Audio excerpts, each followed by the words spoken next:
Anahuac. By Edward B. Tyler. The journey and excursions in Mexico which have originated the narrative and remarks contained in this volume were made in the months of March, April, May, and June of 1856, for the most part on horseback. The author and his fellow traveler enjoyed many advantageous opportunities of studying the country, the people, and the antiquities of Mexico, owing to the friendly assistance and hospitality which they received there. With this aid they were enabled to accomplish much more than usually falls to the lot of travelers in so limited a period, and they had the great advantage, too, of being able to substantiate or correct their own observations by the local knowledge and experience of their friends and entertainers. Visiting Mexico during a lull in the civil turmoil of that lamentably disturbed republic, they were fortunate in being able to avail themselves of that peaceable season in making excursions to remarkable places and ruins, and examining the national collection of antiquities, and other objects of interest, an opportunity that cannot have occurred since owing to the recommencement of civil war in its worst form. The following are some of the chief points of interest in these notes on Mexico, which are either new or treated more fully than hitherto. 1. The evidence of an immense ancient population, shown by the abundance of remains of works of art, treated of at pages 146 to 150, is fully stated here.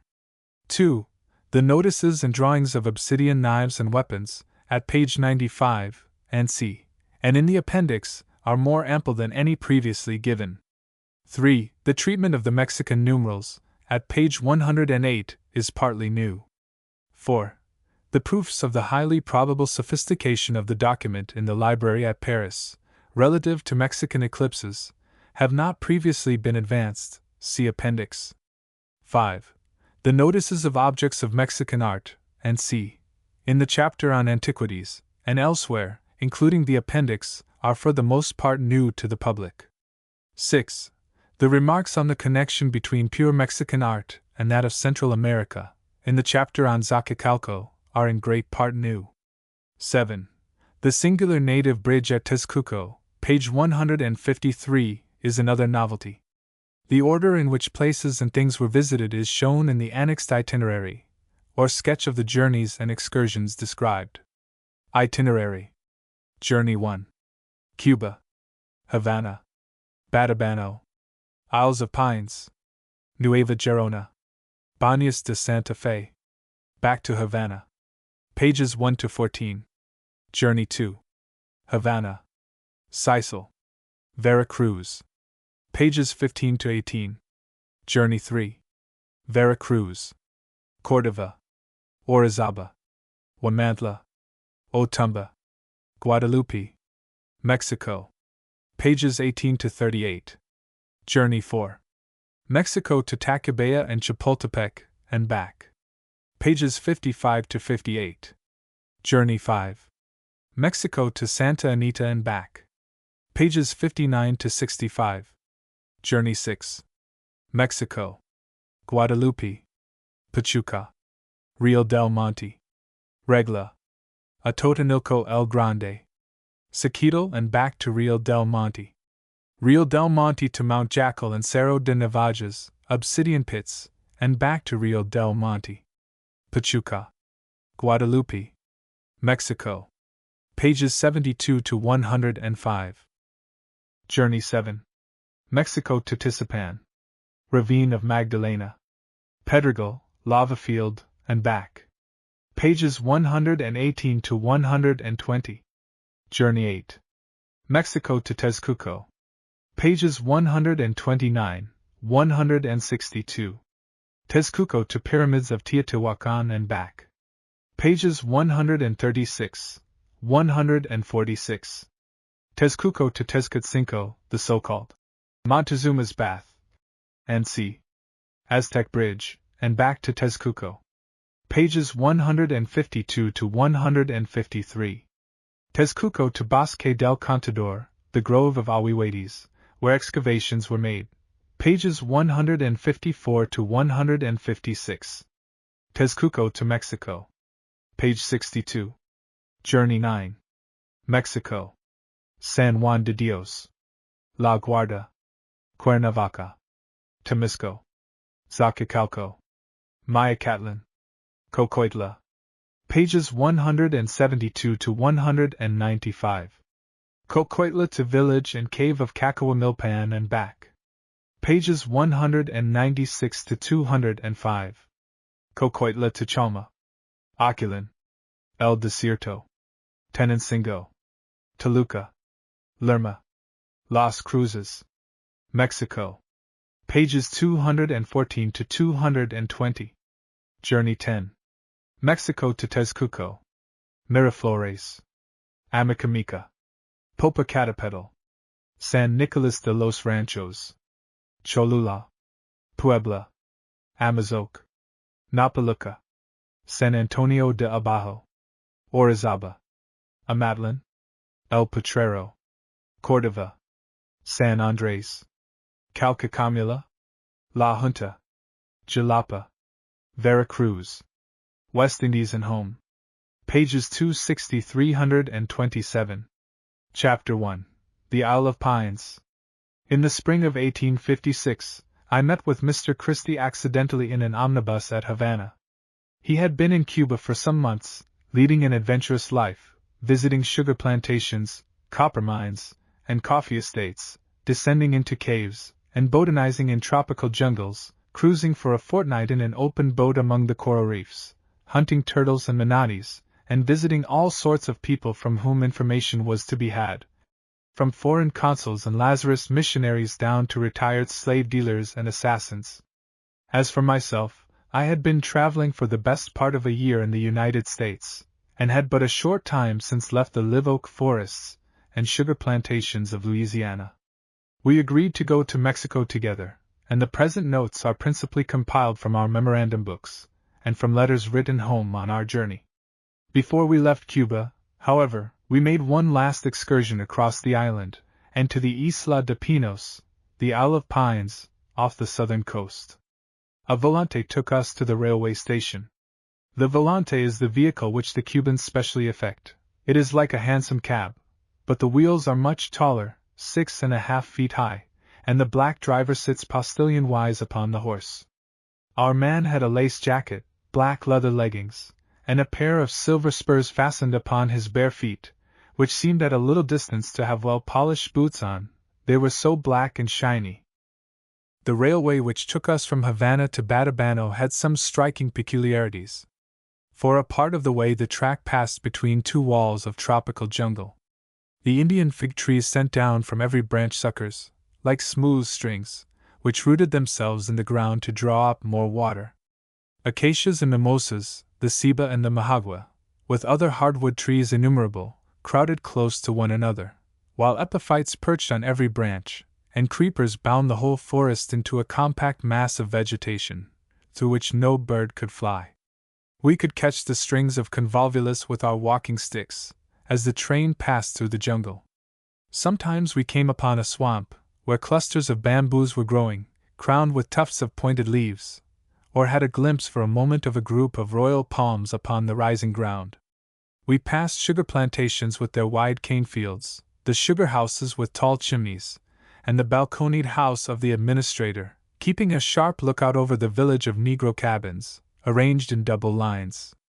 In the houses near the stations where we stopped, cigar-making seemed to be the universal occupation. Men, women, and children were sitting round tables hard at work. It made us laugh to see the black men rolling up cigars upon the hollow of their thighs, which nature has fashioned into a curve exactly suited to this process. At Batabano the steamer was waiting at the pier, and our passports and ourselves were carefully examined by the captain, for Cuba is the paradise of passport offices, and one cannot stir without a visa. For once everybody was en regla, and we had no such scene as my companion had witnessed a few days before. If you are a married man resident in Cuba, you cannot get a passport to go to the next town without your wife's permission in writing. Now it so happened that a respectable brazier, who lived at Santiago de Cuba, wanted to go to Trinidad. His wife would not consent, so he either got her signature by stratagem, or, what is more likely, gave somebody something to get him a passport under false pretenses. At any rate, he was safe on board the steamer, when a middle-aged female, well dressed, but evidently arrayed in haste, and with a face crimson with hard running, came panting down to the steamer, and rushed on board. Seizing upon the captain, she pointed out her husband, who had taken refuge behind the other passengers at a respectful distance. She declared that she had never consented to his going away, and demanded that his body should be instantly delivered up to her. The husband was appealed to, but preferred staying where he was. The captain produced a passport, perfectly en règle, and the lady made a rush at the document, which was torn in half in the scuffle. All other means failing, she made a sudden dash at her husband, probably intending to carry him off by main force. He ran for his life, and there was a steeplechase round the deck, among benches, bales, and coils of rope, while the passengers and the crew cheered first one and then the other, till they could not speak for laughing. The husband was all but caught once, but a benevolent passenger kicked a campstool in the lady's way, and he got a fresh start, which he utilized by climbing up the ladder to the paddle box. His wife tried to follow him, but the shouts of laughter which the black men raised at seeing her performances were too much for her, and she came down again. Here the captain interposed, and put her ashore, where she stood like black-eyed Susan till the vessel was far from the wharf, not waving her lily hand, however, but shaking her clenched fist in the direction of the fugitive. To return to our voyage to the Isle of Pines. All the afternoon the steamer threaded her way cautiously among the coral reefs which rose almost to the surface. Sometimes there seemed scarcely room to pass between them, and by night navigation would have been impossible. We were just in the place where Columbus and his companions arrived on their expedition along the Cuban coast, to find out what countries lay beyond. They sailed by day, and lay to at night, till their patience was worn out. Another day or two of sailing would have brought them to where the coast trends northwards, but they turned back, and Columbus died in the belief that Cuba was the eastern extremity of the continent of Asia.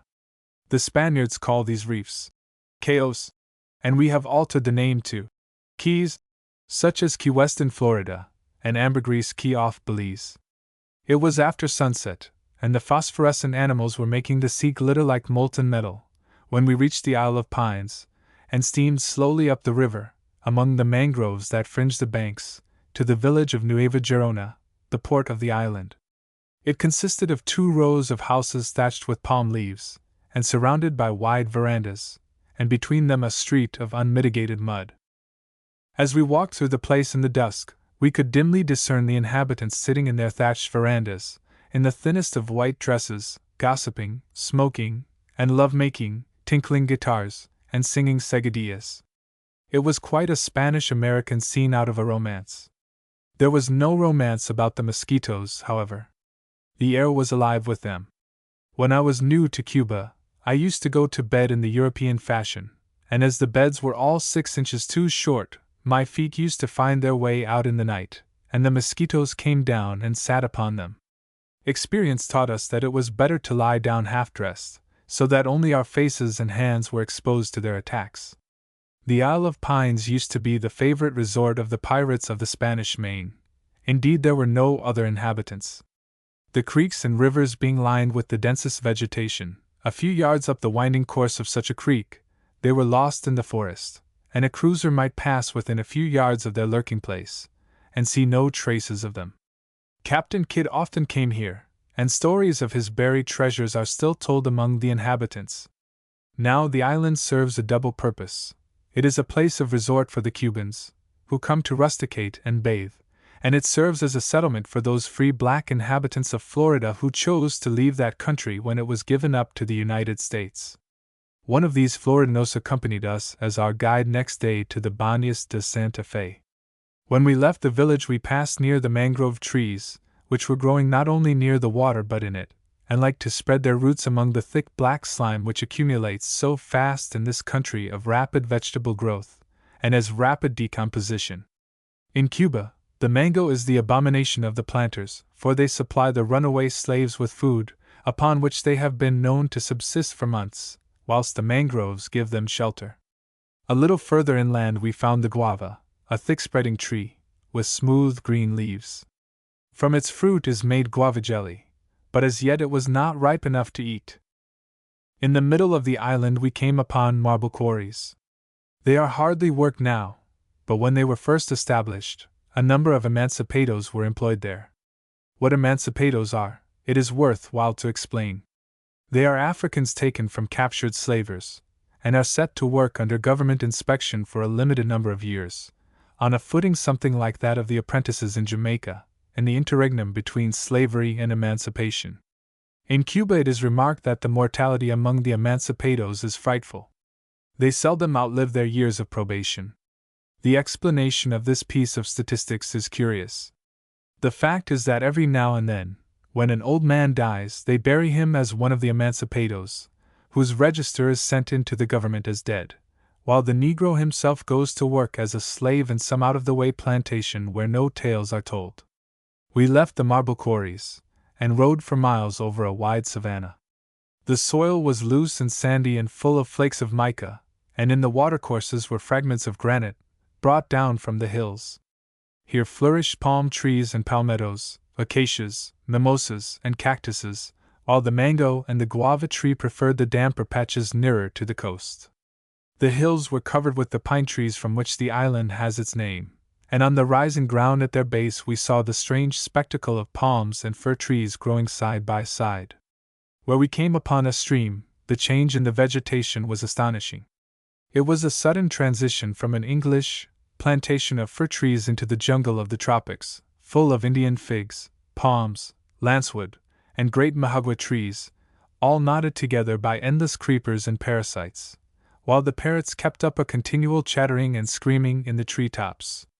The moment we left the narrow strip of tropical forest that lined the stream we were in the pine wood.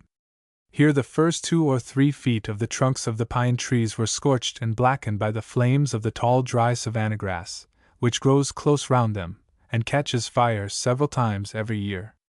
Through the pine forest the conflagration spreads unobstructed, as in an American prairie, but it only runs along the edge of the dense river vegetation, which it cannot penetrate. The Baños de Santa Fe are situated in a cleared space among the fir trees.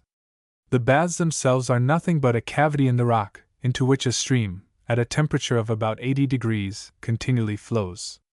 A partition in the middle divides the ladies from the gentlemen, but allows them to continue their conversation while they sit and splash in their respective compartments. The houses are even more quaint than the bathing establishment. The whole settlement consists of a square field surrounded by little houses, each with its roof of palm leaves and indispensable veranda. Here the Cubans come to stay for months, bathing, smoking cigarettes, flirting, gossiping, playing cards, and strumming guitars, and they seem to be all agreed on one point, that it was a delightful existence. We left them to their tranquil enjoyments, and rode back to Nueva Gerona. Next morning we borrowed a gun from the engineer of the steamboat, and I bought some powder and shot at a shop where they kept 2 young alligators under the counter for the children to play with. The creeks and lagoons of the island are full of them, and the Negroes told us that in a certain lake not far off there lived no less a personage than the Crocodile King, El Rey de los Crocodilos. But we had no time to pay His Majesty a visit. 2 of the Floridan Negroes rowed us up the river. Even at some distance from the mouth, stingrays and jellyfish were floating about. As we rowed upwards, the banks were overhung with the densest vegetation. There were mahogany trees with their curious lopsided leaves, the copal plant with its green egg-like fruit, from which copal oozes when it is cut, like opium from a poppy head, palms with clusters of oily nuts, palmettos, and guavas.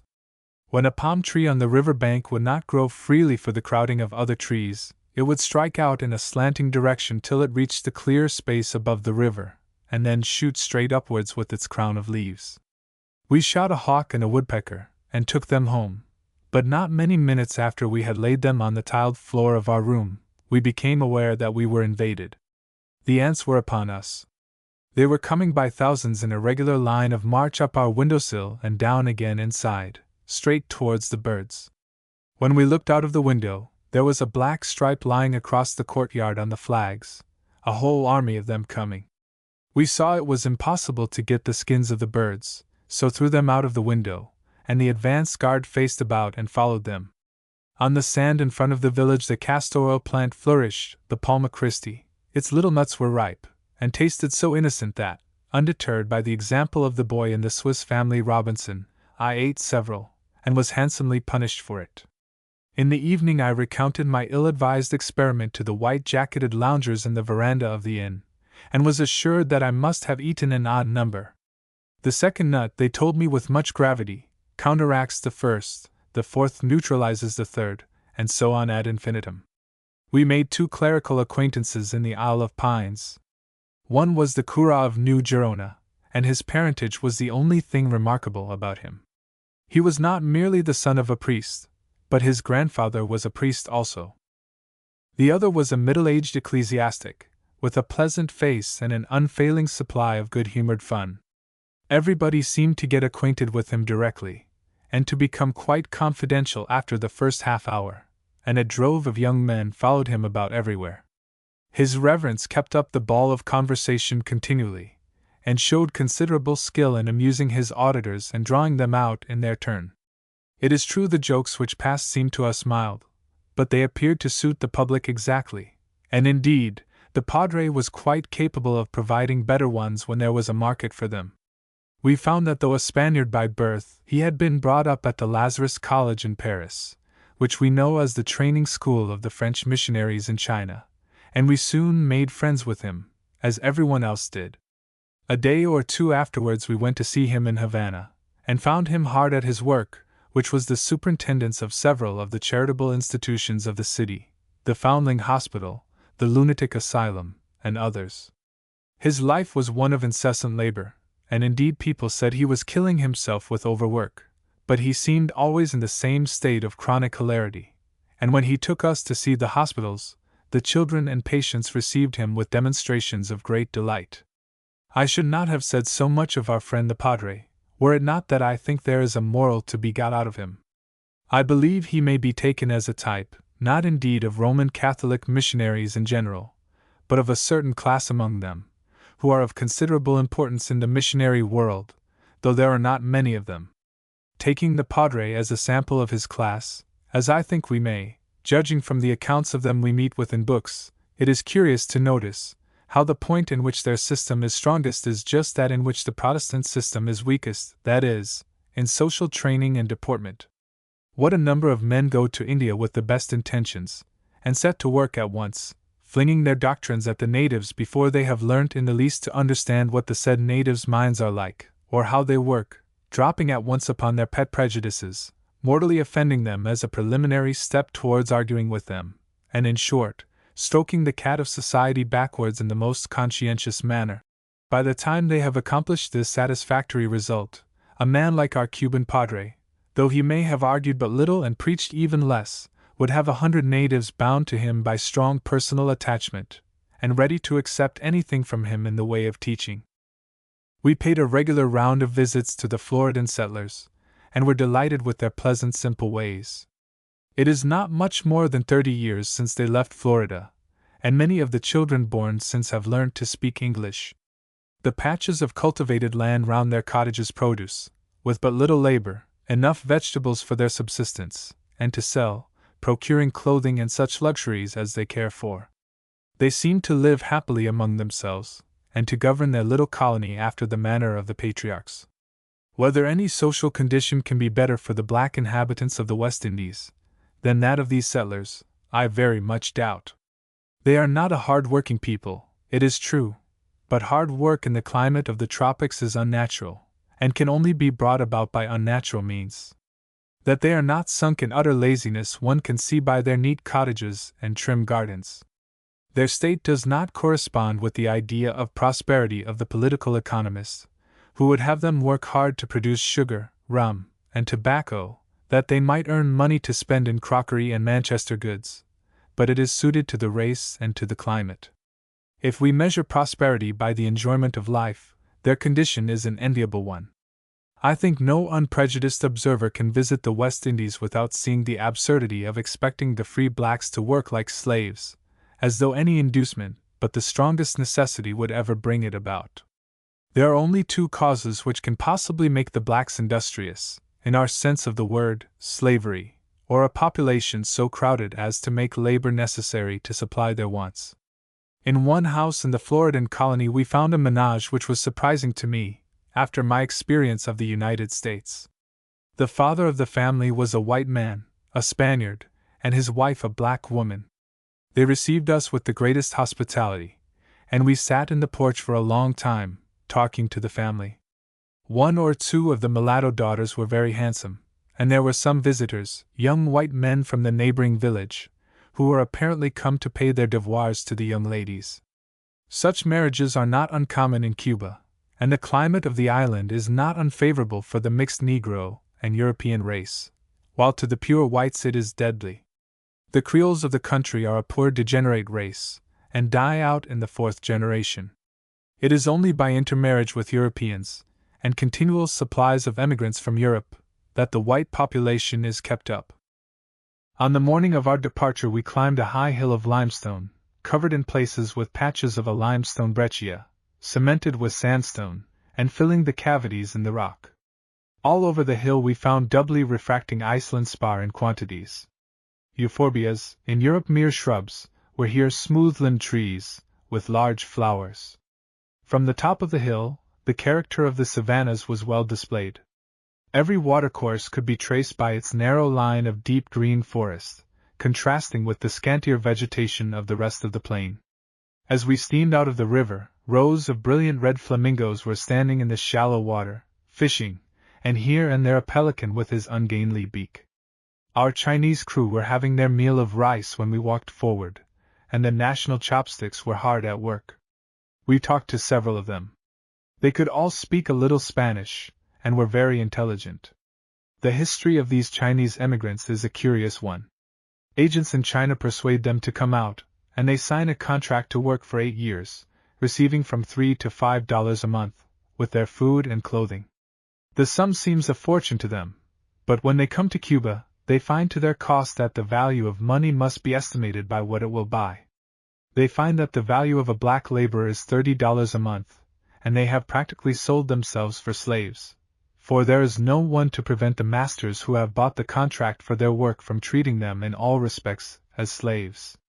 The value of such a contract, that is, of the Chinaman himself, was from £30 to £40 when we were in the island. Fortunately for them, they cannot bear the severe plantation work. Some die after a few days of such labor and exposure, and many more kill themselves, and the utter indifference with which they commit suicide, as soon as life seems not worth having, contributes to moderate the exactions of their masters. A friend of ours in Cuba had a Chinese servant who was impertinent one day, and his master turned him out of the room, dismissing him with a kick. The other servants woke their master early next morning, with the intelligence that the Chinese had killed himself in the night, to expiate the insult he had received. Of African slaves brought into the island, the yearly number is about 15,000. All the details of the trade are matter of general notoriety, even to the exact sum paid to each official as hush money. It costs $100 for each Negro, they say, of which a gold ounce, about 3 pounds 16ths, is the share of the Captain General. To this must be added the cost of the slave in Africa, and the expense of the voyage. But when the slave is once fairly on a plantation he is worth $800, so it may be understood how profitable the trade still is, if only one slaver out of 3 gets through. The island itself with its creeks and mangrove trees is most favorable for their landing, if they can once make the shore, and the Spanish cruisers will not catch them if they can help it. If a British cruiser captures them, the Negroes are made emancipados in the way I have already explained. Hardly any country in the world is so thoroughly in a false position as England in her endeavors to keep down the Cuban slave trade, with the nominal concurrence of the Spanish government, and the real vigorous opposition of every Spaniard on the island, from the Captain General downwards. Even the most superficial observer who lands for an hour or two in Havana, while his steamer is taking in coals, can have evidence of the slave trade brought before his eyes in the tattooed faces of native Africans, young and middle-aged, in the streets and markets, just as he can guess, from the scored backs of the Negroes, what sort of discipline is kept up among them. We slept on board the steamboat off the pier of Batabano, and the railway took us back to Havana next morning. Chapter 2. Havana to Vera Cruz, Vera Cruz to Mexico. On the 8th of March, we went on board the Mexico steamer, American-built, and retaining her American engineers, but in other respects converted into a Spanish vessel, and now lying in the harbor of Havana bound for Vera Cruz, touching at Sisal in Yucatan. At 8 o'clock we weighed anchor, and were piloted through the narrow passage which leads out of the harbor past the castle of El Moro and the fort of Cabanas, the view of whose ramparts and batteries caused quite a flourish of trumpets among our Spanish fellow passengers, who firmly believe in their impregnability. Among our fellow passengers were a company of fifth-rate comedians, going to Merida by way of Sisal. There was nothing interesting to us about them. Theatrical people and green-room slang vary but little over the whole civilized world. There were 2 or 3 Spanish and French tradesmen going back to Mexico. They talked of nothing but the dangers of the road, and not without reason as it proved, for they were all robbed before they got home.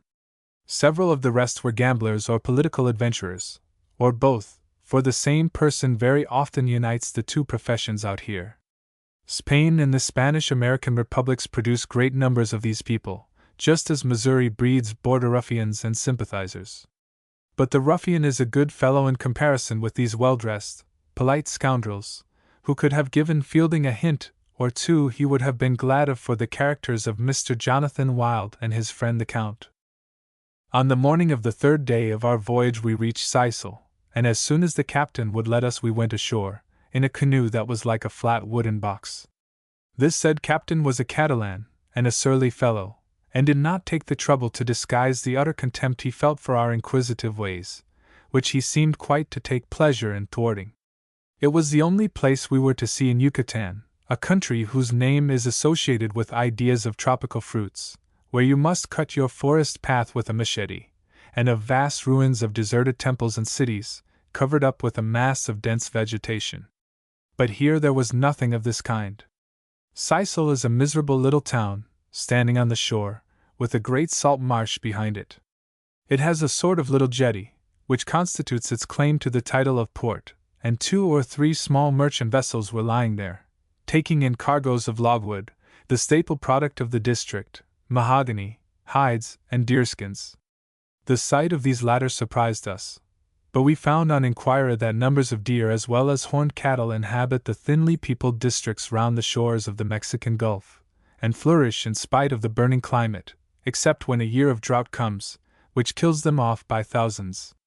One possible article of export we examined as closely as opportunity would allow, namely, the Indian inhabitants. There they are, in every respect the right article for trade, brown-skinned, incapable of defending themselves, strong, healthy, and industrious, and the creeks and mangrove swamps of Cuba only 3 days' sail off. The plantations and mines that want 100,000 men to bring them into full work, and swallow aborigines, Chinese, and Negroes indifferently, anything that has a dark skin, and can be made to work, would take these Yucatecos in any quantity, and pay well for them. And once on a sugar estate or down a mine, when their sham registers are regularly made out, and the governor has had his ounce of gold apiece for passing them, and his subordinates their respective rights, who shall get them out again, or even find them?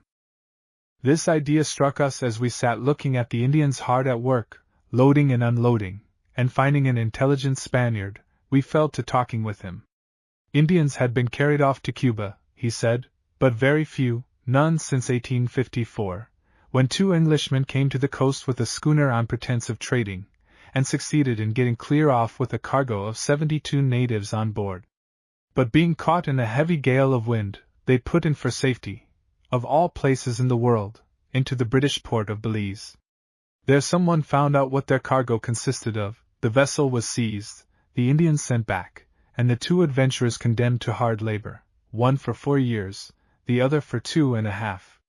In a place where the fatigue and exposure of drill and mounting guard is death to a European soldier, this was most likely a way of inflicting capital punishment, slow, but pretty sure.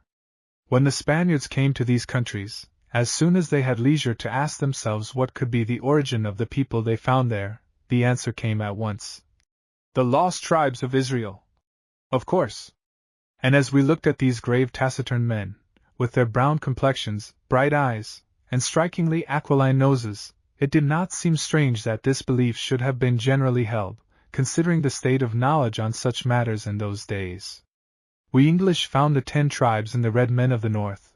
Jews have written books in Hebrew for their own people, to make known to them that the rest of their race had been found in the mountains of Chile, retaining unmistakable traces of their origin and conversing fluently in Hebrew, and but lately they turned up, collected together, and converted to Christianity, on the shores of the Caspian.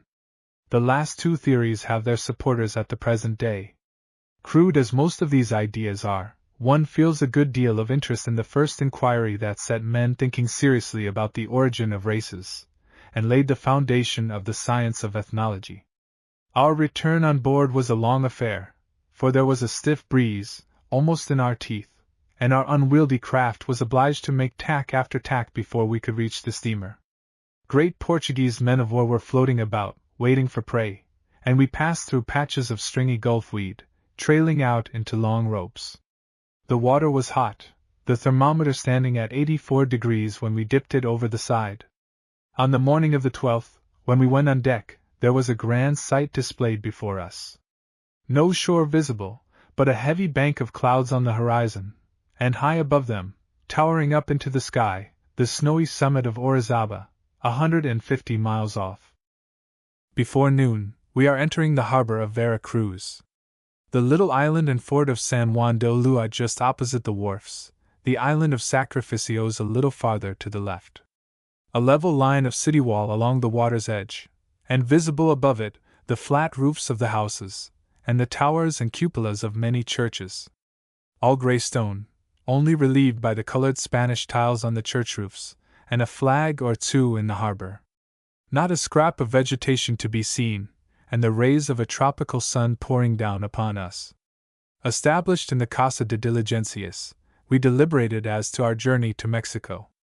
The diligences to the capital, having been stopped for some months on account of the disturbed state of the country, had just begun to run again, avoiding Puebla, which was being besieged. We were anxious to be off at once, but Mr. Christie sagaciously remarking that the robbers would know of the arrival of the steamer, and would probably take the first diligence that came afterwards, we booked our places for the day after. We were very kindly received by the English merchants to whom my companion had letters, and we set ourselves to learn what was the real state of things in Mexico. On an average, the presidency of the Republic of Mexico had changed hands once every 8 months for the last 10 years, and Don Ignacio Comonfort had stepped into the office in the previous December, on the nomination of his predecessor the mulatto General Alvarez, who had retired to the southern provinces with his army.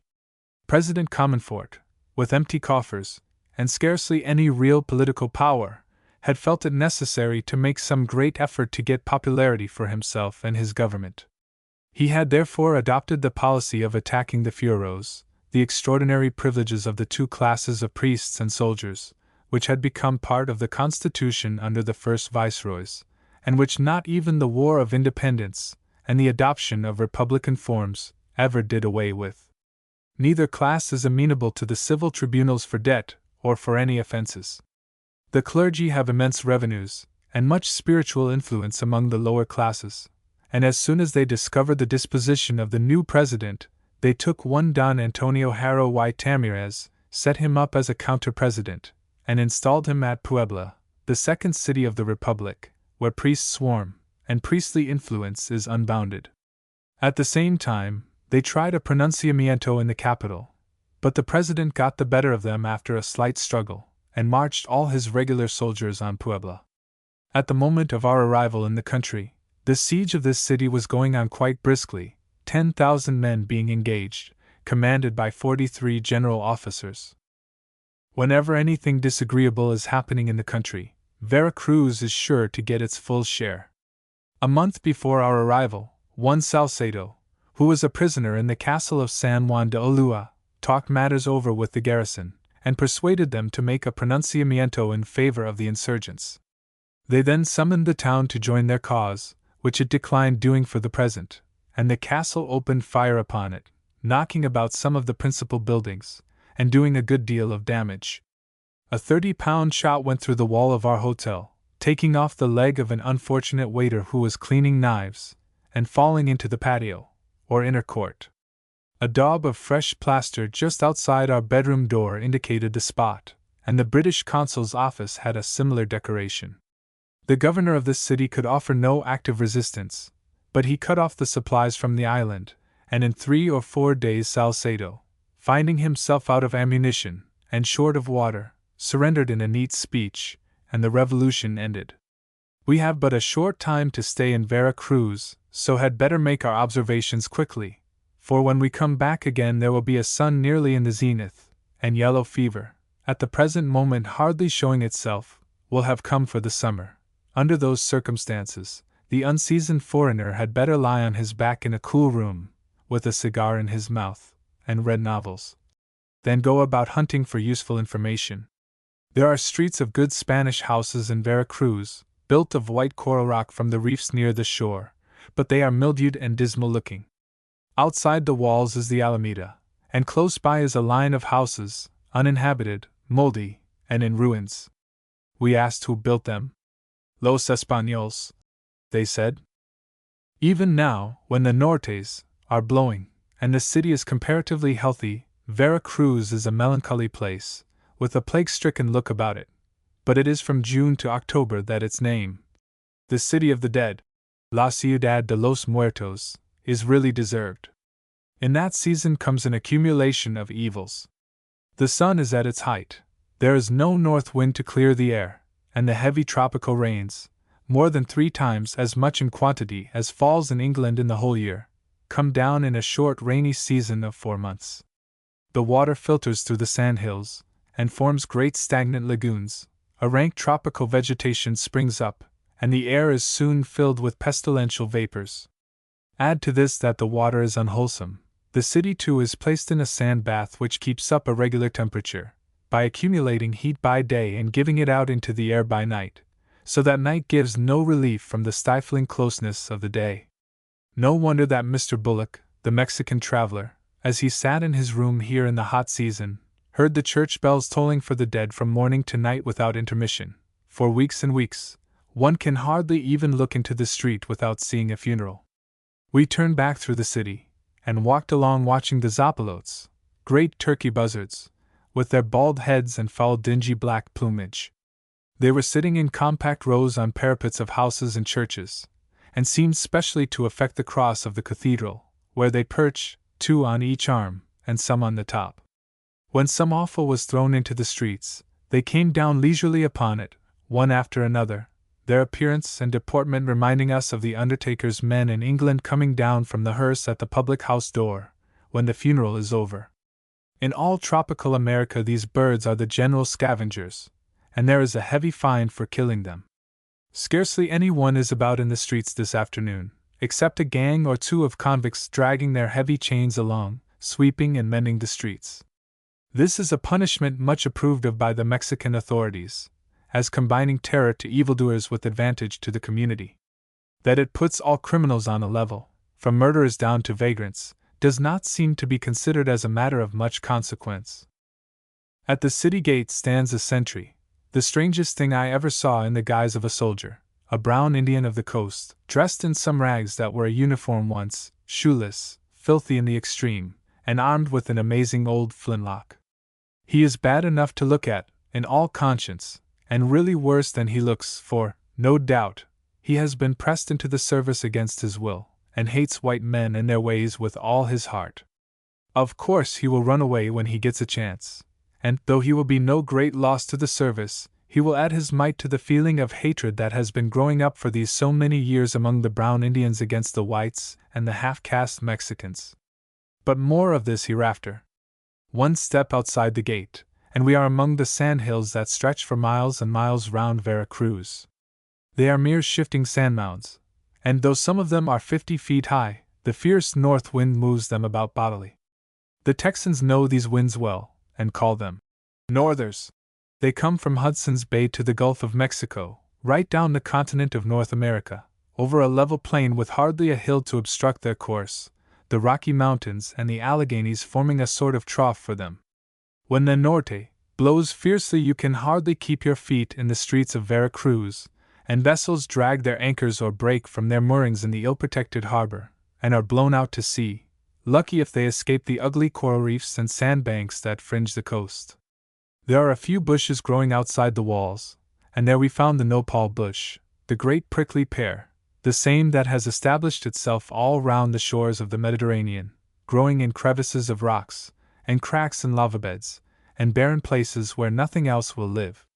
But what made us notice these nopals was that they were covered with what looked like little white cocoons, out of which, when they were pressed, came a drop of deep crimson fluid.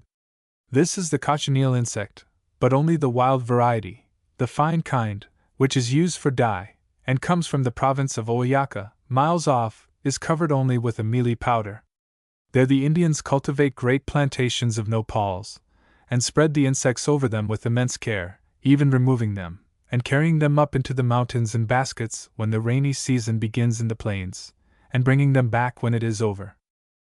On Friday, the 14th of March, at 3 o'clock in the morning, we took our places in a strong American-built diligence, holding 9 inside, and began our journey by being dragged along the railroad, which was commenced with great energy some time ago, and got 15 miles on its way to the capital, at which point it has stopped ever since. When day broke we had left the railroad, and were jolting along through a parched sandy plain, thinly covered with acacias, nopals, and other kinds of cactus, bignonias, and the great tree euphorbia, with which we had been so familiar in Cuba, with its smooth limbs and huge white flowers. At last we reached the first hill, and began gently to ascend. The change was wonderful. Once out of the plain, we are in the midst of a tropical forest. The trees are crowded close together, and the convolvulus binds their branches into an impassable jungle, while ferns and creepers weave themselves into a dense mass below, and here and there a glimpse up some deep ravine shows great tree ferns, 30 feet high, standing close to the brink of a mountain stream, and flourishing in the damp shade. Indian ranchos become more frequent as we ascend, and the inhabitants, squatting on the ground, or leaning against the doorposts, just condescend to glance at us as we pass, and then return to their meditations, and their cigarettes, if they happen to have any. These ranches are the merest huts of canes, thatched with palm leaves, and close by each a little patch of ground is enclosed by a fence of prickly cactus, within which are growing plantains, with their large smooth leaves and heavy ropes of fruit, the great staple of the Tierra Caliente. Our road winds along valleys and through pass after pass, and now and then a long zigzag brings us out of a valley, up to a higher level. The air grows cooler, we are rapidly changing our climate, and afternoon finds us in the region of the sugar cane and the coffee plant. We pass immense green cane fields, protected from the visits of passing muleteers and peasants by a thick hedge of thorny coffee bushes. The cane is but young yet, but the coffee plant, with its brilliant white flowers, like little stars, is a beautiful feature in the landscape. At sunset we are rattling through the streets of the little town of Cordova. There is such a thoroughly Spanish air about the place, that it might be a suburb of the real Cordova, were it not for the crowds of brown Indians in their scanty cotton dresses and great flat-brimmed hats, and the Mexican costumes of the whiter folks. Low whitewashed houses, with large windows to the street, protected by the heavy iron gratings, like cages, that are so familiar to travelers in southern Europe. Inside the grating are the ladies of the family, outside stand their male acquaintance, and energetic gossiping is going on. The smoky little lamp inside gives us a full view of the interior. For whitewashed walls, a table, a few stiff-backed chairs, a Virgin or Saint resplendent in paint and tinsel, and perhaps 2 or 3 colored engravings, red, blue, and yellow. A few hours in the dark, and we reach Orizaba. We have changed our climate for the last time today, and have reached that district where tobacco flourishes at an altitude of 4,000 feet above the sea. But of this we see nothing, for we are off again long before daylight, and by the time that external objects can be made out we find ourselves in a new region. A valley floored with rich alluvial soil from the hills that rise steeply on both sides, their tops shrouded in clouds.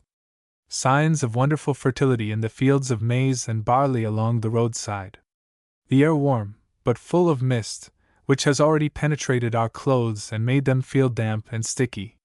"Splendid country this, señors," said an old Mexican, when he had twisted himself round on his seat to get a good stare at us. "It seems so," said I, "judging by the look of the fields, but it is very unpleasantly damp just now. Just now, said the old gentleman, echoing my words. It is always damp here. You see that drizzling mist? That is the chippy chippy. Never heard of the chippy chippy. Why, it is the riches and blessing of the country. Sometimes we never see the sun here for weeks at a time, and it rains a little every day nearly. But look at the fields, we get 3 crops a year from them where you have but one on the fields just above. And it is healthy too, look at those fellows at work there. When we get up to the Llanos you will see the difference. The valley grew narrower as we drove on, and at last, when it seemed to end in a great ravine, we began to climb the steep hill by a zigzag road. Soon the air grows clearer again, the sunshine appears and gets brighter and brighter, we have left the mist behind, and are among ranges of grand steep hills, covered with the peculiar vegetation of the plateau, cactus, opuntia, and the agave americana. In the trough of the valley lies a regular opaque layer of white clouds, hiding the fields and cottages from our view.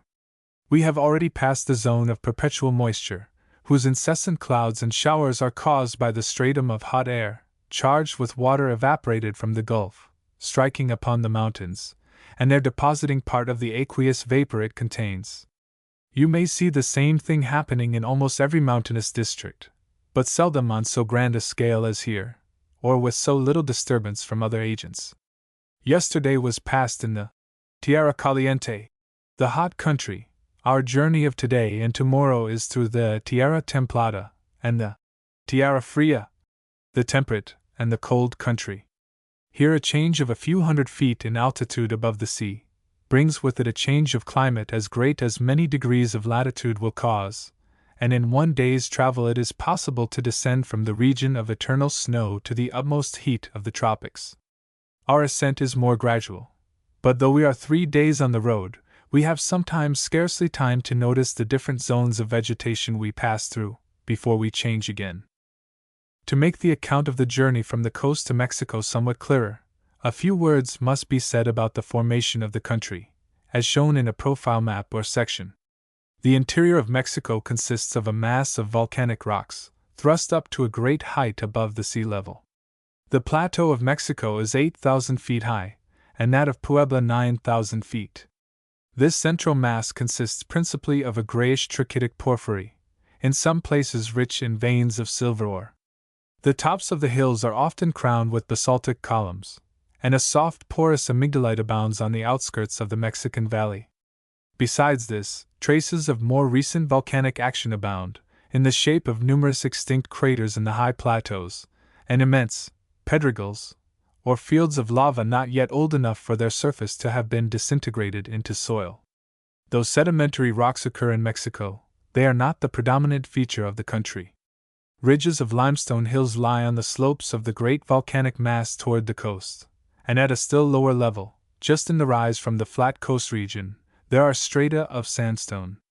On our road from Vera Cruz we came upon sandstone immediately after leaving the sandy plains, and a few miles further on we reached the limestone, very much as it is represented in Burckhardt's profile of the country from Tampico upwards towards San Luis Potosí.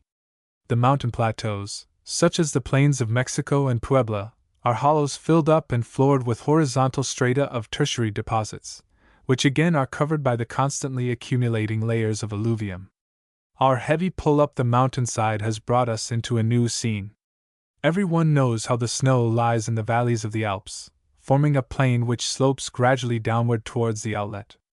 Imagine such a valley 10 miles across, with just such a sloping plain, not of snow but of earth.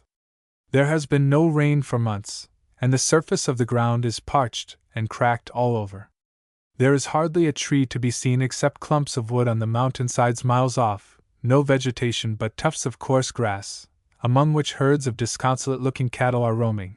The vaqueros, herdsmen, are cantering about after them on their lean horses, with their lazos hanging in coils on their left arms, and now and then calling to order some refractory beast who tries to get away from the herd, by sending the loop over his horns or letting it fall before him as he runs, and hitching it up with a jerk round his hind legs as he steps within it. But the poor creatures are too thirsty and dispirited just now to give any sport, and the first touch of the cord is enough to bring them back to their allegiance. From the decomposed porphyry of the mountains, carbonate of soda comes down in solution to the valleys. Much of this is converted into natron by the organic matter in the soil, and forms a white crust on the earth. More of the carbonate of soda, mixed in various proportions with common salt, drains continually out in the streams, or filters into the ground and crystallizes there. This is why there is not a field to be seen, and the land is fit for nothing but pasture. But when the rains come on in a few months, say our friends in the diligence, this dismal waste will be a luxuriant prairie, and the cattle will be here by thousands, for most of them are dispersed now in the lower regions of the Tierra Templada where grass and water are to be had. My companion and I climb upon the top of the diligence to spy out the land. The grand volcano of Orizaba had been hidden from us ever since that morning when we saw it from far out at sea, but now it rises on our left, its upper half covered with snow of dazzling whiteness, a regular cone, for from this side the crater cannot be seen. It looks as though one could walk half a mile or so across the valley and then go straight up to the summit, but it is full 30 miles off. The air is heated as by a furnace, and as we jolt along the road the clouds of dust are suffocating. We go full gallop along such road as there is, banging into holes, and across the trenches left by last year's watercourses, until we begin to think that it must end in a general smash. We came to understand Mexican roads and Mexican drivers better, even before we got to the capital. Before us and behind lay wide lakes, stretching from side to side of the valley, but the lake behind followed us as steadily as the one before us receded. It was only the mirage that tantalizes travelers in these scorched valleys, all the long 8 months of the rainless season. It seemed beautiful at first, then monotonous, and long before the day was out we hated it with a most cordial and unaffected hatred. Soon a new appearance attracted our attention. First, clouds of dust, which gradually took a well-defined shape, and formed themselves into immense pillars, rapidly spinning round upon themselves, and traveling slowly about the plain. At one place, where several smaller valleys opened upon us, these sand pillars, some small, some large, were promenading about by dozens, looking much like the genie when the fisherman had just let him out of the bottle, and saw him with astonishment beginning to shape himself into a giant of monstrous size. Indeed, I doubt not that the storyteller was thinking of such sand pillars when he wrote that wonderful description. You may see them in the east by thousands.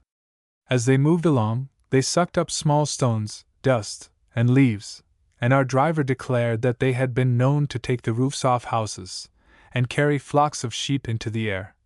But these that you see now, said he, are no great matter.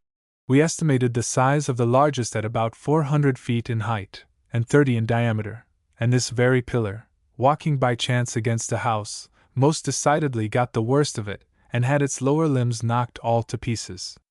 When the sun grows hot, the bare earth heats the air that lies upon it so much that an upward current rises from the whole face of the valley, and to supply its place the little valleys and ravines that open into it pour in each its stream of cooler air, and wherever two of these streams, flowing in different directions, strike one another, a little whirlwind ensues, and makes itself manifest as a sand pillar.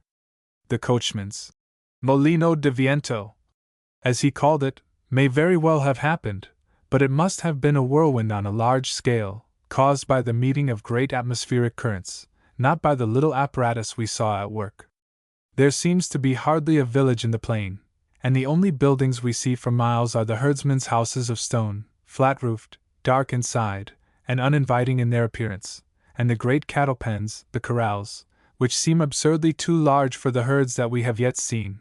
But in 2 or 3 months there will be rain, the ground will be covered with rank grass, the corrals will be crowded with cattle every evening.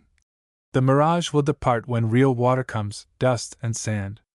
Pillars will be no longer to be seen, and all the 9 horses and mules of the diligence team, floundering, splashing, and kicking, will hardly keep the heavy coach from settling down inextricably in the mire.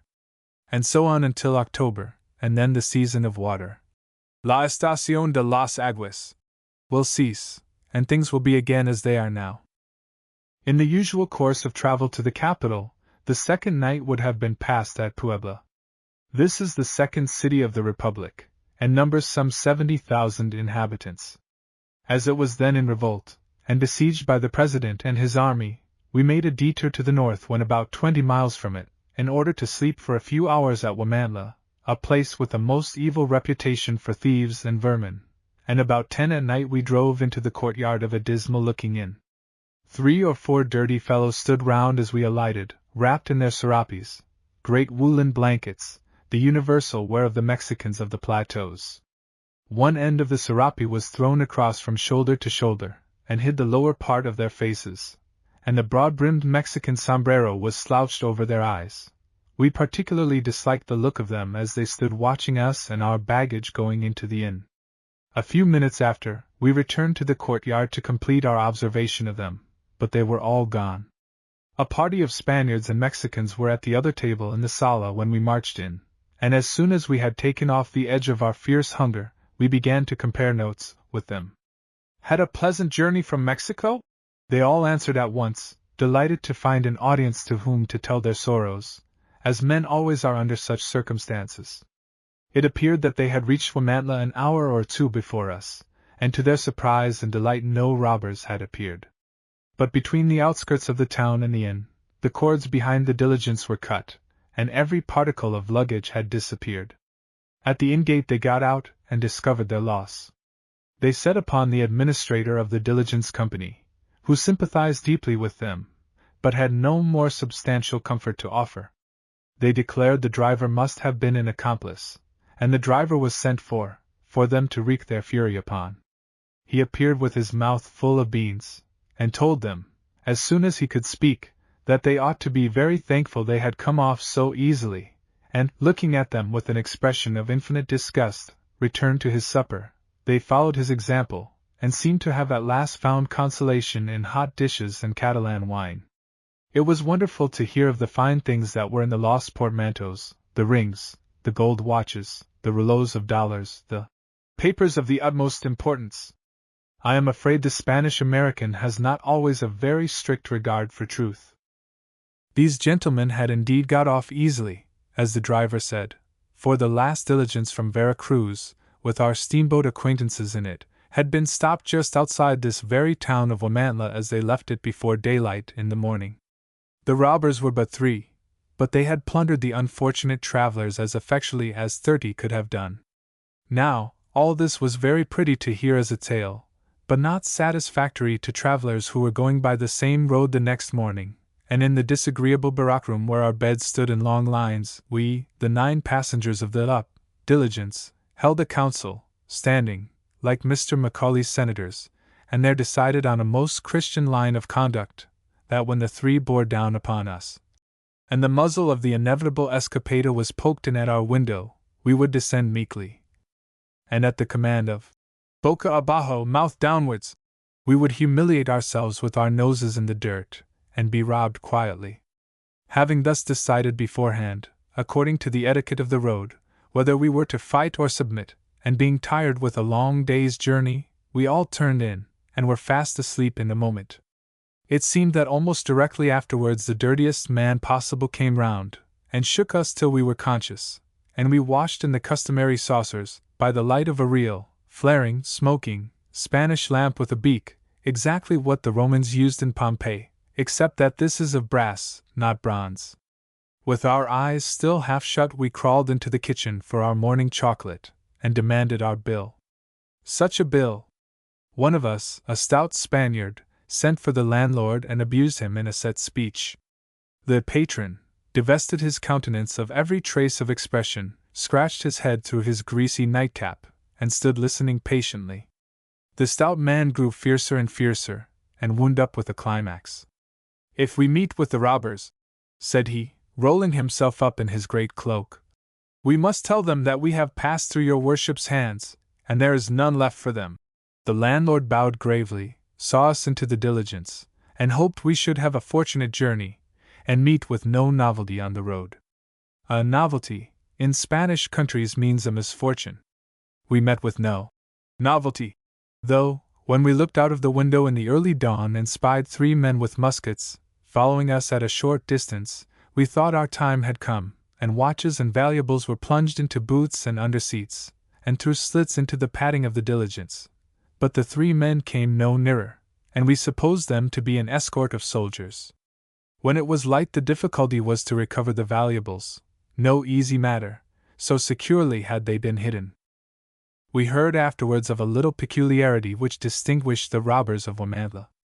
It seems that no less a personage than the parish priest was accustomed to lead his parishioners into action, like the Cornish parson in old times when a ship went ashore on the coast. What has become of his reverence since, I do not know. He is very likely still in his parish, carrying on his double profession, unless somebody has shot him. I wonder whether it is sacrilege to shoot a priest who is also a highwayman, as it used to be to kill a bishop on the field of battle.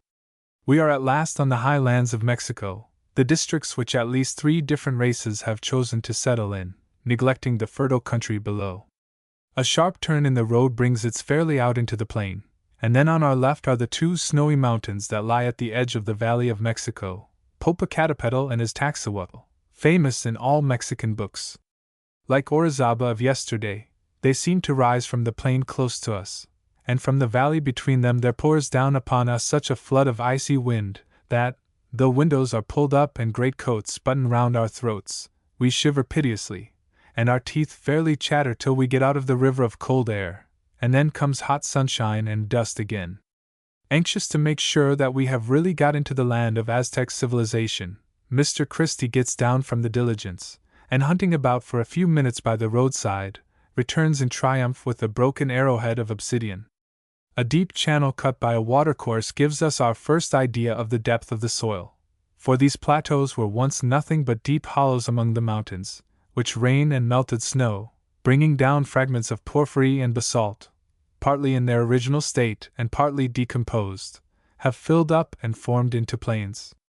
Signs of volcanic action are abundant. To say nothing of the 2 great mountains we have just left behind, there is a hill of red volcanic tufa just beyond us, and still further on, though this is anticipating, our road passes over the lava field at the foot of the little volcano of Santa Barbara. There is a population here at any rate, village after village, and between them are great plantations of maize and aloes, for this is the district where the best pulque in Mexico is made, the Llanos de Apam. It is the agave americana, the same aloe that is so common in southern Europe, where indeed it flowers, and that grows in our gardens and used to have the reputation of flowering once in 100 years. I do not exaggerate when I say that we saw hundreds of thousands of them that day, planted in long regular lines. Among them were walking the Indian tlachiqueros, each with his pigskin on his back, and his long calabash in his hand, milking such plants as were in season. The fine buildings of the haciendas, and more especially the churches, contrast strongly with the generality of houses, all of 1 story, built of adobes, mud bricks dried in the sun, with flat roofs of sand and lime resting on wooden rafters, and the naked ground for a floor, all dark, dirty, and comfortless. There are even many huts built entirely of the universal aloe. The stems of wild aloes which have been allowed to flower are stuck into the ground, side by side, and pieces of leaves tied on outside them with aloe fiber. These cut leaves are set like tiles to form a roof, and pegged down with the thorns which grow at their extremities. Picturesque and cheap, though hardly comfortable, for we are in the Tierra Fria now, and the mornings and evenings in winter are often bitterly cold. But the churches! Is it possible that they can belong to these wretched, filthy little cottages? As Black Sam, our driver, a runaway Texan slave, suggested, it looked as though the villagers might pull down their houses and locate themselves and their families in their churches. We thought of Mr. Ruskin, who has somewhere expressed an earnest desire that all the money and energy that England has wasted in making railroads had been spent in building churches, and we wished he had been here to see his principles carried out. I have traveled on rough roads in my time, but on such a road as this never. My companion refused for a time to award the premium of badness to our thoroughfare, but just while we were discussing the question and recounting our experience of bone-smashing highways, we reached a pass where the road consisted of a series of steps, nearly a foot in depth, down which steps we went at a swinging trot, holding on for our lives, in terror lest the next jerk should fairly wrench our arms out of their sockets, while we could plainly hear the inside passengers howling for mercy, as they were shot up against the roof which knocked them back into their seats. Aching all over, We reached level ground again, and Mr. Christie withdrew his claims, and agreed that no road anywhere else could possibly be so bad as a Mexican road, a decision which later experiences only served to confirm. Our start, every time we changed horses, was a sight to see. 9 half-broken horses and mules, in a furious state of excitement, were harnessed to our unwieldy machine.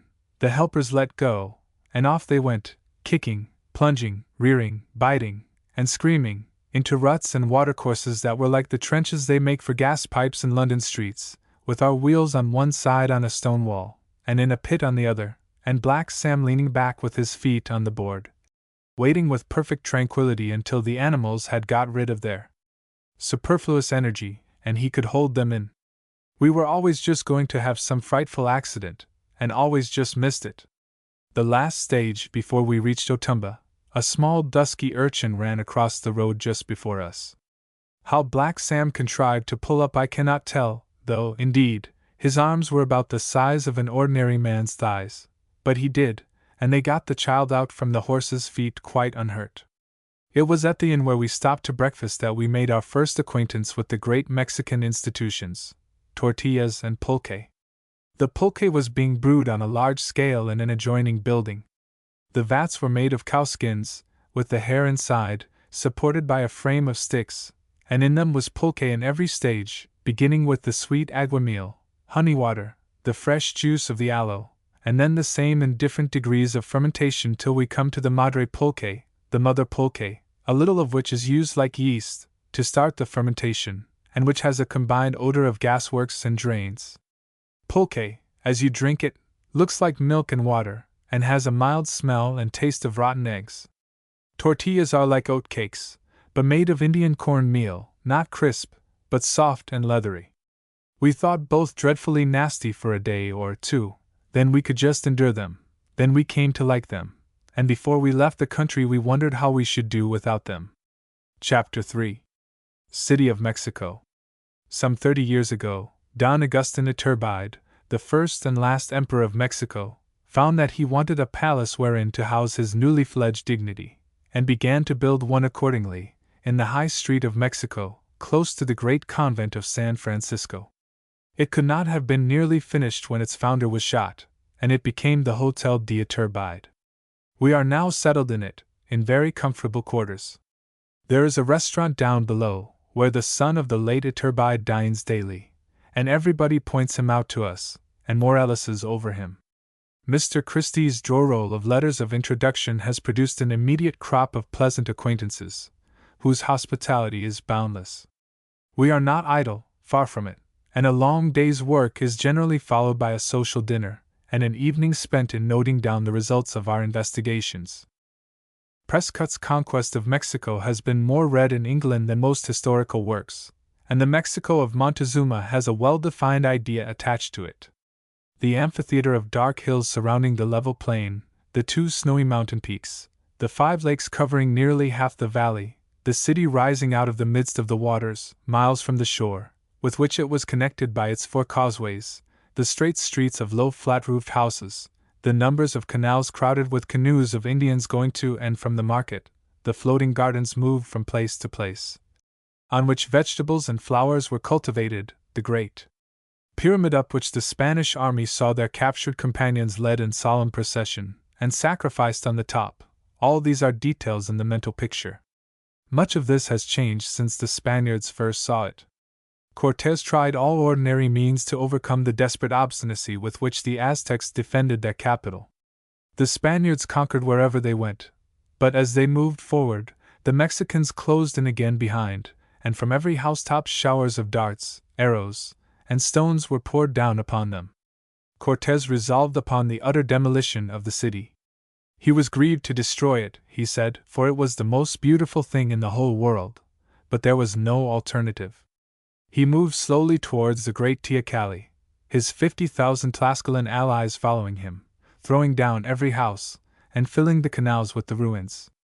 When the conquest was finished, but one district of the city was left standing, and in it were crowded a quarter of the population, miserable famished wretches, who had surrendered when their king was taken. All that was left besides was a patch of swampy ground strewed with fragments of walls, a few pyramids too large for present destruction, and such great heaps of dead bodies that it was impossible to get from place to place without walking over them. Cortés had resolved that a new city should be built, but it was not so easy to decide where it was to be.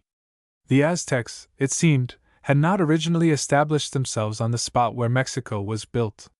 When they came down from the north country, and across the hills into the Valley of Mexico, they were but an insignificant tribe, and as yet mere savages. They settled down in one place after another, and were always driven out by the persecutions of the neighboring tribes. At last they took possession of a little group of swampy islands in the Lake of Texcoco, and then at last, safe from their enemies, they increased and multiplied, and became a great and powerful nation. The first beginnings of Mexico, a cluster of huts built on wooden piles, must have borne some likeness to those curious settlements of early tribes in the shallow part of the lakes of Switzerland and the British Isles, of which numerous remains are still to be found. As the nation increased in numbers, Tenochtitlan, as the inhabitants called their city, they called themselves Tenex, came to be a great city of houses built on piles, with canals running through the straight streets, along which the natives pulled their flat-bottomed canoes.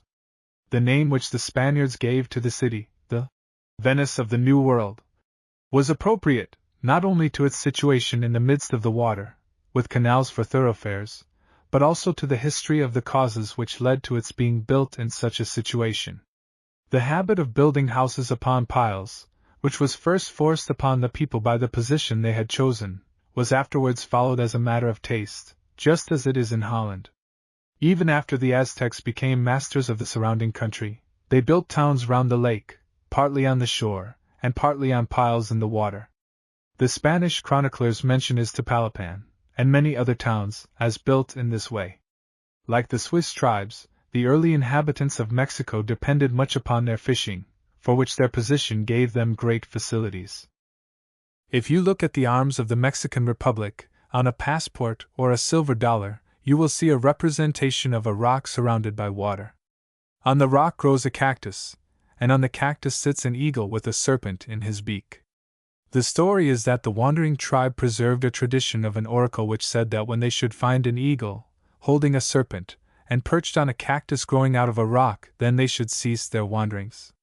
On an island in the Lake of Texcoco, they found eagle, serpent, cactus, and rock, as described, and they settled there in due course. What fragment of truth is hidden in this myth it is hard to say. Tenochtitlan means the stone cactus place, and the Aztec picture writings express its name by a hieroglyph of a prickly pear growing on a rock. Putting this history out of the question, the Aztecs had excellent reasons for choosing this peculiar site for their city, but these reasons were not equally valid in the case of the new invaders. For them the surrounding salt water was not needed as a protection, and was merely a nuisance. Every year, when the lake rose, the place was flooded, with enormous damage to the property of the inhabitants, and sometimes an inundation of greater depth than usual threatened as complete a destruction as Cortés and the Tlascalans had made. At the best of times, the site was a salt swamp, an ugly place to build upon. And lastly, all the fresh water must be brought from the hills by aqueducts, which an enemy would cut off without difficulty, as the Spaniards themselves had done during the siege. Now Cortés was certainly not ignorant of all this, and he knew of many places on the rising ground close by, where he could found his new city under more favorable circumstances. He deliberated 4 or 5 months on the matter, and at last decided in favor of the old site, giving as his reason that the city of Tenochtitlan had become celebrated, its position was wonderful, and in all times it had been considered as the capital and mistress of all these provinces. The invaders were old hands at slave driving, and so hard did they drive the conquered Mexicans, that in 4 years there had arisen a fine Spanish city, with massive stone houses of several stories, having the indispensable inner courts, flat roofs, and grated windows, every man's house literally his castle, when once the great iron entrance gates were closed. The Indians had, of course, been converted en masse, and churches were being built in all directions. The great pyramid where Huitzilopochtli, the god of war, was worshipped, had been razed to the ground, and its great sculptured blocks of basalt were sunk in the earth as a foundation for a cathedral. The old lines of the streets, running toward the 4 points of the compass, were kept to, and to this it is that the present Mexico is indebted for much of its beauty. Most of the smaller canals were filled up, and the thoroughfares widened for carriages, things of course unknown to the Mexicans, who had no beasts of burden. In the suburbs the natives settled themselves after their own fashion, baking adobes, large mud bricks, in the sun, and building with them one-story houses with flat roofs, much as they do at the present day. And thus a New Mexico, nearly the same as that we are now exploring, came to be planted in the midst of the waters. 3 centuries have elapsed since.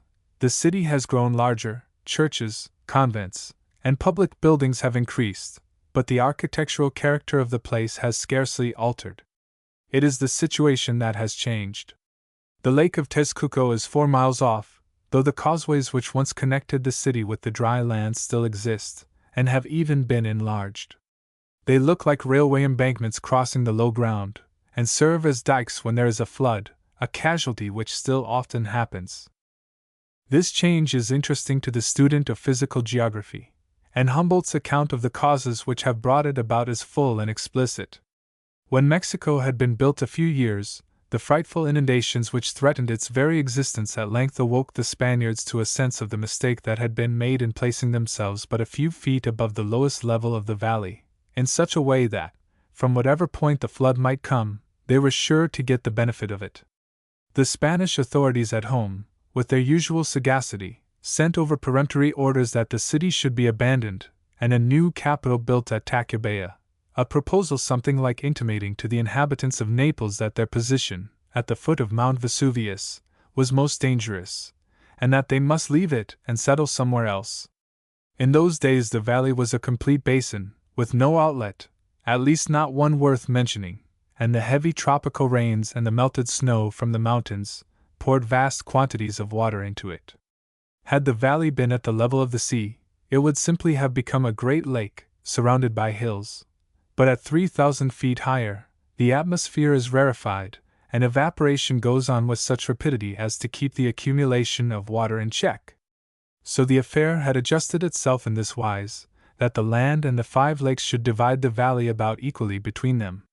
It became necessary to alter this state of things, and a passage was cut at a place where the hills were but little above the level of the highest lake. The history of this passage, the famous Disague de Huatoca, is instructive enough, but it has been written so threadbare that I cannot touch it. Suffice it to say, that by this means a constant outlet was made for the Lake of Zumpango, the highest of the 5, and for the Rio de Guadalupe, a stream which formerly ran into it. So much for one cause of the change in the present appearance of the city. Then the Spaniards were great cutters down of forests. They rather liked to make their new country bear a resemblance to the arid plains of Castile, where, when you arrive in Madrid, people ask you whether you noticed the tree on the road, and moreover, as they wanted wood, they cut it, without troubling themselves to plant for the benefit of future generations. Now, when the trees were cut down, the small plants which grew in their shade died too, and left the bare earth to serve as a kind of natural evaporating apparatus. And between these two causes, it has come to pass that the extent of the lakes has been so much reduced, and that Mexico stands on the dry land, if, indeed, that may be called dry land, where you cannot dig a foot without coming to water. During the Tertiary period the whole valley of Mexico was one great lake. Whether the proportion of water to land had adjusted itself before the country was inhabited, or whether during historical times the lakes were still gradually diminishing by the excess of evaporation over the quantity of water supplied by rain and snow, is an open question. At any rate, the 2 causes I have mentioned will account for the changes which have taken place since the conquest. Taking it as a whole, Mexico is a grand city, and, as Cortés truly said, its situation is marvelous. But as for the buildings, I should be sorry to inflict upon anyone who may read these sketches a detailed description of any one of them. It is 1,000 pities that, just at the time when the Italians and Spaniards were most zealous in church building, so very questionable an architectural taste should have been prevalent. The churches and convents in Mexico belong to that kind of Renaissance style that began to flourish in southern Europe in the 16th century, and has held its ground there ever since. High facades abound, with pilasters crowned by elaborate Corinthian capitals, forming a curious contrast with the mean little buildings crouched behind the tall front. In the doors of the churches outside, and the chapels within, one is constantly coming upon that peculiar construction which consists of what would be an arch, resting on two pillars, were not the keystone wanting. Columns with shafts elaborately sculptured, and twisted marble pillars of the bedpost pattern, are to be seen by hundreds, very expensive in material and workmanship, but unfortunately very ugly, while the numbers of puffy cherubs, inside and out, remind the Englishman of the monuments of St. Paul's. As to the interior decoration of the churches, the richer ones are crowded with incongruous ornaments to a wonderful degree. Gold, silver, costly marbles, jewels, stucco, paint, tinsel, and frippery are all mixed up together in the wildest manner. We found the inside of the churches to be generally the worst part of them. The cathedral, for instance, is really a very grand building when seen from a little distance, with its two high towers and its cupola behind. I was greatly edified by finding it described in the last book of Mexican travels I have read, as built in the purest Doric style. The Mineria, or School of Mines, is a fine building, something after the manner of Somerset House on a small scale. As for the famous Plaza Mayor, the Great Square, it is a very great square indeed, large enough to review an army in, and large enough to damage by its size the effect of the cathedral, and to dwarf the other buildings that surround it into mere insignificance. However, one thing is certain, that we have not come all this way to see Spanish architecture and great squares, but must look for something more characteristic. I have said we arrived in Mexico on the eve of Palm Sunday, and next morning we proceeded to consult with one of our newly made acquaintances as to our prospects for the ensuing Holy Week. This gentleman, a man who took a practical view of things, mentioned a circumstance which led him to expect that the affair would go off with éclat. The Mexicans, both the nearly white mestizos and the Indians of pure race, delight in pulque. The brown people are grave and silent in their sober state, but pulque stirs up their sluggish blood, and they get into a condition of positive enjoyment. But very soon after this comes a state of furious intoxication, and a general scuffle is a common termination to a drinking bout. Fortunately, the Indians are not a bloodthirsty people, and though every man carries a knife or machete, or, if he can get nothing better, a bit of hoop iron tempered, sharpened, and fixed into a handle, yet nothing more serious than cuffs and scratches generally ensues. Even if severe wounds are given, the Indian has many chances in his favor, for his organization is somewhat different from that of white men, and he recovers easily from wounds that would kill any European outright. The lower orders of the half-breed population are also given to pulque drinking, but with far more serious consequences. Unlike the pure Indians, they are a hot-blooded and excitable race, and drunkenness with them is utter madness while it lasts. Knives are drawn at the very beginning of a squabble, and scarcely an evening passes without one or two bodies of men killed in these drunken melees being carried to the police cuartel in the great square.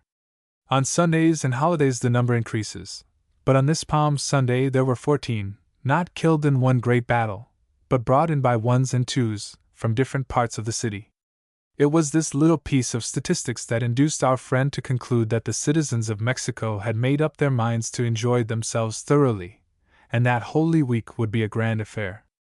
Monday, Tuesday, and Wednesday of the Semana Santa have only this to distinguish them from ordinary days, that the churches are crowded with men and women waiting their turn at the confessional, and that in the afternoons the old promenade of Las Vegas, down in the Indian quarter by the Canal of Chalco, is patronized by fashionable Mexico, which, except on some 4 or 5 special days, frequents the new Alameda.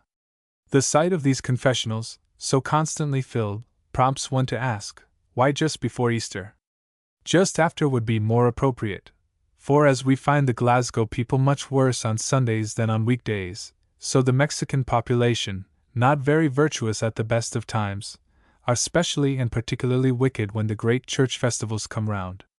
The name of Shrove Tuesday survives in our calendar, to remind us of the time when we also used to go to be shriven before Easter.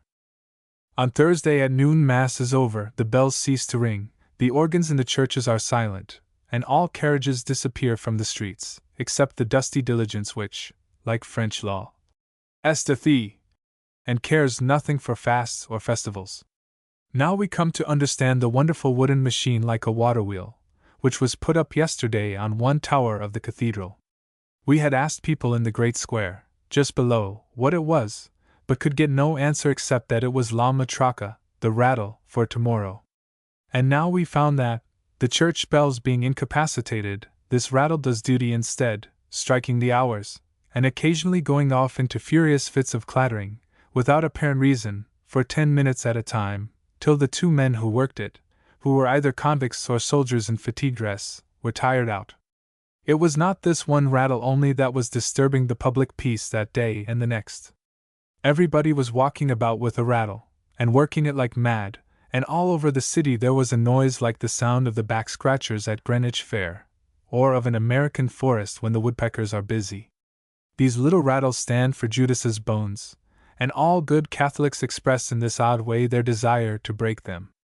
They do the same thing in Italy, but it is not so prominent a part of the celebration as in Mexico, where old and young, rich and poor, all do their part in it.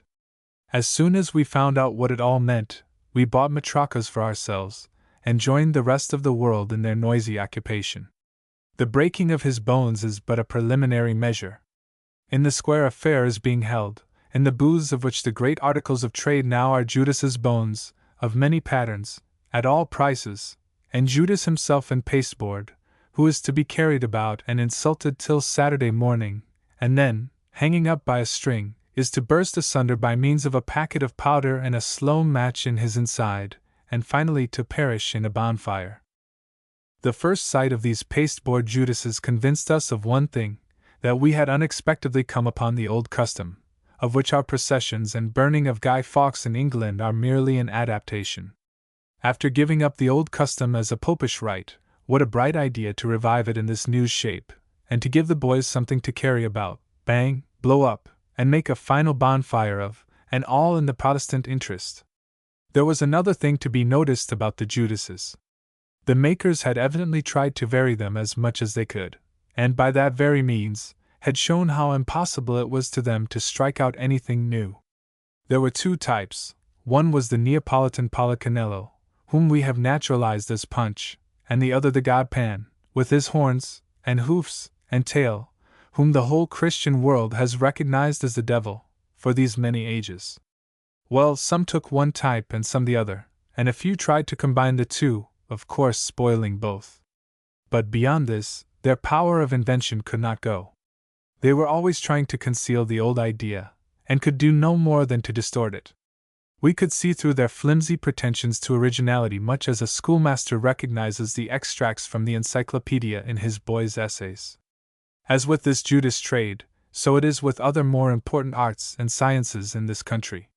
The old types descend, almost unchanged, from generation to generation. Everything that is really Mexican is either Aztec or Spanish. Among the Spanish types we may separate the Moorish.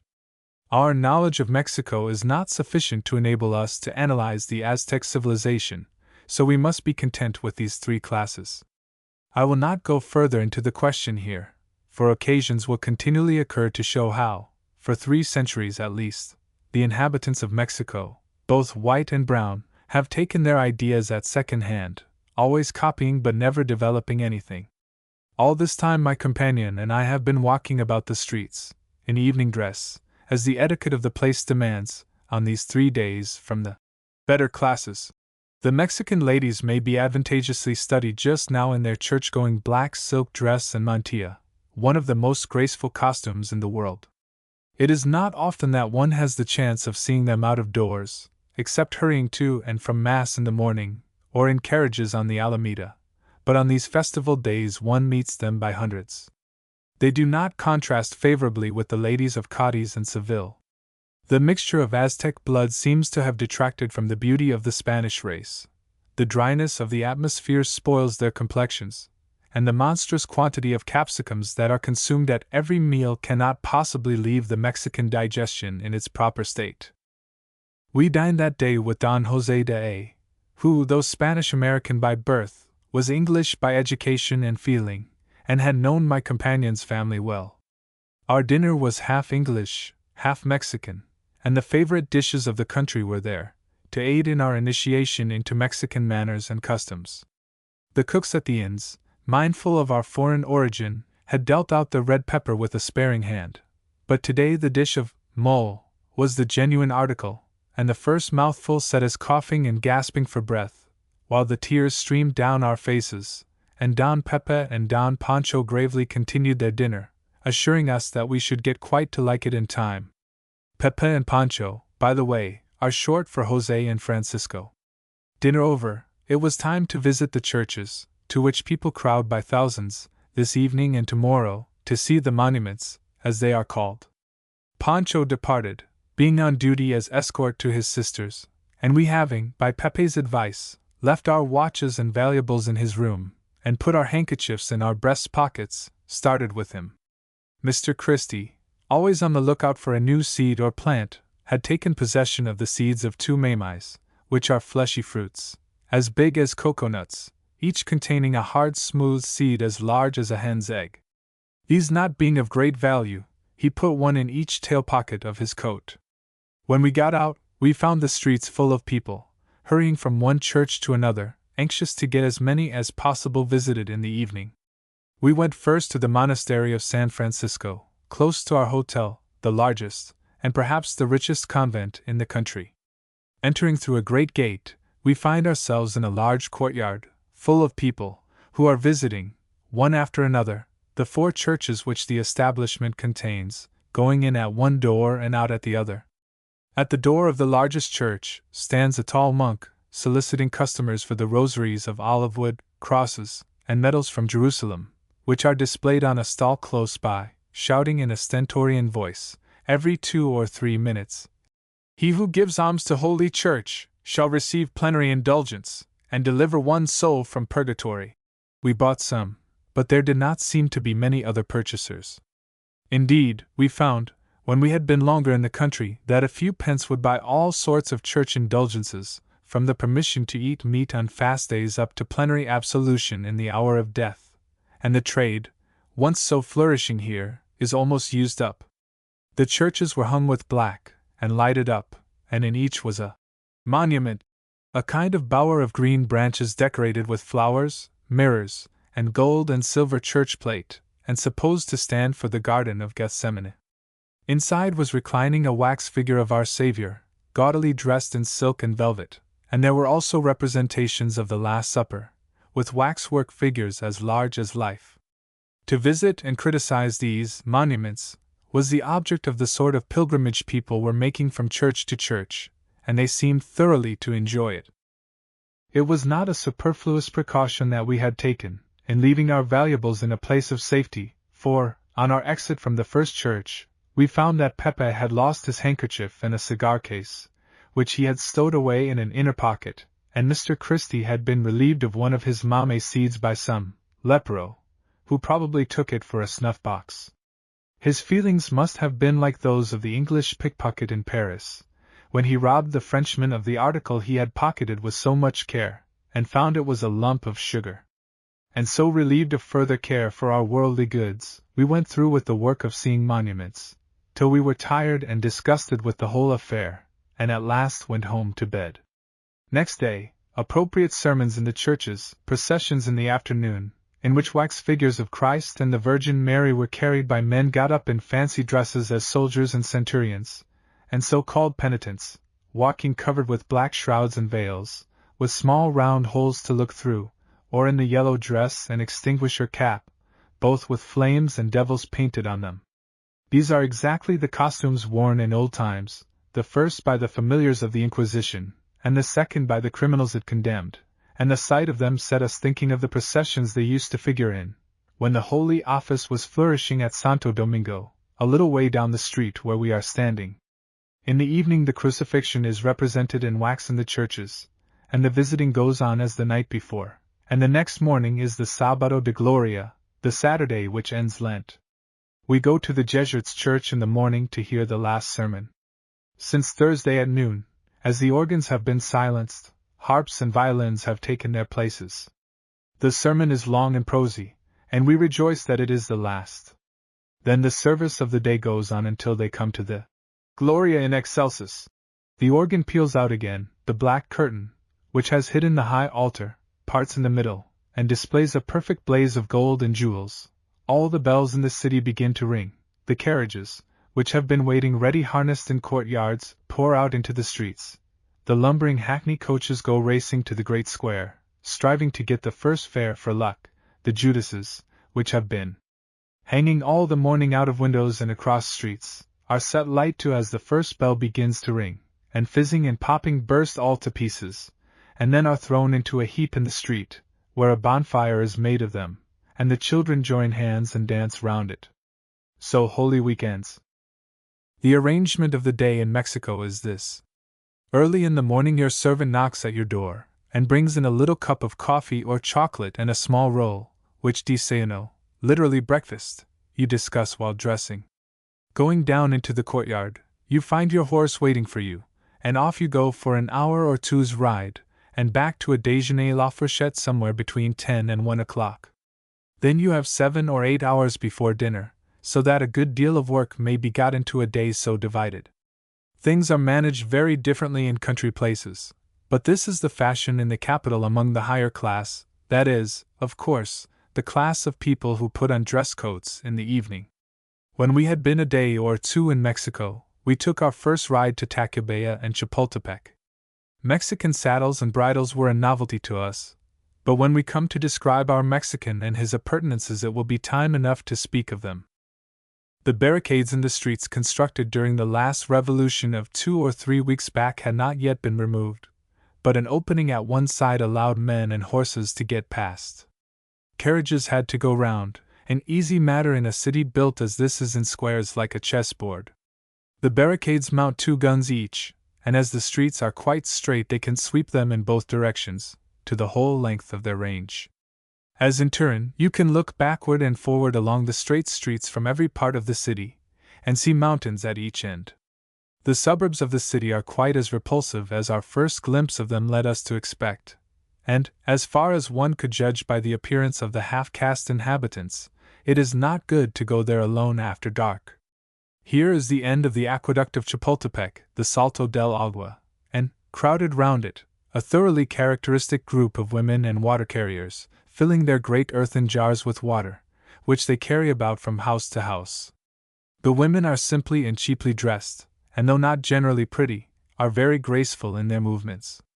Their dress consists of a white cotton underdress, a colored cotton skirt, generally blue, brown, or gray, with some small pattern upon it, but never brilliant in color, and a rebozo, which is a small sober-colored cotton shawl, long and narrow. This rebozo passes over the back of the head, where it is somehow fixed to a back hair comb, and the 2 ends hang down over the shoulders in front. Or, more often, one end is thrown over the opposite shoulder, so that the young lady's face is set in it, like a picture in a frame. Add to this a springy step, the peculiarly unconstrained movement in walking which comes of living in the open air and wearing a loose dress, a pleasant pale face, small features, bright eyes, small hands and feet, little slippers and no stockings, and you have as good a picture of a Mexican half-caste girl as I can give.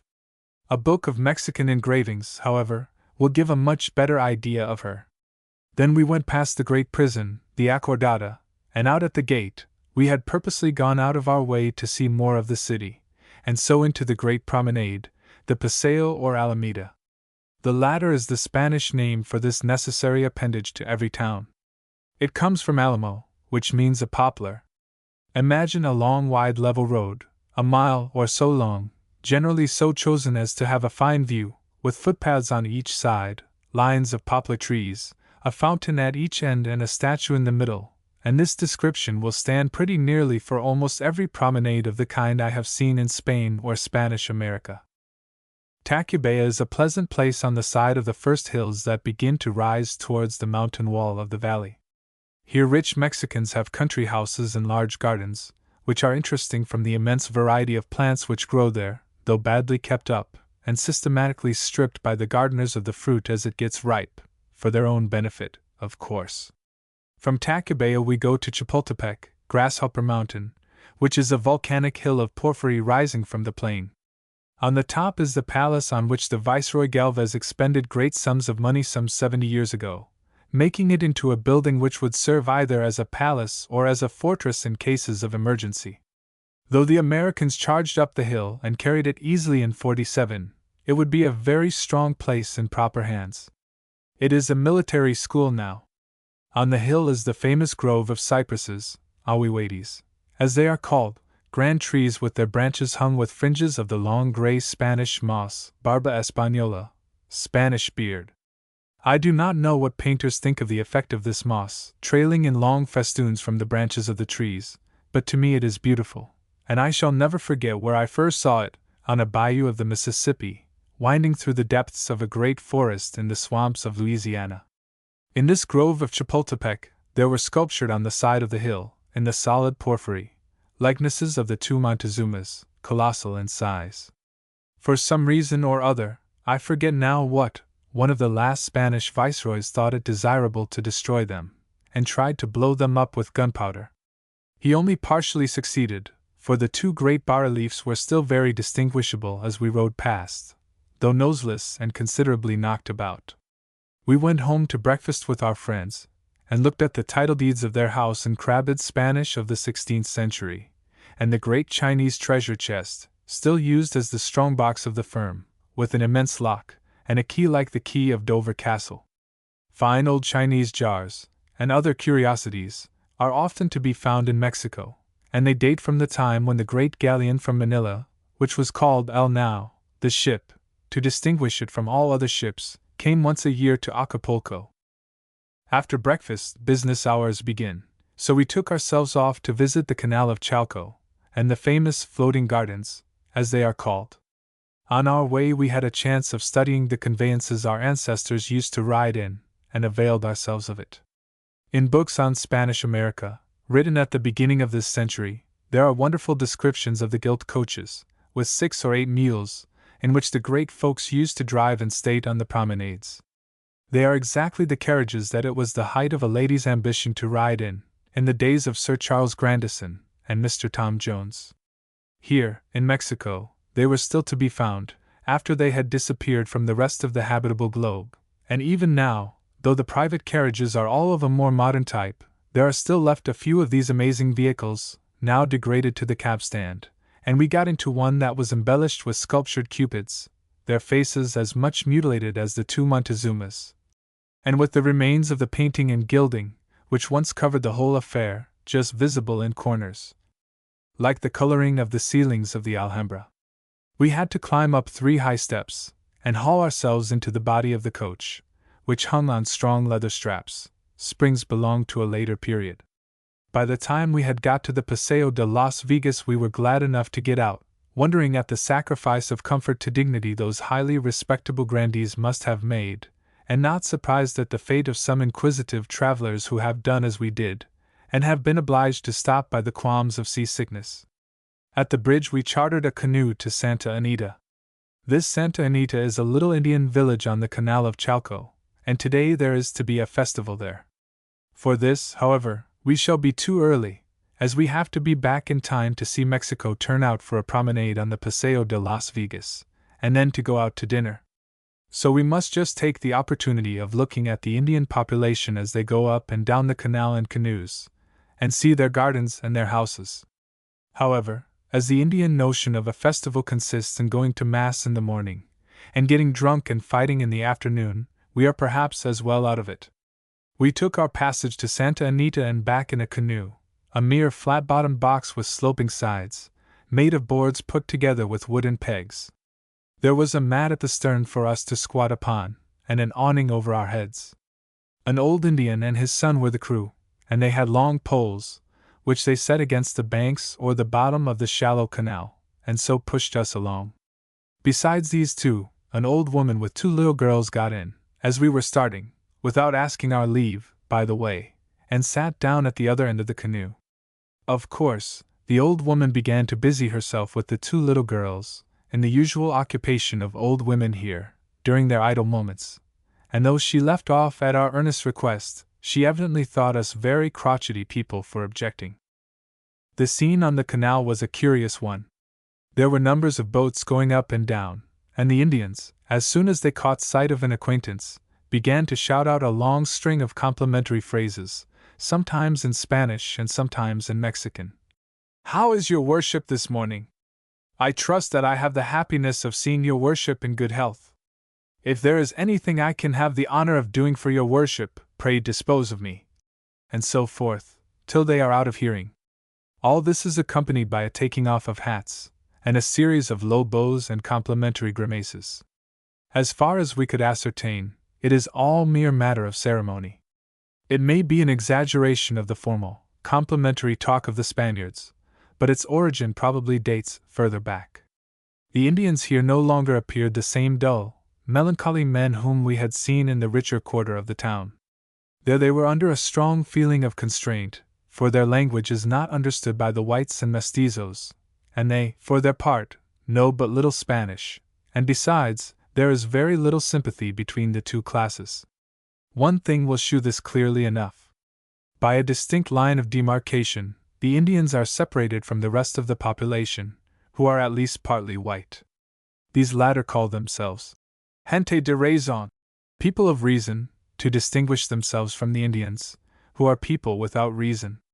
In common parlance the distinction is made thus: the whites and mixed breed are gente, people, the brown men being merely indios, Indians, and not people at all.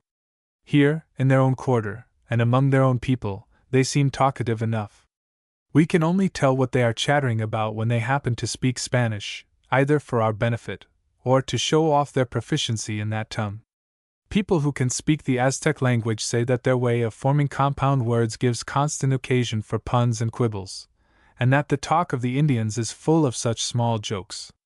In this respect they differ exceedingly from the Spaniards, whose jests are generally about things, and seldom about their names, as one sees by their almost always bearing translation into other languages.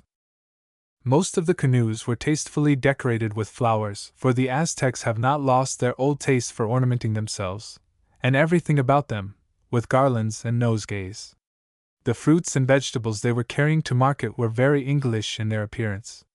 Mexico is supplied with all kinds of tropical fruits, which come from a distance, but the district we are now in only produces plants which might grow in our own country: barley, potatoes, cabbages, parsnips, apples, pears, plums, peaches, and so forth, but scarcely anything tropical in its character.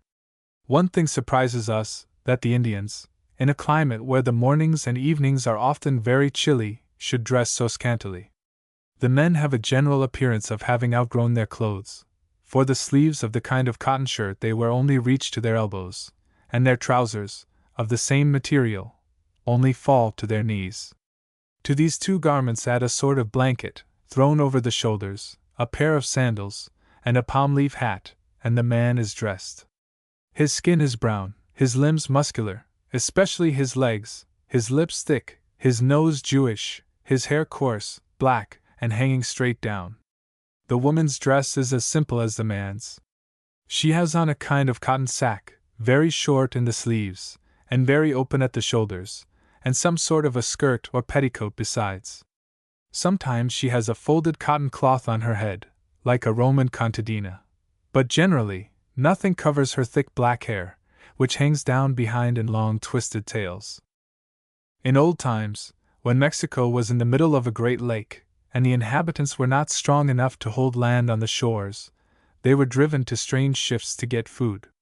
Among other expedients, they took to making little floating islands, which consisted of rafts of reeds and brushwood, on which they heaped mud from the shores of the lakes.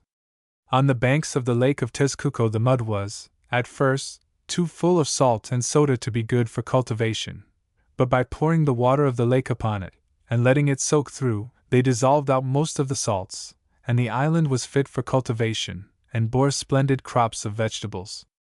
These islands were called chinampas, and they were often large enough for the proprietor to build a hut in the middle, and live in it with his family. In later times, when the Mexicans came to be no longer afraid of their neighbors, the chinampas were not of much use, and when the water was drained off, and the city stood on dry land, one would have supposed that such a troublesome and costly arrangement would have been abandoned. The Mexican, however, is hard to move from the customs of his ancestors, and we have Humboldt's word for it, that in his time there were some of these artificial islands still in the lake of Chalco, which the owners towed about with a rope, or pushed with a long pole. They are all gone now, at any rate, though the name of Chinampa is still applied to the gardens along the canal. These gardens very much resemble the floating islands in their construction of mud, heaped on a foundation of reeds and branches.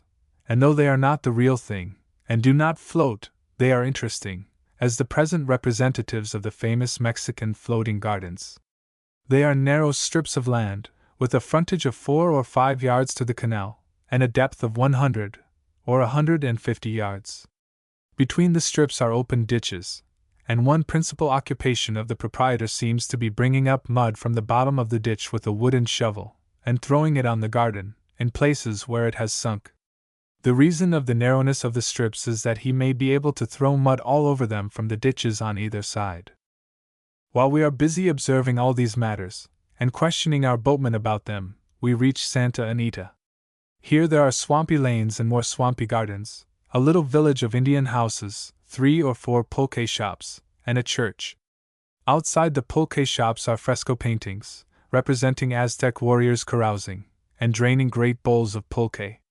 These were no specimens of Aztec art, however, but seemed to be copied, by some white or half-caste sign painter, probably, from the French-colored engravings which represent the events of the conquest. These extraordinary works of art are to be seen everywhere in this country, where, of all places in the world, one would have thought that people would have noticed that the artist had not the faintest idea of what an Aztec was like, but supposed that his limbs and face and hair were like an European's. Here, with the real Aztec standing underneath, the difference was striking enough. One ought not to be too critical about these things, however, when one remembers the pictures of shepherds and shepherdesses that adorn our English farmhouses.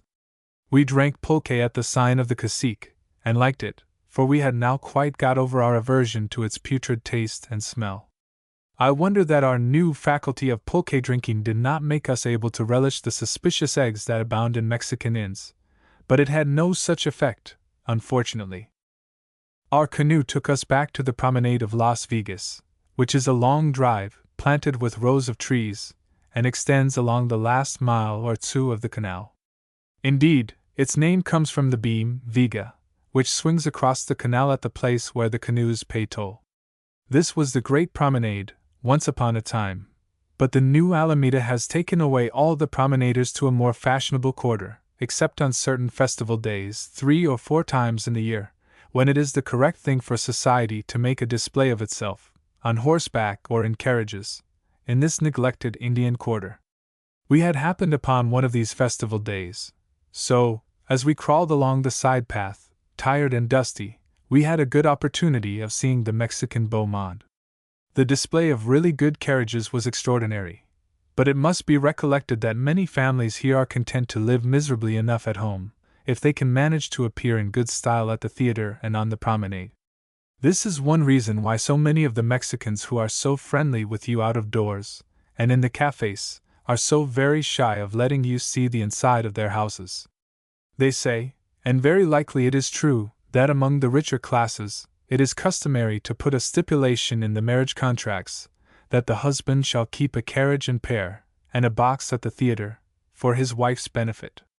The horsemen turned out in great style, and the foreigners were fully represented among them.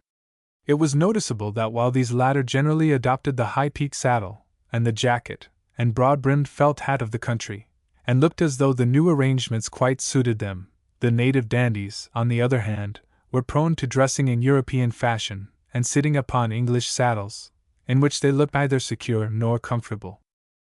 We walked home past the old bull ring, now replaced by a new one near the new promenade, and found, to our surprise, that in this quarter of the town many of the streets were under water.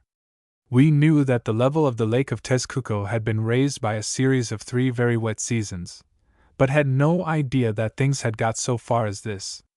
Of course the ground floors had to be abandoned, and the people had made a raised pathway of planks along the street, and adopted various contrivances for getting drished up to their first floors, and in some places canoes were floating in the street.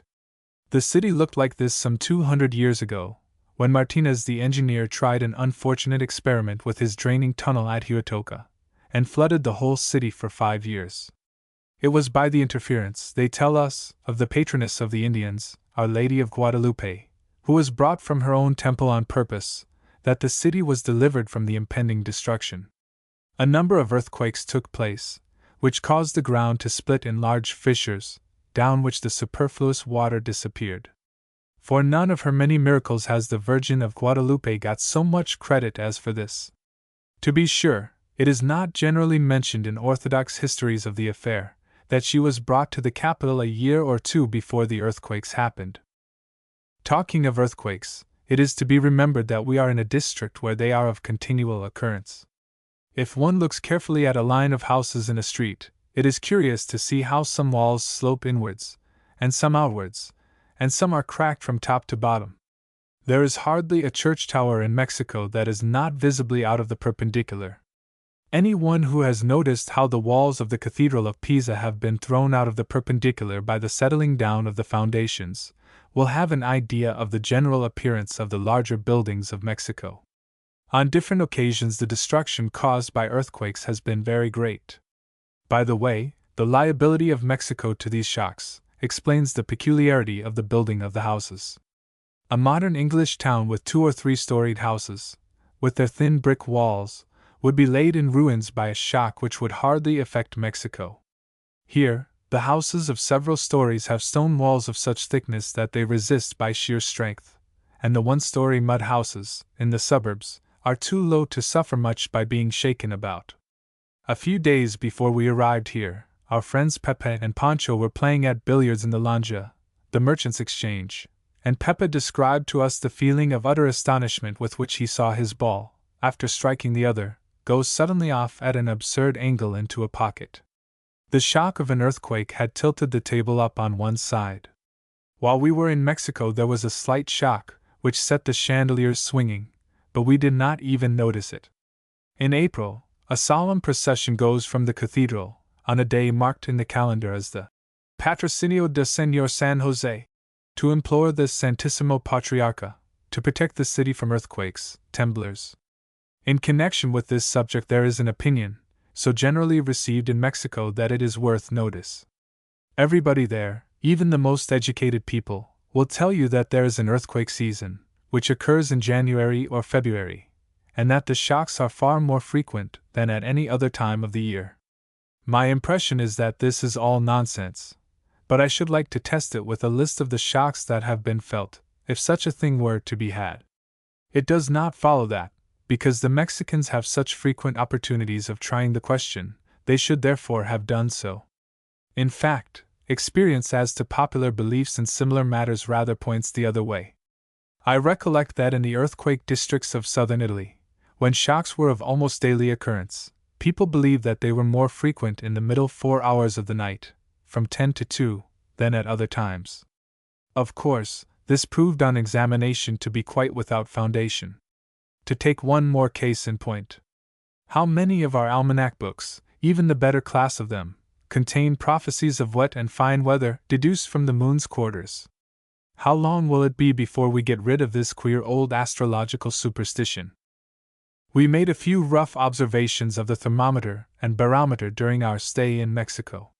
The barometer stands at about 22.5 inches, and our thermometer gave the boiling point of water at 199 degrees. We could never get eggs well boiled in the highlands, and attributed this, whether rightly or not I cannot say, to the low temperature of boiling water. Chapter 4. Tacubaya, Pachuca, Rio del Monte. We went one morning to the house of our friend Don Pepe, and were informed by the servant as we entered the courtyard that the niño, the child, was upstairs waiting for us. The child seemed an odd term to apply to a young man of 25.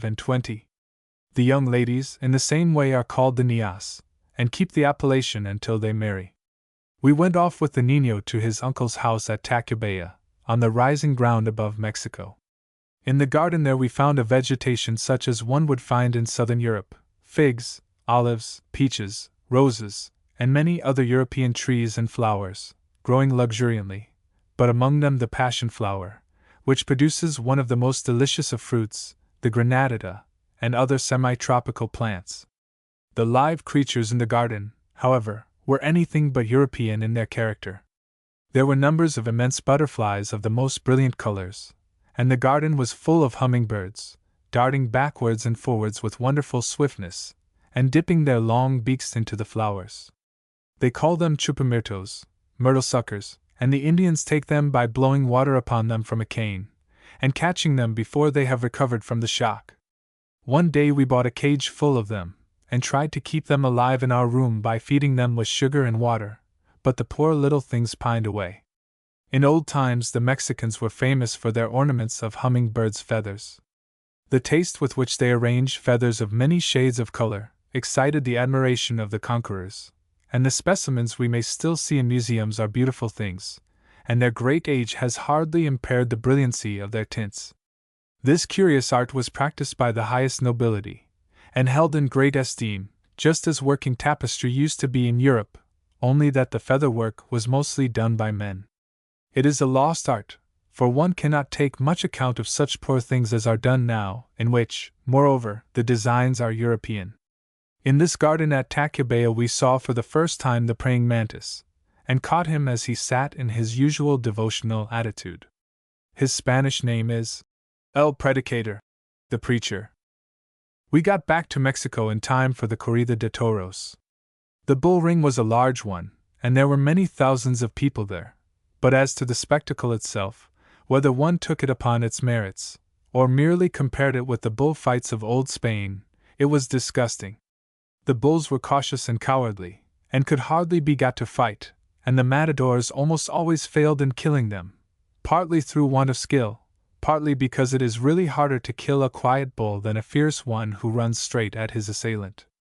To fill up the measure of the whole iniquitous proceeding, they brought in a wretch in a white jacket with a dagger, to finish the unfortunate beasts which the matador could not kill in the legitimate way. It was evidently quite the regular thing, for the spectators expressed no surprise at it. After the bullfight proper was finished, there came 2 or 3 supplementary performances, which were genuinely Mexican, and very well worth seeing. A very wild bull was turned into the ring, where 2 lazadors, on beautiful little horses, were waiting for him. The bull set off at full speed after one of the riders, who cantered easily ahead of him, and the other, leisurely untying his lazo, hung it over his left arm, and then, taking the end in his light hand, let the cord fall through the loop into a running noose, which he whirled 2 or 3 times round his head, and threw it so neatly that it settled gently down over the bull's neck. In a moment the other end of the cord was wound several times round the pommel of the saddle, and the little horse set off at full speed to get ahead of the bull. But the first rider had wheeled round, thrown his lazo upon the ground, and just as the bull stepped within the noose, whipped it up round his hind leg, and galloped off in a contrary direction. Just as the first lazo tightened round his neck, the second jerked him by the leg, and the beast rolled helplessly over in the sand.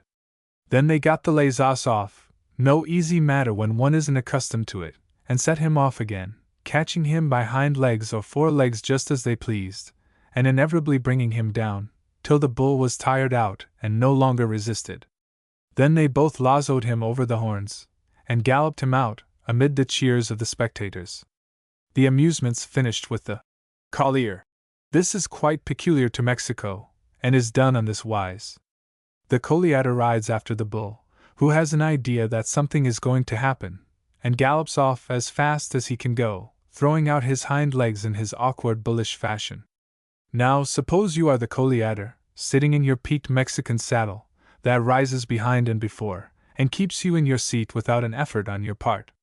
You gallop after the bull, and when you come up with him, you pull as hard as you can to keep your horse back, for, if he is used to the sport, as almost all Mexican horses are, he is wild to get past, not noticing that his rider has got no hold of the toro. Well, you are just behind the bull, a little to the left of him, and out of the way of his hind legs, which will trip your horse up if you don't take care. You take your right foot out of the stirrup, catch hold of the end of the bull's tail, which is very long, throw your leg over it, and so twist the end of the tail round your leg below the knee. You have either got the bridle between your teeth or have let it go altogether, and with your left hand you give your horse a crack with the whip. He goes forward with a bound, and the bull, losing his balance by the sudden jerk behind, rolls over on the ground, and gets up, looking very uncomfortable. The faster the bull gallops, the easier it is to throw him over, and 2 boys of 12 or 14 years of age colliered a couple of young bulls in the arena, in great style, pitching them over in all directions. The farmers and landed proprietors are immensely fond of both these sports, which the bulls, by the way, seem to dislike most thoroughly. But this exhibition in the bull ring was better than what one generally sees, and the leperos were loud in their expressions of delight. When we had been a week or 2 in the city of Mexico, we decided upon making an excursion to the great silver mining district of the Rio del Monte. Some of our English friends were leaving for England, and had engaged the whole of the diligence to Pachuca, going from thence up to the Rio, and thence to Tampico, with all the pomp and circumstance of a train of carriages and an armed escort.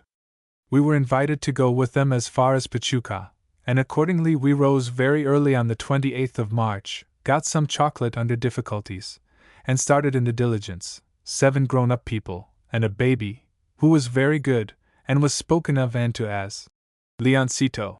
On the high plateaus of Mexico, the children of European parents grow up as healthy and strong as at home. It is only in the districts at a lower elevation above the sea, on the coast for instance, that they do not thrive. Mr. G., who was leaving Mexico, was the head of a great merchant house, and it was as a compliment to him and Mrs. G. that we were accompanied by a party of English horsemen for the first 2 or 3 leagues. Englishmen take much more easily to Mexican ways about horses than the Mexicans do to ours, and a finer turnout of horses and riders than our amateur escort could hardly have been found in Mexico. There was our friend Don Guillermo, who rode a beautiful horse that had once belonged to the captain of a band of robbers, and had not its equal in the city for swiftness, and Don Juan on his splendid little brown horse Pancho, lassoing stray mules as he went, and every now and then galloping into a meadow by the roadside after a bull, who was off like a shot the moment he heard the sound of hoofs. I wonder whether I shall ever see them again, those jovial open-hearted countrymen of ours. At last our companions said good-bye, and loaded pistols were carefully arranged on the center cushion in case of an attack, much to the edification of my companion and myself, as it rather implied that, if fighting were to be done, we too should have to sit inside to be shot at without a chance of hitting anybody in return. The hedges of the organ cactus are a feature in the landscape of the plains, and we first saw them to perfection on the road between Mexico and Pachuca. This plant, the Cereus hexagonus, grows in Italy in the open air, but seems not to be turned to account anywhere except in Mexico for the purpose to which it is particularly suited. In its wild state it grows like a candelabrum, with a thick trunk a few feet high, from the top of which it sends out shoots, which, as soon as they have room, rise straight upwards in fluted pillars 15 or 20 feet in height. Such a plant, with pillars rising side by side and almost touching one another, has a curious resemblance to an organ with its pipes, and thence its name, organo. To make a fence, they break off the straight lateral shoots, of the height required, and plant them closely side by side, in a trench, sufficiently deep to ensure their standing firmly, and it is a curious sight to see a laborer bearing on his shoulder one of these vegetable pillars, as high as himself, and carefully guarding himself against its spines. A hedge perfectly impassable is obtained at once, the cactus rooting so readily, that it is rare to see a gap where one has died. The villagers surround their gardens with these fences of cactus, which often line the road for miles together. Foreigners used to point out such villages to us, and remark that they seemed well organized, a small joke which unfortunately bears translation into all ordinary European languages, and was inflicted without mercy upon us as newcomers. We reached Pachuca early in the afternoon, and took up our quarters in the inn there, and our friends went on to Rio del Monte. This little town of Pachuca has long been a place of some importance in the world, as regards mining operations. The Aztecs worked silver mines here, as well as at Tasco, long before the Spaniards came, and they knew how to smelt the ore. It is true that, if no better process than smelting were known now, most of the mines would scarcely be worth working, but still, to know how to extract silver at all was a great step, and indeed at that time, and for long after the conquest, there was no better method known in Europe. It was in this very place that a Spaniard, Medina by name, discovered the process of amalgamation with mercury, in the year 1557, some 40 years after the invasion. We went to see the place where he first worked his new process, and found it still used as a hacienda de beneficio, establishment for extracting silver from the ore. So few discoveries in the arts have come out of Mexico, or indeed out of any Spanish colony, that we must make the most of this really very important method, which is more extensively used than any other, both in North and South America.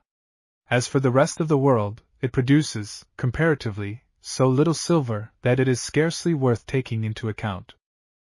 We had forgotten, when we went to bed, that we were nearly 700 feet higher than Mexico, but had the fact brought to our remembrance by waking in the middle of the night, feeling very cold, and finding our thermometer marking 40 degrees Fahrenheit, whereupon we covered ourselves with cloaks, and the cloaks with the strips of carpet at our bedsides, and went to sleep again. We had hired, of the French landlord, 2 horses and a mozo to guide us, and sorry hacks they were when we saw them in the morning. It was delightful to get a little circulation into our veins by going at the best gallop our horses would agree to, for we were fresh from hot countries, and not at all prepared for having our hands and feet numbed with cold, and being as hoarse as ravens, for the sore throat which is the nuisance of the district, and is very severe upon newcomers, had not spared us. Evaporation is so rapid at this high altitude that if you wet the back of your hand it dries almost instantly, leaving a smart sensation of cold. One may easily suppose that when people have been accustomed to live under the ordinary pressure of the air, their throats and lungs do not like being dried up at this rate, besides their having, on account of the rarity of the air, to work harder in breathing, in order to get in a necessary quantity of oxygen. Coughs seem very common here, especially among the children, though people look strong and healthy, but in the absence of proper statistics one cannot undertake to say whether the district is a healthy one or not. For a wonder we have a good road, and this simply because the Real Del Monte Company wanted one, and made it for themselves. How unfortunate all Spanish countries are in roads, one of the most important first steps towards civilization. When one has traveled in old Spain, one can imagine that the colonists did not bring over very enlightened ideas on the subject, and as the Mexicans were not allowed to hold intercourse with any other country, it is easy to explain why Mexico is all but impassable for carriages. But if the money, or half of it, that has been spent in building and endowing churches and convents had been devoted to road-making, this might have been a great and prosperous country. For some 3 hours we rode along among porphyritic mountains, getting higher at every turn, and enjoying the clear, bright air. Now and then we met or passed a long recua, train, of loaded mules, taking care to keep the safe side of the road till we were rid of them. It is not pleasant to meet a great drove of horned cattle in an alpine pass, but I really think a recua of loaded mules among the Andes is worse. A knowing old beast goes first, and the rest come tumbling after him anyhow, with their loads often projecting a foot or 2 on either side, and banging against anybody or anything. Then, wherever the road is particularly narrow, and there is a precipice of 200 or 300 feet to fall over, 1 or 2 of them will fall down, or get their packs loose, and so block up the road, and there is a general scrimmage of kicking and shoving behind, till the arrieros can get things straight again. At last we reach the top of a ridge, and see the little settlement of Real del Monte below us. It is more like a Cornish mining village than anything else, but of course the engine houses, chimneys, and mine sheds, built by Cornish men in true Cornish fashion, go a long way towards making up the resemblance. The village is built on the awkwardest bit of ground possible, up and down on the side of a steep ravine, one house apparently standing on the roof of another, and it takes half a mile of real hard climbing to get from the bottom of the town to the top.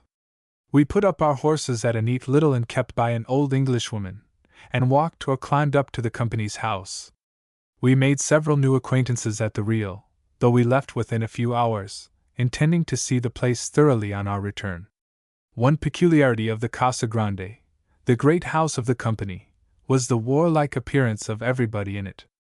The clerks were posting up the ledgers with loaded revolvers on the desk before them, The manager's room was a small arsenal, and the gentlemen rode out for exercise, morning and evening, armed to the teeth. Not that there is anything to be apprehended from robbers. Indeed, I should like to see any of the Mexican ladrones interfering with the Cornish miners, who would soon teach them better manners. I am inclined to think there is a positive pleasure in possessing and handling guns and pistols, whether they are likely to be of any use or not.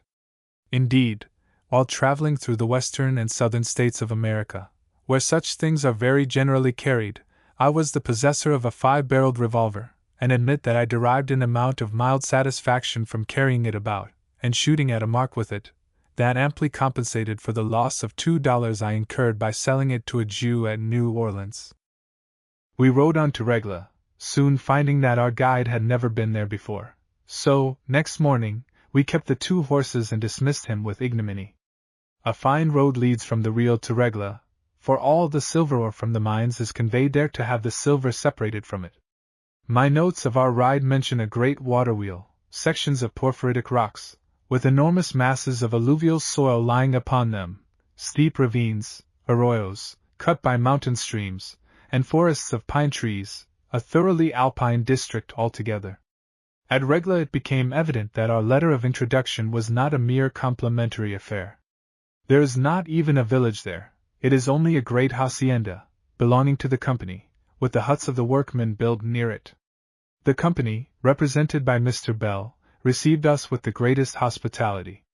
Almost before the letter was opened our horses and mozo were off to the stables, our room was ready, and our dinner being prepared as fast as might be.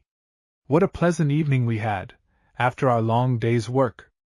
We had a great wood fire, and sat by it, talking and looking at Mr. Bell's photographs and minerals, which serve as an amusement in his leisure hours. The company's administrator leads rather a peculiar life here. There is no want of work or responsibility. He has 200 or 300 Indians to manage, almost all of whom will steal and cheat without the slightest scruple, if they can but get a chance. He has to assay the ores, superintend a variety of processes which require the greatest skill and judgment, and he is in charge of property to the value of several £100,000. Then a man must have a constitution of iron to live in a place where the air is so rarefied, and where the temperature varies 30 and 40 degrees between morning and noon. As for society, he must find it in his own family, for even the better class of Mexicans are on so different a level, intellectually, from an educated Englishman, that their society bores him utterly, and he had rather be left in solitude than have to talk to them. Well, it is a great advantage to travelers that circumstances fix pleasant people in such out-of-the-way places. One necessary part of a hacienda is a church. The proprietors are compelled by law to build one, and pay the priest's fees for Mass on Sundays and feast days. Now, almost all the English one meets with engaged in business, or managing mines and plantations, are Scotch, and one may well suppose that there is not much love lost between them and the priests. The father confessor plays an important part in the great system of dishonesty that prevails to so monstrous an extent throughout the country. He hears the particulars of the thefts and cheatings that have been practiced on the proprietor who builds his church and pays for his services, and he complacently absolves his penitents in consideration of a small penance. Not a word about restitution, and just a formal injunction to go and sin no more, which neither priest nor penitent is very sincere about. The various evils of the Roman Catholic system have been reiterated till the subject has become tiresome, but this particular practice is so contrary to the simplest notions of morality, and has produced such fearful effects on the character of this nation, that one cannot pass it by without notice. If the superintendent should roast the parish priest in front of the oxidizing furnace, till he confessed all he knew about the thefts of his parishioners from the company, he would tell strange stories, how Juan Fernandez carried off 6 pennyworth of silver in each car every day for a month, and how Pedro Alvarado, the Indian names have almost disappeared except in a few families, and Spanish names have been substituted. Had a hammer with a hollow handle, like the stick that Sancho Panza delivered his famous judgment about, and carried away silver in it every day when he left work, and how Vasco Nunez stole the iron key from the gate, which cost $2 to replace, walking 20 miles and losing a day's work in order to sell it, and eventually getting but 2d for it, and plenty more stories of the same kind. The Padre at Regla, we heard, was not given to preaching sermons, but had lately favored his congregation with a very striking one, to the effect that the company paid him only $3 a time for saying Mass, and that he ought to have 4. Almost every traveler who visits Mexico enlarges on the dishonesty which is rooted in the character of the people. That they are worse now in this respect than they were before the conquest is highly probable. Their position as a conquered and enslaved people tended, as it always does, to foster the slavish vices of dissimulation and dishonesty. The religion brought into the country by the Spanish missionaries concerned itself with their belief, and left their morals to shift for themselves, as it does still. In the mining districts, stealing is universal. Public feeling among the Indians does not condemn it in the least, quite the contrary. To steal successfully is considered a triumph, and to be found out is no disgrace. Theft is not even punishable. In old times a thief might be put in the stocks, but Burckhardt, who was a mining inspector for many years, says that in his time, some 20 years ago, tins was abolished, and I believe the law has not been altered since. It is a miserable sight to see the Indian laborers searched as they come out of the mines.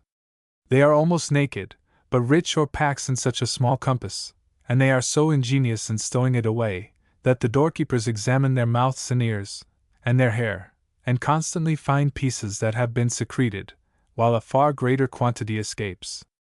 It is this system of thieving that accounts for the existence of certain little smelting sheds, close to the works of the company, who look at them with such feelings as may be imagined. These places profess to smelt ore from 1 or 2 little mines in the neighborhood, but their real object is no secret. They buy the stolen bits of rich ore from the Indian laborers, giving exactly half the value for it.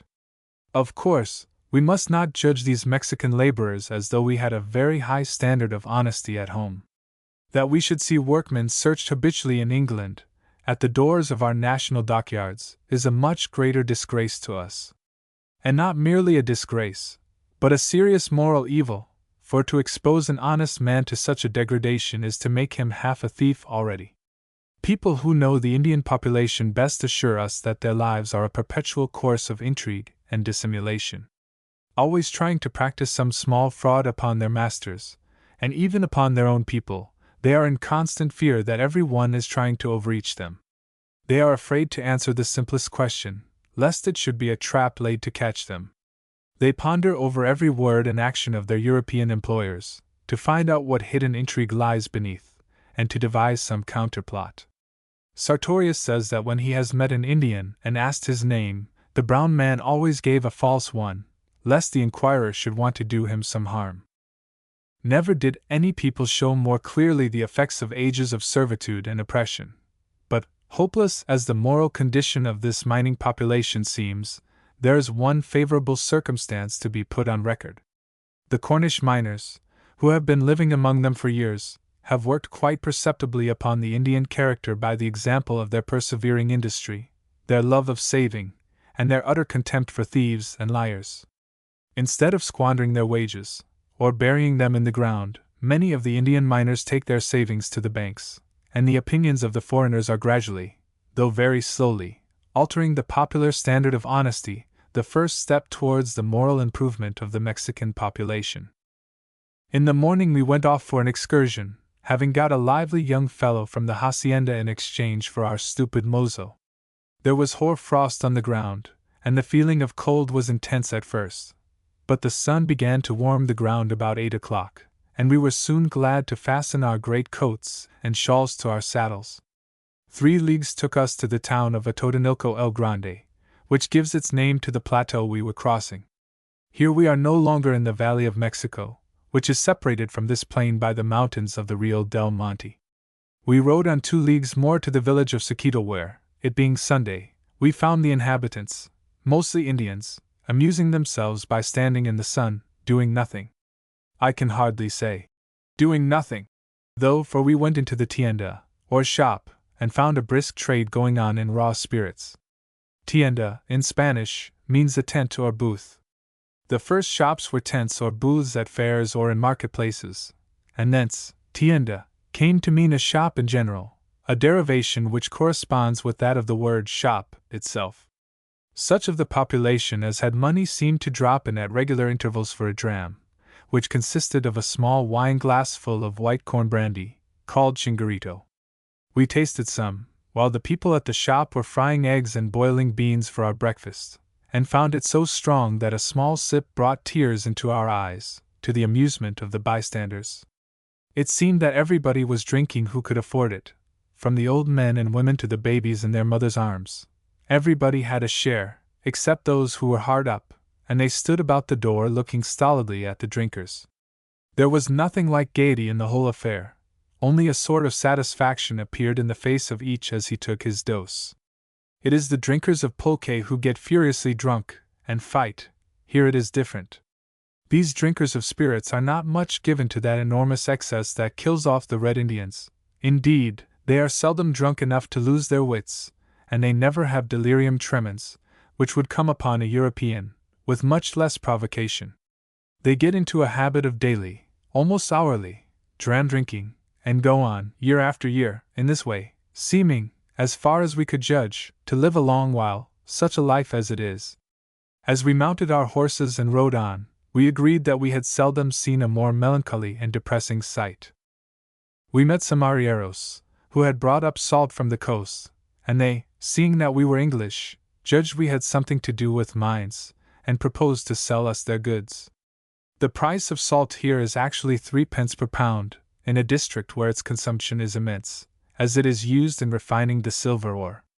It must be said, however, that this is an unusual price, for the muleteers have been so victimized by their mules being seized, either by the government or the rebels.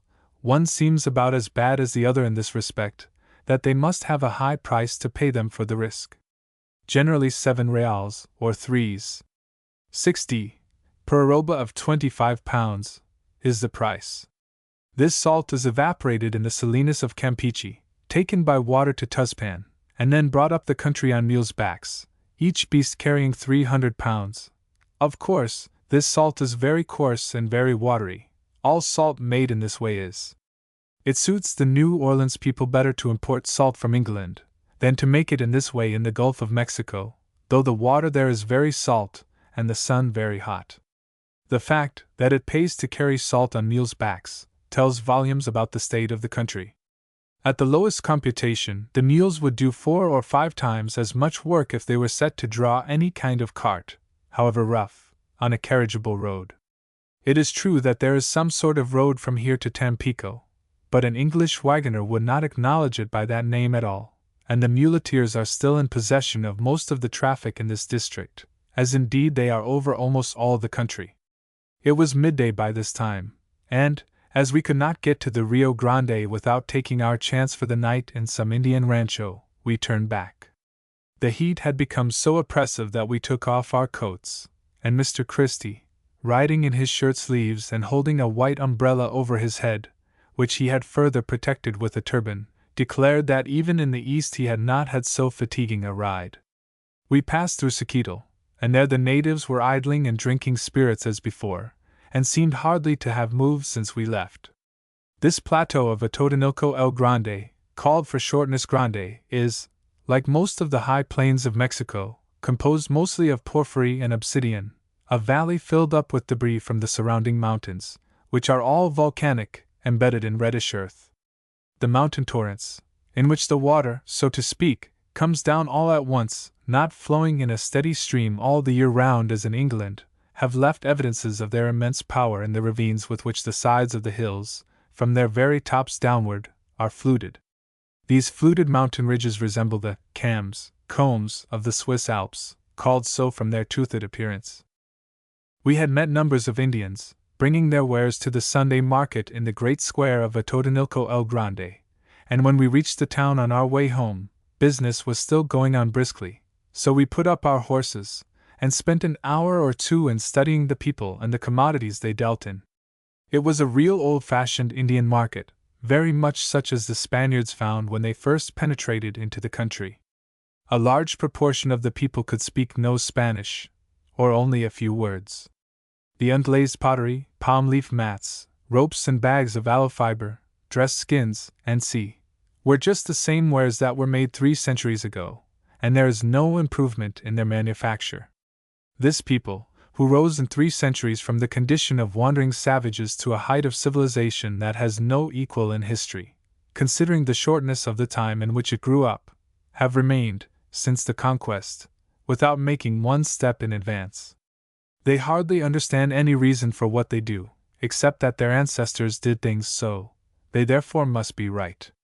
They make their unglazed pottery, and carry it 25 miles to market on their heads, just as they used to do when there were no beasts of burden in the country.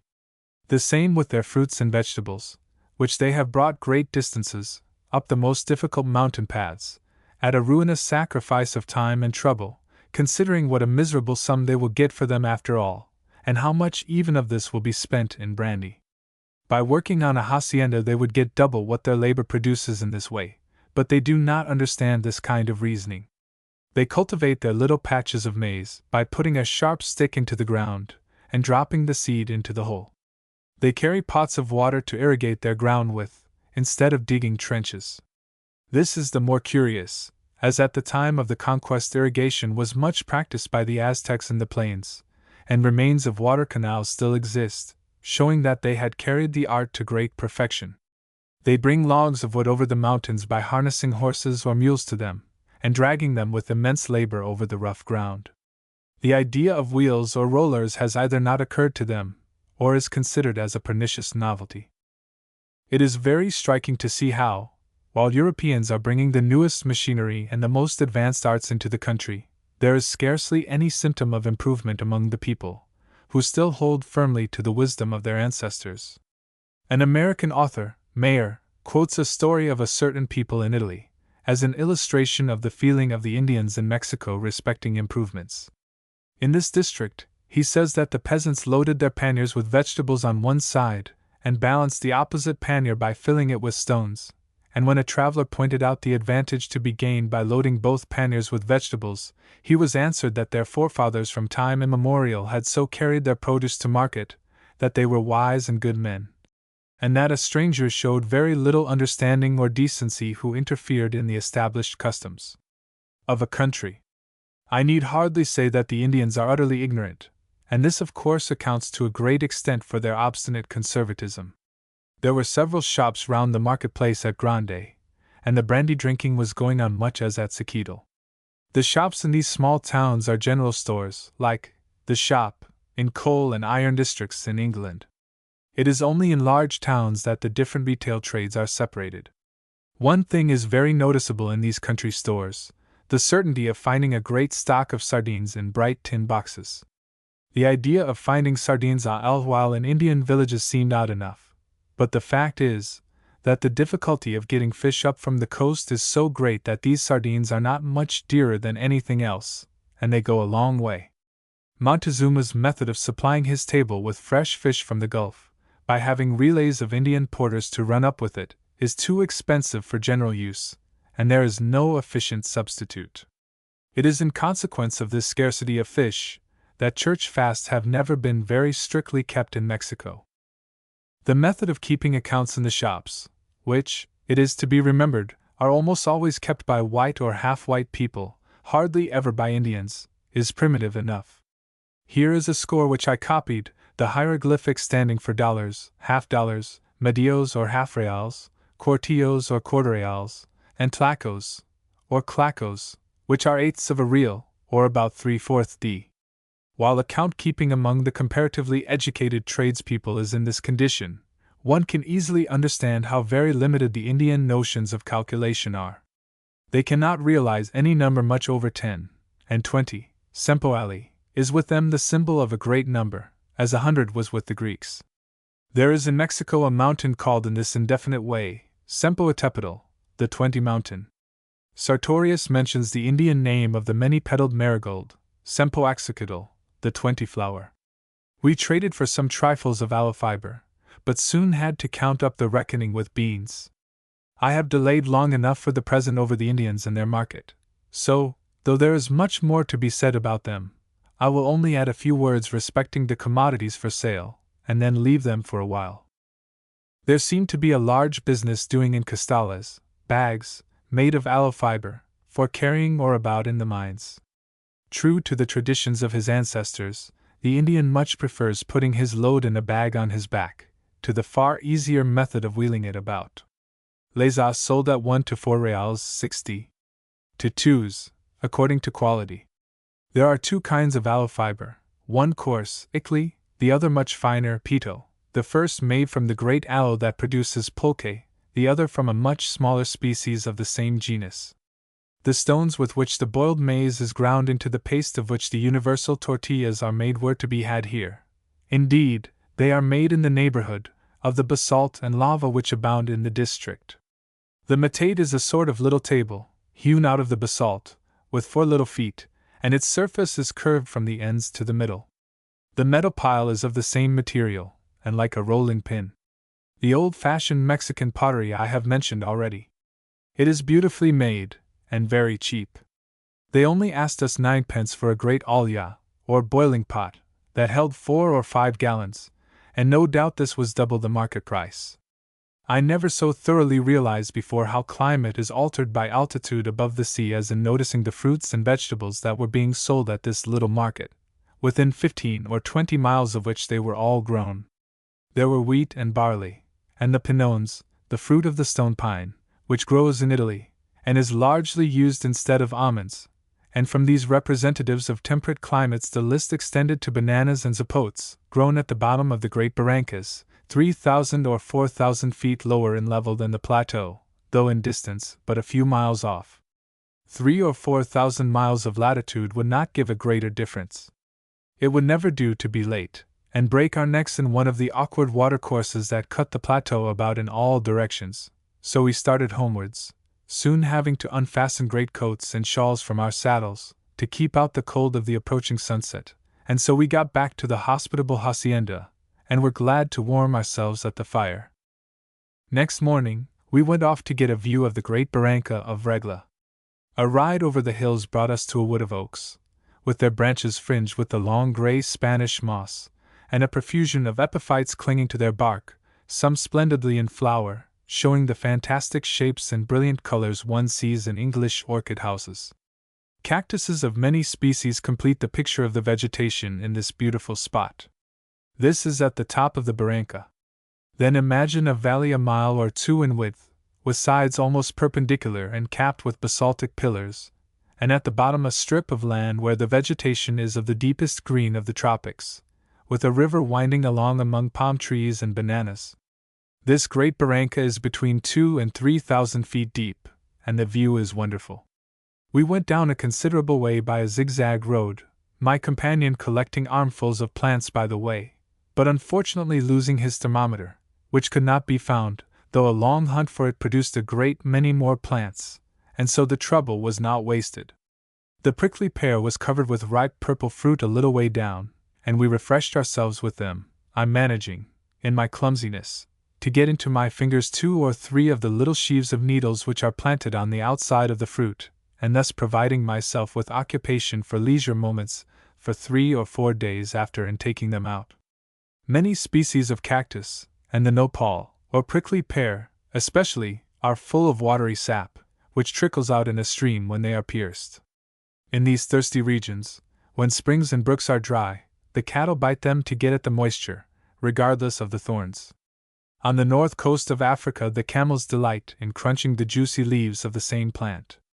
I have often been amused in watching the camel drivers' efforts to get their trains of laden beasts along the narrow sandy lanes of Tangier, between hedges of prickly pears, where the camels with their long necks could reach the tempting lobes on both sides of the way. In this thirsty season, while the cattle in the Mexican plains derive moisture from the cactus, the aloe provides for man a substitute for water. It frequently happened to us to go from rancho to rancho asking for water in vain, though pulque was to be had in abundance. To attempt any description of the varied forms of cactus in Mexico would be out of the question. In the northern provinces alone, botanists have described above 800 species. The most striking we met with were the prickly pear, Cactus opuntia, the organo, the night-blowing cereus, the various mammillarias, dome-shaped mounds covered with thorns, varying in diameter from an inch to 6 or 8 feet, and the graybeard, el viejo, the old man, as our guide called them, upright pillars like street posts, and covered with gray wool-like filaments. Getting to the top of the ravine again, we found an old Indian milking an aloe, which flourishes here, though a little further down the climate is too hot for it to produce pulque. This old gentleman had a long gourd, of the shape and size of a great club, but hollow inside, and very light. The small end of this gourd was pushed in among the aloe leaves into the hollow made by scooping out the inside of the plant, and in which the sweet juice, the aguamiel, collects. By having a little hole at each end of the gourd, and sucking at the large end, the hollow of the plant emptied itself into the acacote, in proper Mexican, acacatl, water throat, as this queer implement is called. Then the Indian stopped the hole at the end he had been sucking at, with his finger, and dexterously emptied the contents of the gourd into a pigskin which he carried at his back. We went up with the old man to his rancho, and tested his pulque, which was very good, though we could not say the same of his domestic arrangements. It puzzled us not a little to see people living up at this height in houses built of sticks, such as are used in the hot lands, and hardly affording any protection from the weather, severe as it is here. The pulque is taken to market in pigskins, which, though the pig himself is taken out of them, still retain his shape very accurately, and when nearly full of liquor they roll about on their backs, and kick up the little dumpy legs that are left them, in the most comical and lifelike way. When we went away we bought the old man's acacote, and carried it home in triumph, and is it not in the museum at Kew Gardens to this day? See the illustration at page 36. Page 36.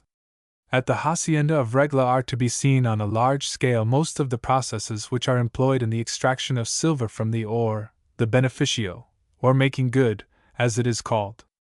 In the great yard, numbers of men and horses were walking round and round upon the tortoise, tarts or pies, as they are called, consisting of powdered or mixed with water, so as to form a circular bed of mud a foot deep. To this mud, sulfate of copper, salt, and quicksilver are added, and the men and mules walk round and round in it, mixing it thoroughly together, a process which is kept up, with occasional intervals of rest, for nearly 2 months. By that time the whole of the silver has formed an amalgam with the mercury, and this amalgam is afterwards separated from the earth by being trampled under water in troughs. We were surprised to find that men and horses could pass their lives in wading through mud containing mercury in a state of fine division without absorbing it into their bodies, but neither men nor horses suffer from it. We happened to visit the melting house one evening, while silver and lead were being separated by oxidizing the lead in a reverberatory furnace. Here we noticed a curious effect. The melted litharge ran from the mouth of the furnace upon a floor of damp sand, and spread over it in a sheet. Presently, as the heat of the mass vaporized the water in the sand below, the sheet of litharge, still slightly fluid, began to heave and swell, and a number of small cones rose from its surface. Some of these cones reached the height of 4 inches, and then burst at the top, sending out a shower of red-hot fragments.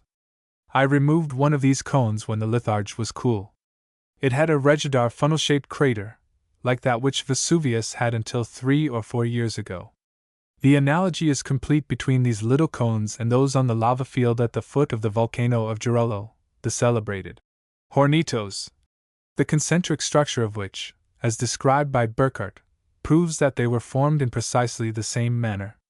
Until lately, the formation of the great cone of Jorullo was attributed to the same kind of action as the Hornitos, but later travelers have established the fact that this is incorrect. One of the de Saussure family, who was in Mexico a few years back, describes Jorullo as consisting of 3 terraces of basaltic lava, which have flowed one above another from a central orifice, the whole being surmounted by a cone of lapilli thrown up from the same opening, from which also later streams of lava have issued. The celebrated cascade of Regla is just behind the hacienda. There is a sort of basin, enclosed on 3 sides by a perpendicular wall of basaltic columns, some 80 feet high. On the side opposite the opening, a mountain stream has cut a deep notch in this wall, and pours down in a cascade.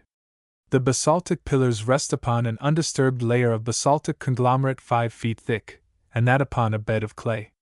The place is very picturesque, and 2 great yuccas which project over the waterfall, crowned with their star-like tufts of pointed leaves, have a strange effect.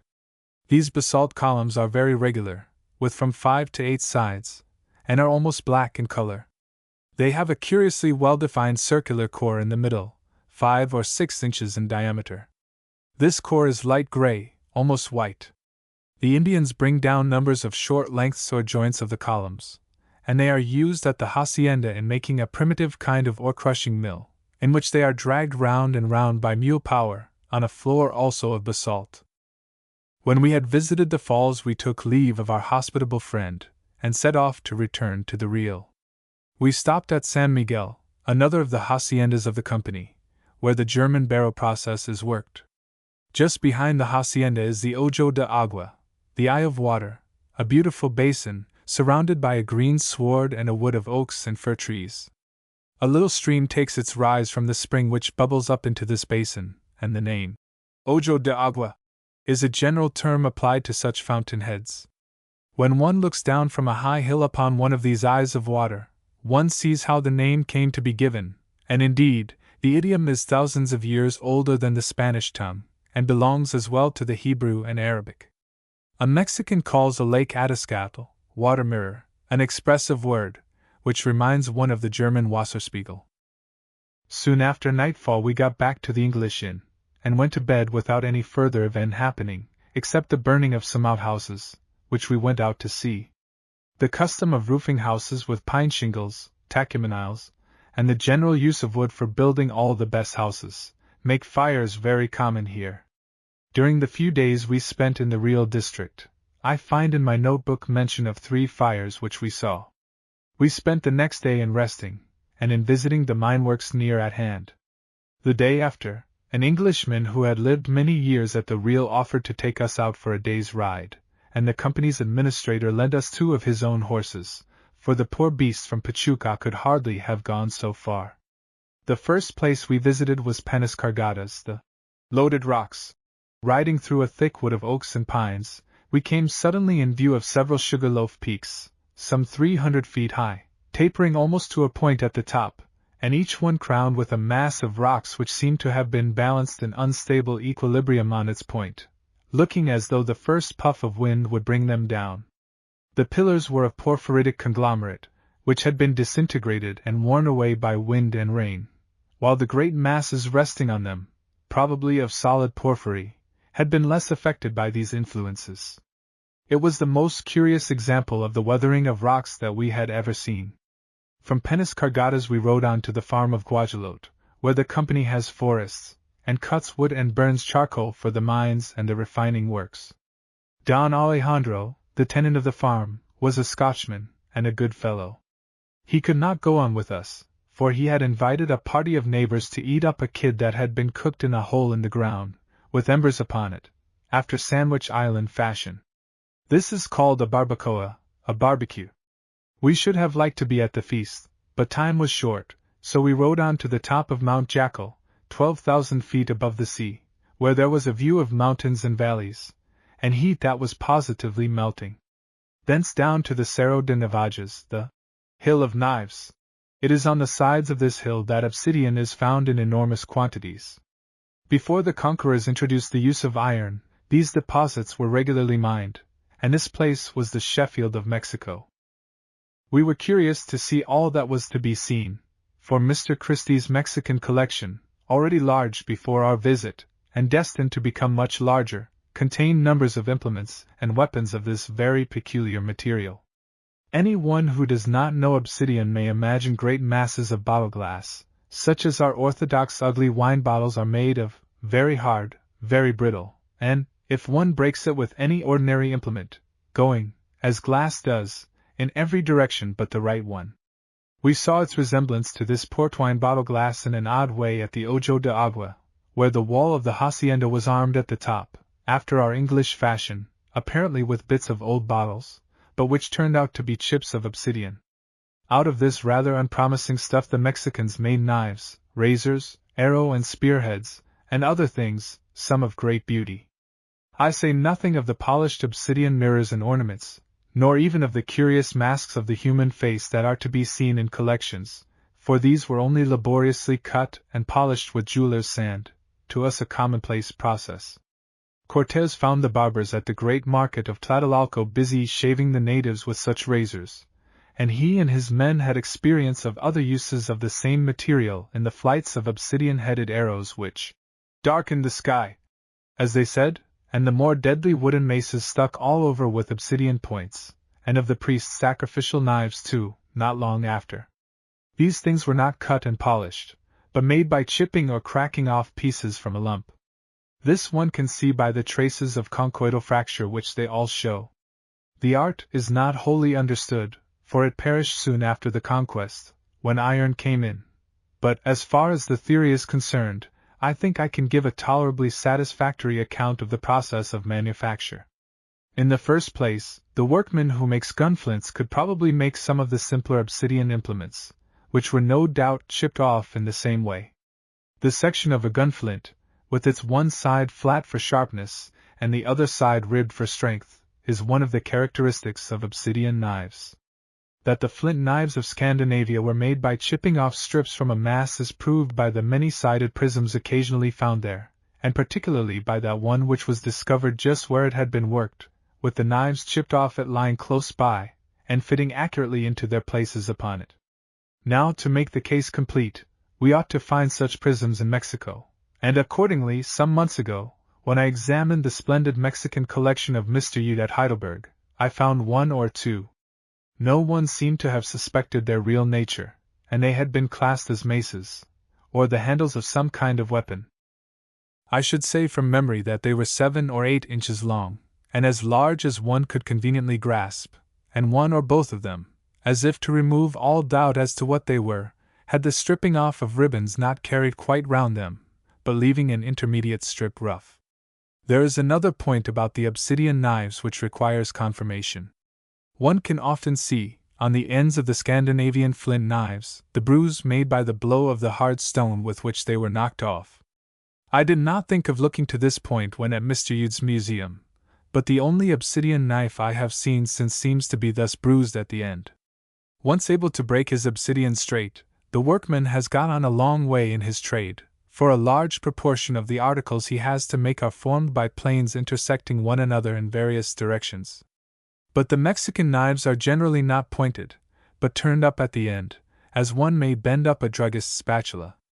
This peculiar shape is not given to answer a purpose, but results from the natural fracture of the stone.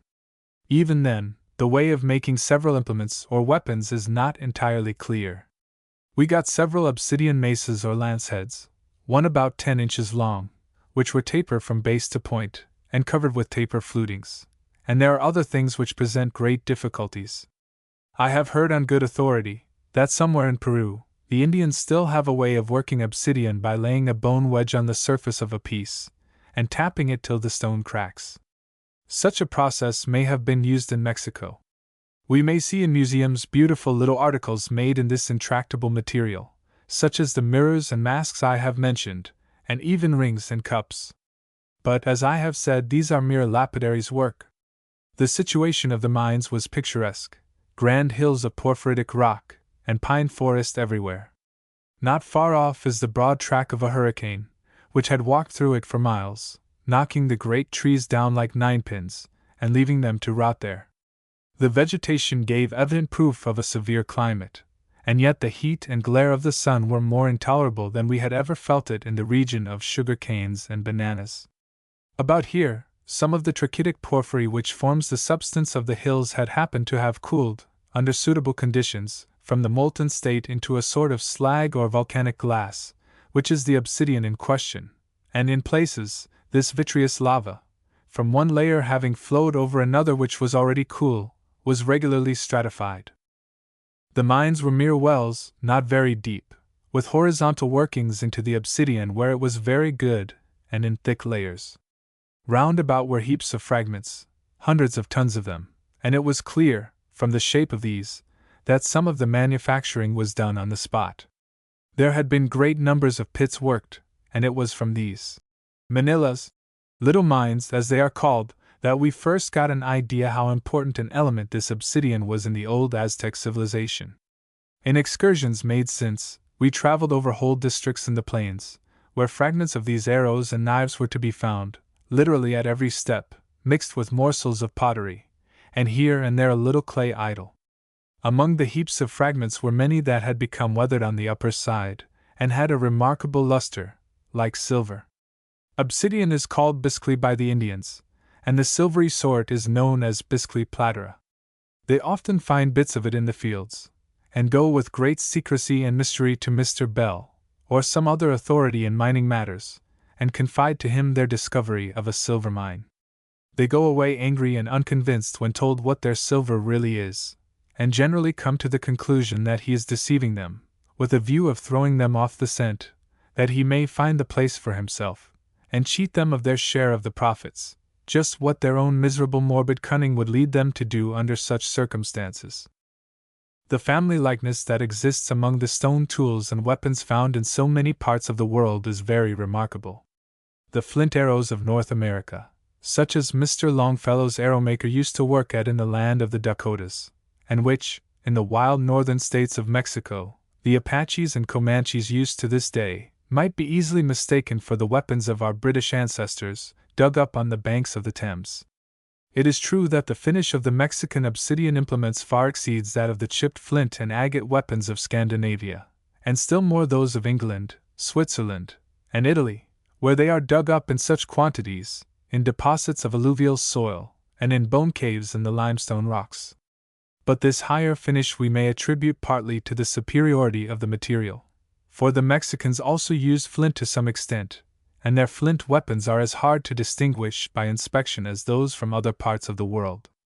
We may reasonably suppose, moreover, that the skill of the Mexican artificer increased when he found a better material than flint to work upon. Be this as it may, an inspection of any good collection of such articles shows the much higher finish of the obsidian implements than of those of flint, agate, and rock crystal.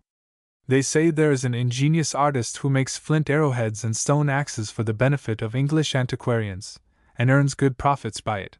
I should like to give him an order for ribbed obsidian razors and spearheads. I don't think he would make much of them. The wonderful similarity of character among the stone weapons found in different parts of the world has often been used by ethnologists as a means of supporting the theory that this and other arts were carried over the world by tribes migrating from one common center of creation of the human species. The argument has not much weight, and a larger view of the subject quite supersedes it. We may put the question in this way. In Asia and in Europe, the use of stone tools and weapons has always characterized a very low state of civilization, and such implements are only found among savage tribes living by the chase, or just beginning to cultivate the ground and to emerge from the condition of mere barbarians. Now, if the Mexicans got their civilization from Europe, it must have been from some people unacquainted with the use of iron, if not of bronze. Iron abounds in Mexico, not only in the state of ore, but occurring nearly pure in aerolites of great size, as at Cholula, and at Zacatecas, not far from the great ruins there, so that the only reason for their not using it must have been ignorance of its qualities. The Arabian Nights story of the mountain which consisted of a single lodestone finds its literal fulfillment in Mexico. Not far from Huetamo, on the road towards the Pacific, there is a conical hill composed entirely of magnetic iron ore. The blacksmiths in the neighborhood, with no other apparatus than their common forges, make it directly into wrought iron, which they use for all ordinary purposes.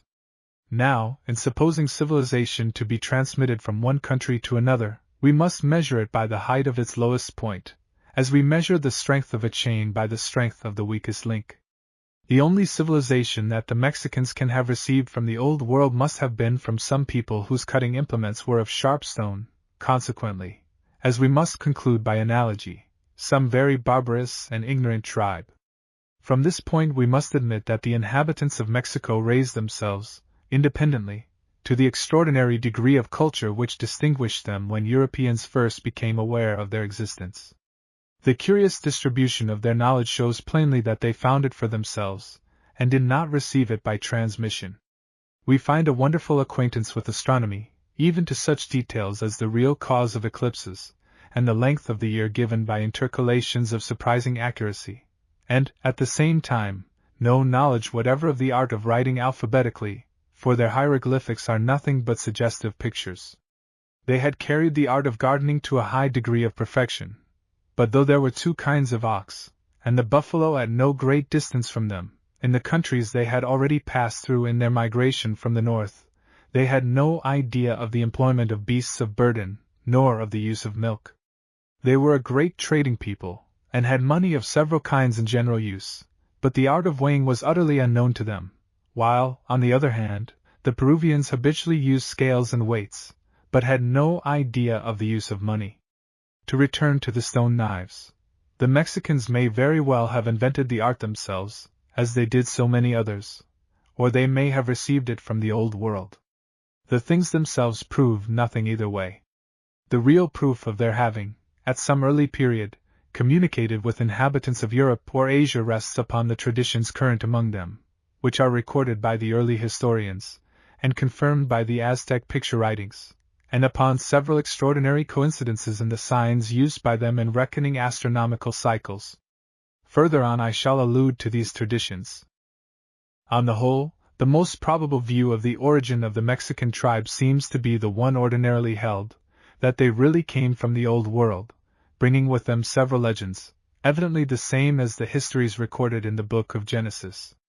This must have been, however, at a time when they were quite a barbarous, nomadic tribe, and we must regard their civilization as of independent and far later growth. We rode back through the woods to Guajalote, where the Mexican cook had made us a feast after the manner of the country, and from her experience of foreigners had learned to temper the chili to our susceptible throats. Decidedly the Mexicans are not without ideas in the matter of cookery. We stayed talking with the hospitable Don Alejandro and his sister till it was all but dark, and then rode back to the Rio, admiring the fireflies that were darting about by thousands, and listening to our companions' stories, which turned on robberies and murders, as stories are apt to do in wild places after dark. But save an escape from being robbed some 20 years back, and the history of an Indian who was murdered just here by some of his own people, for a few shillings he was taking home, our friend had not much reason to give for the 2 huge horse pistols he carried, ready for action. His story of the death of a German engineer in these parts is worth recording here. He was riding home one dark night, with a companion, and trusting to his knowledge of the country, tried a short cut through the woods, among the old open mines near the Regla road. They had quite passed all the dangerous places, he thought, so he gave his horse the spur, and plunged sheer down a shaft, hundreds of feet deep. His friend pulled up in time, and got home safely. We had one more day among the mines, and then went back to Pachuca, and next day to Mexico in the diligence. Everywhere the same hospitality and good-natured interest in us and our doings, often shown by people with whom we had hardly the slightest acquaintance. Traveling here is very different from what it is in a country on which the shadow of Murray's handbook has fallen. Almost all the interest Europe takes in Mexico, politically and commercially, turns upon the exportation of silver. The gold, cochineal, and vanilla are of small account. It is the silver dollars that pay for the Manchester goods, woolens, hardware, and many other things, those ubiquitous boxes of sardines à l'huile, for instance.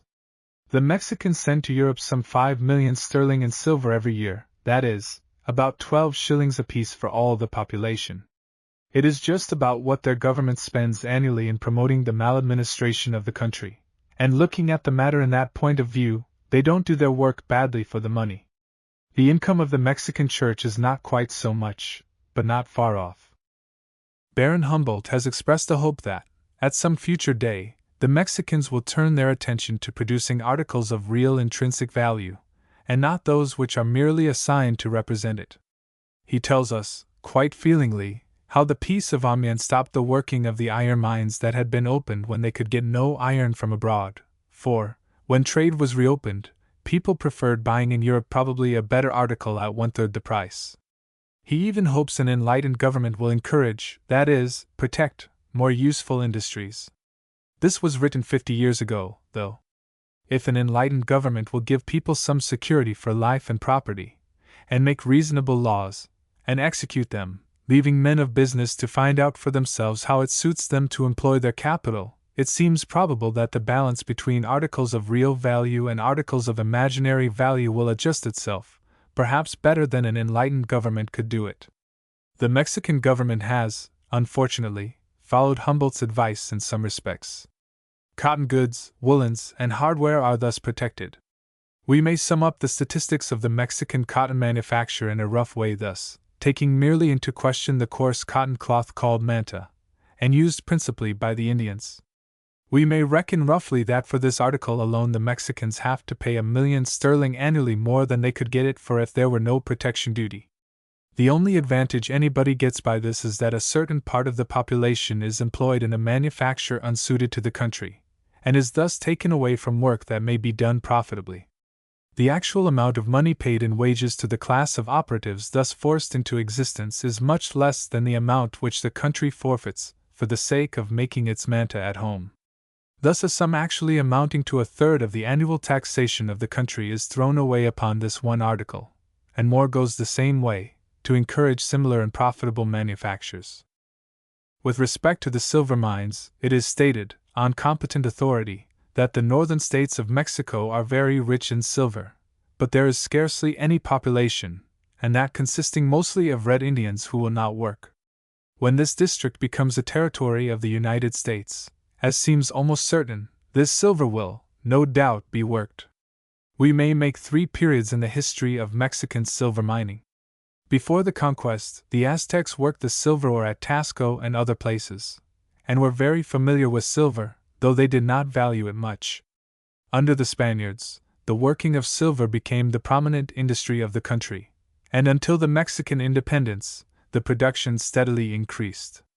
The Spaniards invented amalgamation by the patio process, a most important improvement.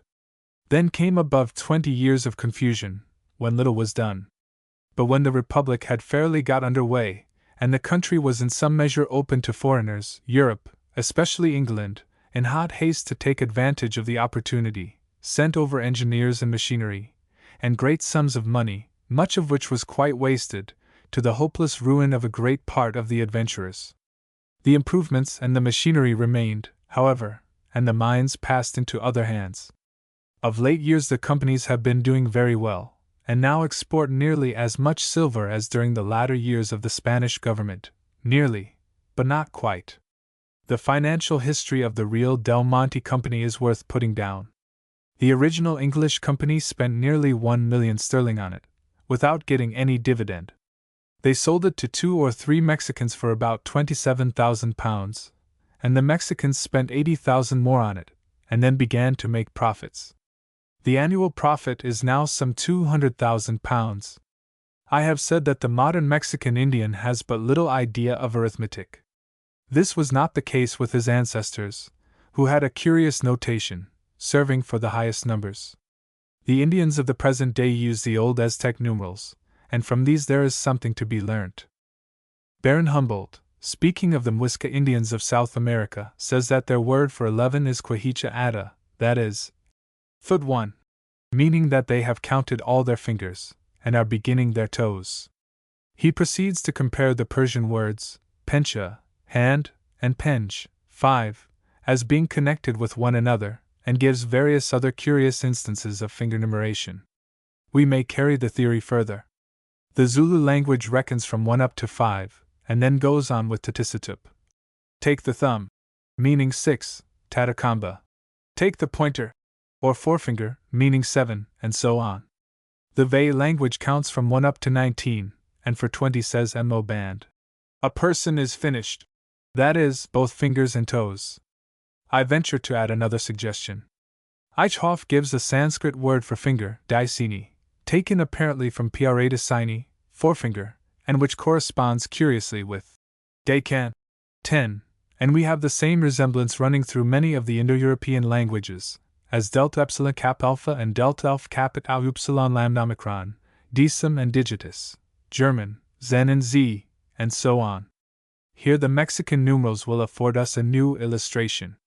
Of the meaning of the first 4 of them, si, ye, nahe, I can give no idea, any more than I can of the meaning of the words 1, 2, 3, 4, which correspond to them, but the Mexican for 5 is Maquili, hand depicting. Then we go on in the dark as far as 10, which is Matlacli, hand half. As I think it means, from Tlacli, half, and this would mean, not the having of a hand, but the half of the whole person, which you get by counting his hands only. The syllable ma, which means hand, makes its appearance in the words 5 and 10, and nowhere else, just as it should do. When we come to 20, we have sempoali. One counting. That is, one whole man, fingers and toes, corresponding to the Vay word for 20. A person is finished. I think we need no more examples to show that people, in almost all countries, reckon by 5s, 10s, or 20s, merely because they began to count upon their fingers and toes. If the strong man who had 6 fingers on each hand, and 6 toes on each foot, had invented a system of numeration, it would have gone in 12s, nearly like the duodecimals which our carpenters use, unless, indeed, he had been stupid after the manner of very strong men, and not gone beyond 6s. We see how the Romans, though they inherited from their Eastern ancestors a numeration by 10s up to decim, and then beginning again undecim, and c, yet when they began to write a notation could get no farther than 5, I, 2, 3, 4, v, and then on again 6, 7, up to 10, from 10 to 15, and so on. There is a very curious vulgar error which prevails, even among people who have a good practical acquaintance with arithmetic. It is that the number 10 has some special virtue which fits it for counting up to. The fact is that 10 is not the best number for the purpose. You can have it, it is true, but that is about all you can do with it, for its being divisible by 5 is of hardly any use for practical purposes. It would be a much better number, for you can have it 3 times in succession, and 12 is perhaps the most convenient number possible, as it will divide by 2, 3, and 4. It is this convenient property that leads tradesmen to sell by dozens, and grosses, rather than by 10s and hundreds. If we used 8s or 12s instead of 10s for numeration, we might of course preserve all the advantages of the Indian or Arabic numerals. In the first case, we should discard the ciphers 8 and 9, and reckon 5, 6, 7, 10, and in the second case, we should want 2 new ciphers for 10 and 11, and 10 would stand for 12, and 11 for 13.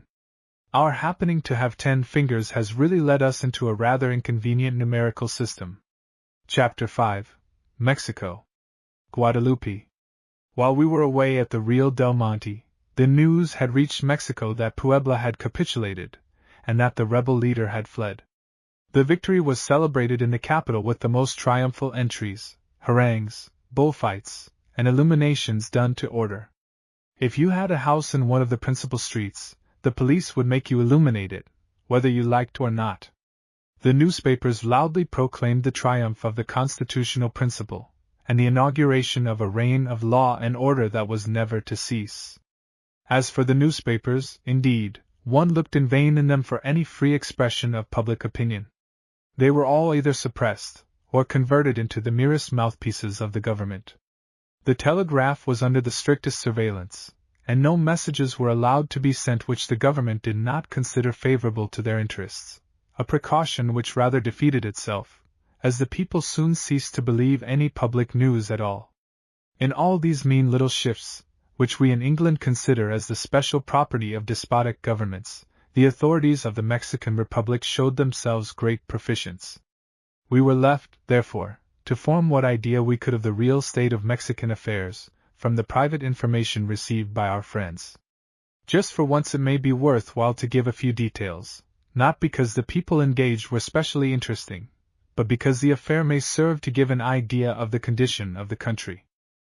President Comonfort, not a bad sort of man, as it seemed, but not strong enough for the place, and with an empty treasury, tried to make a stand against the clergy and the army, who stood firm against any attempt at reform, knowing, with a certain instinct, that if any real reform once began, their own unreasonable privileges would soon be attacked.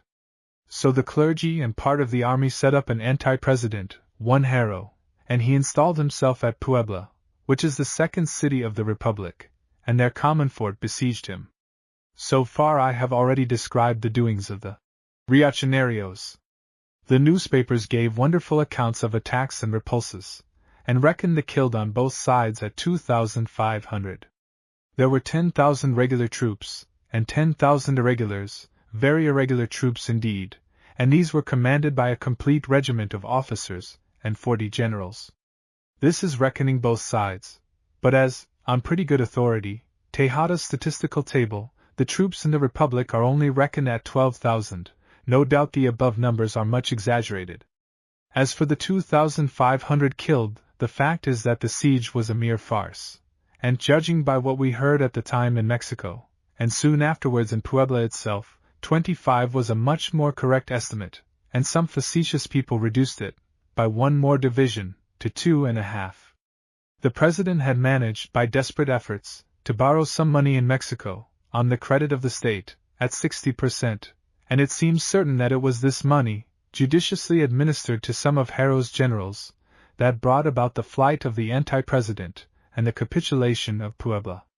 The termination of the affair, according to the newspapers, was, that the rebel army were incorporated with the constitutional troops, that their officers, 500 in number, were reduced to the ranks for a term of years, that a hot pursuit was made after the fugitive Haro, and that, as it was notorious that the clergy had found the money for the rebellion, it was considered suitable that they should pay the expenses of the other side too, and an order was made on the church estates of the district to that effect.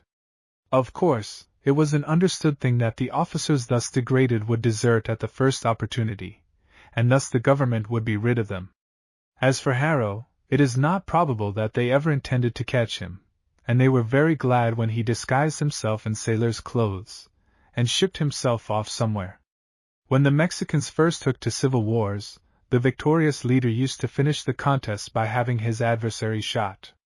At the time of our visit, this fashion had gone out, and the victor treated the vanquished with great leniency, not unmindful of the time when he might be in a like situation himself. Whether the President ever got much of the forced contribution from the clergy, I cannot say. At any rate, they have turned him out since, and for a very poor government have substituted mere chaotic anarchy, as Mr. Carlyle would call it. While the siege was going on, all the commerce between Vera Cruz and the capital was interrupted, and of course, trade and manufacturing felt the effects severely. Nothing shews the capabilities of the country more clearly than the fact that, in spite of its distracted state and continual wars, its industrial interests seemed to be gaining ground steadily, though very slowly. The evil of these ceaseless wars and revolutions is not that great battles are here fought, cities destroyed, and men sacrificed by thousands. Perhaps in no country in the world are decisive victories, sanguinary engagements, brilliant attacks, and the like, got over with less loss of life. Incredible as it may seem to anyone who knows how many civil wars and revolutions occur in the history of the country for the last 4 or 5 years, I should not wonder if the number of persons killed during that time in actual battle was less than the number of those deliberately assassinated, or killed in private quarrels. Cheap as Mexican revolutions are in actual bloodshed, we must recollect what they bring with them. Thousands of deserters prowling about the country, robbing and murdering, and spreading everywhere the precious lessons they have learnt in barracks. We know something in England of the good moral influence that garrisons and recruiting sergeants carry about with them, and can judge a little what must be the result of the spreading of numbers of these fellows over a country where there is nothing to restrain their excesses. As for the soldiers themselves, one does not wonder at their deserting, for they are in great part pressed men, carried off from their homes, and shut up in barracks till they have been drilled, and are considered to be tamed, and moreover their pay, as one may judge from the general state of the military finances, is anything but regular. People who understand such matters say that the Mexicans make very good soldiers, and fight well and steadily when well trained and well officered. They are able to march surprising distances, day after day, to live cheerfully on the very minimum of food, and to sleep anyhow. This we could judge for ourselves. One thing there is, however, that they strongly object to, and that is to be moved much beyond the range of their own climate. The men of the plains are as susceptible as Europeans to the ill effects of the climate of the Tierra Caliente, and the men of the hot lands cannot bear the cold of the high plateaus. Travelers in the United States make great fun of the profusion of colonels and generals, and tell ludicrous stories on the subject. There is also talk of the absurd number of officers in the Spanish-American armies, but we should not, by any means, confound the two things. In the United States it is merely a harmless exhibition of vanity, and an amusing comment on their own high-minded abnegation of mere titles. In Spanish America it indicates a very real and serious evil indeed. Don Miguel Lerdo de Tejada, in his statistical chart for 1856, quoted above, estimates the soldiers in the Republic at 12,000, and the officers at 2,000, not counting those on half pay. 1 officer to every 6 men, and among them 69 generals. These are not mere militia heroes, walking about in fine uniforms, but have actual commissions from some one of the many governments that have come and gone, and are entitled to their pay, which they get or do not get, as may happen. Only a fraction of them know anything whatever about the art of war. They were political adventurers, friends or relatives of someone in power, or simply speculators who bought their commissions as a sort of illegitimate government annuities. The continual rebellions or pronunciamientos have increased the number of officers still further. Comonfort's notion of degrading all the officers of the rebel army was a new and bold experiment. A very common course had been, when a pronunciamiento had been made anywhere against the then existing government, and a revolutionary army had been raised, for an amalgamation to take place between the two forces, intrigue and bribery and mutual disinclination to fight bringing matters to this peaceful kind of settlement. In this case, it was usual for the rebel officers to retain their self-conferred dignities. I think this body of soldierless officers is one of the most troublesome political elements at work in the Republic. The political agitators are mostly among them, and it is they, more than any other class, who are continually stirring up factions and making pronunciamientos. What a pleasant thing it is that we have never had to make an English word for pronunciamiento. Several times efforts have been made to reduce the army list to decent proportions, but a fresh crop always springs up. In the lowest depth of mismanagement to which Mexican military affairs have sunk, the newspapers still triumphantly refer to countries which surpass them in this respect, and, at the time of our arrival, were citing the statistics of the Peruvian Republic, where there are a general and 20 officers to every 60 soldiers, and as many naval officers as seamen. These officers are not subject to the civil administration at all, whatever they may do. They have their fuero, their private charter, and are only amenable to their own tribunals, just as the clergy are to theirs.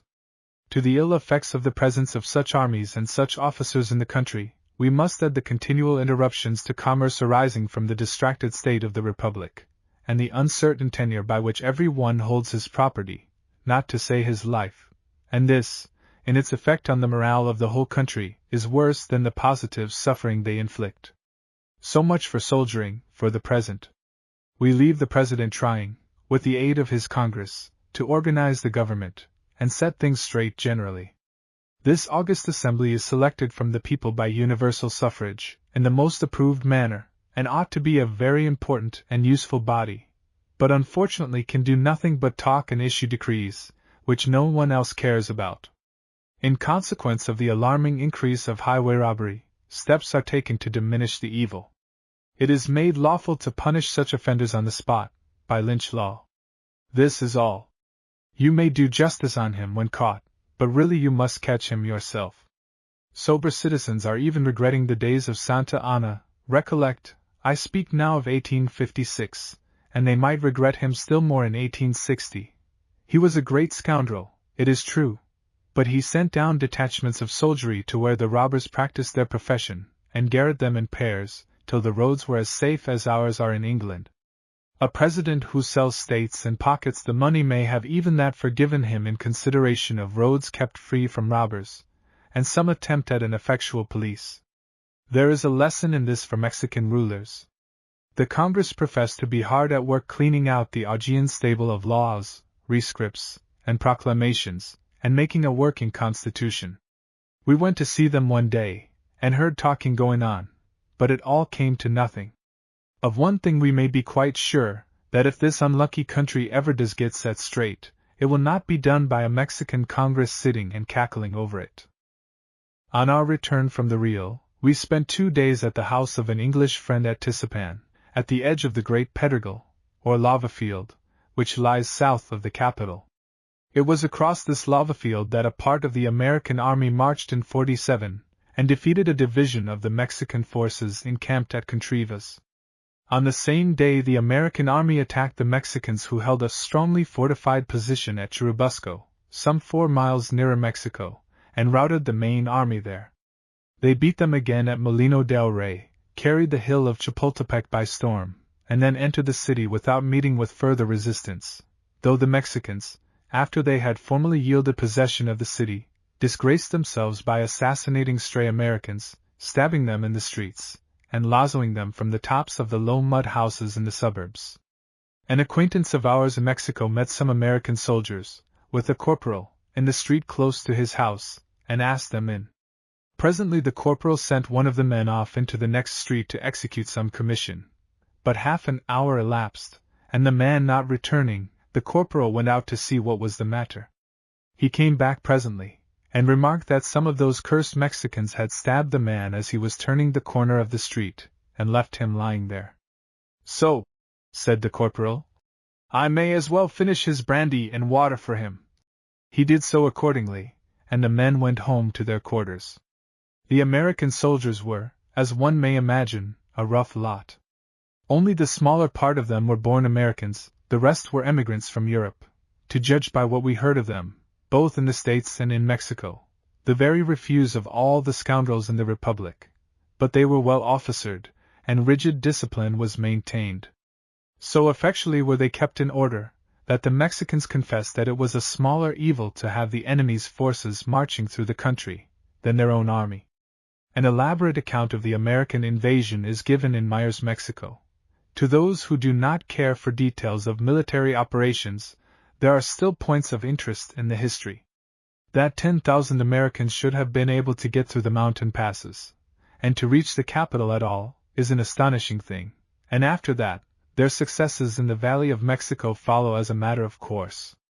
They could never have crossed the mountains but for a combination of circumstances. The inhabitants generally displayed the most entire indifference, possibly preferring to sell their provisions to the Americans, instead of being robbed of them by their own countrymen. Add to this, that the Mexican officers showed themselves grossly ignorant of the art of war, and that the soldiers, though they do not seem to have been deficient in courage, were badly drilled and insubordinate. One would not have wondered at the army being in such a condition, in a country that had long been in a state of profound peace. But in Mexico a standing army had been maintained for years, at a great expense, and continual civil wars ought to have given people some ideas about soldiering. We may judge, from the events of this war, that Mexico might be kept in good order by a small number of American troops. The mere holding of the country is not the greatest difficulty in the question of American annexation. One thing that struck our friends at Tisipan, among their experiences of the war, was the number of dead bodies of women and children that were found on the battlefields. A crowd of women follow close in the rear of a Mexican army, almost every soldier having some woman who belongs to him, and who carries a heavy load of Indian corn and babies, and cooks tortillas for her lord and master. The number of these poor creatures who perished in the war was very great. We spent much of our time at Tisipan in collecting plants, and exploring the lava field, and the Canada, or ravine, that leads up into the mountains that skirt the Valley of Mexico. I recollect one interesting spot we came to in riding through the pine forest on the northern slope of the mountains, where the course of a torrent, now dry, ran along a mere narrow trench in the hard porphyritic rock, some 10 or 15 feet wide, until it had suddenly entered a bed of gravel, where it had hollowed out a vast ravine, 400 feet wide and 200 deep, the inlet of the water being, in proportion, as small as the pipe that serves to fill a cistern. Such places are common enough in the south of Europe, but seldom on so grand a scale as one finds them in this country, where the floods come down from the hills with astounding suddenness and violence. Mr. L. had experience of this one day, when he had got inside his water wheel, to inspect its condition, the water being securely shut off, as he thought. However, an aversada, one of these sudden freshets, came down, quite without notice, and enough water got into the channel to set the wheel going, so as to afford its proprietor a very curious and exciting ride, after the manner of a squirrel in a revolving cage, until the people succeeded in drawing off the water. It was after our return from Tisipan that we paid a visit to Our Lady of Guadalupe, rather an important personage in the history of Mexican church matters. The way lies past Santo Domingo, the Church of the Holy Office, and down a long street where live the purveyors of all things for the muleteers. Here one may buy mats, ropes, pack saddles, which the arrieros delight to have ornamented with fanciful designs and inscriptions, lazas, and many other things of the same kind. Passing out through the city gate, we ride along a straight causeway, which extends to Guadalupe. A dull road enough in itself, but the interminable strings of mules and donkeys, bringing in pigskins full of pulque, are worth seeing for once, and the Indians, trudging out and in with their various commodities, are highly picturesque. On a building at the side of the causeway we notice Estación de Mexico, Mexico Station, painted in large letters. As far as we could observe, this very suggestive signboard is the whole plant of the railway company at this end of the line. A range of hills ends abruptly in the plain, at a place which the Indians called Tepeacac. End of the hill. Literally. At the hill's nose. Our causeway leads to this spot, and there, at the foot and up the slope of the hill, are built the great cathedral and other churches and chapels, altogether a vast and imposing collection of buildings, and round these a considerable town has grown up, for this is the great place of pilgrimage in the country. The Spaniards had brought a miraculous picture with them, Nuestra Señora de Remedios, which is still in the country, and many pilgrims visit it, but Our Lady of Guadalupe is a native Mexican, and decidedly holds the first rank in the veneration of the people. In the great church there is a picture mounted in a gold frame of great value. Its distance from the altar rails, and the pane of glass which covers it, prevent one seeing it very well. This was the more unfortunate, as, according to my history, the picture is in itself evidently of miraculous origin, for the best artists are agreed that no human hand could imitate the drawing or the color. It appears that the Aztecs, long before the arrival of the Spaniards, had been in the habit of worshipping, in this very place, a goddess, who was known as Teotihuacan, Mother God, or Tenantzin, our Mother. 10 years after the conquest, a certain converted Indian, Juan Diego, John James by name, was passing that way, and to him appeared the Virgin Mary. She told him to go to the bishop, and tell him to build her a temple on the place where she stood, giving him a lapful of flowers as a token. When the flowers were poured out of the garment, in presence of the bishop, the miraculous picture appeared underneath, painted on the apron itself. The bishop accepted the miracle with great unction, the temple was built, and the miraculous image duly installed in it. Its name of Santa Maria de Guadalupe was not, as one might imagine, taken from the Madonna of that name in Spain, of course not, but was communicated by Our Lady herself to another converted Indian.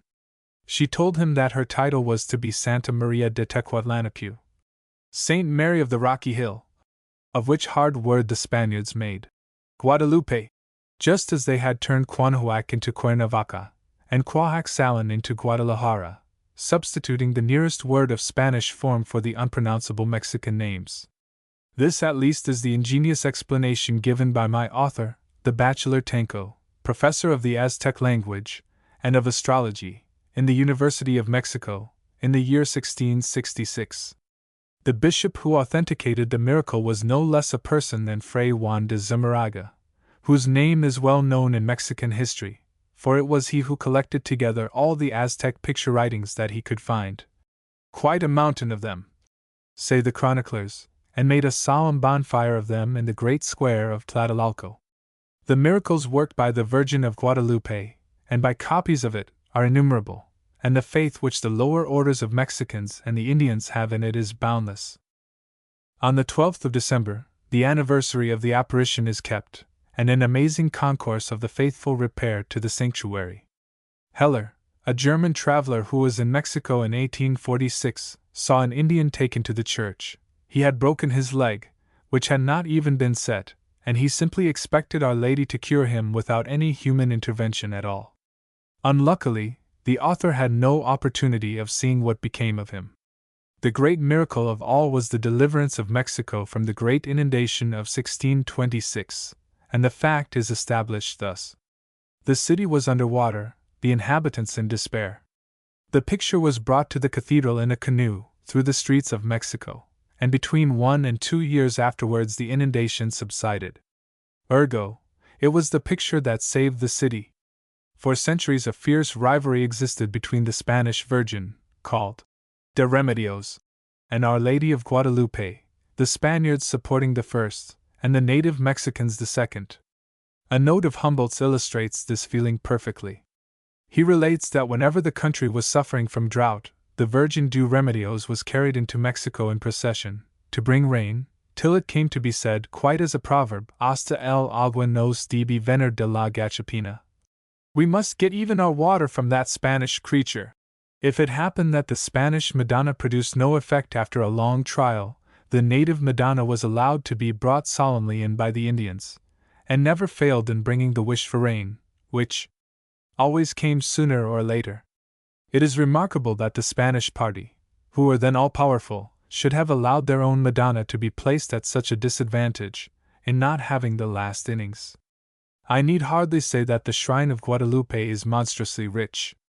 The chapter has been known to lend such a thing as $1 million or $2 million at a time, though most of their property is invested on landed security.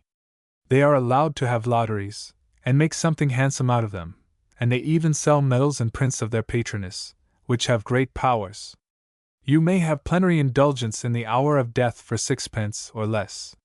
We drank of the water of the Chalabite spring, bought sacred lottery tickets, which turned out blanks, and tickets for indulgences, which, I greatly fear, will not prove more valuable, and so rode home along the dusty causeway to breakfast. As means of learning what sort of books the poorer classes in Mexico preferred, we overhauled with great diligence the bookstalls, of which there are a few, especially under the arcades, portales, near the great square.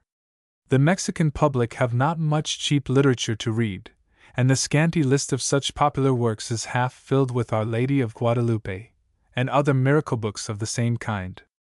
Father Ripalda's catechism has a large circulation, and is apparently the one in general use in the country. Zavala speaks of this catechism as containing the maxims of blind obedience to king and pope. But my more modern edition has scarcely anything to say about the pope, and nothing at all about the government. Of late years, indeed, the pope has not counted for much, politically, in Mexico, and on one occasion His Holiness found, when he tried to interfere about church benefices, that his authority was rather nominal than real. On the whole, nothing in the catechism struck me so much as the multiplication table, which, to my unspeakable astonishment, turned up in the middle of the book. A table of fractions followed, and then it began again with the Holy Trinity. To continue our catalogue, there are the almanacs, which contain rules for foretelling the weather by the moon's quarters, but none of the other fooleries which we find in those that circulate in England among the less educated classes. It is curious to notice how the taste for putting sonnets and other dreary poems at the beginnings and ends of books has survived in these Spanish countries. What used to be known in England as a copy of verses is still appreciated here, and almanacs, newspapers, religious books, even programs of plays and bullfights, are full of such dismal compositions. We ought to be thankful that the fashion has long since gone out with us, except in the Religions tract, where it still survives. It is not merely apropos of sonnets, but of thousands of other things, that in these countries one is brought, in a manner, face to face with England as it used to be, and very trifling matters become interesting when viewed in this light.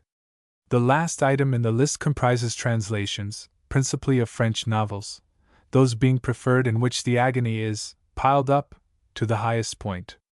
German literature is represented by the Sorrows of Werther. Of course, Uncle Tom's Cabin is widely circulated here, as it is everywhere in countries not given to the particular vanity attacked in it.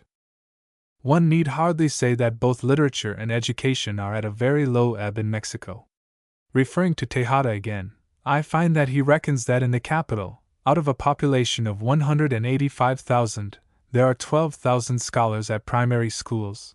But of course, as in other countries, a large proportion of these children attend so irregularly that they can hardly learn anything.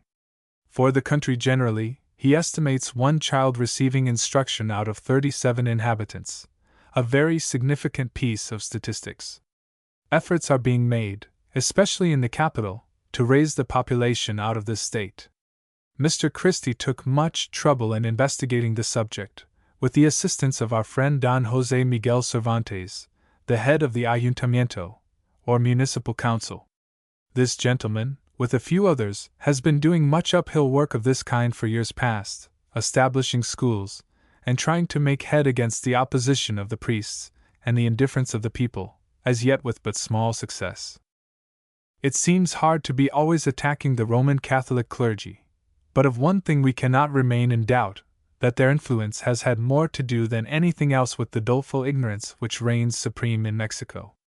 For centuries they had the education of the country in their hands, and even at this day they retain the greater share of it. The training which the priests themselves receive will therefore give one some idea of what they teach their scholars. Unluckily, their course of instruction was stereotyped ages ago, when learned men devoted themselves to writing huge books on divinity, casuistry, logic, and metaphysics, concealing their ignorance of facts under an affectation of wisdom and clouds of long words, demonstrating how many millions of angels could dance on a needle's point, writing treatises de omni re Sibyllae, and on a good many things unknowable also, and teaching their admiring scholars the art of building up sham arguments on any subject, whether they know anything about it or not. This is a very vicious system of training for a man's mind, the more especially when it is supposed to set him up with a stock of superior knowledge, and this is what the Roman Catholic clergy have been learning, generation after generation, in Mexico and elsewhere. Of course, there are plenty of exceptions, particularly among the higher clergy. But, so far as I have been able to ascertain, education in clerical schools has generally been of this kind. It is instinctive to talk a little, as one occasionally finds an opportunity of doing, to some youth just out of these colleges. I recollect speaking to a young man who had just left the Seminario of Mexico, where he had been through a long course of theology and philosophy.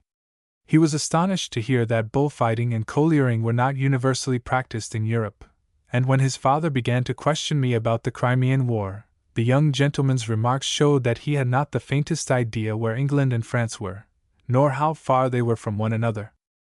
I happened, not long ago, to visit a celebrated monastic college in South Italy, where they educated, not ordinary mortals, but only young men of noble birth, and here I took particular care in inspecting the library, judging that, though the scholars need not learn all that was there, yet that no department of knowledge would be taught there that was not represented on the library shelves. What I saw fully confirmed all that I had previously seen and heard about the monastic learning of the present day.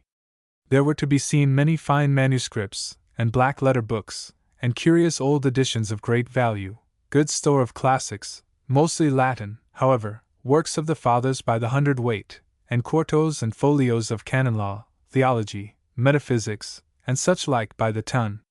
But it seemed that, in the estimation of the librarians, the world had stood still since the time of Duns Scotus, for, of what we call positive knowledge, except a little arithmetic and geometry, and a few very poor histories, I saw nothing.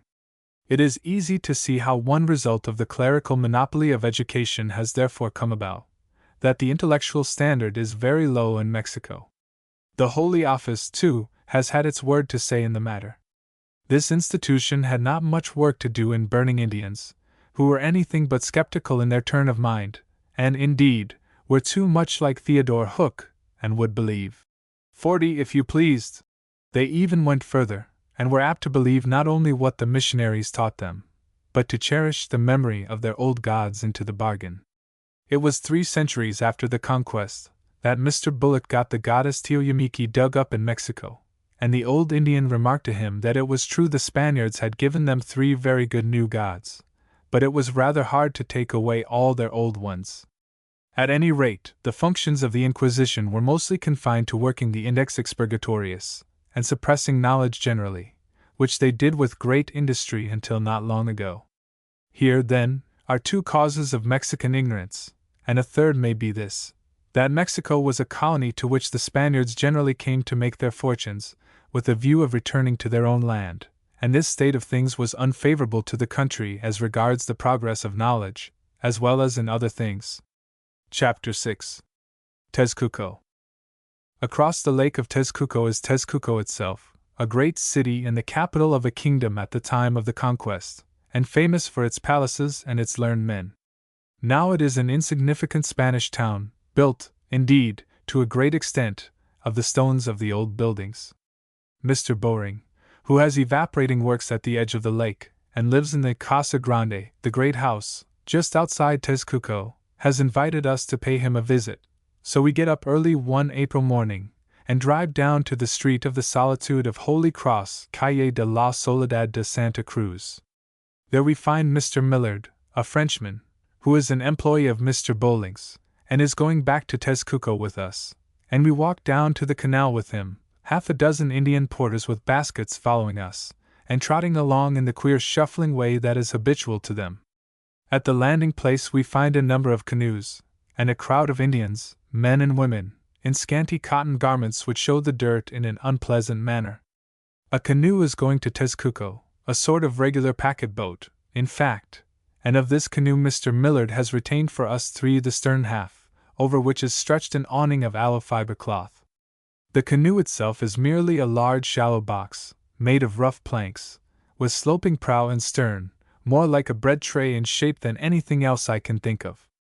There is no attempt at making the bows taper, and indeed the Indians stoutly resist this or any other innovation. In the fore part of the canoe there is already a heap of other passengers, lying like bait in a box, and when we arrive the voyage begins. The crew are 10 in number, the captain, 8 men, and an old woman in charge of the tortillas and the pulque jar. All these are brown people. In fact, the navigation of the lakes is entirely in the hands of the Indians, and reasonable people have nothing to do with it. Reasonable people, gente de raison, being, as I have said before, those who have any white blood in them, and republican institutions have not in the least effaced the distinction. So it comes to pass that the canoe traffic is carried on in much the same way as it was in Montezuma's time. There is one curious difference, however. These canoes are all pulled about the lakes and canals, and I do not think we saw an Indian or oar paddle in the whole valley of Mexico. In the ancient picture writings, however, the Indians are paddling their canoes with a kind of oar, shaped at the end like one of our fire shovels. But, as we have seen, the distribution of land and water has altered since those days, and the lakes, far greater in extent, were of course several feet deeper all over the present beds, and even at a short distance from the city poling would have been impossible. I suspect that the Aztecs originally used both poles and paddles, and that the latter went out of use when the water became shallow enough for the pole to serve all purposes.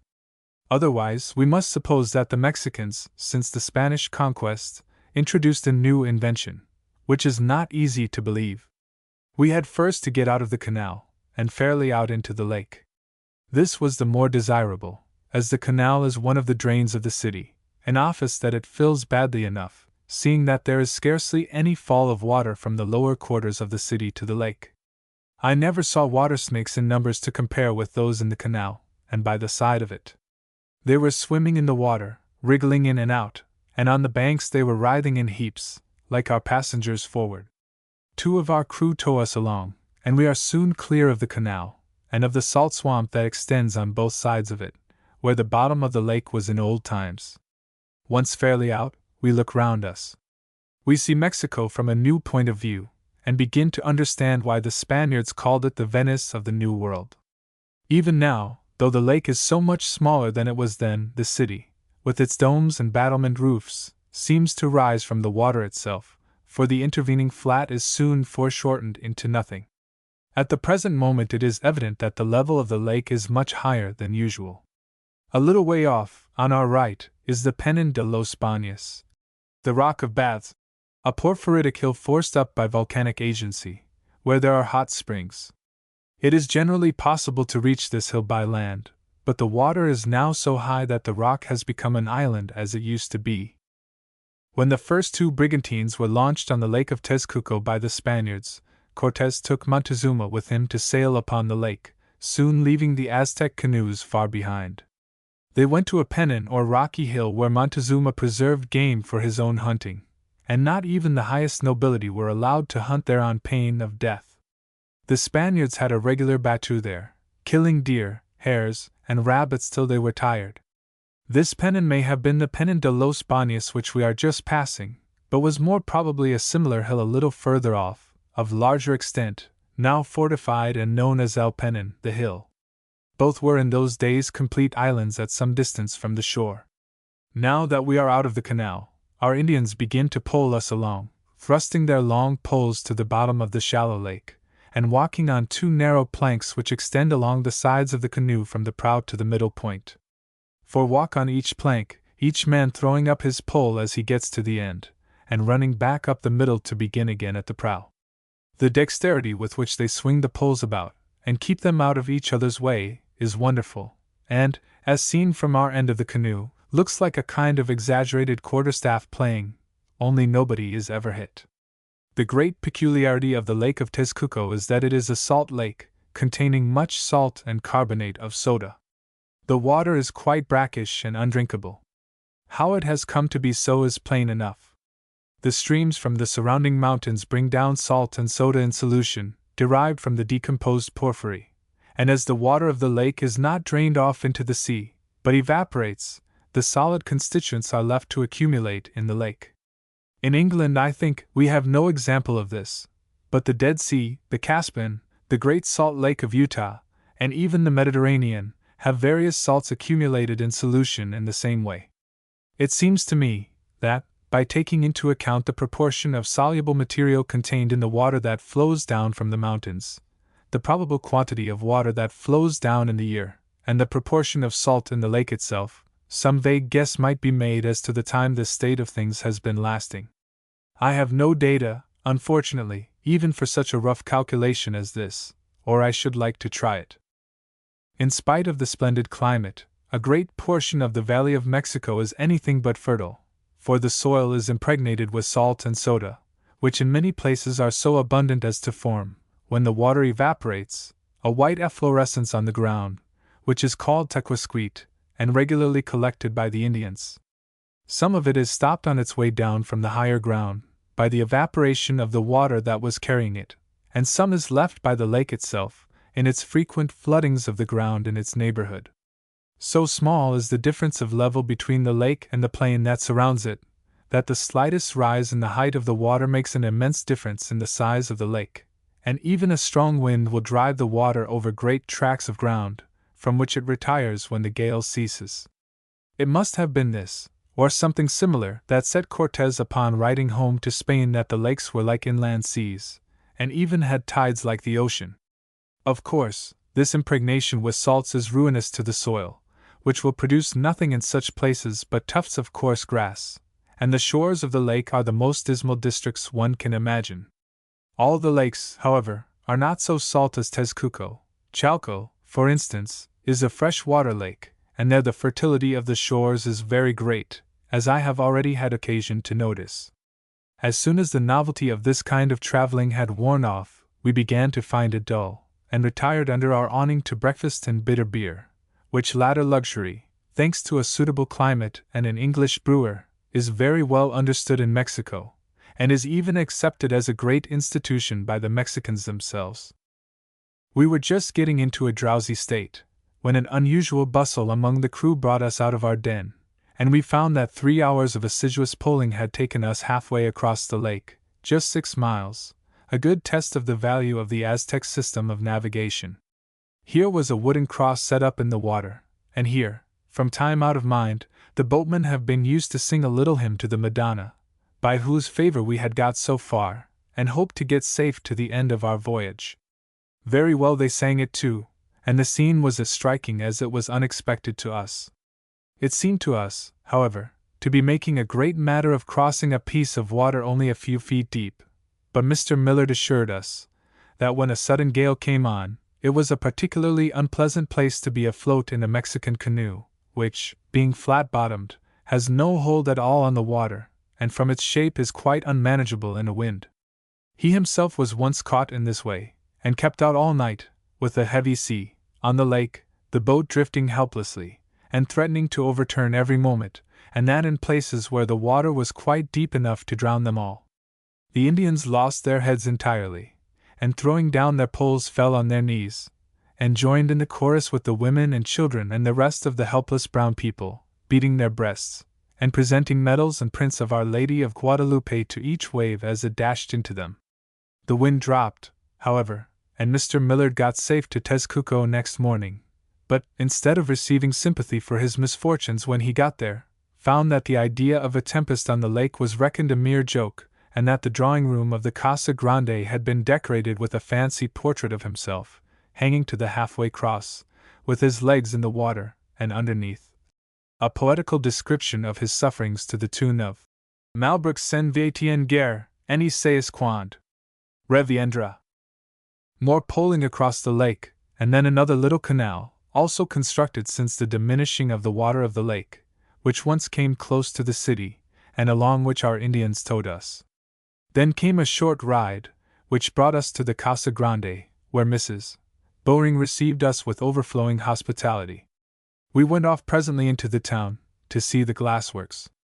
In a country where all things imported have to be carried in rough wagons, or on mules' backs, and over bad roads, it would be hard if it did not pay to make glass, and accordingly, we found the works in full operation. The soda is produced at Mr. Bowling's works close by, the fuel is charcoal from the mountains, and for sand they have a substitute, which I never heard of or saw anywhere else. It seems that a short distance from Tezcuco there is a deposit of hydrated silica, which is brought down in great blocks by the Indians, and this, when calcined, answers the purpose perfectly, as there is scarcely any iron in it. In its natural state it resembles beeswax in color. It is worth while to describe the Casa Grande, which is strikingly different from our European notions of the great house of the village. As we enter by the gate, we find ourselves in a patio, an open quadrangle surrounded by a covered walk, a cloister in fact, into which open the rooms inhabited by the family. The second quadrangle, which opens into the first, is devoted to stables, kitchen, and sea. The outer wall which surrounds the whole is very thick, and the entire building is built of mud bricks baked in the sun, and has no upper story at all. It is a Pompeian house on a large scale, and suits the climate perfectly. The Aztec palaces we read so much of were built in just the same way. The roofs slope inwards from the sides of the quadrangle, and drain into the open space in the middle. One afternoon, a tremendous tropical rainstorm showed us how necessary it was to have the covered walk round the quadrangle raised considerably above this open square in the middle, which a few minutes of such rain converted into a pond. As for ourselves, we spent many very pleasant days at the Casa Grande, and thoroughly approved of the arrangement of the house, except that the four corners of the patio were provokingly alike, and the doors of the rooms also, so that we were as much bothered as the captain of the 40 thieves to find our own doors, or any door except Mr. Millard's, whose name was indicated, with more regard to pronunciation than spelling, with a 1 and 9 zeros chalked on it. In spite of a late evening spent in very pleasant society, we were up early next morning, ready for an excursion to the pyramids of Teotihuacan, some 16 miles off, or so, under the guidance of one of Mr. Bowring's men. The road lies through the plain, between great plantations of magueys, for this is the most renowned district in the Republic for the size of its aloes, and the quality of the pulque that is made from them. We stopped sometimes to examine a particularly large specimen, which might measure 30 feet round, and to see the juice, which had collected in the night, drawn out of the great hollow that had been cut to receive it, in the heart of the plant. The Indians have a great fancy for making crosses, and the aloe lends itself particularly to this kind of decoration. They have only to cut off 6 or 8 inches of one leaf, and impale the piece on the sharp point of another, and the cross is made. Every good-sized aloe has 2 or 3 of these primitive religious emblems upon it. Several little torrent beds crossed the road, and over them were thrown old-fashioned Spanish stone bridges, as steep as the Rialto, or the bridge on the willow pattern plates. Before going to see the pyramids, we visited the caves in the hillside not far from them, whence the stone was brought to build them. It is Tetsantli, the porous amygdaloid which abounds among the porphyritic hills, a beautiful building stone, easily worked, and durable. There was a large space that seemed to have been quarried out bodily, and into this opened numerous caves. We left our horses at the entrance, and spent an hour or 2 in hunting the place over.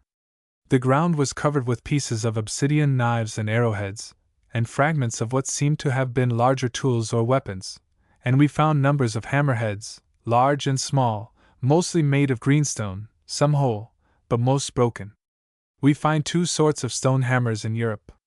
Solid hammers belong to the earliest period.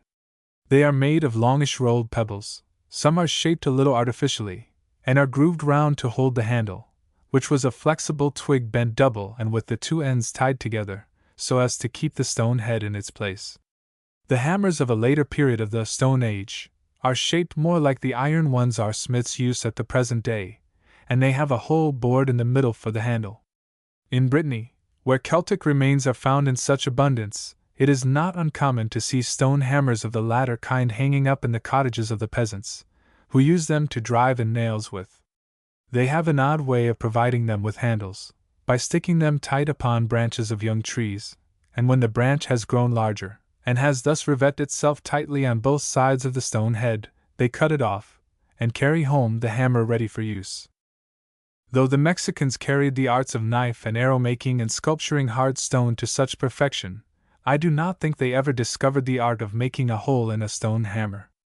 The handles of the axes shown in the picture writings are clumsy sticks swelling into a large knob at one end, and the axe blade is fixed into a hole in this knob.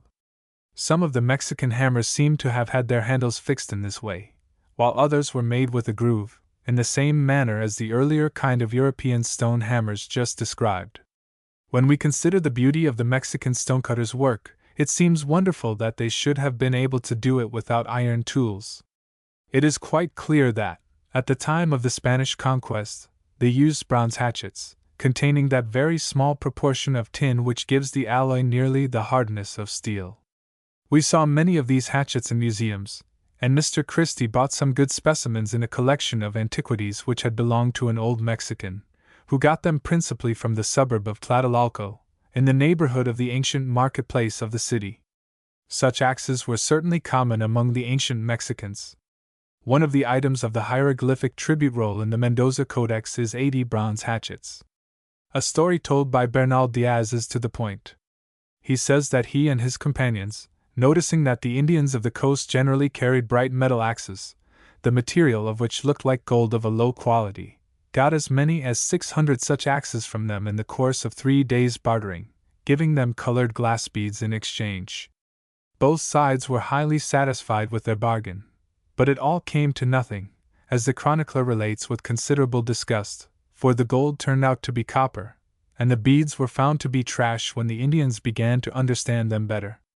Such hard copper axes as these have been found at Mitla, in the state of Oaxaca, where the ruined temples seem to form a connecting link between the monuments of Teotihuacan and Xochicalco and the ruined cities of Yucatan and Chiapas. We want one more link in the chain to show the use of the same kind of tools from Mexico down to Yucatan, and this link we can supply.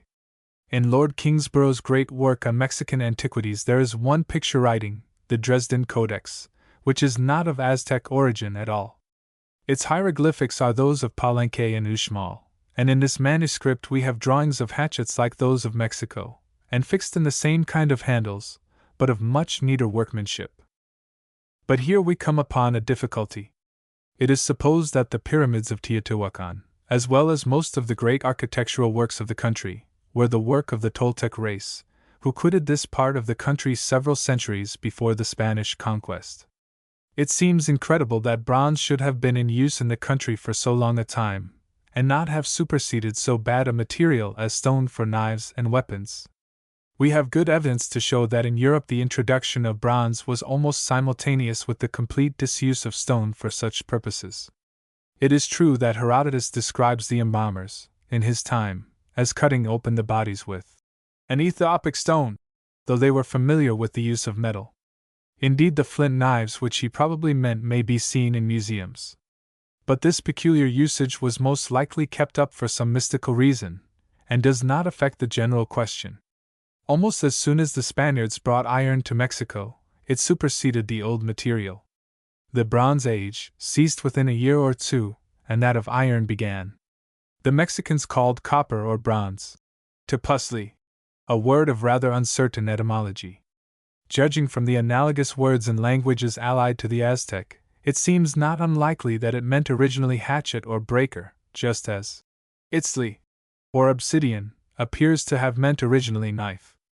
When the Mexicans saw iron in the hands of the Spaniards, they called it also tepuzli, which thus became a general word for metal, and then they had to distinguish iron from copper, as they do at the present day, by calling them tliltic tepuzli and chiquiltic tepuzli, that is, black metal and red metal. When the subject of the use of bronze in stone cutting is discussed, as it so often is with special reference to Egypt, one may doubt whether people have not underrated its capabilities, when the proportion of tin is accurately adjusted to give the maximum hardness, and especially when a minute portion of iron enters into its composition. Sir Gardner Wilkinson relates that he tried the edge of one of the Egyptian mason's chisels upon the very stone it had evidently been once used to cut, and found that its edge was turned directly, and therefore he wonders that such a tool could have been used for the purpose, of course supposing that the tool as he found it was just as the mason left it. This, however, is not quite certain. If we bury a brass tool in a damp place for a few weeks, it will be found to have undergone a curious molecular change, and to have become quite soft and weak, or, as the workmen call it, dead.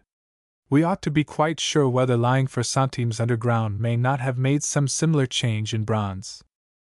I have seen many prickly pears in different places, but never such specimens as those that were growing among the stones in this old quarry. They had gnarled and knotted trunks of hard wood, and were as big as pollard oaks.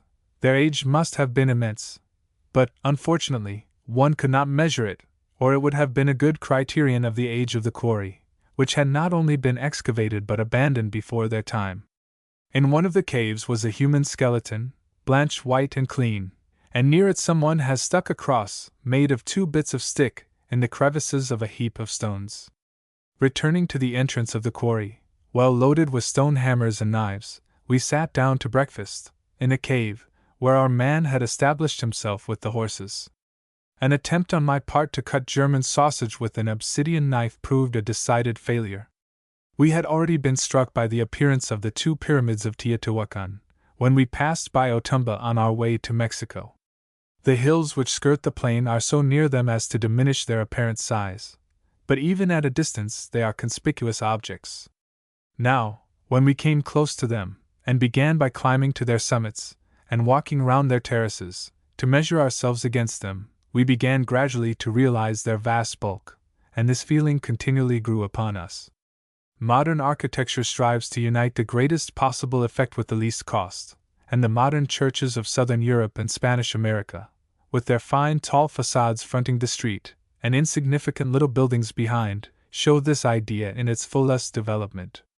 Pyramids are built with no such object, and make but little show in proportion to their vast mass of material, but then one gets from them a sense of solid magnitude that no other building gives, however vast its proportions may be.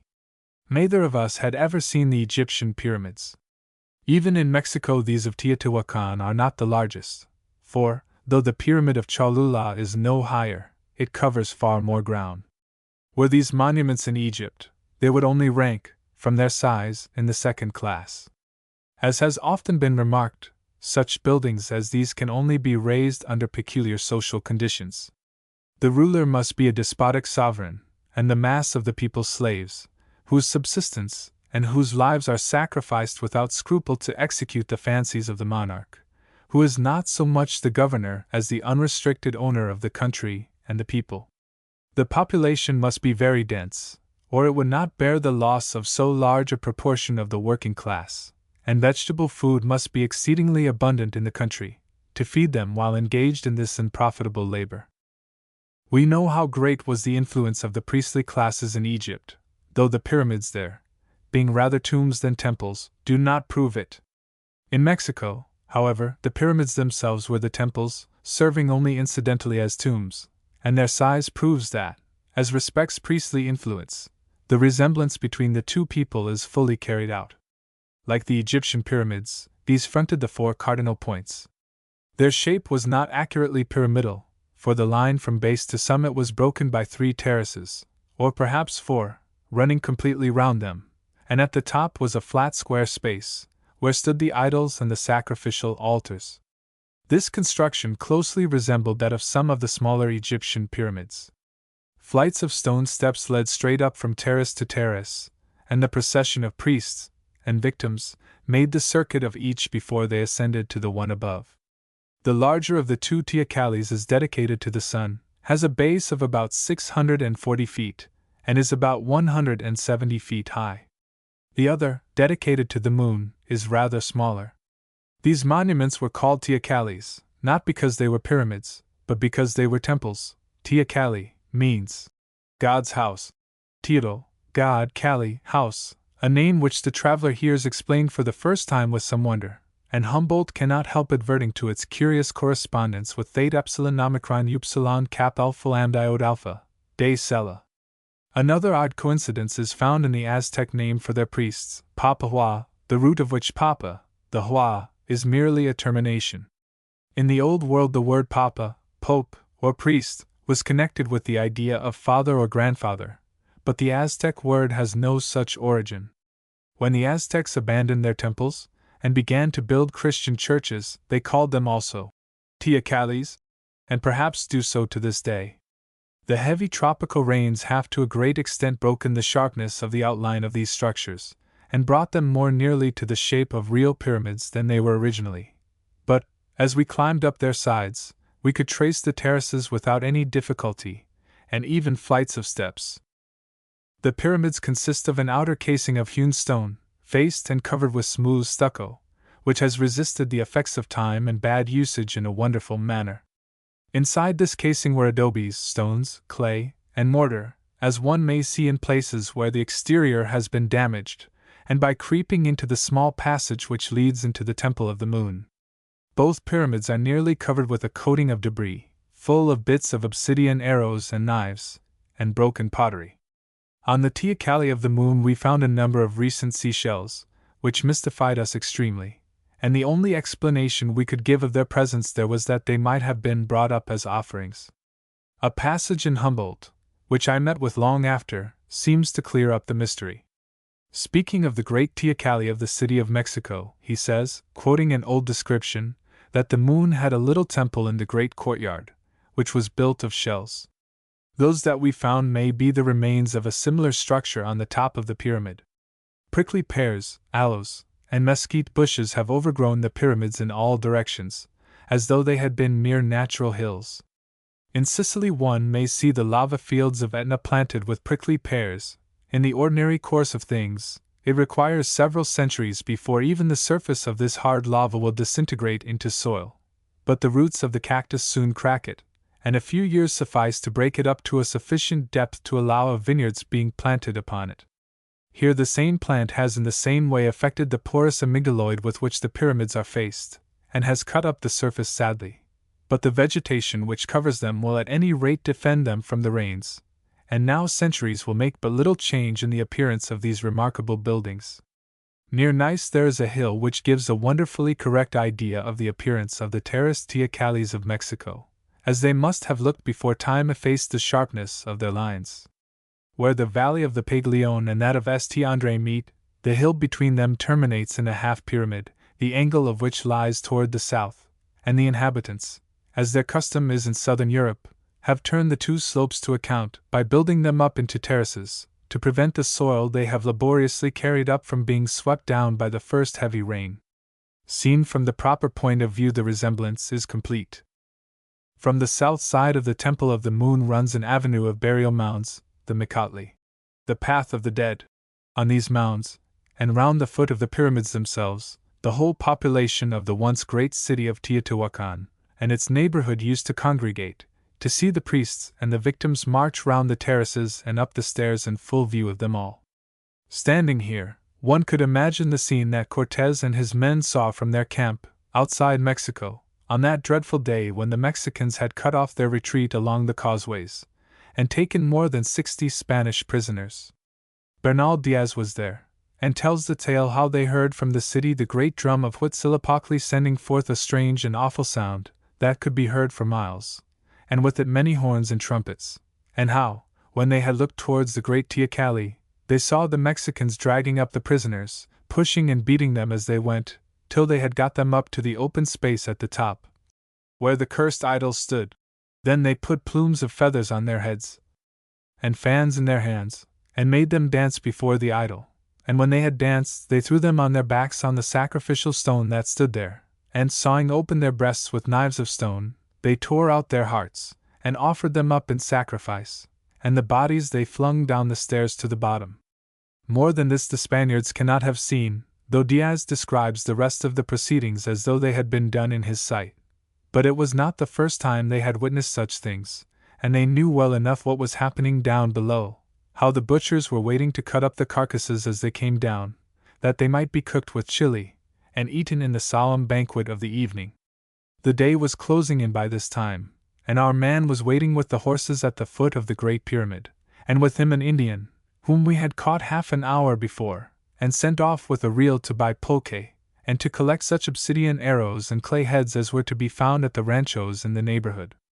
Near the place we started from, 2 or 3 Indians were diligently at work at their stone quarry, that is to say, they were laboriously bringing out great hewn stones from the side of the pyramid, to build their walls with, and indeed we could see in every house for miles round stones that had come from the same source, as was proved by the stucco still remaining upon them, smooth like polished marble, and painted dull red with cinnabar.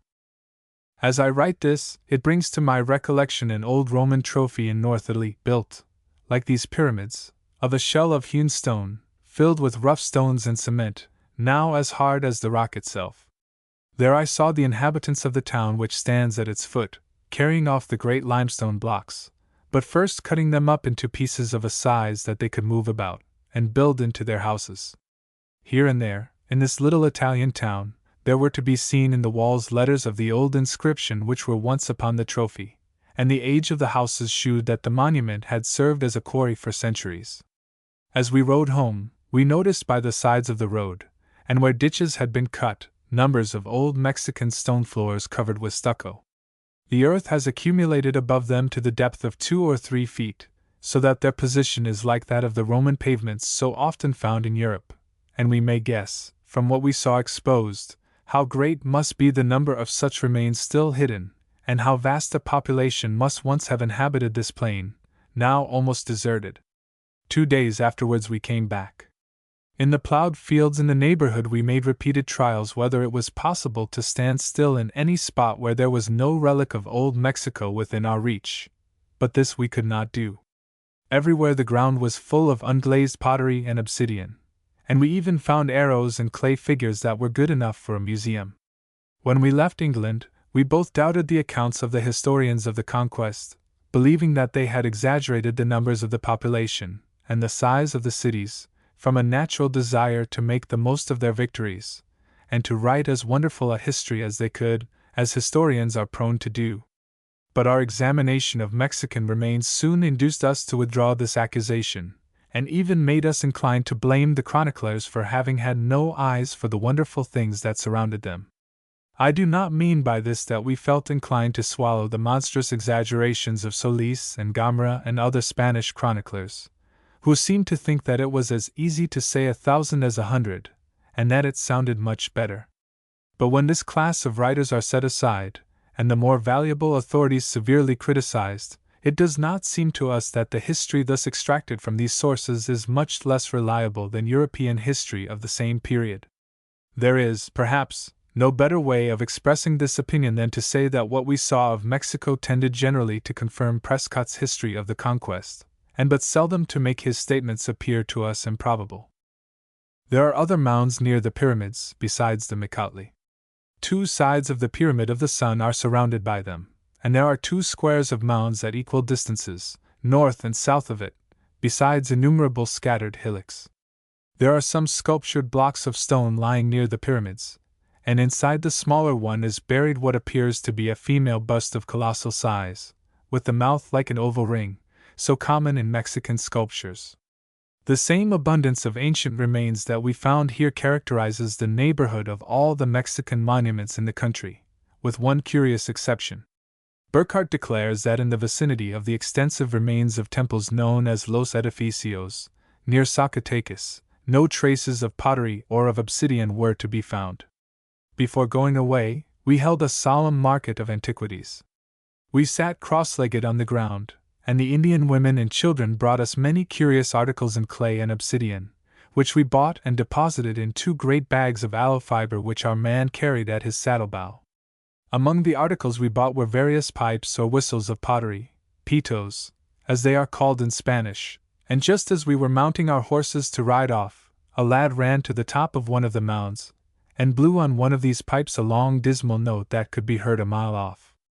Our friends had filled our heads so full of robbers and ambushes, that we made sure it was a signal for someone who was waiting for us, and the more so as the boy ran off as soon as he had blown his blast, and when we looked round for the people whose antiquities we had been buying, they had all disappeared. But nothing came of it, and we got safely back to Tezcuco. As usual, we spent a capital evening, and separated late. The owner of the glass works, who had been spending the evening with us, had an adventure on his road home. He was peaceably riding along, when 2 men rushed out from behind the corner of the street, and shouted, "Alto ahi! Halt la!" He thought they were robbers, and started at a gallop. His hat flew off, and the men sent 2 bullets singing past his head, which sent him on quicker than ever, till he reached his house. There he got his pistols, and came back armed to the teeth to fetch the hat, which lay where it had fallen. The supposed robbers turned out, on inquiring next day, to have been National Guards patrolling the street, but certainly their proceedings were rather questionable. We had an unpleasant visit the same night.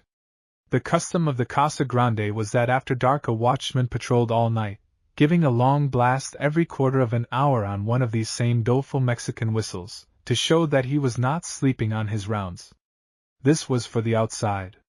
Inside the house, pour secret de précaution, a servant came round to see that every one was in his room, and having satisfied himself of this, let loose in the courtyard 2 enormous bulldogs, which were the terror of the household and of the whole neighborhood.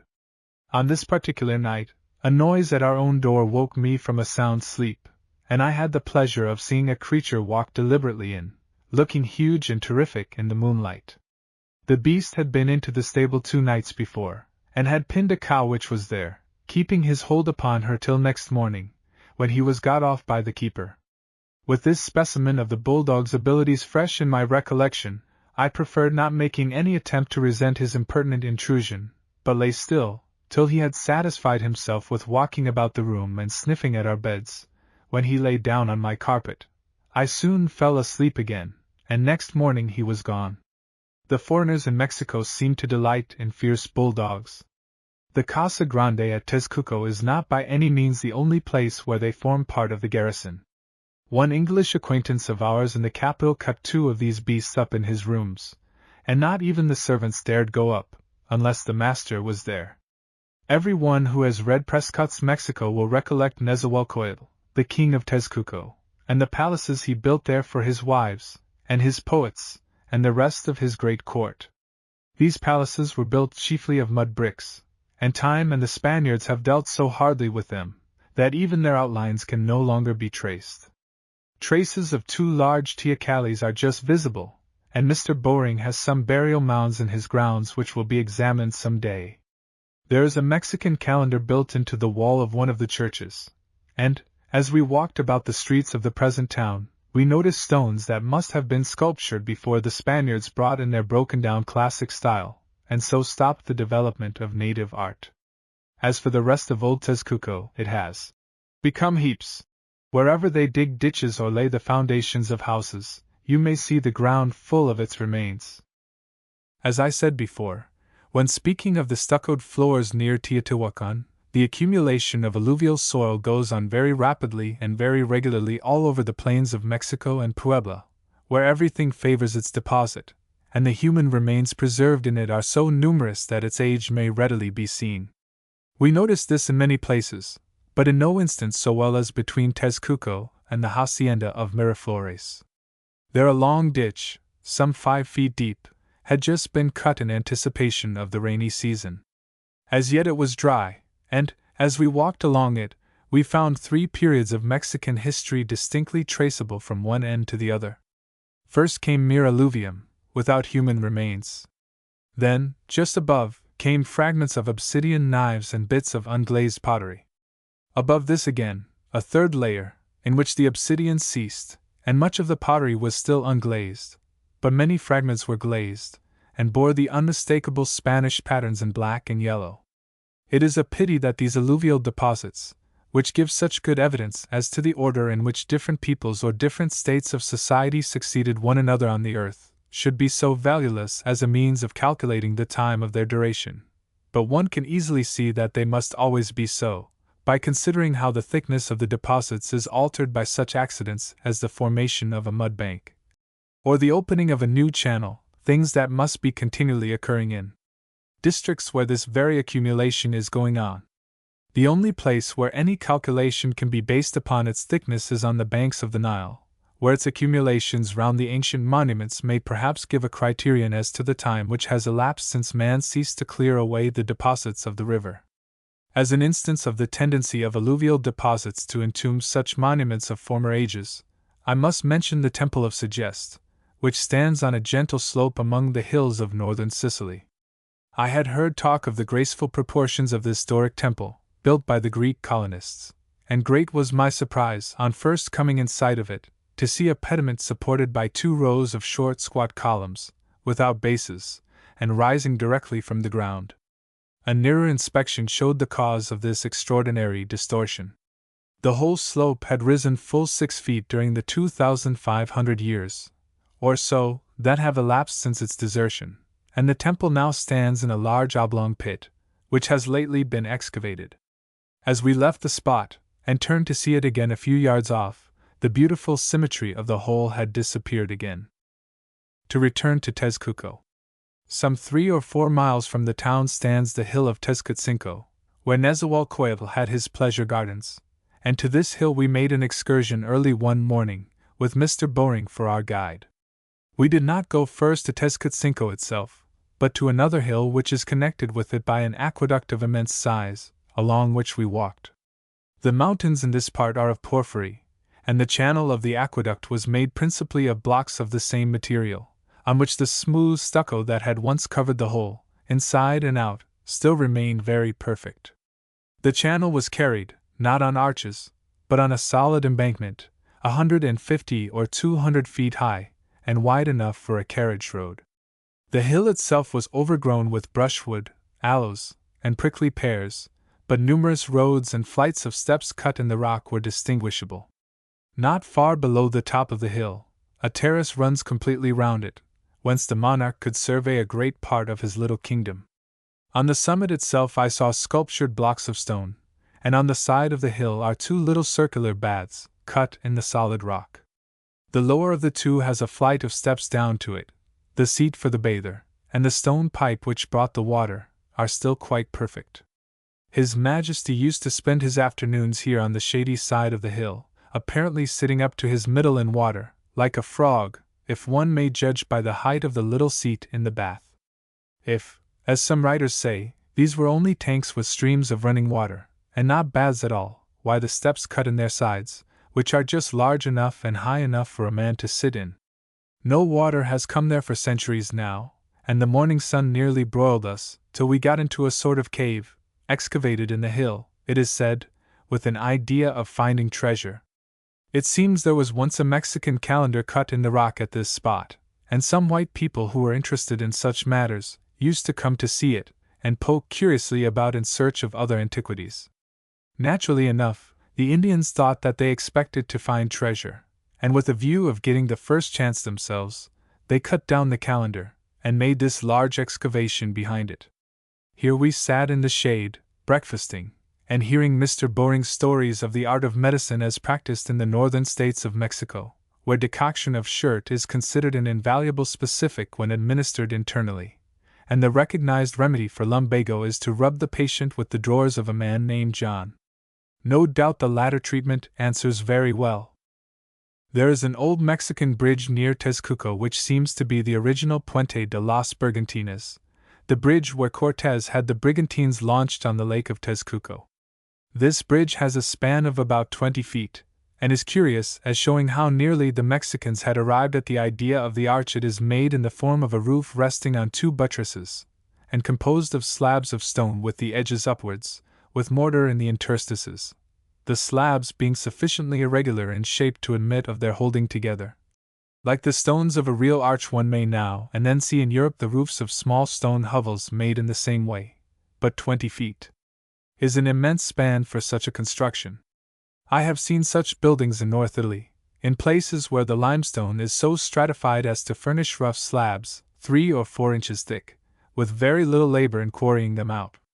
In Cari there are ancient houses and churches roofed in the same way.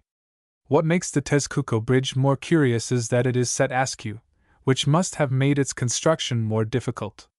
The brigantines which the Spaniards made, and transported over the mountains in such a wonderful manner, fully answered their purpose, for without them Mexico could hardly have been taken.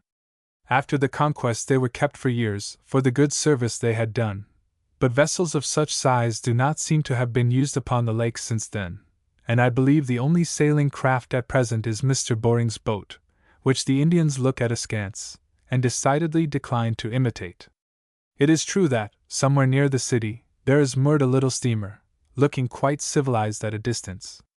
It never goes anywhere, however, and I have a sort of impression of having heard that when it was first made they got up the steam once, but the conduct of the machinery under these circumstances was so extraordinary and frantic that no one has ventured to repeat the experiment. Before we left Tezcuco, we went in a boat to explore Mr. Boring's salt works, which are rather like the salines of the south of France. Patches of the lake are walled off, and the water allowed to evaporate, which it does very rapidly under a hot sun, and with only 3/4 of the pressure of air upon it that we have at the sea level. The lake water thus concentrated is run into smaller tanks. It contains carbonate and sesquicarbonate of soda, and common salt. The addition of lime converts the sesquicarbonate of soda into simple carbonate, and this is separated from the salt by taking advantage of their different points of crystallization. The salt is partly consumed, and partly used in the extraction of silver from the ore, and the soda is bought by the soap makers. Humboldt's remarks on the small consumption of salt in Mexico are curious. The average amount used with food is only a small fraction of the European average. While the Tlaxcalans were at war with the Aztecs, they had to do without salt for many years, as it was not produced in their district. Humboldt thinks that the chili which the Indians consume in such quantities acts as a substitute. It is to be remembered that the soil is impregnated with both salt and natron in many of these upland districts, and the inhabitants may have eaten earth containing these ingredients, as they do for the same purpose in several places in the Old World. We disembarked after sailing to the end of these great evaporating pans, and found horses waiting to take us to the Bosque del Contador. This is a grand square, looking towards the cardinal points, and composed of ahuehuetes, grand old deciduous cypresses, many of them 40 feet round, and older than the discovery of America.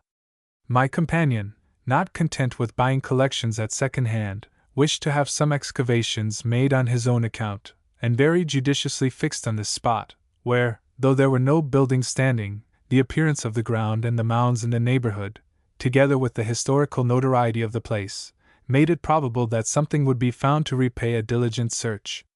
This expectation was fully realized, and some fine idols of hard stone were found, with an infinitude of pottery and small objects.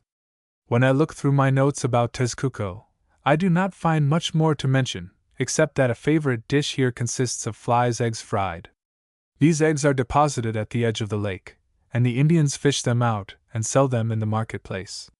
So large is the quantity of these eggs that at a spot where a little stream deposits carbonate of lime, a peculiar kind of travertin is forming which consists of masses of them embedded in the calcareous deposit.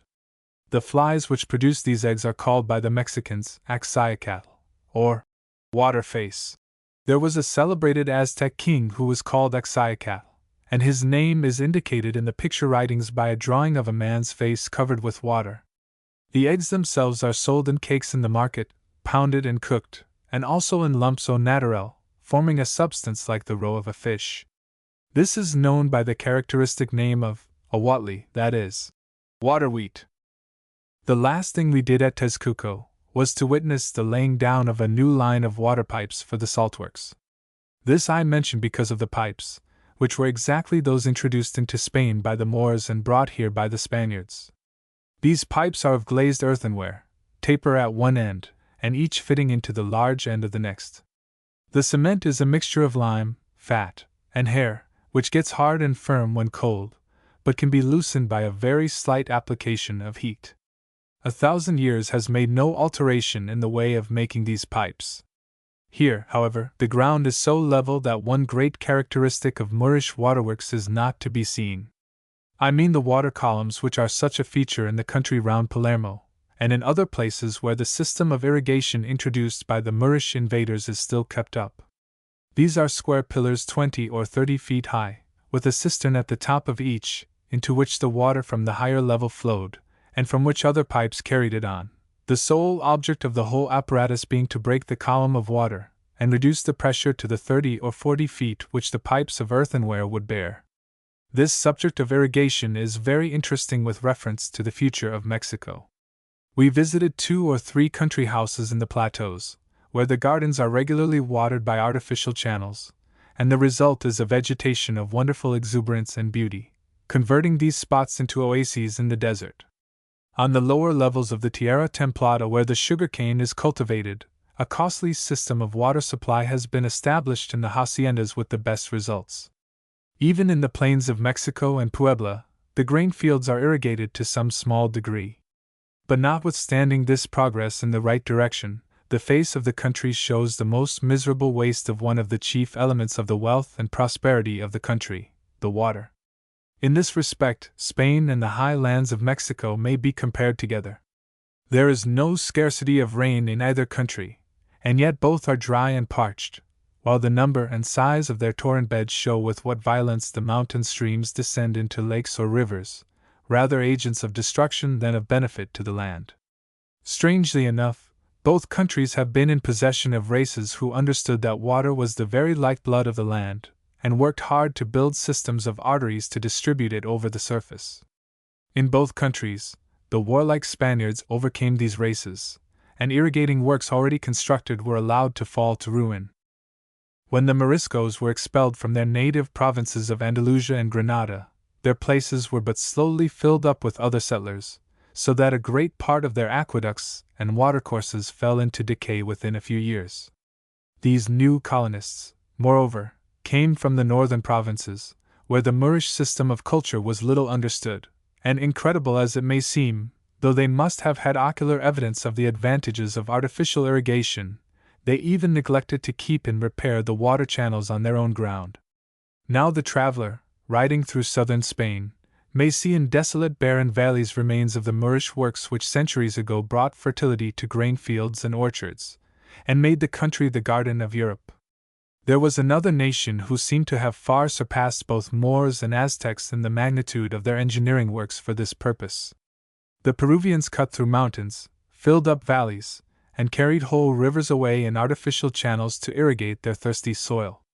The historians' accounts of these waterworks as they were, and even travelers' descriptions of the ruins that still remain, fill us with astonishment. It seems almost like some strange fatality that this nation too should have been conquered by the same race, the ruin of its great national works following immediately upon the conquest. Spain is rising again after long centuries of degradation, and is developing energies and resources which seem likely to raise it high among European nations, and the Spaniards are beginning to hold their own again among the peoples of Europe. But they have had to pay dearly for the errors of their ancestors in the great days of Charles V. The ancient Mexicans were not, it is true, to be compared with the Spanish Arabs or the Peruvians in their knowledge of agriculture and the art of irrigation, but both history and the remains still to be found in the country prove that in the more densely populated parts of the plains they had made considerable progress. The ruined aqueduct of Tetzcatzinco which I have just mentioned was a grand work, serving to supply the great gardens of Nezahualcóyotl, which covered a large space of ground and excited the admiration of the conquerors, who soon destroyed them, it is said, in order that they might not remain to remind the conquered inhabitants of their days of heathendom. Such works as these seem, however, not to have extended over whole provinces as they did in Spain. In the thinly peopled mountain districts, the Indians broke up their little patches of ground with a hoe, and watered them from earthen jars, as indeed they do to this day. The Spaniards improved the agriculture of the country by introducing European grain and fruit trees, and by bringing the old Roman plough, which is used to this day in Mexico as in Spain, where 2,000 years have not superseded its use or even altered it. Against these improvements we must set a heavy account of injury done to the country as regards its cultivation. The conquest cost the lives of several 100,000 of the laboring class, and numbers more were taken away from the cultivation of the land to work as slaves for the conquerors in building houses and churches, and in the silver mines. When the inhabitants were taken away, the ground went out of cultivation, and much of it has relapsed into desert. Even before the conquest, Mexico had been suffering for many years from incessant wars, in which not only thousands perished on the field of battle, but the prisoners sacrificed annually were to be counted by thousands more, while famine carried off the women and children whose husbands and fathers had perished. But the slaughter and famine of the first years of the Spanish conquest far exceeded anything that the country had suffered before. At the time of the conquest of Mexico, the Spaniards let the native irrigating works fall into decay, and they took still more active measures to deprive the land of its necessary water, by their indiscriminate destruction of the forests on the hills that surround the plains. When the trees were cut down, the undergrowth soon perished, and the soil which had served to check the descending waters in their course was soon swept away. During the 4 rainy months, each heavy shower sends down a flood along the torrent bed which flows into a river, and so into the ocean, or, as in the Mexican Valley, into a salt lake, where it only serves to injure the surrounding land. In both cases it runs away in utter waste. In later years the Spanish owners of the soil had the necessity of the system impressed upon them by force of circumstances, and large sums were spent upon the construction of irrigating channels, even in the outlying states of the north. In the American territory recently acquired from Mexico, history has repeated itself in a most curious way. We learn from Froebel, the German traveler, that the new American settlers did not take kindly to the system of irrigation which they found at work in the country. They were not used to it, and it interfered with their ideas of liberty by placing restrictions upon their doing what they pleased on their own land. So they actually allowed many of the water canals to fall into ruins. Of course, they soon began to find out their mistake, and are probably investing heavily in water supply by this time. We ought not to be too severe upon the Spaniards of the 16th century for an economical mistake which we find the Americans falling into under similar circumstances in the 19th. Chapter 7. Cuernavaca. Temisco. Zacacalco. Much too soon, as we thought, the day came when we had arranged to leave Texcoco and return to Mexico, to prepare for a journey into the Tierra Caliente. On the evening of our return to the capital there was a little earthquake, but neither of us noticed it, and thus we lost our one chance, and returned to England without having made acquaintance with that peculiar sensation. The purchase of horses and saddles and other equipments for our journey gave us an opportunity of poking about into out-of-the-way corners of the city, and seeing some new phases of Mexican life, and certainly we made the most of the chance. We made acquaintance with horse dealers, who brought us horses to try in the courtyard of the great house of our friends the English merchants in the Calle Seminario, and there showed off their paces, walking, pacing, and galloping. To trot is considered a disgusting vice in a Mexican horse, and the universal substitute for it here is the paso, a queer shuffling run, first, the 2 legs on one side together, and then the other 2. You jolt gently up and down without rising in the stirrups, and when once you are used to it the paso is not disagreeable, and it is well suited to long mountain journeys. Horses in the United States are often trained to this gait, and are known as pacing horses. Another peculiarity in the training of Mexican horses is that many of them are taught to rear, that is, to put their 4 feet out after the manner of mules going down a pass, and slide a short distance along the ground, so as to stop suddenly in the midst of a rapid gallop. To practice the horses in this feat, the jockey draws a lino, raya, on the ground, and teaches them to stop exactly as they reach it, and whirl round in the opposite direction. This performance is often to be seen on the Paseo, and other places, where smart young gentlemen like to show off themselves and their horses, but it is only a fancy trick, and they acknowledge that it spoils the animal's forelegs. After much bargaining and chaffering, we bought 3 horses for ourselves and our man Antonio, giving 8, 7, and 4 pounds for them. This does not seem much to give for good hackneys as these were, but they were not particularly cheap for Mexico. While we were at Tezcuco, Mr. Christie used to ride one of Mr. Boring's horses, a pretty little chestnut, which carried him beautifully, and had cost just $11, or 46 shillings. It had been bought of the horse dealers who come down every year from the almost uninhabited states of Chihuahua, Durango, and Coahuila, on the American frontier, where innumerable herds of horses, all but wild, roam over boundless prairies, feeding on the tall coarse grass. Their keep costs so little that the breeders are not compelled, as in England, to break them in and sell them at the earliest possible moment, and they let the young colts roam untamed till they are 5 or 6 years old. Their great strength and power of endurance in proportion to their size is in great measure to be ascribed to this early indulgence. It is very clear that when a horse is to be sold for somewhere between 2 and 6 pounds, the breeder cannot afford to spend much time in breaking him in. The rough rider lays off him, puts on the bridle with its severe bit, and springs upon his back in spite of kicking and plunging. The horse gallops furiously off across country of his own accord, but when his pace begins to flag, the great vaquero spurs come into requisition, and in an hour or 2 he comes back to the corral dead beat and conquered once for all. It is easy to teach him his paces afterwards. The anquera, as it is called, is put on his haunches, to cure him of trotting, and to teach him the paso instead.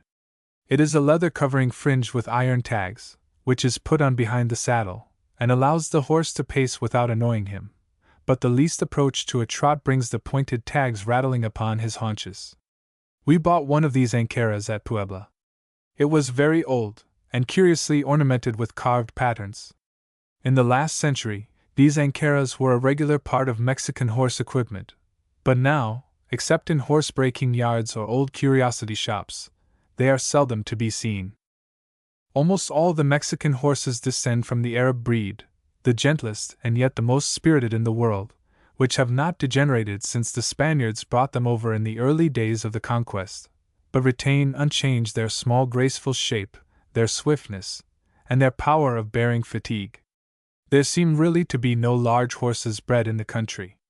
Instead of jolting about in a carriage drawn by 8 or 10 mules, with harness covered with silver and gold, as rich Mexicans used to do, the proper thing now is to have a pair of tall carriage horses, like ours in England, and these are brought at great expense from the United States, and by the side of the graceful little Mexicans they look as big and as clumsy as elephants. Our saddles were of the old Moorish pattern, of monstrous size and weight, very comfortable for the rider, but I fear, much less so for the horse, whose back often gets sadly galled, in spite of the thick padding and the 2 or 3 blankets that are put on underneath.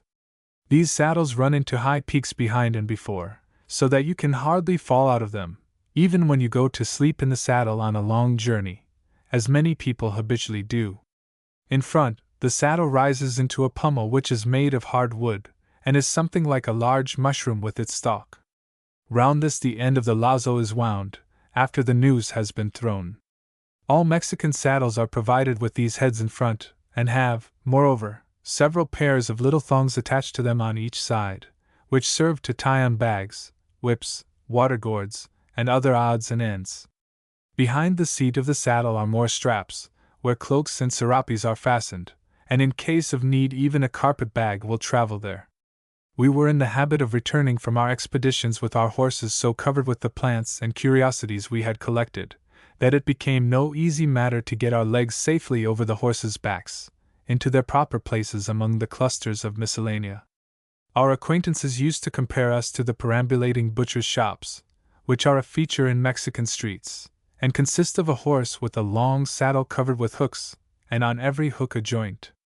The flaps of our saddles, the great spatterdashes that protected our feet from the mud, and the broad stirrup straps were covered with carved and embossed patterns. Indeed, almost all leather work is decorated in this way, and the saddle makers delight in ornamenting their wares with silver plates and bosses, so that it was not surprising that our saddles and bridles should have cost, though second-hand, nearly as much as the horses.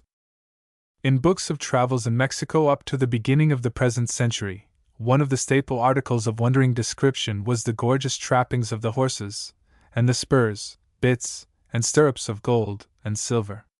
The costumes have not changed much, but the taste for such costly ornaments has abated, and it is now hardly respectable to have more than a few pounds' worth of bullion on one's saddle or around one's hat, or to wear 100 or so of buttons of solid gold down the sides of one's leather trousers, with a very questionable cotton calzoncillo underneath.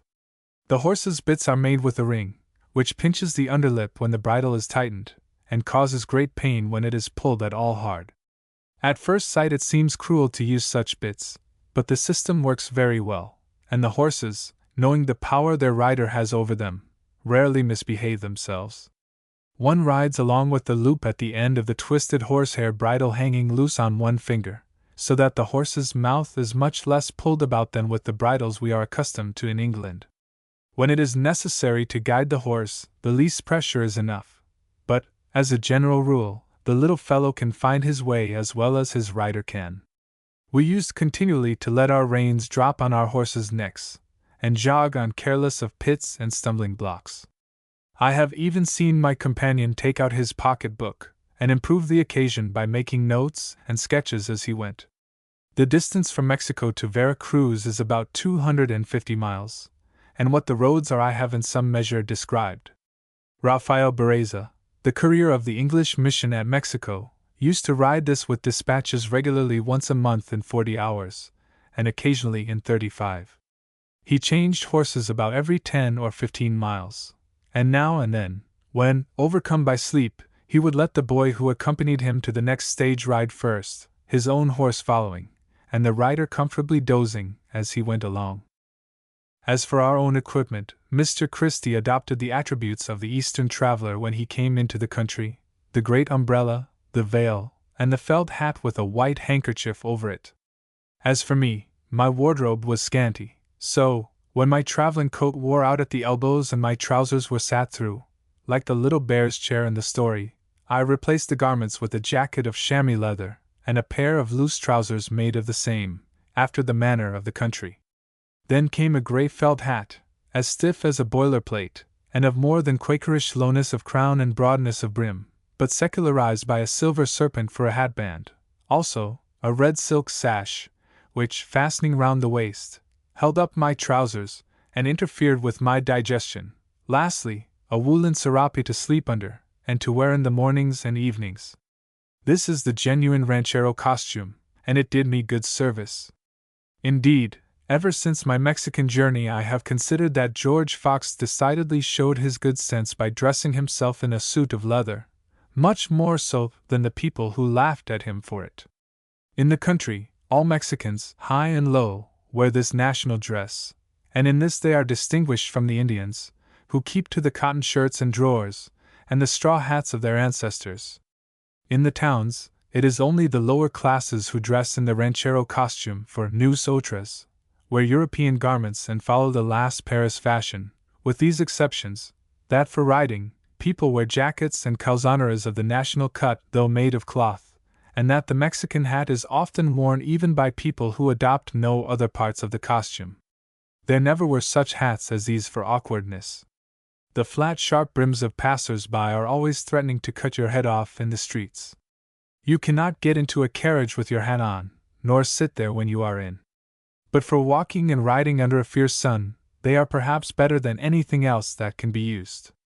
The Mexican blanket, the serape, is a national institution.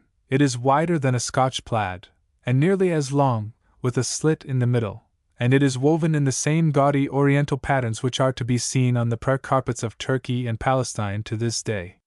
It is worn as a cloak, with the end flung over the left shoulder, like the Spanish capa, and muffling up half the face when its owner is chilly or does not wish to be recognized. When a heavy rain comes down, and he is on horseback, he puts his head through the slit in the middle, and becomes a moving tent. At night he rolls himself up in it, and sleeps on a mat or a board, or on the stones in the open air. Convenient as it is, the serape is as much tabooed among the respectable classes in the cities as the rest of the national costume. I recollect going one evening after dark to the house of our friends in the Calle Seminario with my serapion, and nearly having to fight it out with the great dog Nelson, who was taking charge of his master's room. Nelson knew me perfectly well, and had sat that very morning at the hotel gate for half an hour, holding my horse, while a crowd of leperos stood round, admiring his size and the gravity of his demeanor as he sat on the pavement, with the bridle in his mouth. But that a man in a serape should come into his master's room at dusk was a thing he could not tolerate, till the master himself came in, and satisfied his mind on the subject. As I said, the equipment of ourselves and our 3 horses took us into a variety of strange places, for we bought the things we wanted piece by piece, when we saw anything that suited us. Among other places we went to the Baratillo, which is the rag fair and petticoat lane of Mexico, and moreover the emporium for whips, bridles, bits, old spurs, old iron, and odds and ends generally. The little shops are arranged in long lines, after the manner of the Eastern bazaar, and the shopkeepers, when they are not smoking cigarettes outside, are sitting in their little dens, within arm's length of all the wares they have to sell. Here we found what we had come for, and much more too, in the way of wonderful old spurs, combs, boxes, and ornaments, so that we came several times more before we left the country, and never without carrying away some curious old relic. Mexico, as everybody knows, is decidedly a thievish place. The shops are all shut at dark, after the oration, for fear of thieves. Ladies used to wear immense tortoise-shell combs at the back of their heads, where the mantilla is fastened on. But when it became a regular trade for thieves to ride on horseback through the streets, and pull out the combs as they went, the fashion had to be given up. These curiously carved and ornamented combs are still preserved as curiosities, and we bought several of them. While we were in Mexico, they knocked a man down in the great square at noonday, robbed him, and left him there for dead. The square is so large, and the sun was so hot, that the police, whose headquarters are under the arches in that very square, could not possibly walk across to see what was going on. Moral: if you will have the distinction of having the largest square in the world, you must take the consequences. Of course, where thieving is so general, the market for stolen goods must be a place of considerable trade, and this Baratillo is one of the principal depots for such wares. One may realize here the story of the citizen, in the old book, who had his wig stolen at the beginning of his walk through London, and found it hanging up for sale a little further on. Here the deserter comes to sell his uniform and his rickety old flintlock. Small blame to him. I would do the same myself if I were in his place, and were compelled to serve under one rascally political adventurer against another rascally political adventurer, to say nothing of being treated like a dog, half-starved, and not paid at all, except by a sort of half-license to plunder. Those poor soldiers! We can't pay them, you know, and they must live somehow. I have abused the Mexicans for being thieves, and not without reason though, as regards ourselves personally, we never lost anything except a great brand-new waterproof coat which my companion had brought with him, promising to himself that under its shelter he should bid defiance to the daily rainstorms of the wet season. As we dismounted from the diligence in Mexico, in the courtyard of the hotel, someone relieved him of it. We did not know of the Baratillo in those days, or would have gone to look for it there. At the time of our visit it was too late, for if it ever had been there, the Mexicans understand too well the value of an English ully, as they call them, to let it hang long for sale. Ully is not a borrowed word, but the genuine Aztec name for India rubber, which was used to make playing balls with, long before the time of Columbus. I mentioned the water bottles as part of our equipment. They are gourds, which are throttled with bandages while young, so as to make them grow into the shape of bottles with necks. Then they are hung up to dry, and the inside being cleaned out through a small hole near the stalk, they are ready for use, holding 2 or 3 pints of water. A couple of inches of a corn cob, the inside of a ear of Indian corn, makes a capital cork, and the bottle is hung by a loop of string to the pommel of the saddle, where it swings about without fear of breaking. One may see gourds, prepared in just the same way, in Italy, hanging up under the eaves of the little farmhouses, among the festoons of red and yellow ears of Indian corn, and indeed the gourd bottle is a regular institution of southern Europe. We sent Antonio on with the horses to Cuernavaca, and started by the diligence early one morning, accompanied by one of our English friends, whom I will call, as everyone else did, Don Guillermo. It is the regular thing here, as in Spain, to call everybody by his or her Christian name. You may have known Don Antonio or Don Felipe for weeks before you happened to hear their surnames. The road ran at first over the plain, among great water meadows, with herds of cattle pasturing, and fields of wheat and maize. Plowing was going on, after the primitive fashion of the country, with 2 oxen yoked to each plow. The yoke is fastened to the horns of the oxen, and to the center of the yoke a pole is attached. At the other end of this pole is the plow itself, which consists of a wooden stake with an iron point and a handle. The driver holds the handle in one hand and his goad in the other, a long reed with an iron point, and so they toil along, making a long scratch as they go. A man follows the plow, and drops in single grains of Indian corn, about 3 feet apart. The furrows are 3 feet from one another, so that each stalk occupies some 9 square feet of ground. When the plants are growing up they dig between them, and heap up round each stalk a little mound of earth. We passed many little houses consisting of 1 square room, built of mud bricks, with mud mortar stuck full of little stones, without windows, but generally possessing the luxury of a chimney, with a couple of bricks forming an arch over it to keep out the rain. Glimpses of men smoking cigarettes at the doors, half-naked brown children rolling in the dirt, and women on their knees inside, hard at work grinding the corn for those eternal tortillas. At San Juan de Dios Mr. Christie climbed to the top of the diligence, behind the conductor, who sat with a large black leather bag full of stones on the footboard before him.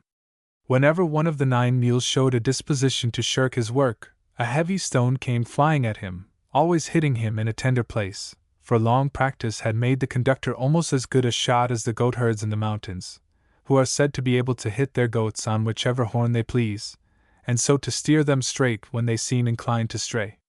But our conductor simply threw the stones, whereas the goatherd uses the aloe fiber honda, or sling, that one sees hanging by dozens in the Mexican shops. We passed near Churubusco, and along the line by which the American army reached Mexico. The field of lava which they crossed is close at our right hand, and just on the other side of it lie Tisapan and our friend Don Alejandro's cotton factory. On our left are the freshwater lakes of Xochimilco and Chalco, which had risen several feet, and flooded the valley in their neighborhood. Between us and the great mountain chain that forms the rim of the valley, lies a group of extinct volcanoes, from one of which descends the great lava field. Passing in full view of these picturesque craters, now mostly covered with trees and brushwood, we begin to ascend, and are soon among the porphyritic range that forms a wall between us and the land of sugar canes and palms. Along the road towards Mexico came long files of Indians, dressed in the national white cotton shirts and short drawers and sandals, made like Montezuma's, though not with plates of gold on the soles, such as that monarch's sandals had. Some of these Indians are bringing on their backs wood and charcoal from the pine forest higher up among the mountains, and some have fastened to their backs light crates full of live fowls or vegetables. Others are carrying up tropical fruits from the Tierra Caliente below, zapotes and mamais, esparros and granaditas, tamarinds and fresh sugar canes. These people are walking with their loads 30 or 40 miles to market, but their race have been used as beasts of burden for ages, and they don't mind it. Bright blue and red birds, and larger and more brilliant butterflies than are seen in Europe, show that, though we are among fields of wheat and maize, we are in the tropics after all. As the road rises we get views of the broad valley, with its lakes and green meadows, and the great white haciendas with their clumps of willows, their church towers, and the clusters of adobe huts surrounding them, like the peasants' cottages in feudal Europe, crowding up to the baron's castle. Our mules begin to flag as we toil up the steep ascent, but the conductor rattles the stones in his black bag, and as the ominous sound reaches their ears, they start off again with renewed vigor. We pass San Mateo, a village of charcoal burners, where a large and splendid stone church, with its tall dark cypresses, stands among the huts of reeds and pine shingles that form the village. Trains of mules are continually passing with their heavy loads of wood and charcoal, bales of goods and barrels of aguardiente de cana, which is rum made from the sugar cane, but not colored like that which comes to England. The men are continually rushing backwards and forwards among their beasts, which are not content with kicking and biting, and banging against one another, but are always trying to lie down in the road, and one of the principal duties of the arriero is constantly to keep an eye on all his beasts at once, and when he sees one preparing to lie down, to be beforehand with him, and drive him on by a furious shower of blows, kicks, and curses. Certainly, the Mexican mules are the finest and strongest in the world, and though they are just as obstinate here as elsewhere, they are worth 2 or 3 times as much as horses. Our road lies through a forest of pines and oaks, which reaches to the summit of the pass, where stands a wretched little village, La Guarda. There we had a thoroughly Mexican breakfast, with pulque in tall tumblers, and endless successions of tortillas, coming in hot and hot from the kitchen, where we could see brown women with bare arms, and black hair plaited in long tails, kneeling by the charcoal fire, and industriously patting out fresh supplies, and baking them rapidly on a hot plate. The piece de resistance was a stew, bright red with tomatoes, and hot as fire with chili, and then came the frijoles, the black beans, without which no Mexican, high or low, considers a meal complete. The walls of the room were decorated with highly colored engravings, one of which represented an engagement between a Spanish and an English fleet, in which the English ships are being boarded by the victorious Spaniards, or are being blown up in the background. Where the engagement was I cannot recollect. People in Mexico, to whom I mentioned this remarkable historical event, assured me that there are still to be seen pictures of the destruction of the English fleet by the French and Spaniards in the Bay of Trafalgar. Mexico was always, until the establishment of the Republic, profoundly ignorant of European affairs. In the old times, when the intercourse with the mother country was by the great ship El Now, which came once a year, the government at home could have just such news circulated through the country as seemed proper and convenient to them. We see in our own times how despotic governments can mystify their subjects, and distort contemporary history into what shape they please. But in Spanish America the system was worked to a greater extent than in any other country I have heard of, and the undercurrent of popular talk, which spreads in France and Russia things and opinions not to be found in the newspapers, had in Mexico but little influence. Scarcely any Mexican traveled, scarcely any foreigner visited the country, and the Spaniards who came to hold offices and make fortunes were all in the interest of the old country. So the Mexicans went on, until the beginning of this century, believing that Spain still occupied the same position among the nations of Europe that it had held in the days of Charles V.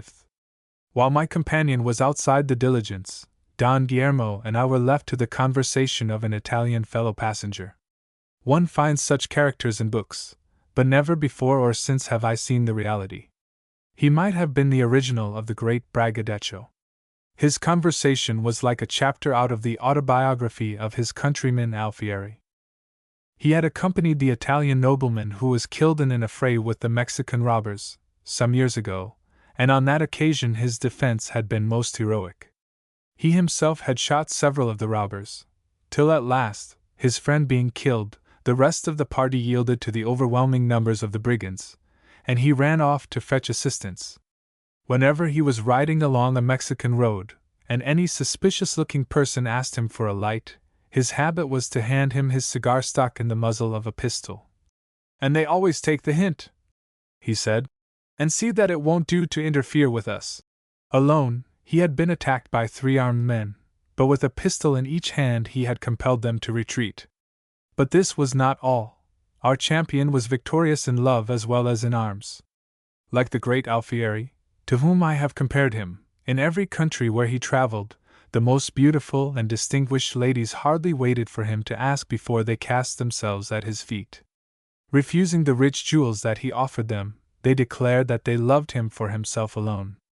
Weeks after, we were talking to our friend Mr. Del Pozo, the Italian apothecary in the Calle Plateros, and happened to ask him if he were acquainted with his heroic countryman. Whereupon the apothecary went off into fits of unextinguishable laughter, and told us how our friend really had been in the skirmish he described, and had nobly run away almost before a shot was fired, leaving his friends to fight it out.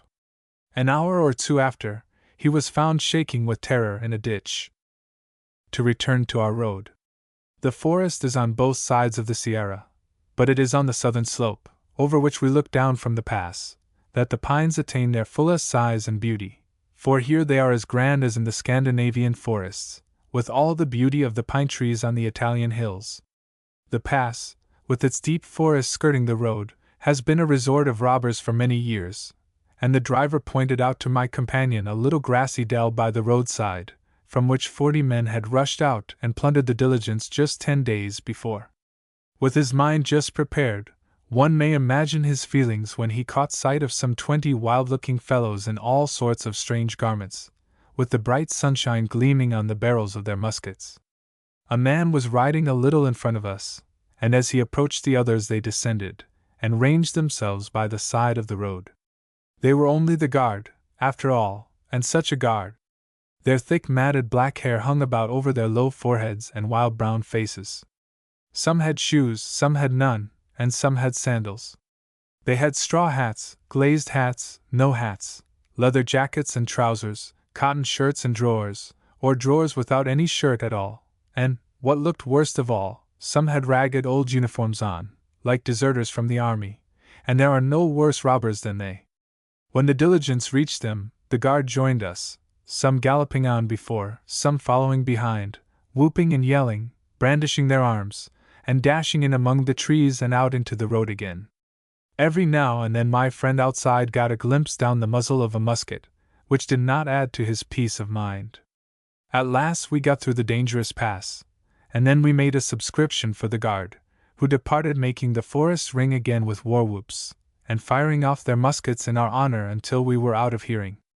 The top of the pass is 12,000 feet above the sea, but the clouds seemed as high as ever above us, and the swallows were flying far up in the air.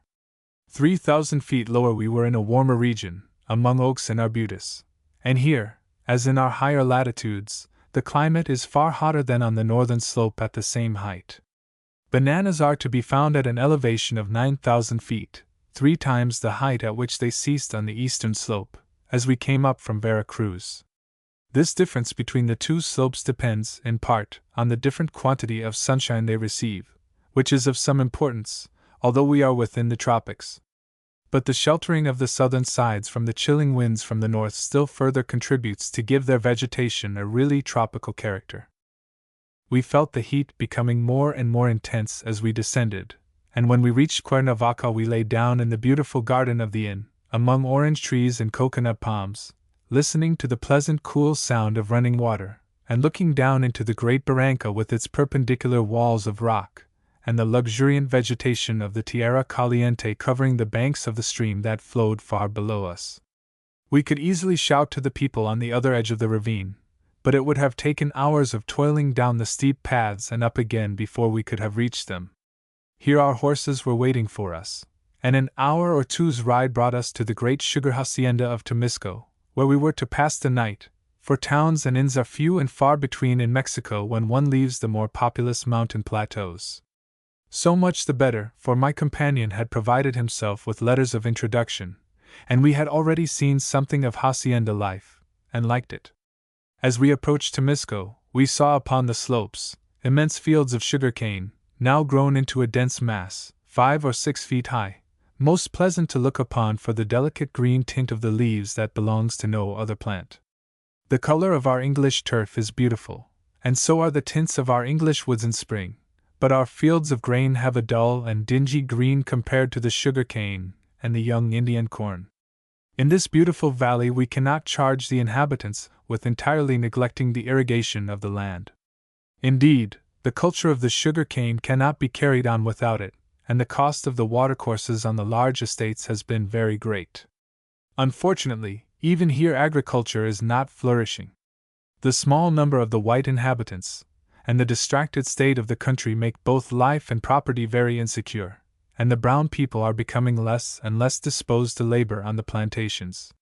It is true that most of these channels were made in old times. Little new is done now, and I could make a long list of estates that were once busy and prosperous, giving employment to thousands of the Indian inhabitants, and that are now overgrown with weeds and falling to ruin. Entering the iron gate of the hacienda, we found ourselves in an immense courtyard, into which open all the principal buildings of the estate, the house of the proprietor, the church, which forms a necessary part of every hacienda, the crushing mill, and the boiling houses. Into the same great patio open the immense stables for the many riding horses and the many hundreds of mules that carry the sugar and rum over the mountains to market, and the tienda, the shop of the estate, through which almost all the money paid to the laborers comes back to the proprietor in exchange for goods. A mountain of fresh-cut canes stood near the door of the trappage, the crushing mill, and a gang of Indians were constantly going backwards and forwards carrying them in by armfuls, while a succession of mules were continually bringing in fresh supplies from the plantation to replenish the great heap. The courtyard was littered all over, knee-deep, with dry cane trash, and mules, just freed from their galling saddles, were rolling on their backs in it, kicking with all their legs at once, and evidently in a state of high enjoyment. Part of one side of the square was a sort of wide cloister, and in it stood chairs and tables. Here the business of the place was transacted, and the administrator could look up from his ledger and see pretty well what was going on all over the establishment. It is very common for the owners of these haciendas to be absentees, and to leave the entire control of their estates to the administrators. But at Temisco, which is much better managed than most others, this is not the case, and the son of the proprietor generally lives there. He was out riding, so we sent our horses to the stable, and lounged about eating sugar canes till he should return. Presently he came, a young man in a broad Mexican hat and white jacket and trousers, mounted on a splendid little horse, with his saddle glittering with silver, every inch a planter. He welcomed us hospitably, and we sat down together in the cloister looking out on the courtyard. Evening was closing in, and all at once the church bell rang. Crowds of Indian laborers in their white dresses came flocking in, hardly distinguishable in the twilight, and the sound of their footsteps deadened as they walked over the dry stubble that covered the ground. All work ceased, every one uncovered and knelt down, while, through the open church doors, we heard the Indian choir chanting the vesper hymn. In the haciendas of Mexico every day ends thus. Many times I heard the oration chanted at nightfall, but its effect never diminished by repetition, and to my mind it has always seemed the most impressive of religious services. Then the administrator seated himself behind a great book, and the calling over the raya began. Every man in turn was called by name, and answered in a loud voice, "I praise God," then saying how much he had earned in the day, for the administrator to write down. "Juan Fernandez. Alabo a Dios, 3 reals y medio, I praise God, 1 and 9 pence. Jose Valdez. I praise God, 18 pence, and 6 pence for the boy," and so on, through a couple of hundred names. Then came, not unacceptably, a little cup of pasty chocolate and a long roll for each of us. Then Don Guillermo and our host talked about their mutual acquaintances in Mexico, and we asked questions about sugar planting, and walked about the boiling house, where the night gang of brown men were hard at work stirring and skimming at the boiling pans, and ladling out coarse unrefined sugar into little earthen bowls to cool. This common sugar in bowls is very generally used by the poorer Mexicans. The sugar boilers were naked excepting a cotton girdle. These men were very strong, and with great powers of endurance, but they did not at all resemble the strong men of Europe with their great muscles standing up under their skin, the men in Michelangelo's pictures, or the Farnese Hercules. They are equally unlike the thin, wiry Arabs, whose strength seems so disproportionate to their lean little bodies. The pure Mexican Indian is short and sturdy, and until you have observed the peculiarities of the race, you would say he was too stout and flabby to be strong. But this appearance is caused by the immense thickness of his skin, which conceals the play of his muscles, and in reality his strength is very great, especially in the legs and thighs, and in the muscles that are brought into action in carrying burdens. Sartorius used to observe the Indian miners bringing loads of above 500 weight up 100 fathoms of mine ladders, which consist of trunks of trees fixed slanting across the shaft, with notches cut in them for steps. As I have said before, it is not the mere training of the individual that has produced this remarkable development of the power of carrying loads. The centuries before the conquest, when there were no beasts of burden, had gradually produced a race whose bodies were admirably fitted for such work, and the persistency with which they have clung to their old habits has done much to prevent their losing this peculiarity.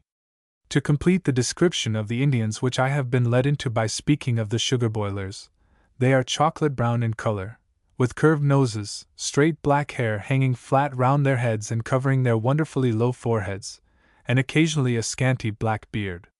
Their faces are broadly oval, their eyes far apart, and they have wide mouths with coarse lips. Not bad faces on the whole, but heavy and unexpressive. At 10 o'clock came a heavy supper, the substantial meal of the day, and immediately afterwards we went to bed, and dreamt such dreams as may be imagined. We were off early in the morning with a wizened old mestizo to guide us to the ruins of Zacacalco, which are on this very estate of Temisco. The estate is 40 miles across, however, and it is a long ride to the ruins. After we leave the fields of sugar-cane, we see scarcely a hut, nor a patch of cultivated ground. At last we get to Zacacalco, and find ourselves at the foot of a hill, some 400 feet in height, extraordinarily regular in its conical shape, more so than any natural hill could be, unless it were the cone of a volcano. At different heights upon this hill, we could see from below broad terraces running round and round it. A little nearer we came upon a great ditch. The sides had fallen in many places. Sometimes it was quite filled up, and everywhere it was overgrown with thick brushwood, as was the hill itself. It seems that this ditch runs quite round the base of the hill, and is 3 miles long. Climbing up through the thicket of thorny bushes and out upon the terraces, it became quite evident that the hill had been artificially shaped. The terraces were built up with blocks of solid stone, and paved with the same. On the neighboring hills we could discern traces of more terrace roads of the same kind. There must be many miles of them still remaining. But it was when we reached the summit that we found the most remarkable part of the structure. The top has been cut away so as to form a large level space, which was surrounded by a stone wall, now in ruins. Inside the enclosure are several mounds of stone, doubtless burial places, and all that is left of the pyramid. Ruined and defaced as it is, I shall never forget our feelings of astonishment and admiration as we pushed our way through the bushes, and suddenly came upon it. We were quite unprepared for anything of the kind, all we knew of the place when we started that morning being that there were some curious old ruins there. The pyramid was composed of blocks of hewn stone, so accurately fitted together as hardly to show the joints, and the carving goes on without interruption from one block to another. Some of these blocks are 8 feet long, and nearly 3 feet wide. They were laid together without mortar, and indeed, from the construction of the building, none was required. The first story is about 16 feet high, including the plinth at the bottom. Above the plinth comes a sculptured group of figures, which is repeated in panels all round the pyramid, twice on each side. Each panel occupies a space 30 feet long by 10 in height, and the bas-reliefs project 3 or 4 inches. There is a chief, dressed in a girdle, and with a headdress of feathers just like those of the Red Indians of the north. Below the girdle he terminates in a scroll. In the middle of the group is what may perhaps be a palm tree, with a rabbit at its foot. Close to the tree, and reaching nearly to the same height, is a figure with a crocodile's head wearing a crown, and with drapery in parallel lines, like the wings of the creatures in the Assyrian bas-reliefs. Indeed, this may very likely be a conventional representation of the robes of featherwork so characteristic of Mexico.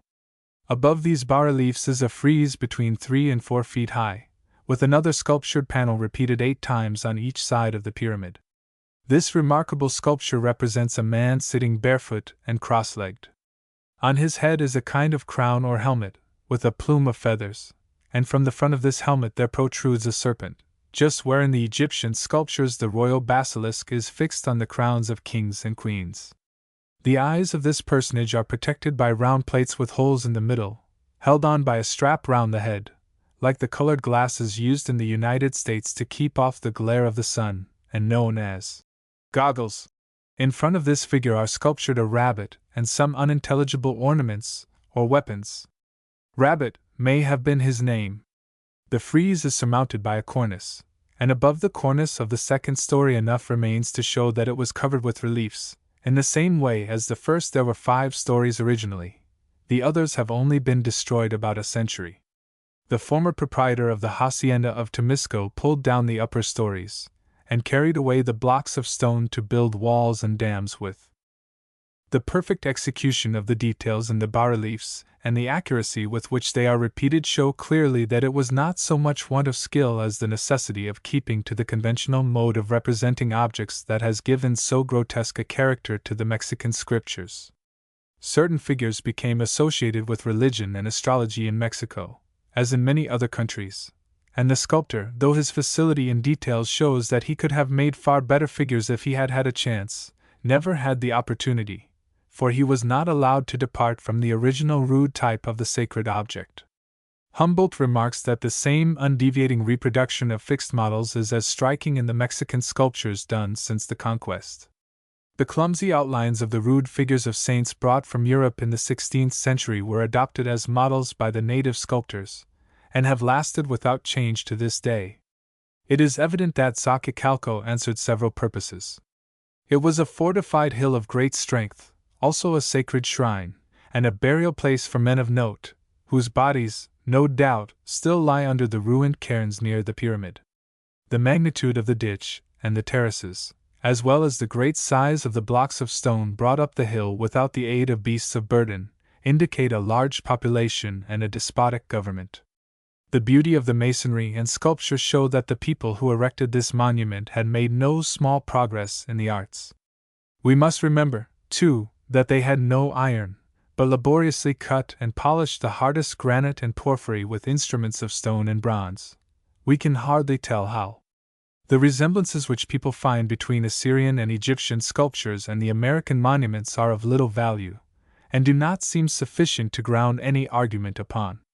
When slightly civilized races copy men, trees, and animals in their rude way, it would be hard if there were not some resemblance among the figures they produce. With reference to their ornamentation, it is true that what is called the key border is quite common in Mexico and Yucatan, and that on this very pyramid the panels are divided by a twisted border, which would not be noticed as peculiar in a Renaissance building. But the model of this border may have been suggested, on either side of the globe, by creepers twined together in the forest, or by a cord doubled and twisted, such as is represented in one of the commonest Egyptian hieroglyphs. The cornice which finishes the first story of the pyramid is a familiar pattern, but nothing can be concluded from these simple geometrical designs, which might be invented over and over again by different races when they began to find pleasure in tracing ornamental devices upon their buildings. Upon the tattooed skins of savages such designs may be seen, and the patterns were certainly in use among them before they had any intercourse with white men. This is the view Humboldt takes of these coincidences. That both the Egyptian king and the Mexican chief should wear a helmet with a serpent standing out from it just above the forehead is somewhat extraordinary. Now, who built Xochicalco? Writers on Mexico are quite ready with their answer. They tell us that, according to the Mexican tradition, the country was formerly inhabited by another race, who were called Tolteca, or, as we say, Toltecs, from the name of their city Italan, the reed swamp, and that they were of the same race as the Aztecs, as shown by the names of their cities and their kings being Aztec words, that they were a highly civilized people, and brought into the country the arts of sculpture, hieroglyphic painting, great improvements in agriculture, many of the peculiar religious rites since practiced by other nations who settled after them in Mexico, and the famous astronomical calendar, of which I shall speak afterwards. The particular Toltec king to whom the Mexican historians ascribed the building of Xochicalco was called Nahuatl, that is to say, for bells, and died AD 945. We are further told that just about the time of our Norman conquest, the Toltecs were driven out from the Mexican plateau by famine and pestilence, and migrated again southward. Only a few families remained, and from them the Aztecs, Xixmecs, and other barbarous tribes by whom the country was repeopled, derived that knowledge of the arts and sciences upon which their own civilization was founded. It was by this Toltec nation, say the Mexican writers, that the monuments of Xochicalco, Teotihuacan, and Cholula were built. In their architecture the Aztecs did little more than copy the works left by their predecessors, and to this day, the Mexican Indians call a builder a Toltecatl, or Toltec. If we consider this circumstantial account to be anything but a mere tissue of fables, the question naturally arises: what became of the remains of the Toltecs when they left the high plains of Mexico? A theory has been propounded to answer this question, that they settled in Chiapas and Yucatan, and built Palenque, Copan, and Uxmal, and the other cities, the ruins of which lie embedded in the tropical forest. At the time that Prescott wrote his History of the Conquest, such a theory was quite tenable. But the new historic matter lately made known by the Abbé Brasseur de Bourbourg has given a different aspect to the question. Without attempting to maintain the credibility of this writer's history as a whole, I cannot but think that he has given us satisfactory grounds for believing that the ruined cities of Central America were built by a race which flourished long before the Toltecs, that they were already declining in power and civilization in the 7th century, when the Toltecs began to flourish in Mexico, and that the present Mayas of Yucatan are their degenerate descendants. What I have seen of Central American and Mexican antiquities, and of drawings of them in books, tends to support the Abbé Brasseur de Bourbourg's view of the history of these countries. Traces of communication between the two peoples are to be found in abundance, but nothing to warrant our holding that either people took its civilization bodily from the other. My excuse for entering into these details must be that some of the facts I have to offer are new. A bas-relief at Caba, described in Mr. Stevens' account of his second journey, bears considerable resemblance to that on the so-called sacrificial stone of Mexico, and the warrior has the characteristic Mexican macuahuitl, or handwood, a mace set with rows of obsidian teeth. A curious ornament is met with in the Central American sculptures, representing a serpent with a man's face looking out from between its distended jaws, and we find a similar design in the Aztec picture writings, sculptures, and pottery. A remarkable peculiarity in the Aztec picture writings is that the personages represented often have one or more figures of tongues suspended in midair near their mouths, indicating that they are speaking, or that they are persons in authority. Such tongues are to be seen on the Yucatan sculptures. One of the panels on the pyramid of Xochicalco seems to have a bearing upon this subject, I mean that of the cross-legged chief, of which I have just spoken. In the first place, sitting cross-legged is not an Aztec custom. I do not think we ever saw an Indian in Mexico sitting cross-legged. In the picture writings of the Aztecs, the men sit doubled up, with their chins almost touching their knees, while the women have their legs tucked under them, and their feet sticking out on the left side. On the other hand, this attitude is quite characteristic of the Yucatan sculptures. At Copan there is an altar, with 16 chiefs sitting cross-legged round it, and moreover, one of them has a headdress very much like that of the Xochicalco chief, except that it has no serpent, and others are more or less similar, while I do not recollect anything like it in the Mexican picture writings. The curious perforated eyeplates of the Xochicalco chief, which he wore, apparently, to keep arrows and javelins out of his eyes, are part of the equipment of the Aztec warrior in the picture writings, while Palenque and Copan seem to afford no instance of them, so that in two peculiarities the remarkable sculpture before us seems to belong rather to Yucatan than to Mexico, and in one to Mexico rather than to Yucatan. It is not even possible in all cases to distinguish Central American sculptures from those of Mexican origin. Among the numerous stone figures in Mr. Christie's museum, some are unmistakably of Central American origin, and some as certainly Mexican. But beside these, there are many which both their owner and myself, though we had handled hundreds of such things, were obliged to leave on the debatable ground between the two classes. So much for the resemblances. But the differences are of much greater weight. The pear-shaped heads of most of the Central American figures, whose peculiar configuration is only approached by the wildest caricatures of Louis Philippe, are perfectly distinctive. So are the hieroglyphics arranged in squares, found on the sculptures of Central America and in the Dresden Codex. So is the general character of the architecture and sculpture, as any one may see at a glance. It is quite true that the so-called Aztec astronomical calendar was in use in Central America, and that many of the religious observances in both countries, such as the method of sacrificing the human victims, and the practice of the worshippers drawing blood from themselves in honor of the gods, are identical. But there were several ways in which this might have been brought about, and it is no real proof that the civilization of either country was an offshoot from that of the other. To consider it as such would be like arguing that the Negroes of Cuba and the Indians of Yucatan had derived their civilization one from the other, because both peoples are Roman Catholics, and use the same almanac. On the whole, I am disposed to conclude that the civilizations of Mexico and Central America were originally independent, but that they came much into contact, and thus modified one another to no small extent. At the risk of being prosy, I will mention the a priori grounds upon which we may argue that the civilization of Central America did not grow up there, but was brought ready-made by a people who emigrated there from some other country. There is a theory afloat that it is only in temperate climates that barbarous nations make much progress in civilizing themselves. In tropical countries, the intensity of the heat makes man little disposed for exertion, and the luxuriance of the vegetation supplies him with the little he requires. In such climates, say the advocates of this theory, man acknowledges the supremacy of nature over himself, and gives up the attempt to shape her to his own purposes, and thus, in these countries, the inhabitants go on from generation to generation, lazily enjoying their existence, making no effort, and indeed feeling no desire to raise themselves in the social scale.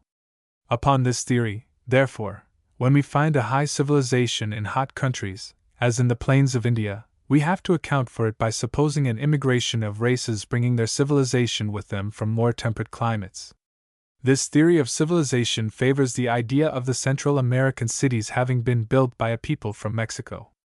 The climate of the Mexican highlands, which may be taken in a rough way to correspond with that of North Italy, is well suited to a nation's development.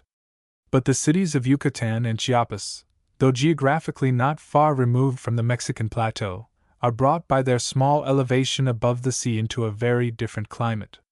They are in the land of tropical heat and the rankest vegetation, in the midst of dense forests where pestilential fevers and overwhelming lassitude make it almost impossible for Europeans to live, and where the Indians who still inhabit the neighborhood of the ruined cities are the merest savages sunk in the lowest depths of lazy ignorance.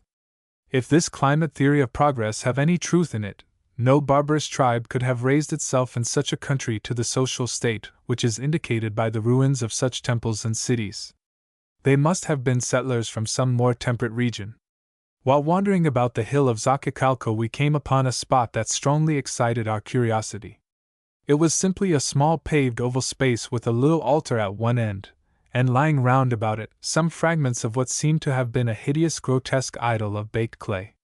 Perhaps it was a shrine dedicated to one of the inferior deities, such as often surrounded the greater temples, for, in Mexico, astronomy, astrology, and religion had become mixed up together, as they have been in other quarters of the globe, and even the astronomical signs of days and months had temples of their own. Xochicalco means, in the house of flowers. The word, flower, Xochitl, is often a part of the names of Mexican places and people, such as the lake of Xochimilco.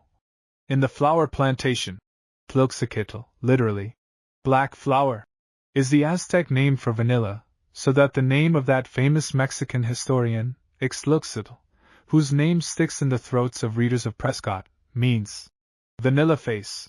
Why the place was called in the House of Flowers is not clear. The usual explanation seems not unlikely, that it was because offerings of flowers and first fruits were made upon its shrines. The Toltecs, say the Mexican chroniclers, did not sacrifice human victims, and it was not until long after other tribes had taken possession of their deserted temples, that the Aztecs introduced the custom by sacrificing their prisoners of war. It seems odd, however, that one of the Toltec kings should have been called Tepiltzin, which was the title of the chief priest among the Aztecs, whose duty it was to cut open the breasts of the human victims and tear out their hearts. The Indians always delighted in carrying flowers in their solemn processions, crowning themselves with garlands, and decorating their houses and temples with them, and while they worshipped their gods according to the simple rites which tradition says their prophet, Quetzalcoatl, feathered snake, appointed before he left them and embarked in his canoe on the Eastern Ocean, no name could have been more appropriate for their temple.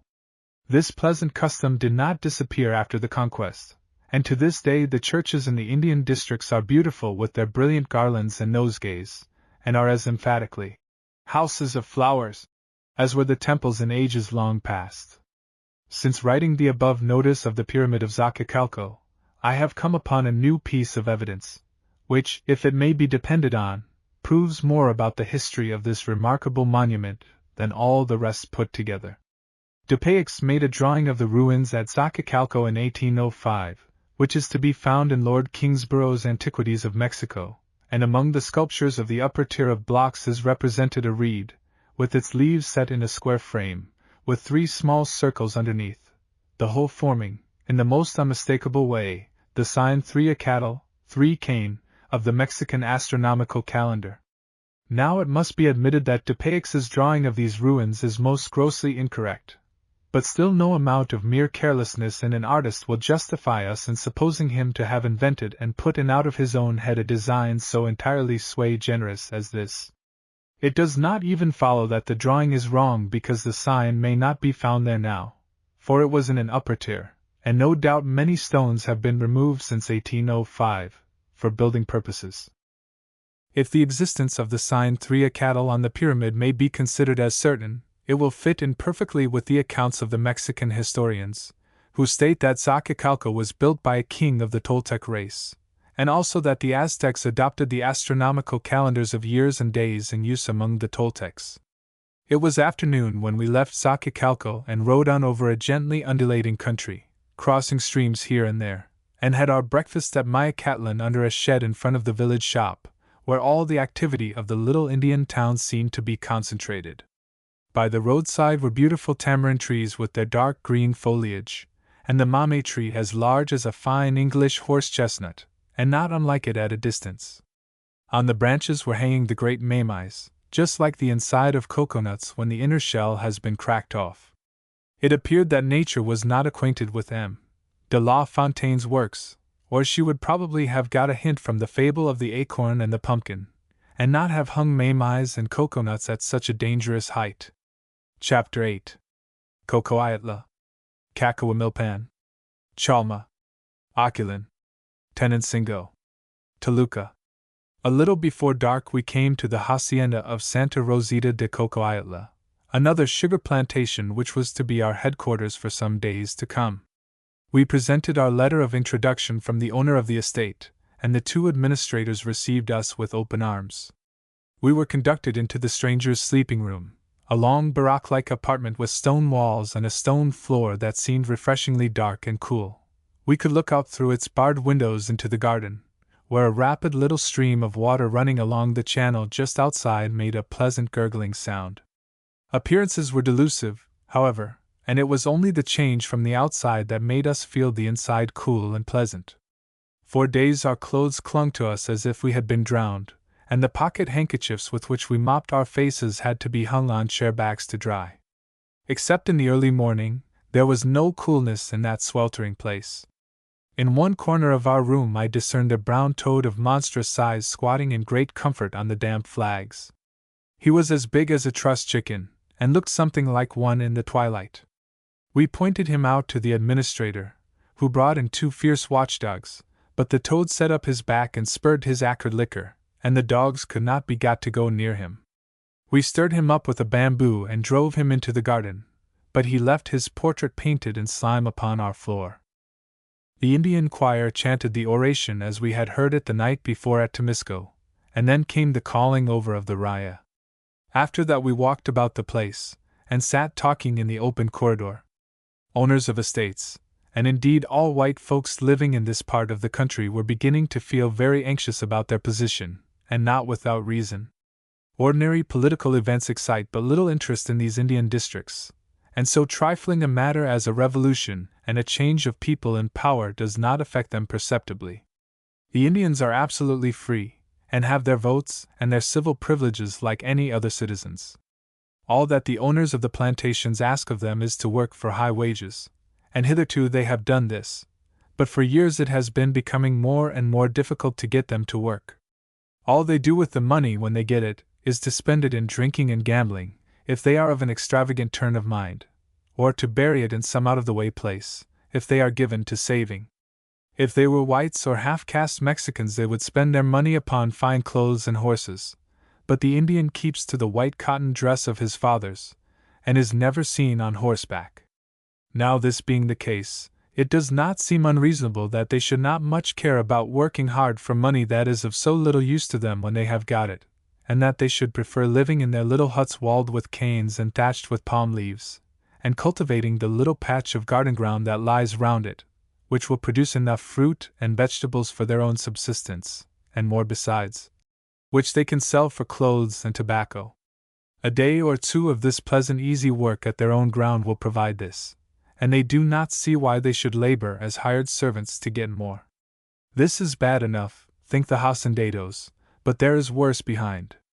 The Indians have been of late years becoming gradually aware that the government of the country is quite rotten and powerless, and that in their own districts at least, the power is very much in their own hands, for the few scattered whites could offer but slight resistance. The doctrine of America for the Americans is rapidly spreading among them, and active emissaries are going about reminding them that the Spaniards only got their lands by the right of the strongest, and that now is the time for them to reassert their rights. The name of Alvarez is circulated among them, as the man who is to lead them in the coming struggle, Alvarez the mulatto general, whose hideous portrait is in every print shop in Mexico. He was president before Comonfort, and is now established with his Indian regiments in the hot pestilential regions of the Pacific coast. The undisguised contempt with which the Indians have been treated for ages by the whites and the mestizos has not been without its effect. The Revolution, and the abolition of all legal distinctions of caste still left the Indians mere senseless, unreasoning creatures in the eyes of the whiter races, and if the original race once get the upper hand, it will go hard with the whites and their estates in these parts. Only a day or two before we came down from Mexico, the government had endeavored to quarter some troops in one of the little Indian towns which we passed through on our way from Temisco. But the inhabitants saluted them with volleys of stones from the church steeple and the housetops, and they had to retreat most ignominiously into their old quarters among reasonable people. I have put down our notions on the Indian question, just as they presented themselves to us at the time. The dismal forebodings of the planters seem to have been fulfilled to some extent at least, for we heard, not long after our return to Europe, that the Indians had plundered and set fire to numbers of the haciendas of the South Country, and that our friends the administrators of Cocoaytla had escaped with their lives. The hacienda itself, if our information is correct, which I can hardly doubt, is now a black and deserted ruin. At supper appeared 2 more guests besides ourselves, apparently traders carrying goods to sell at the villages and haciendas on the road. In such places the hacienda offers its hospitality to all travelers, and there was room in our caravanserai for yet more visitors if they had come. Our beds were like those in general use in the tropics, where mattresses would be unendurable, and even the pillows become a nuisance. The frame of the bed has a piece of coarse cloth stretched tightly over it, a sheet is laid upon this, and another sheet covers the sleeper. This compromise between a bed and a hammock answers the purpose better than anything else, and admits of some circulation of air, especially when you have kicked off the sheet and lie fully exposed to the air and the mosquitoes. I cannot say that it is pleasant to wake an hour or 2 after going to bed, with your exact profile depicted in a wet patch on the pillow, nor is it agreeable to become conscious at the same time of an intolerable itching, and to find, on lighting a candle, that an army of small ants are walking over you, and biting furiously. These were my experiences during my first night at Cocoaytla, and I finished the night, lying half-dressed on my bed, with the ends of my trousers legs tied close with handkerchiefs to keep the creatures out. But when we got into our saddles in the early morning, we forgot all these little miseries, and started merrily on our expedition to the great stalactitic cave of Cacahuamilpan. Our day's journey had 2 objects.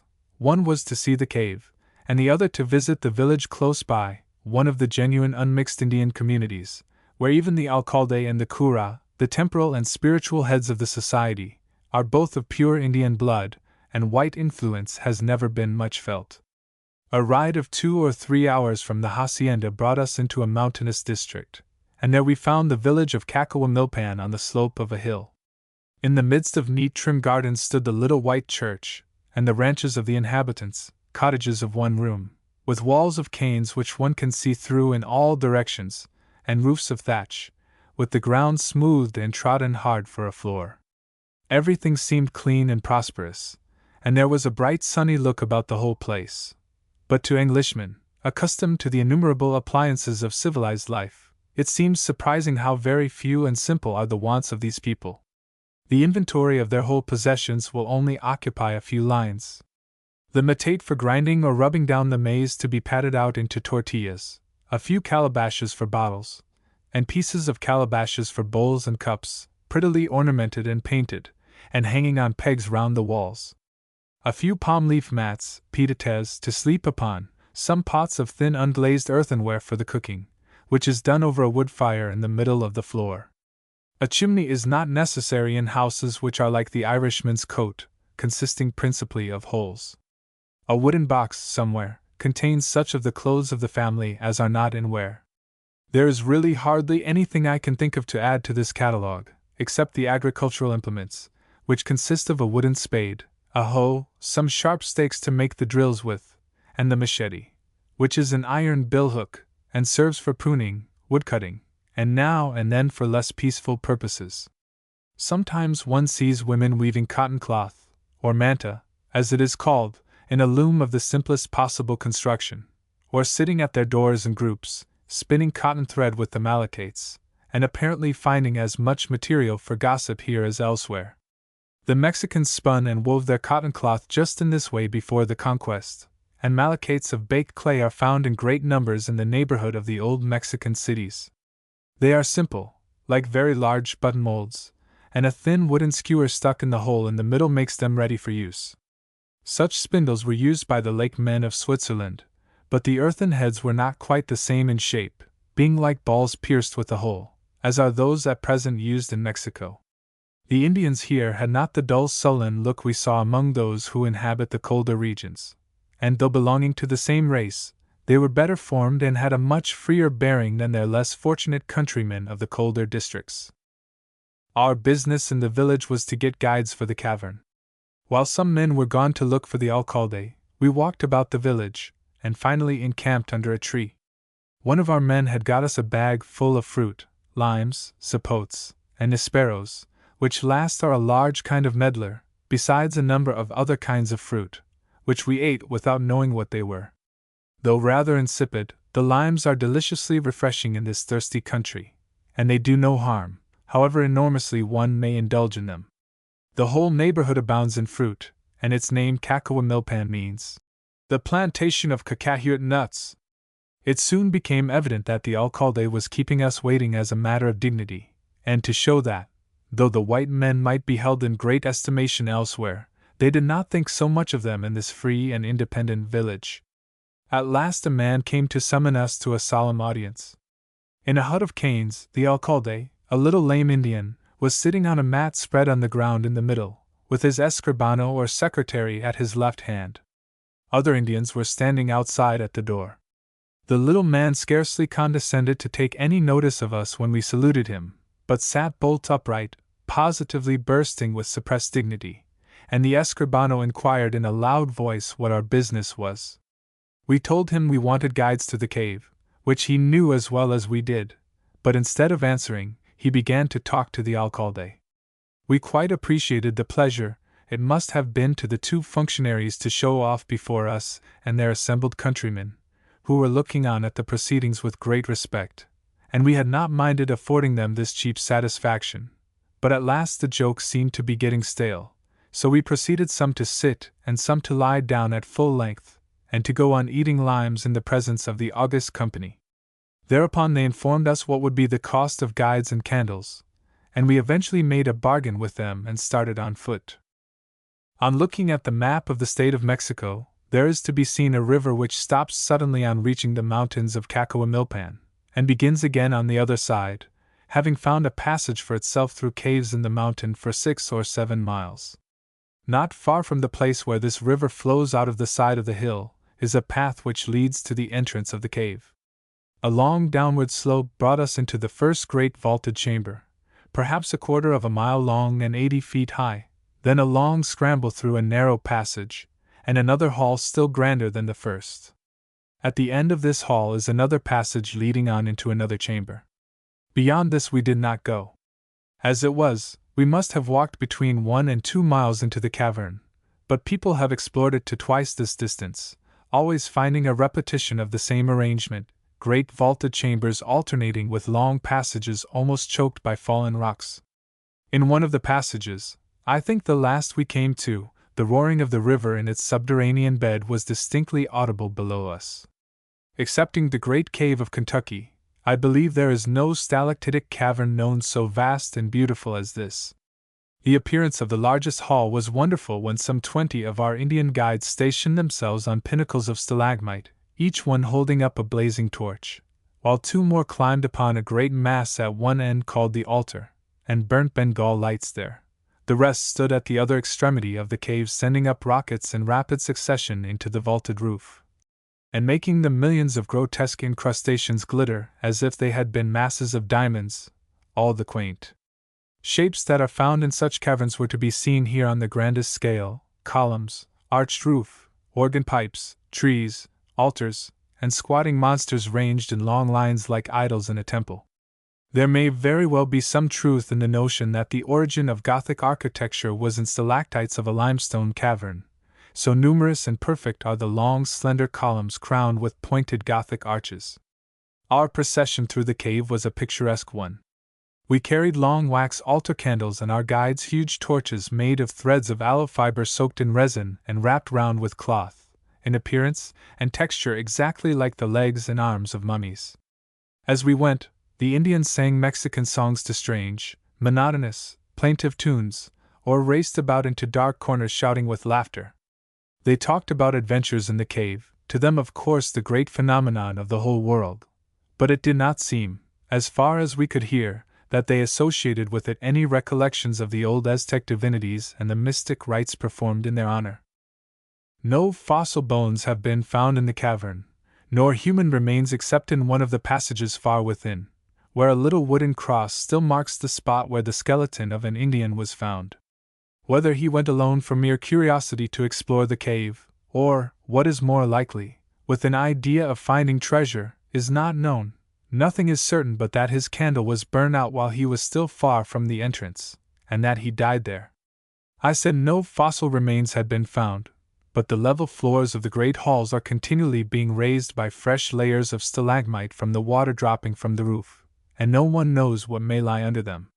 These floors are in many places covered with little loose concretions like marbles, and these concretions in the course of time are embedded in the horizontal layers of the same material.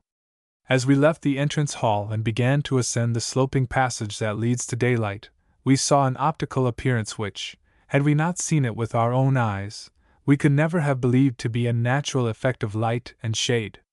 To us, still far down in the cave, the entrance was only illuminated by reflected light, but as the Indians reached it, the direct rays of sunlight fell upon them, and their white dresses shone with an intense phosphoric light, as though they had been self-luminous. It is just such an effect that is wanting in our pictures of the Transfiguration, but I fear it is as impossible to paint it upon canvas as to describe it in words. Next morning our friend Don Guillermo said goodbye to us, and started to return post-haste to his affairs in the capital. We stayed a few days longer at Cocoayotla, never tiring of the beautiful garden with its groves of orange trees and coconut palms, and the river which, running through it, joins the stream that we heard rushing along in the cavern, to flow down into the Pacific. On Sunday morning the priest arrived on an ambling mule, the favorite clerical animal. They say it is impossible to ride a mule unless you are either an arriero or a priest. Not that it is by any means necessary, however, that he should ride a mule. I shall not soon forget the jaunty young monk we saw at Tezcuco, just setting out for a country festival, mounted on a splendid little horse, with his frock tucked up, and a pair of hairy goatskin chapereros underneath, a broad Mexican hat, a pair of monstrous silver spurs, and a very large cigar in his mouth.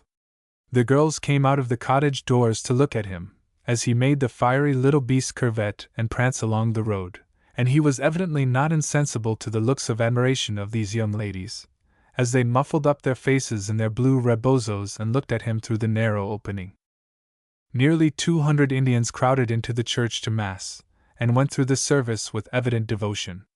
There are no more sincere Catholics in the world than the Indians, though, As I have said, they are apt to keep up some of their old rites in holes and corners. The administrators did not trouble themselves to attend Mass, but went on posting up their books just outside the church door, in this, as in a great many other little matters, showing their contempt for the brown men, and adding something every day to the feeling of dislike they are regarded with. We speak of the Indians still keeping up their ancient superstitious rites in secret, as we often heard it said so in Mexico, though we ourselves never saw anything of it. The Abbé Clavigero, who wrote in the last century, declares the charge to be untrue, except perhaps in a few isolated cases. The few examples of idolatry, he says, which can be produced are partly excusable, since it is not to be wondered at that rude uncultured men should not be able to distinguish the idolatrous worship of a rough figure of wood or stone from that which is rightly paid to the holy images. There are people who would quite agree with the good abbé that the distinction is rather a difficult one to make. But how often has prejudice against them declared things to be idols which were really images of the saints, those shapeless ones? In 1754 I saw some images found in a cave, which were thought to be idols, but I had no doubt that they were figures representing the mystery of the Holy Nativity. A good illustration of the wholesale way in which the early Catholic missionaries went about the work of conversion is given in a remark of Clavigero's. There is one part of the order of baptism which proceeds thus. Then the priest, wetting his right thumb with spittle from his mouth, and touching therewith in the form of a cross the right ear of the person to be baptized, and c. The Mexican missionaries, it seems, had to leave out this ceremony, from sheer inability to provide enough of the requisite material for their crowds of converts. After Mass we rode out to a mound that had attracted our attention a day or two before, and which proved to be a fort or temple, or probably both combined. There were no remains to be found there except the usual fragments of pottery and obsidian. Then we returned to the hacienda to say goodbye to our friends there, before starting on our journey back to Mexico. All the population were hard at work amusing themselves, and the shop was doing a roaring trade in glasses of aguardiente. The Indian who had been our guide for some days past had opened a monte bank with the dollars we had given him, and was sitting on the ground solemnly dealing cards one by one from the bottom of a dirty pack, a crowd of gamblers standing or sitting in a semicircle before him, silently watching the cards and keeping a vigilant eye upon their stakes which lay on the ground before the banker. Other parties were busy at the same game in other parts of the open space before the shop, which served as the great square for the colony. Under the arcades in front of the shop a fandango was going on, though it was quite early in the afternoon. A man and a woman stood facing each other, an old man tinkled a guitar, producing a strange, endless, monotonous tune, and the two dancers stamped with their feet, and moved their arms and bodies about in time to the music, throwing themselves into affected and voluptuous attitudes which evidently met with the approval of the bystanders, though to us, who did not see with Indian eyes, they seemed anything but beautiful. When the danseuses had tired out one partner, another took his place. An admiring crowd stood round or sat on the stone benches, smoking cigarettes, and looking on gravely and silently, with evident enjoyment. Just as we saw it, it would go on probably through half the night, one couple, or perhaps two, keeping it up constantly, the rest looking on and refreshing themselves from time to time with raw spirits. Though inferior to the Eastern dancing, it resembled it most strikingly, my companion said. It has little to do with the really beautiful and artistic dancing of old Spain, but seems to be the same that the people delighted in long before they ever saw a white man. Montezuma's palace contained a perfect colony of professional dancers, whose sole business was to entertain him with their performances, which only resembled those of the old world because human nature is similar everywhere, and the same wants and instincts often find their development in the same way among nations totally separated from each other. We left the natives to their amusement, and started on our 20 miles ride. By the time the evening had fairly begun to close in upon us, we crossed the crest of a hill and had a dim view of a valley below us, but there were no signs of Chalma or its convent. We let our horses find their way as well as they could along the rocky path, and got down into the valley. A light behind us made us turn round, and we saw a grand sight. The coarse grass on a large hill further down the valley had been set fire to, and a broad band of flame stretched right across the base of the hill, and was slowly moving upwards towards its top, throwing a lurid glare over the surrounding country, and upon the clouds of smoke that were rising from the flames. Every now and then we turned to watch the line of fire as it rose higher and higher, till at last it closed in together at the summit with one final blaze, and left us in the darkness. We dismounted and stumbled along, leading our horses down the precipitous sides of the deep ravines that run into the valley, mounting again to cross the streams at the bottom, and clambering up on the other side to the level of the road. At last a turn in the valley showed lights just before us, and we entered the village of Chalma, which was illuminated with flaring oil lamps in the streets, where men were hard at work setting up stalls and booths of planks. It seemed there was to be a fair next day. They showed us the way to the messon, and there we left Antonio with the horses, while the proprietor sent an idiot boy to show us the way to the convent, for our inspection of the messon decided us at once on seeking the hospitality of the monks for the night. We climbed up the hill, went in at the convent gate, across a courtyard, along a dim cloister, and through another door where our guide made his way out by a different opening, leaving us standing in total darkness. After a time another door opened, and a good-natured-looking friar came in with a lamp in his hand, and conducted us upstairs to his cell. I think our friend was the sub-prior of the convent. His cell was a very comfortable bachelor's apartment, in a plain way, vaulted and whitewashed, with good chairs and a table and a very comfortable-looking bed. We sat talking with him for a long while, and heard that the fair next day would be attended by numbers of Indians from remote places among the mountains, and that at noon there would be an Indian dance in the church. It is not the great festival, however, he said. That is once a year, and then the Indians come from 50 miles round, and stay here several days, living in the caves in the rock just by the town, buying and selling in the fair, attending mass, and having solemn dances in the church. We asked him about the ill feeling between the Indians and the whites. He said that among the planters it might be as we said, but that in the neighborhood of his convent the respect and affection of the Indians for the clergy, whether white or Indian, was as great as ever. Then we gossiped about horses, of which our friend was evidently an amateur, and when the conversation flagged, he turned to the table in the middle of the room and handed us little bowls made of calabashes, prettily decorated and carved, and full of sweetmeats.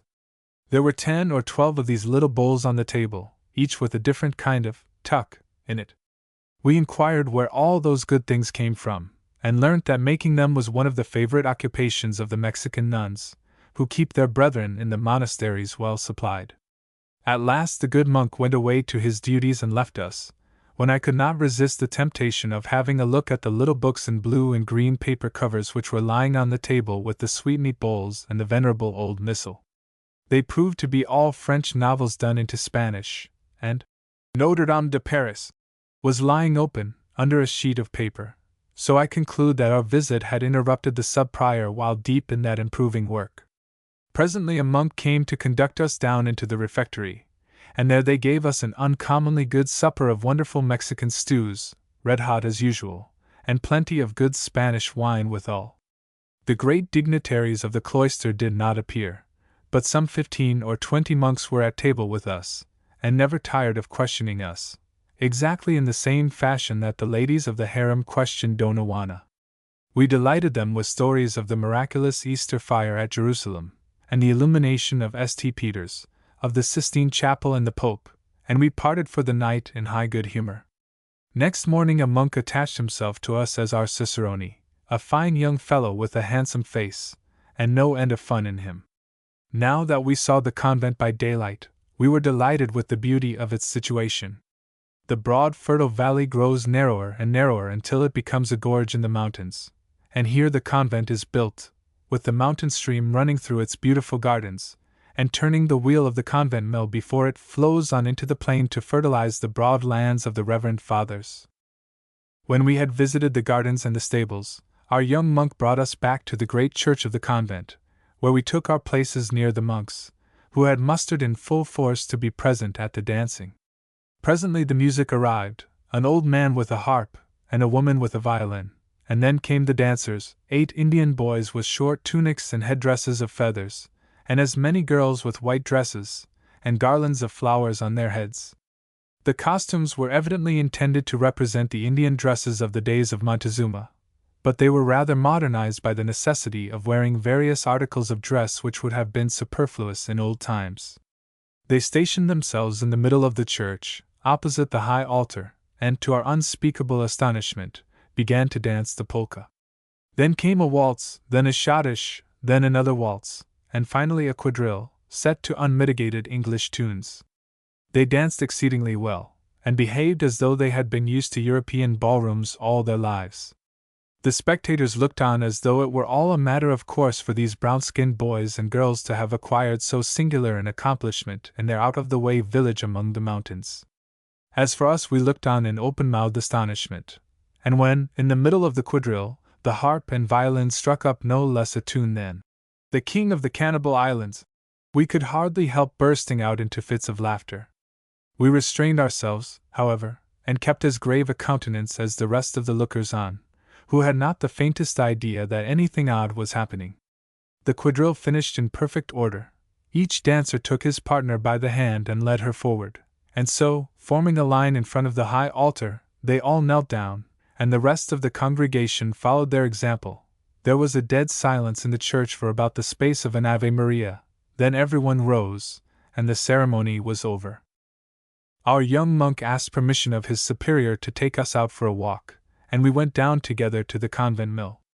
There we saw the mill, which was primitive, and the miller, who was burly, and also something much more worth seeing, at least to our young acquaintance, who tucked up his skirts and ran briskly up a ladder into the upper regions, calling to us to follow him. A door led from the granary into the miller's house, and the miller's daughter happened, of course entirely by chance, to be coming through that way. A very pretty girl she was too, and I never in my life saw anything more intensely comic than the looks of intelligence that passed between her and the young friar when he presented us. It was decidedly contrary to good monastic discipline, it is true, and we ought to have been shocked, but it was so intolerably laughable that my companion bolted into the granary to examine the wheat, and I took refuge in a violent fit of coughing. Our nerves had been already rudely shaken by the King of the Cannibal Islands, and this little scene of convent life fairly finished us. We asked our young friend what his day's work consisted of, and how he liked convent life. He yawned, and intimated that it was very slow. We inquired whether the monks had not some parochial duties to perform, such as visiting the sick and the poor in their neighborhood. He evidently wondered whether we were really ignorant, or whether we were chaffing him, and observed that that was no business of theirs. The curas of the villages did all that sort of thing. "Then, what have you to do?" we said. "Well," he said, "there are so many services every day, and high mass on Sundays and holidays. And besides that, there isn't anything particular. It's rather a dull life. I myself should like uncommonly to go and travel and see the world, or go and fight somewhere." We were quite sorry for the young fellow when we shook hands with him at parting, and he left us to go back to his convent. We had been clambering about the hill, seeing the caves with which it is honeycombed, but at present they were uninhabited.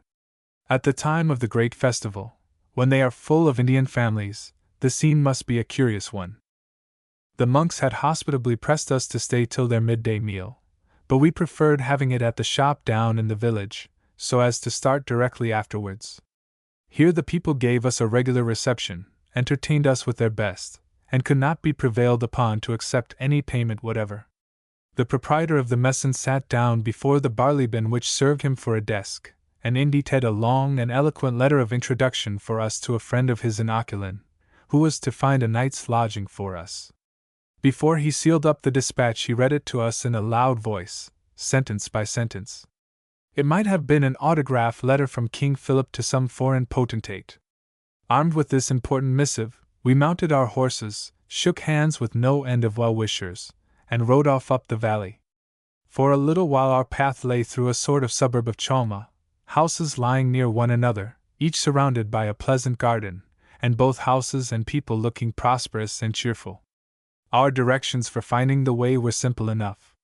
We were to go up the valley past the Serra de los Atambores, the Hill of Drums, and the Great Awiwadi. What the Serra de los Atambores might be, we could not tell, but when we had followed the valley for an hour or so, it came into view. On the other side of the stream rose a precipitous cliff, several hundred feet high, and near the top a perpendicular wall of rock was carved with rude designs. People have supposed, it seems, that these carvings represented drums, and hence the name. Had we known of the place before, we should have made an effort to explore it, and copy the sculptured designs. But now it was too late, and from the other side of the valley we could not make out more than that there seemed to be a figure of the sun among them. A little further on we came to the Ahuehuete. The name means a deciduous cypress, a common tree in Mexico, and of which we had already seen such splendid specimens in the grove near Tezcuco, and in the wood of Chapultepec. This was a remarkable tree as to size, some 60 feet round at the lower part where the roots began to spread out. A copious spring of water rose within the hollow trunk itself, and ran down between the roots into the little river. All over its spreading branches were fastened votive offerings of the Indians, hundreds of locks of coarse black hair, teeth, bits of colored cloth, rags, and morsels of ribbon. The tree was many centuries old, and had probably had some mysterious influence ascribed to it, and been decorated with such simple offerings long before the discovery of America. In Brittany the peasants still keep up the custom of hanging up locks of their hair in certain chapels, to charm away diseases, and there it is certain that the Christians only appropriated to their own worship places already held sacred in the estimation of the people. Aquilan is a dismal little place. We found the great man of the village standing at his door, but our letter to him was dishonored in the most decided manner. He read the epistle, carefully folded it up and pocketed it, then pointed in the direction of 2 or 3 houses on the other side of the way, and saying he supposed we might get a lodging over there, he wished us good day and retired into his own premises. The landlord of over there was very civil. He had a shed for the horses, and could give us palm mats to sleep upon on the floor, or on the shop counter, which was very narrow, but long enough for us both, and this latter alternative we chose. We walked up to the top of a hill close by the village, and were surveying the country from thence, keeping a sharp lookout all the while for Mexican remains in the furrows. For a wonder, we found nothing but some broken spindleheads. But while we were thus occupied, 2 Indians suddenly made their appearance, each with his machete in his hand, and wanted to know what we were doing on their land. We pacified them by politeness and a cigar apiece, but we were still evidently objects of suspicion, and they were quite relieved to see us return to the village.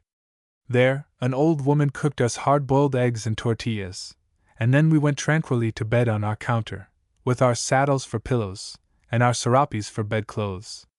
All the way from Cocoayatla our height above the sea had been gradually increasing, and soon after we started from Aquilan next morning, we came to the foot of one of the grand passes that lead up into the highlands, where the road mounts by zigzag turns through a splendid forest of pines and oaks, and at the top of the ascent we were in a broad fertile plain as high or higher than the Valley of Mexico.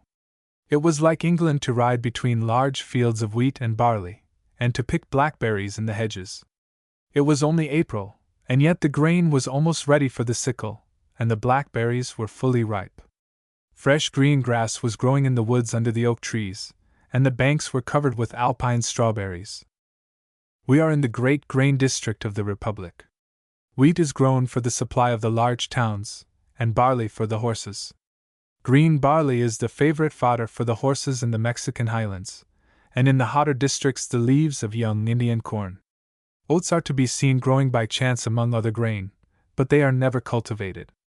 Though wheat is so much grown upon the plains, it is not because the soil and climate are more favorable than elsewhere for such culture. In the plains of Toluca and Tenancingo the yield of wheat is less than the average of the Republic, which is from 25 to 30-fold, and in the cloudy valleys we pass through near Orizaba it is much greater. Labor is tolerably cheap and plentiful here, however, and then each large town must draw its supplies of grain from the neighboring districts, for, in a country where it pays to carry goods on mules' backs, it is clear that grain cannot be carried far to market. In the question of the population of Mexico, one begins to speculate why, in a country with a splendid climate, a fertile soil, and almost unlimited space to spread in, the inhabitants do not increase 1/2 so fast as in England, and about 1/6 as fast as their neighbors of the United States. One of the most important causes which tend to bring about this state of things is the impossibility of conveying grain to any distance, except by doubling and trebling its price. The disastrous effects of a failure of the crop in one district cannot be remedied by a plentiful harvest 50 miles off, for the peasants, already ruined by the loss of their own harvest, can find neither money nor credit to buy food brought from a distance at so great an expense. Next year may be fruitful again, but numbers die in the interval, and the constitutions of a great proportion of the children never recover the effects of that one year's famine. We left the regular road and struck up still higher into the hills, riding amongst winding roads with forest above and below us, and great orchids of the most brilliant colors, blue, white, and crimson, shining among the branches of the oak trees. The boughs were often breaking down with the bulbs of such epiphytes, but as yet it was early in the season, and only here and there one was in flower. At the top of the hill, still in the midst of the woods, is the desierto. The desert, the place we had selected for our noonday halt. There are many of these desiertos in Mexico, founded by rich people in old times. They are a kind of convent, with some few resident ecclesiastics, and numbers of cells for laymen who retire for a time into this secluded place and are received gratuitously. They spend a week or two in prayer and fasting, then confess themselves, receive the sacrament, and return into the world. The situation of this quiet place was well chosen in the midst of the forest, and once upon a time the cells used to be full of penitents, but now we saw no one but the old porter, as we walked about the gardens and explored the quadrangle and the rows of cells, each with a hideous little woodcut of a martyr being tortured, upon the door. Thence we rode down into the plain, looking down, as we descended, upon a hill which seemed to be an old crater, rising from the level ground, and then our path lay among broad fields where oxen were ploughing, and across marshes covered with coarse grass, until we came to the quaint little town of Tenancingo. There we found the messan, and the landlord handed us the key of our room, which was square, whitewashed, and with a tiled floor. There was no window, so we had to keep the door open for light. The furniture consisted of 3 articles, 2 low tables on 4 legs, made of rough planks, and a bracket to stick a candle in. The tables were beds after the manner of the country, but, as a special attention to us, the patron produced 2 old mattresses. The first sight of them was enough for us, and we expelled them with shouts of execration. We had to go to a shop in the square to get some supper, and on our return, about 9 o'clock, our man Antonio remarked that he was going to sleep, which he did at once in the following manner. He took off his broad-brimmed hat and hung it on a nail, tied a red cotton handkerchief round his head, rolled himself up in his serape, lay down on the flags in the courtyard outside our door, and was asleep in an instant. We retired to our planks inside and followed his example. The next afternoon we reached Toluca, a large and prosperous town, but with little noticeable in it except the arcades, portales, along the streets, and the hams which are cured with sugar, and are famous all over the Republic. Our road passed near the Nevado de Toluca, an extinct snow-covered volcano, nearly 15,000 feet above the sea. It consists entirely of gray and red porphyry, and in the interior of its crater are 2 small lakes. We were not sorry to take up our quarters in a comfortable European-looking hotel again, for roughing it is much less pleasant in these high altitudes, where the nights and mornings are bitterly cold, than in the hotter climate of the lower levels. Our next day's ride brought us back to Mexico, crossing the cornland of the plain of Lerma, where the soil consists of disintegrated porphyry from the mountains around, and is very fertile. Lerma itself is the worst den of robbers in all Mexico, and, as we rode through the street of dingy adobe houses, and saw the rascally-looking fellows who were standing at the doors in knots, with their horses ready saddled and bridled close by, we got a very strong impression that the reputation of the place was no worse than it deserved. After Lerma, there still remained the pass over the mountains which border the Valley of Mexico, and here in the midst of a dense pine forest is Las Cruces. The Crosses, a place with an ugly name, where several robberies are done every week. We waited for the diligence at some little glass works at the entrance of the pass, and then let it go on first, as a sop to those gentlemen if they should be out that day.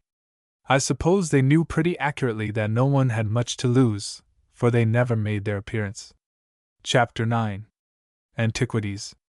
prison, sports. It was like getting home again to reach Mexico. We had so many friends there, though our stay had been so short. We were fully occupied, for weeks of hard sightseeing are hardly enough to investigate the objects of interest to be found in the city. We saw these things under the best auspices, for Mr. Christie had letters to the Minister of Public Instruction and other people in authority, who were exceedingly civil, and did all they could to put us in the way of seeing everything we wished.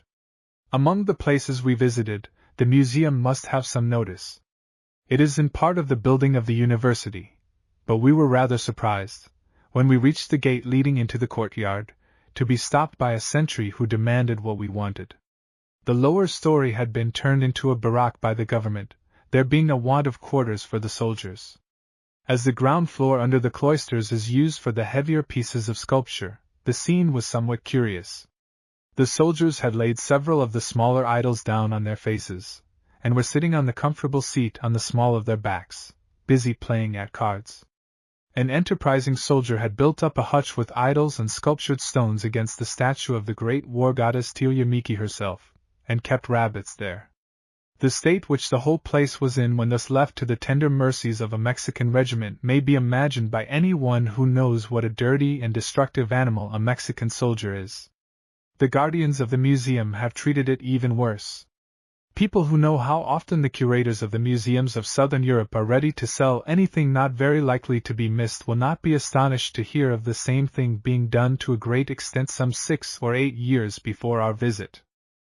The stone known as the statue of the war goddess is a huge block of basalt covered with sculptures.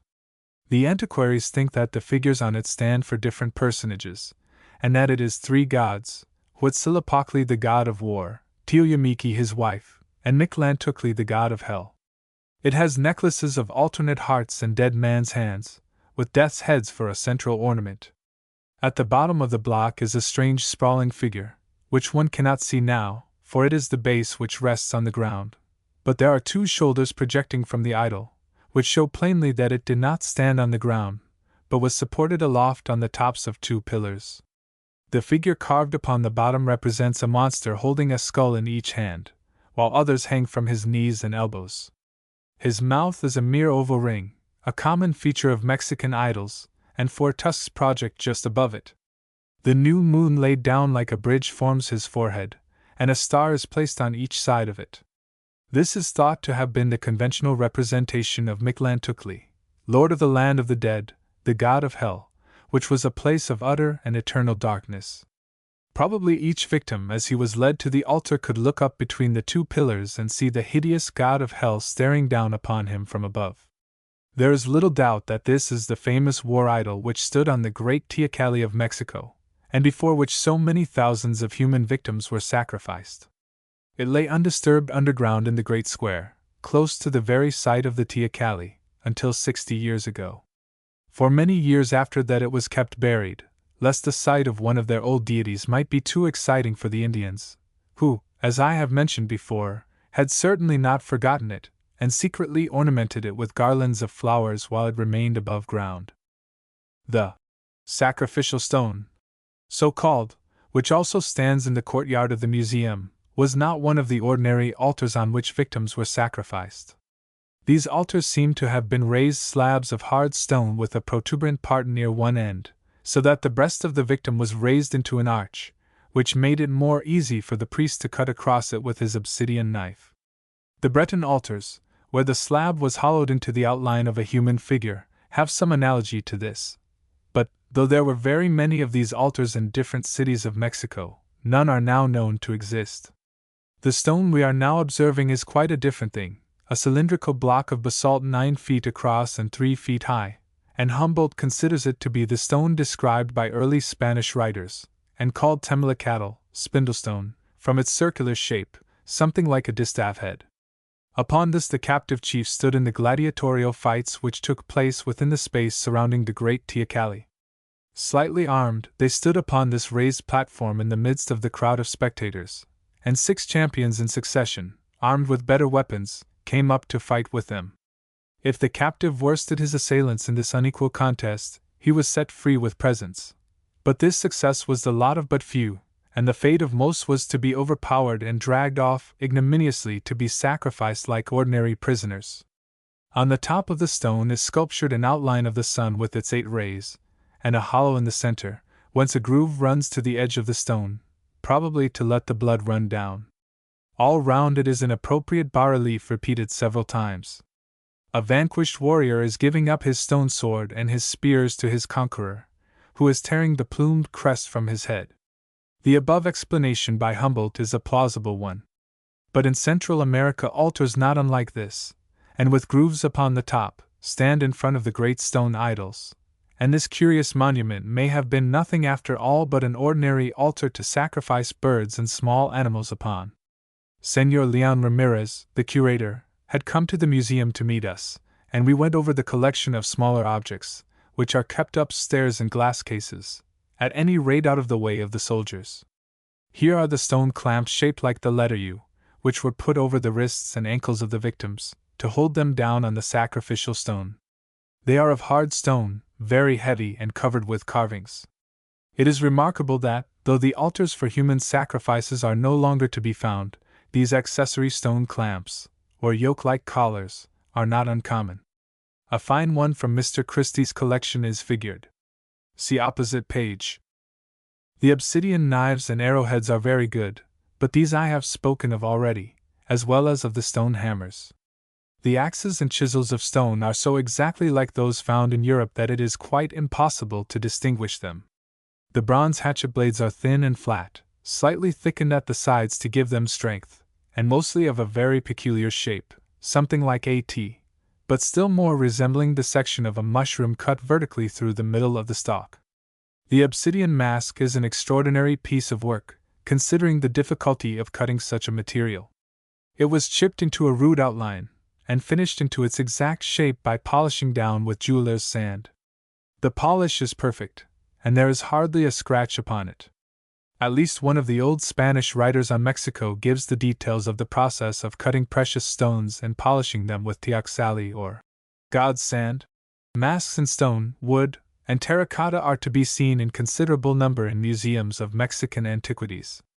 Their use is explained by passages in the old Mexican writers, who mention that it was customary to mask the idols on the occasion of the king being sick, or of any other public calamity, and that men and women wore masks in some of the religious ceremonies. A fine mask of brown lava, from Mr. Christie's collection, which has been colored, is here figured. See illustration. The mirrors of obsidian have the same beautifully polished surface as the obsidian mask shows, and those made of nodules of parites, cut and polished, are worth notice. The Mexicans were very skillful in making pottery, and of course there is a good collection here of terracotta vases, little altars and incense dishes, rattles, flageolets, and whistles, tobacco pipes and masks.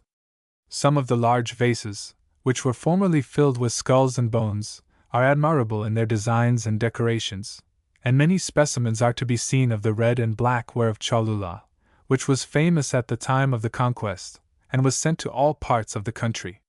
The art of glazing pottery seems only to have been introduced by the Spaniards, and to this day the Indians hardly care to use it. The terracotta rattles are very characteristic. They have little balls in them which shake about, and they puzzled us much as the apple dumpling did good King George, for we could not make out very easily how the balls got inside. They were probably attached very slightly to the inside, and so baked and then broken loose. We often got little balls like Sculba's marbles, among lots of Mexican antiquities, and these were most likely the balls out of broken rattles. Burning incense was always an important part of the Mexican ceremonies. When the white men were on their march to the capital, the inhabitants used to come out to meet them with such plates as we saw here, and burn copal before the leaders, and in Indian villages to this day the procession on saints' days would not be complete without men burning incense, not in regular censers, but in unglazed earthen platters such as their forefathers used. Our word copal is the Mexican copali. There are a few other Mexican words which have been naturalized in our European languages, of course indicating that the things they represent came from Mexico. Ocelotl is ocelot, tomatal is tomata, chili is the Spanish chili and our chili, cacahuatl is cacao or cocoa, and chocolatal, The beverage made from the cacao bean with a mixture of vanilla is our chocolate. Cacao beans were used by the Mexicans as money. Even in Humboldt's time, when there was no copper coinage, they were used as small change, 6 for a halfpenny, and Stevens says the Central Americans use them to this day. A mat in Mexican is petlatl, and thence a basket made of matting was called petlacali. Mat house. The name passed to the plated grass cigar cases that are exported to Europe, and now in Spain any kind of cigar case is called a petica.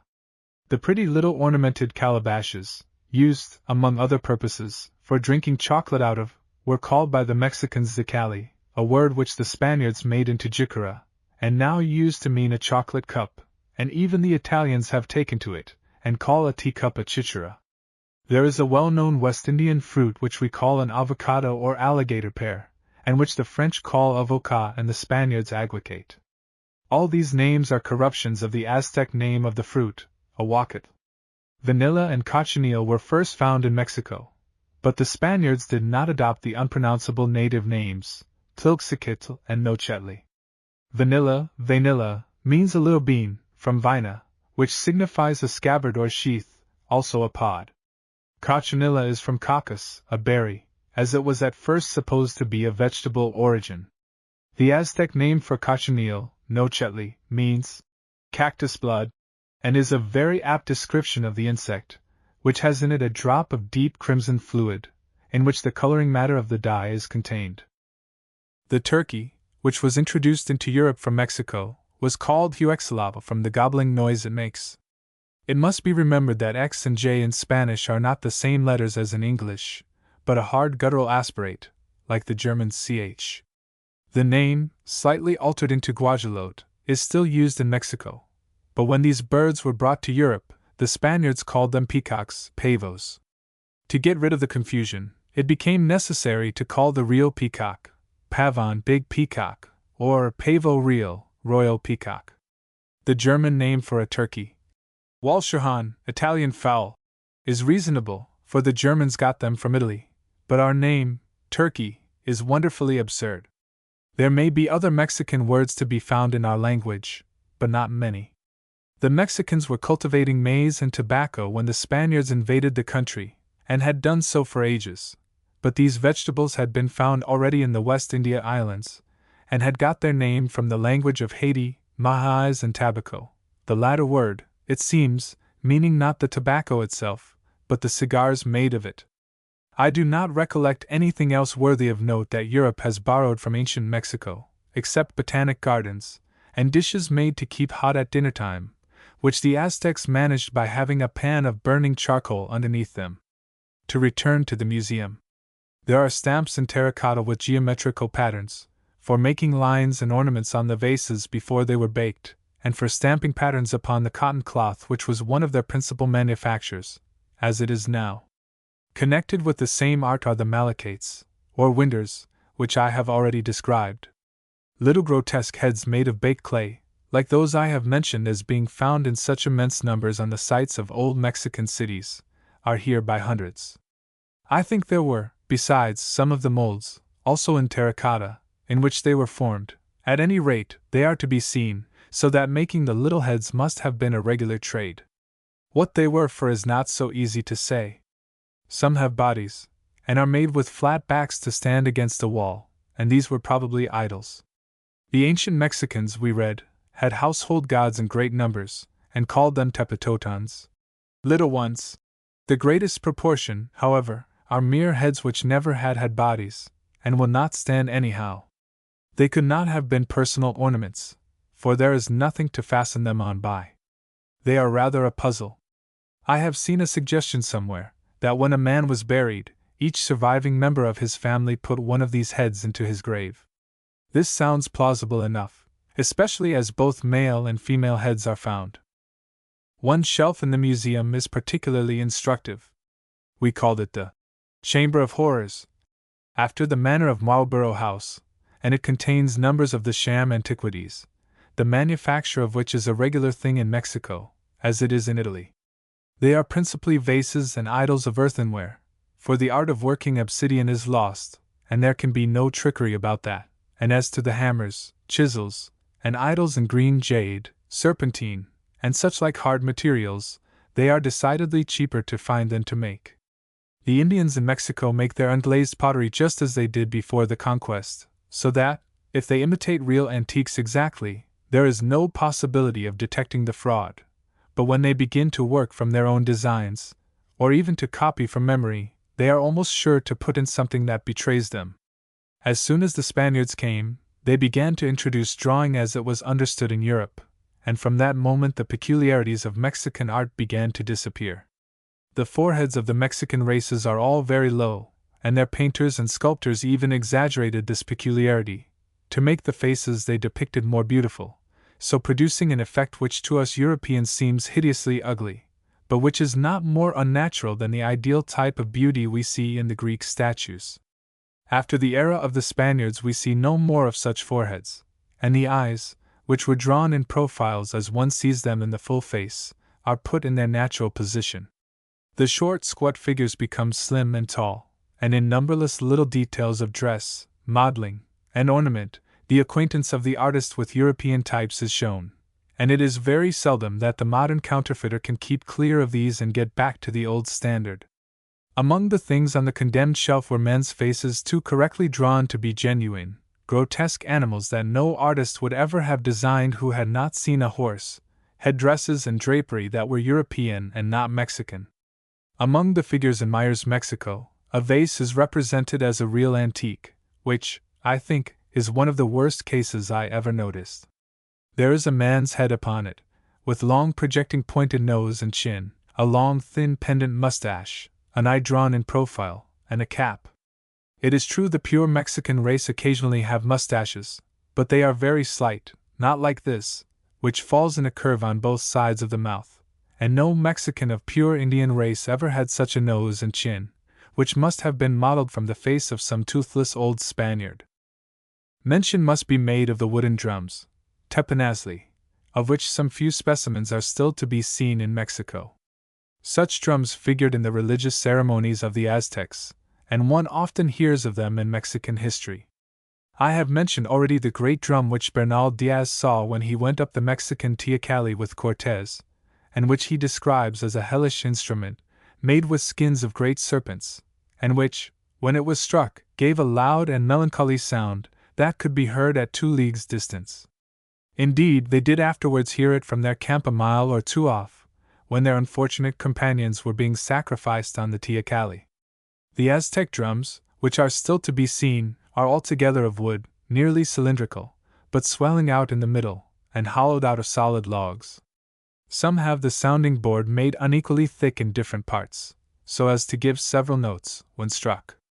All are elaborately carved over with various designs, such as faces, headdresses, weapons, suns with rays, and fanciful patterns, among which the twisted cord is one of the commonest. Besides the drums which are preserved in museums, there are others, carefully kept in Indian villages, not as curiosities, but as instruments of magical power. Heller mentions such a teponazli, which is still preserved among the Indians of Huatusco, an Indian village near Mirador in the Tierra Templada, where the inhabitants have had their customs comparatively little altered by intercourse with white men. They keep this drum as a sacred instrument, and beat it only at certain times of the year, though they have no reason to give for doing so. It is to be regretted that Heller did not take a note of the particular days on which this took place, for the times of the Mexican festivals are well known, and this information would have settled the question whether the Indians of the present day have really any definite recollection of their old customs. Drums of this kind do not belong exclusively to Mexico. Among all the tribes of North America they were one of the principal properties used by the medicine men in their ceremonies, and among the tribes which have not been Christianized they are still to be found in use. After we left Mexico, Mr. Christie visited some tribes in the Hudson's Bay Territory, and on one occasion, happening to assist at a festival in which just such a wooden drum was used, he bought it of the medicine man of the tribe, and packed it off triumphantly to his museum. A few picture writings are still to be seen in the museum, which, with the few preserved in Europe, are all we have left of these interesting records, of which there were thousands upon thousands in Mexico and Tezcuco. Some were burnt or destroyed during the sieges of the cities, some perished by mere neglect, but the great mass was destroyed by Archbishop Zumarraga, when he made an attempt, and to some extent, a successful one, to obliterate every trace of heathenism, by destroying all the monuments and records in the country. One of the picture writings hanging on the wall is very probably the same that was sent up from Vera Cruz to Montezuma, with figures of the newly arrived white men, their ships and horses, and their cannons with fire and smoke issuing from their mouths. Another shows a white man being sacrificed, of course one of the Spanish prisoners. The pictorial history of the migration of the Aztecs is here, and a list of tributes paid to the Mexican sovereign, the different articles being drawn with numbers against each, to show the quantities to be paid, as in the Egyptian inscriptions. Lord Kingsborough's great work contains facsimiles of several Mexican manuscripts, and in Humboldt's Views de Cordilleras some of the most remarkable are figured and described. One of the most curious of the Aztec picture writings is in the Bodleian Library, and in facsimile in Lord Kingsborough's Antiquities of Mexico. In it are shown, in a series of little pictures, the education of Mexican boys and girls, as prescribed by law. The child 4 days old is being sprinkled with water, and receiving its name. At 4 years old they are to be allowed 1 tortilla meal, which is indicated by a drawing above their heads of 4 circles representing years, and 1 cake, and the father sends the son to carry water, while the mother shows the daughter how to spin. A tortilla is like an oat cake, but is made of Indian corn. At 7 years old the boy is taken to learn to fish, while the girl spins, and so on with different occupations for 1 year after another.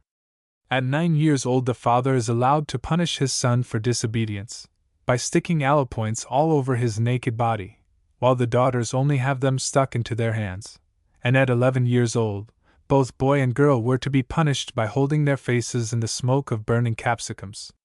At 15 the youth is married by the simple process of tying the corner of his shirt to the corner of the bride's petticoat, thus literally splicing them, as my companion remarked. And so on. After scenes of cutting wood, visiting the temples, fighting and feasting, we come to the last scene of all, headed 70 years, and see an old man and woman reeling about helplessly drunk with pulque, for drunkenness, which was severely punished up to that age, was tolerated afterwards as a compensation for the sorrows and infirmities of the last period of life. Astrological charts formed a large proportion of these picture writings. Here, as elsewhere, we may trace the origin of astrology. The signs of the days and years were represented, for convenience sake, by different animals and objects, like the signs of the zodiac which we still retain. The signs remain after the history of their origin was lost, and then, what more natural than to imagine that the symbols handed down by their wise ancestors had some mysterious meaning, connected with the days and years they stood for, and then, that a man's destiny had to do with the names of the signs that prevailed at his birth? There is little to be seen here or elsewhere, of one kind of work in which the Mexicans excelled perhaps more than in any other, the goldsmith's work. Where are the calendars of solid gold and silver, as big as great wheels, and covered with hieroglyphics, and the cups and collars, the golden birds, beasts, and fishes? The Spaniards who saw them record how admirable their workmanship was, and they were good judges of such matters. Benvenuto Cellini saw some of these things, and was filled with admiration. They have all gone to the melting pot centuries ago. How important the goldsmith's trade was accounted in old times is shown by a strange Aztec law. It was no ordinary offense to steal gold and silver. Criminals convicted of this offense were not treated as common thieves, but were kept till the time when the goldsmiths celebrated their annual festival, and were then solemnly sacrificed to their god Zipe, the priest flaying their bodies, cooking and eating them, and walking about dressed in their skins, a ceremony which was called Tlacaxapolizli, the man-flaying. Museums of Mexican antiquities are so much alike that, in general, one description will do for all of them. Mr. Ude's museum at Heidelberg is a far finer one than that at Mexico, except as regards the picture writings. I was astonished at the enormous quantity of stone idols, delicately worked trinkets in various hard stones and even in obsidian, terracotta tobacco pipes, figures, and astronomical calendars, and displayed there. Mr. Christie's collection is richer than any other in small sculptured figures from Central America. It contains a squatting female figure in hard brown lava, like the one in black basalt which is drawn in Humboldt's Vues de Cordilleres, and they're called, I cannot imagine why, an Aztec priestess. Above all, it contains what I believe to be the 3 finest specimens of Aztec decorative art which exist in the world. One of these is the knife of which the figure at page 101 gives some faint idea, the other 2 being a wooden mask overlaid with mosaic, and a human skull decorated in the same manner, of which a more particular description will be found in the appendix. There are 2 kinds of Aztec articles in Mr. Christie's collection which I did not observe either at Mexico or Heidelberg. These are bronze needles, resembling our packing needles, and little cast bronze bells, called an Aztec yatl, not unlike small horse bells made in England at the present day. These are figured in the tribute lists in the picture writings.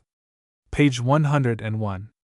Apropos of the mammoth bones preserved in the Mexican Museum, I must insert a quotation from Bernal Diaz.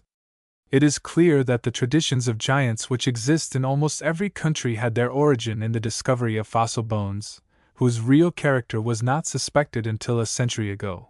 But I never saw so good an example of this as in the Tlaxcalan tradition, which my author relates as follows: And they, the Tlaxcalan chiefs, said that their ancestors had told them that, in times past, there lived amongst them in settlements men and women of great size, with huge bones, and, as they were wicked and of evil dispositions, they, the ancestors of the Tlaxcalans, fought against them and killed them, and those who were left died out.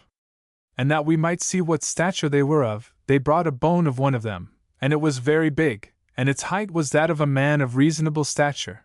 It was a thigh bone, and I, Bernal Diaz, measured myself against it, and it was as tall as I am, who am a man of reasonable stature, and they brought other pieces of bones like the first, but they were already eaten through and rotted by the earth. And we were all amazed to see those bones, and held that for certain there had been giants in that land, and our captain Cortez said to us that it would be well to send the great bone to Castile, that his majesty might see it, and so we did send it by the first messengers who went. Among other things belonging to the Spanish period is the banner, with the picture of the Virgin, which accompanied the Spanish army during the conquest. Authentic or not, it is certainly very well painted. There is a suit of armor said to have belonged to Cortez. Its genuineness has been doubted, but I think its extreme smallness seems to go towards proving that it is a true relic, for Bullock saw the tomb of Cortez opened some 30 years ago, and was surprised at the small proportions of his skeleton. Specimens of the pottery and glass now made in the country, and other curiosities, complete the catalogue of this interesting collection. The Mexican calendar is not in the museum, but is built into the wall of the cathedral, in the Plaza Mayor. It is sculptured on the face of a single block of basalt, which weighs between 20 and 30 tons, and must have been transported 30 miles by Mexican laborers, for the stone is not found nearer than that distance from the city, and this transportation was, of course, managed by hand labor alone, as there were no beasts of burden. We know pretty well the whole system of Mexican astronomy from this calendar stone and a few manuscripts which still exist, and from the information given in the work of Gama the astronomer, and other writers. The Aztecs and Tezcucans who used it did not claim its invention as their own, but said they had received it from the Toltecs, their predecessors. The year consisted of 365 days, with an intercalation of 13 days for each cycle of 52 years, which brought it to the same length as the Julian year of 365 days 6 hours. The theory of Gama, that the intercalation was still more exact, namely, 12.5 days instead of 13, seems to be erroneous. Our reckoning only became more exact than this when we adopted the Gregorian calendar in 1752, and the people marched about the streets in procession, crying, "Give us back our 11 days!" Perhaps this is not quite a fair way of putting the case, however, for the new style would have been adopted in our country long before, had it not been a Romish institution. It was the deliberate opinion of the English, as of people in other Protestant countries, that it was much better to have the almanac a few days wrong than to adopt a popish innovation. One often hears of the papal bull which settles the question of the earth standing still. The history of the Gregorian calendar is not a bad set-off against it on the other side. At any rate, the new style was not introduced anywhere until 60 or 70 years after the discovery of Mexico, and 500 years after the introduction of the Toltec calendar in Mexico. The Mexican calendar stone should be photographed on a large scale, and studied yet more carefully than it has been, for only a part of the divided circles which surround it have been explained. It should be photographed, because, to my certain knowledge, Meyer's drawing gives the year, above the figure of the sun which indicates the date of the calendar, quite wrongly, and yet, presuming on his own accuracy, he accuses another writer of leaving out the hieroglyph of the winter solstice. What is much more strange is, that Humboldt's drawing in the small edition of the Vues des Cordilleras is wrong in both points. The drawing in Nebel's great work is probably the best. As to the wax models which Mr. Christie and I bought in Mexico, in the innocence of our hearts, a nearer inspection showed that the artist, observing that the circle of days would divide more neatly into 16 parts than into 20, had arranged his divisions accordingly, apparently leaving out the 4 hieroglyphics which he considered the ugliest. The details made out at present on the calendar are as follows: the summer and winter solstices, the spring and autumn equinoxes, the 2 passages of the sun over the zenith of Mexico, and some dates which possibly belong to religious festivals. The dates of the 2 zenith transits are especially interesting, for, as they vary with the latitude, they must have been made out by actual observation in Mexico itself, and not borrowed from some more civilized people in the distant countries through which the Mexicans migrated. This fact alone is sufficient to prove a considerable practical knowledge of astronomy. Besides this, the Mexican cycle of 52 years seems to be indicated in the circle outside the signs of days, and also the days in the priestly year of 260 days. But to make these numbers, we must allow for the compartments supposed to be hidden by the projecting rays of the sun. The arrangement of the Mexican cycle of 52 years is very curious. They had 4 signs of years: Tocli, Acatl, Tecpatl, and Cali, rabbit, canes, flint, and house, and against these signs they ranged numbers, from 1 to 13, so that a cycle exactly corresponds to a pack of cards, the 4 signs being the 4 suits, 13 of each. Now, any one would suppose that in making such a reckoning, they would first take one suit, count 1, 2, 3, and see, in it, up to 13, and then begin another suit. This is not the Mexican idea, however. Their reckoning is 1 Tocli, 2 Acatl, 3 Tecpatl, and see, just as it may be made with the cards thus: Ace of hearts, 2 of diamonds, 3 of spades, 4 of clubs, 5 of hearts, 6 of diamonds, and so on through the pack. The correspondence between the cycle of 52 years, divided among 4 signs, and our year of 52 weeks, divided among 4 seasons, is also curious, though as entirely accidental as the resemblance to the pack of cards, for the Mexican week, if we may call it so, consisted of 5 days instead of 7, which to a great extent nullifies the comparison. The reckoning of days is still more cumbrous. It consists of the days of the week written in succession from 1 to 13, underneath these the 20 signs of days, and underneath these again another series of 9 signs, so that each day was distinguished by a combination of a number and 2 signs, which combination could not belong to any other day. The date of the year at the top of the calendar is 13 Acatl, 13 Canes, which stands for 1479, 1427, 1375, 1323, and so on, subtracting 52 years each time. Now, why was this year chosen? It was not the beginning of a cycle, but the 26th year, and so, in ascertaining the meaning of the dates on the calendar, allowance has to be made for 6 days which have been gained by the leap years only being adjusted at the end of the cycle, but this certainly offers no advantage whatever, and if an arbitrary date had been chosen to start the calendar with, of course it would have been the first year of a cycle. The year may have been chosen in commemoration of the foundation of Mexico or Tenochtitlan, which historians give as somewhere about 1324 or 1325. The sign 13 Acatl would stand for 1323. It is more likely that the date merely refers to the year in which the calendar was put up. As such a massive and elaborate piece of sculpture could only belong to the most flourishing period of the Aztec Empire, the year indicated would be 1279, 9 years before the building of the Great Pyramid close by.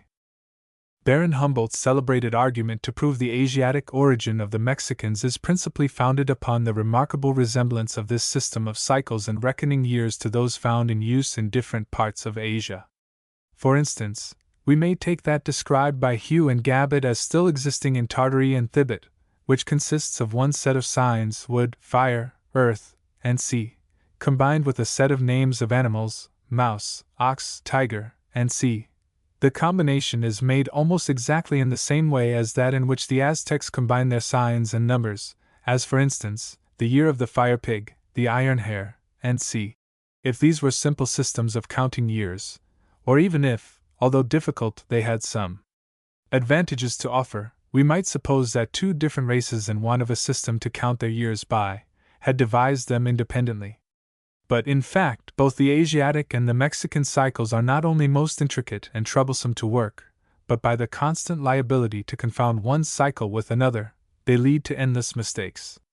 Hugh says that the Mongols, to get over this difficulty, affix a special name to all the years of each king's reign, as for instance, the year Taukoang of the fire ram, apparently not seeing that to give the special name and the number of the year of the reign, and call it the 44th year of Taukoang, would answer the same purpose, with 1/10 of the trouble. Not only are the Mexican and Asiatic systems alike in the singular principle they go upon, but there are resemblances in the signs used that seem too close for chance. The other arguments which tend to prove that the Mexicans either came from the Old World or had in some way been brought into connection with tribes from thence, are principally founded on coincidences in customs and traditions.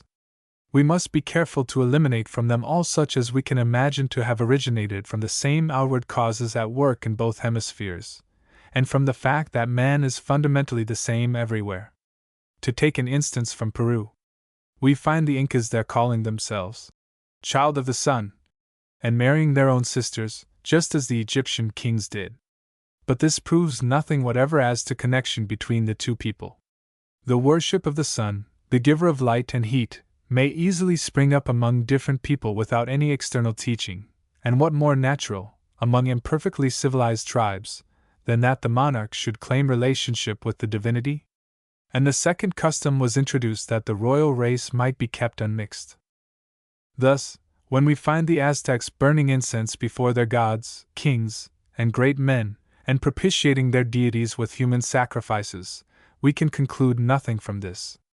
But we find them baptizing their children, anointing their kings, and sprinkling them with holy water, punishing the crime of adultery by stoning the criminals to death, and practicing several other old world usages of which I have already spoken. We must give some weight to these coincidences. Of some of the supposed Aztec Bible traditions I have already spoken in no very high terms. There is another tradition, however, resting upon unimpeachable evidence, which relates the occurrence of a series of destructions and regenerations of the world, and recalls in the most striking manner the Indian cosmogony, and when added to the argument from the similarity of the systems of astronomical notation of Mexico and Asia, goes far towards proving a more or less remote connection between the inhabitants of the two continents. There is another side to the question, however, as has been stated already. How could the Mexicans have had these traditions and customs from the Old World, and not have got the knowledge of some of the commonest arts of life from the same source? As I have said, they do not seem to have known the proper way of putting the handle onto a stone hammer, and though they used bronze, they had not applied it to making such things as knives and spearheads. They had no beasts of burden, and though there were animals in the country which they probably might have domesticated and milked, they had no idea of anything of the kind. They had oil, and employed it for various purposes, but had no notion of using it or wax for burning. They lighted their houses with pine torches, and in fact the Aztec name for a pine torch, ocatl, was transferred to candles when they were introduced. Though they were a commercial people, and had several substitutes for money, such as cacao grains, quills of gold dust, and pieces of tin of a particular shape, they had no knowledge of the art of weighing anything, but sold entirely by tale and measure. This statement, made by the best authorities, their language tends to confirm. After the conquest they made the word tlapaxuya out of the Spanish peso, and also gave the meaning of weighing to two other words which mean properly to measure and to divide equally. Had they had a proper word of their own for the process, we should find it. The Mexicans scarcely ever adopted a Spanish word even for Spanish animals or implements, if they could possibly make their own language serve. They called a sheep an itch-cattle, literally a thread thing, or cotton a gunna, fire trumpet, and sulfur, fire trumpet earth. And yet, a people ignorant of some of the commonest arts had extraordinary knowledge of astronomy, and even knew the real cause of eclipses, and represented them in their sacred dances. Set the difficulties on one side of the question against those on the other, and they will nearly balance. We must wait for further evidence. Our friend Don José Miguel Cervantes, the president of the Ayuntamiento, took us one day to see the great prison of Mexico, the Acordada. As to the prison itself, it is a great gloomy building, with its rooms and corridors arranged round two courtyards, one appropriated to the men, the other to the women. A few of the men were at work making shoes and baskets, but most were sitting and lying about in the sun, smoking cigarettes and talking together in knots, the young ones hard at work taking lessons in villainy from the older hands, just the old story. Offenders of all orders, from drunkards and vagrants up to highway robbers and murderers, all were mixed indiscriminately together. But we should remember that in England 20 years ago it was usual for prisons to be such places as this, and even now, in spite of model prisons and severe discipline, the miserable results of our prison system show, as plainly as can be, that when we have caught our criminal we do not in the least know how to reform him, now that our colonists have refused him the only chance he ever had. It is bad enough to mix together these men under the most favorable circumstances for corrupting one another. Every man must come out worse than he went in. But this wrong is not so great as that which the untried prisoners suffer in being forced into the society of condemned criminals, while their trials drag on from session to session, through the endless technicalities and quibbles of Spanish law. We made rather a curious observation in this prison. When one enters such a place in Europe, one expects to see in a moment, by the faces and demeanor of the occupants, that most of them belong to a special criminal class, brought up to a life of crime which is their only possible career, belonging naturally to police courts and prisons, herding together when out of prison in their own districts and their own streets, and carefully avoided by the rest of society. You may know a London thief when you see him.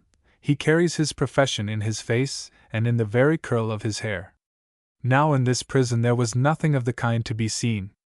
The inmates were brown Indians and half-bred Mexicans, appearing generally to belong to the poorest class, but just like the average of the people in the streets outside.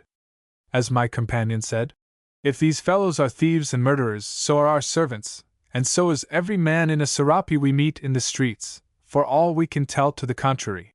There was positively nothing at all peculiar about them. If they had been all Indians we might have been easily deceived. Nothing can be more true than Humboldt's observation that the Indian face differs so much from ours that it is only after years of experience that a European can learn to distinguish the varieties of feature by which character can be judged of. He mistakes peculiarities which belong to the race in general for personal characteristics, and the thickness of the skin serves still more to mask the expression of their faces. But the greater part of these men were Mexicans of mixed Indian and Spanish blood, and their faces are pretty much European. The only explanation we could give of this identity of character inside the prison and outside is not flattering to the Mexican people, but I really believe it to be true. We came to the conclusion that the prisoners did not belong to a class apart, but that they were a tolerably fair specimen of the poorer population of the tablelands of Mexico. They had been more tempted than others, or they had been more unlucky, and that was why they were here. There were perhaps 1,000 prisoners in the place, 2 men to 1 woman. Their crimes were, 1/3, drunken disturbance and vagrancy, another 1/3, robberies of various kinds, a 4th, wounding and homicides, mostly arising out of quarrels, leaving a small residue for all other crimes. Our idea was confirmed by many foreigners who had lived long in the country and had been brought into personal contact with the people. Every Mexican, they said, has a thief and a murderer in him, which the slightest provocation will bring out. This, of course, is an exaggeration, but there is a great deal of truth in it. The crimes in the prison calendar belong as characteristics to the population in general. Highway robbery, cutting and wounding in drunken brawls, and deliberate assassination are offenses which prevail among the half-white Mexicans, while stealing is common to them and the pure Indian population. We notice several instances of bigamy, a crime which Mexican law is very severe upon. As far as we could judge by the amount of punishment inflicted, it is a greater crime to marry 2 women than to kill 2 men. In one gallery are the cells for criminals condemned to death, but the occupants were allowed to mix freely with the rest of the prisoners, and they seemed comfortable enough. Everybody knows how much in England the condition of a prisoner depends on the disposition of the governor in office and the system in vogue for the moment. The mere words of his sentence do not indicate at all what his fate will be. He comes in, under Sir John, to light labor, much schoolmaster and chaplain, and the expectation of a ticket of leave when a fraction of his time is expired. All at once Sir James supersedes Sir John, and with him comes in a regime of hard work, short rations, and the black hole. If he had been in a month sooner, he would have been out now with those more fortunate criminals, his late companions. Things ought not to be so in England, but we need hardly wonder at their being still worse in Mexico in this respect as in all others.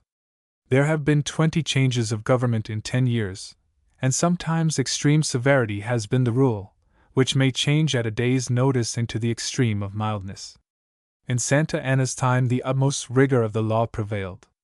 Our friends in the Calle Seminario, as they came back from their morning's ride in the Paseo, had to pass through the great square, and used to see there, day after day, pairs of garroted malefactors sitting bolt upright in the high wooden chairs they had just been executed in, with a frightful calm look on their dead faces. For the last year or so all this had ceased, and there had scarcely been an execution.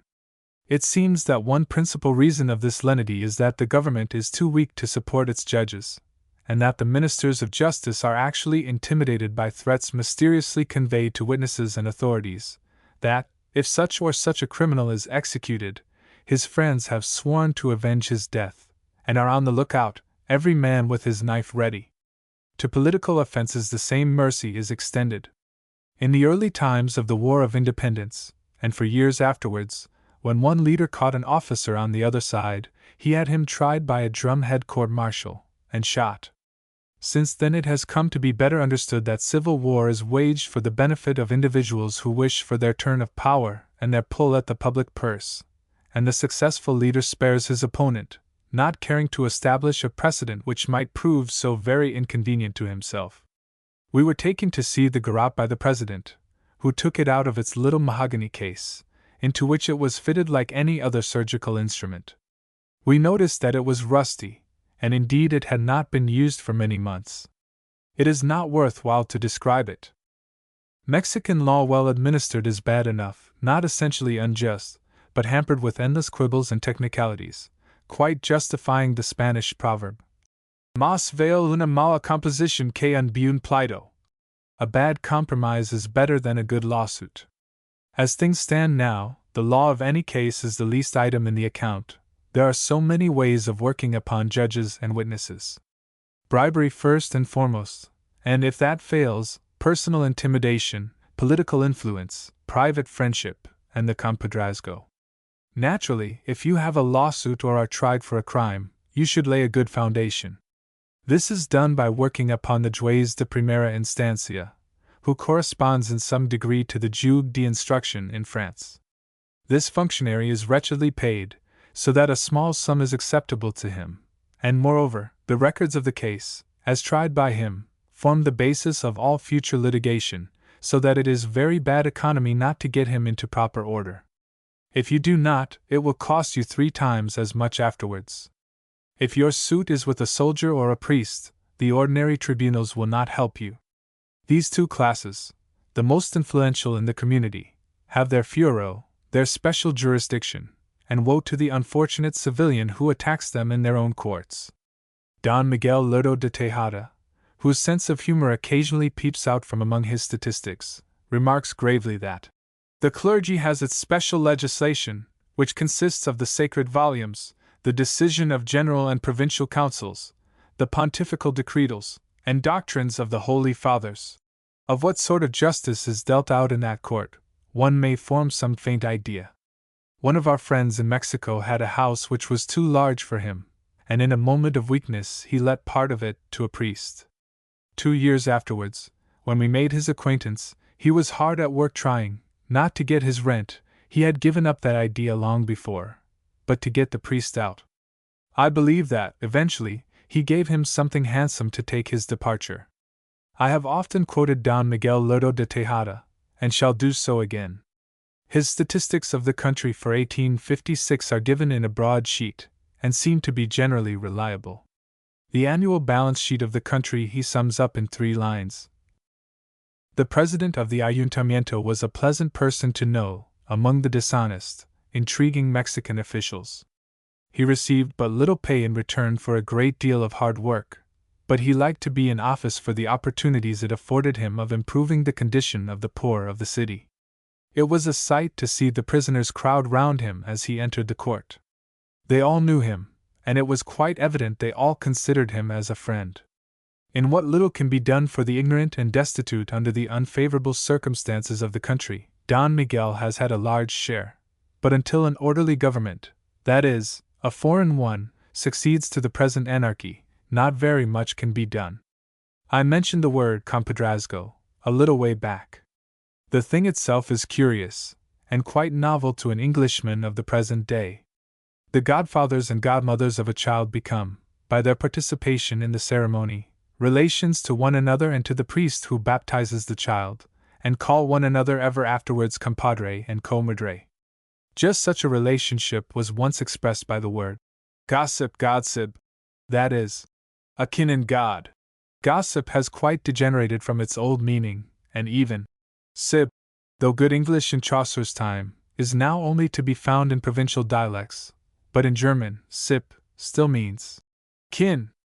In Mexico, this connection obliges the compadres and comadres to hospitality and honesty and all sorts of good offices towards one another, and it is wonderful how conscientiously this obligation is kept to, even by people who have no conscience at all for the rest of the world. A man who will cheat his own father or his own son will keep faith with his compadre.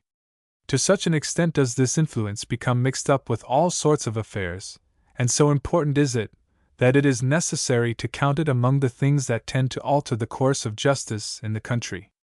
The French have the words compère and commis, and it is curious to observe that the name of compère is given to the confederate of the juggler, who stands among the crowd, and slyly helps in the performance of the trick.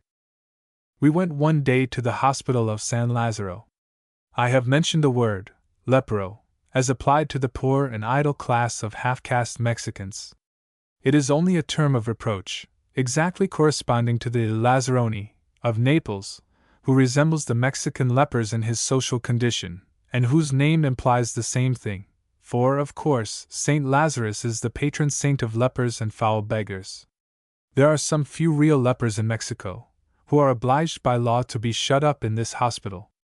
We rather expected to see something like what one reads of the treatment of lepers which prevailed in Europe until a few years ago, shutting them up in dismal dens cut off from communication with other human beings. We were agreeably disappointed. They were confined, it is true, but in a spacious building, with courtyard and garden. Their nurses and attendants appeared to be very kind to them, and it seems that many charitable people come to visit the inmates, and bring them cigars and other small luxuries, to relieve the monotony of their dismal lives. Some had their faces horribly distorted by the falling of the corners of the eyes and mouth, and the disappearance of the cartilage of the nose, and a few, in whom the disease had terminated in a sort of gangrene, were frightful objects, with their features scarcely distinguishable, but in the majority of cases the leprosy had caused a gradual disappearance of the ends of the fingers and toes, and even of the whole hands and feet. The limbs thus mutilated looked as though the parts which were wanting had been amputated, and the wound had quite healed over, but it is caused by a gradual absorption without wound and without pain. As every one knows, leprosy of these kinds was held until quite lately to be dangerously contagious. But fortunately for the poor creatures themselves, this is quite clearly proved to be false, and the lepers are only shut up that they may have no children, for the affection appears to be hereditary. It was early one morning, when we were going out to breakfast at Tisapan, that Don Juan recounted to us his experience of garrote malefactors sitting dead in their chairs in the great square across which we were riding. "It was really almost enough to spoil a fellow's breakfast," he added pathetically. Though an Englishman, and only arrived in the country a few years before, Don Juan was as clever with the lazo as most Mexicans, and could collier a bull in great style. Indeed, we had started early that morning in order to have time enough to look at the bulls in the potreros, the great grass meadows, that lie for miles outside the city, and which are made immensely fertile by flooding from time to time. Wherever we saw a bull in the distance, Don Juan and his grand little horse Pancho plunged over a bank and through a gap, and we after him. No one ever leaps anything in this country, indeed the form of the saddle puts it out of the question. 1 or 2 bulls looked up as we entered the enclosure, and bolted into other fields, pushing in among the thorns of the aloes which formed close hedges of fixed bayonets round the meadows. At last Don Juan cut off the retreat of an old bull, and galloping after him like mad, flung the running loop of the lazo over his horns, at the same time winding the other end round the pommel of his saddle. The bull was still standing on all 4 legs, pulling with all its might against Pancho. Galloping after him, so as to slacken the end of the lazo, we contrived to transfer it from Don Juan's saddle to mine. Now my own horse happened to be a little lame, and I was riding a poor little black beast whose bones really seemed to rattle in his skin. Our acquaintances in the paseo had been quite facetious about him, recommending us to be careful and not to smoke up against him, for fear we should blow him over, and otherwise whetting their wit upon him. He acquitted himself very creditably, however, and when the bull began to pull against him, he leant over on the other side, as if he had been galloping round a circus, and the bull could not move him an inch. It was quite evident that it was not his first experiment. In the meantime Don Juan had dropped the noose of my lazo just before the bull's nose, and presently that animal incautiously put his foot into it, when Don Juan whipped it up round his leg and went off at full gallop. My little black horse knew perfectly well what had happened, though his head was exactly in the opposite direction, and he tugged with all his might, and leant over more than ever. The 2 lazos tightened with a twang, as though they had been guitar strings, and in a moment the unfortunate bull was rolling with all his legs in the air, in the midst of a whirlwind of dust. Having thus humiliated him, we let him go, and off he went at full speed. All this time the proprietor of the field was tranquilly standing on a bank, looking on. Far from raging at us for treating his property in this free and easy manner, he returned our salutation when we rode up to him, and addressing our sporting countryman, said, "Well done, old fellow, come another day and try again." Our whole ride to Tisapan was enlivened by a series of Don Juan's exploits. He raced after bulls, got hold of their tails, and colliered them over into the dust. He lazoed everything in the road, from milestones and trunks of trees upwards, and I shall never forget our meeting with a great mule which was trotting along the road without a burden. Just as he passed us, our companion slipped the noose round his hind leg, and the beast went down as if he had been shot, the muleteers pulling up on purpose to have a good open-mouthed laugh at the incident. We seemed to be in rather a sporting line that day, for, after our return from Tisapan, Don Juan and I went to see a cockfight. In Mexico, as in Cuba and all Spanish America, this is the favorite sport of the people. In Cuba, the principal shopkeeper in every village keeps the cockpit, the Plaza de Gallos. The people from the whole district round about come in on Sunday to the village, with a triple object: first, to hear Mass; secondly, to buy their supplies for the ensuing week; and thirdly, to spend the afternoon in cockfighting, at which amusement it is easy to win or lose 200 or 300 pounds in an afternoon. The custom that the cockpit brings to the shop more than repays the proprietor for the expense and trouble of keeping it. In Cuba, the spurs of the cock are artificially pointed by pairing with a penknife, but the Mexican way of arming them is even more abominable. Each bird has a sharp steel knife 3 or 4 inches long, just like a little scythe blade, fastened over the natural spur before the fight commences. A leather sheath covers the weapon while the cocks are being put into the ring, and held with their beaks almost touching till they are furious. Then they are drawn back to opposite sides of the ring, the sheaths are taken off, and they fly at one another, giving desperate cuts with the steel blades. The cockpit was a small round wooden shed, with the ring in the middle, and circular benches round it, rising one above another. The place was full of people, mostly Mexicans of the lower orders, smoking, betting, and talking sporting slang. The betting was surprising, when one compared its amount with the appearance of the spectators, among whom there was hardly a decent coat to be seen. Every now and then, a dirty scoundrel in a shabby leather jacket would walk round the ring with a handful of gold, offering the odds, 10 to 5, 10 to 7, 10 to 9, or whatever they might be, in gold ounces, which coins are worth above £3 apiece. Cockfighting is such a passion here that we thought it as well to see it for once. Santa Anna, now he has retired from politics, spends his time at Cartagena pretty much entirely in this his favorite sport, which forms one of the great items among the pleasures and excitements of a Mexican life. We saw a couple of mains fought, in which the victorious birds were dreadfully mangled, while the vanquished were literally cut to pieces. As much money changed hands as we should have thought sufficient to buy up the whole of the people present, cockpit and all. Then, being both agreed that it was a disgusting sight, we went away. Before we left Mexico, we were taken by our man Antonio to a cutler's shop, where the principal trade seemed to be the making of these cuchillos to arm the cocks with. We bought a couple of pairs of them, and had them carefully fitted up. The old cutler was quite delighted, and remarked that foreigners must acknowledge that there were some things which were done better in Mexico than anywhere else. I fear we left him under the pleasing impression that we were taking home the blades to introduce as models in our own benighted country. The Mexican is a great gambler. Bad fortune he bears with the greatest equanimity. You never hear of his committing suicide after being ruined at play. He just goes away, and sets to work to earn enough for a fresh stake. The government have tried to put down gambling in the state of Mexico, but not with much success. For 3 days in the year, however, at the festival of San Agustin de las Cuevas, public gambling tables are tolerated, though soldiers and officials are strictly forbidden to play, an injunction which they carefully set at naught. Oddly enough, the government, while doing all it could to keep its own functionaries away from the Monte table, did not scruple to send a military escort to convoy the bankers with their bags of gold from Mexico to San Agustin. On one of the 3 days, Mr. Christie and I went there. There was a great crowd, this time mostly a well-dressed one, and the cockpit was on a large scale. But of course the great attraction was the Monte, which was being played everywhere, the stakes in some places being coppers, in others silver, while more aristocratic establishments would allow no stake under a gold ounce. Dead silence prevailed in these places, and the players seemed to pride themselves upon not showing the slightest change in their countenances, whether they won or lost. The game itself is very simple, and has some points of resemblance to that of lansquenet, known in Europe. The first 2 cards in the pack, say a 4 and a king, are laid down, face up, on the table, and the gamblers put down their money against one or the other.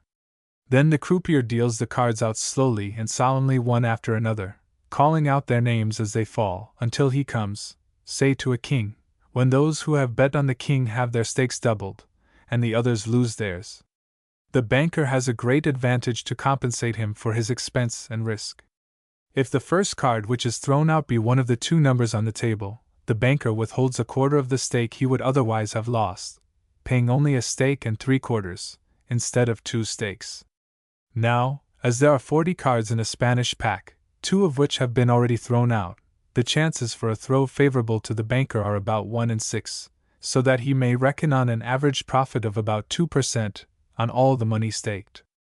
As for the players, they sat round the table, carefully noticing the course of the games, and regulating their play accordingly, as they do at Baden-Baden and Hamburg. I suppose that now and then these scientific calculators must be told that their whole theory of chances is the most baseless delusion, but they certainly do not believe it, and at any rate this curious pseudoscience of winning by skill at games of pure chance will last our time, if not longer. On some tables there were as much as 3,000 or 4,000 gold ounces. This struck us the more because we had often tried to get gold coin for our own use, instead of the silver dollars, the general currency of the country, of which 20 pounds worth to carry home on a hot day was enough to break one's heart. We often tried to get gold, but the answer was always that what little there was in the country was in the hands of the gamblers, whose operations could not be worked on a large scale without it. The prevalence of mining, as a means of getting wealth, has contributed greatly to make the love of gambling an important part of the national character. Silver mining in the old times was a most hazardous speculation, and people engaged in it used to make and lose great fortunes a dozen times in their lives. The miners worked not on fixed wages, but for a share of the produce, and so every man became a gambler on his own account. To a great extent the same evils prevail now, but two things have tended to lessen them. Poor ores are now worked profitably which used to be neglected by the miners, and, as these ores occur in almost inexhaustible masses, their mining is a much less speculative affair than the old system of mining for rich veins.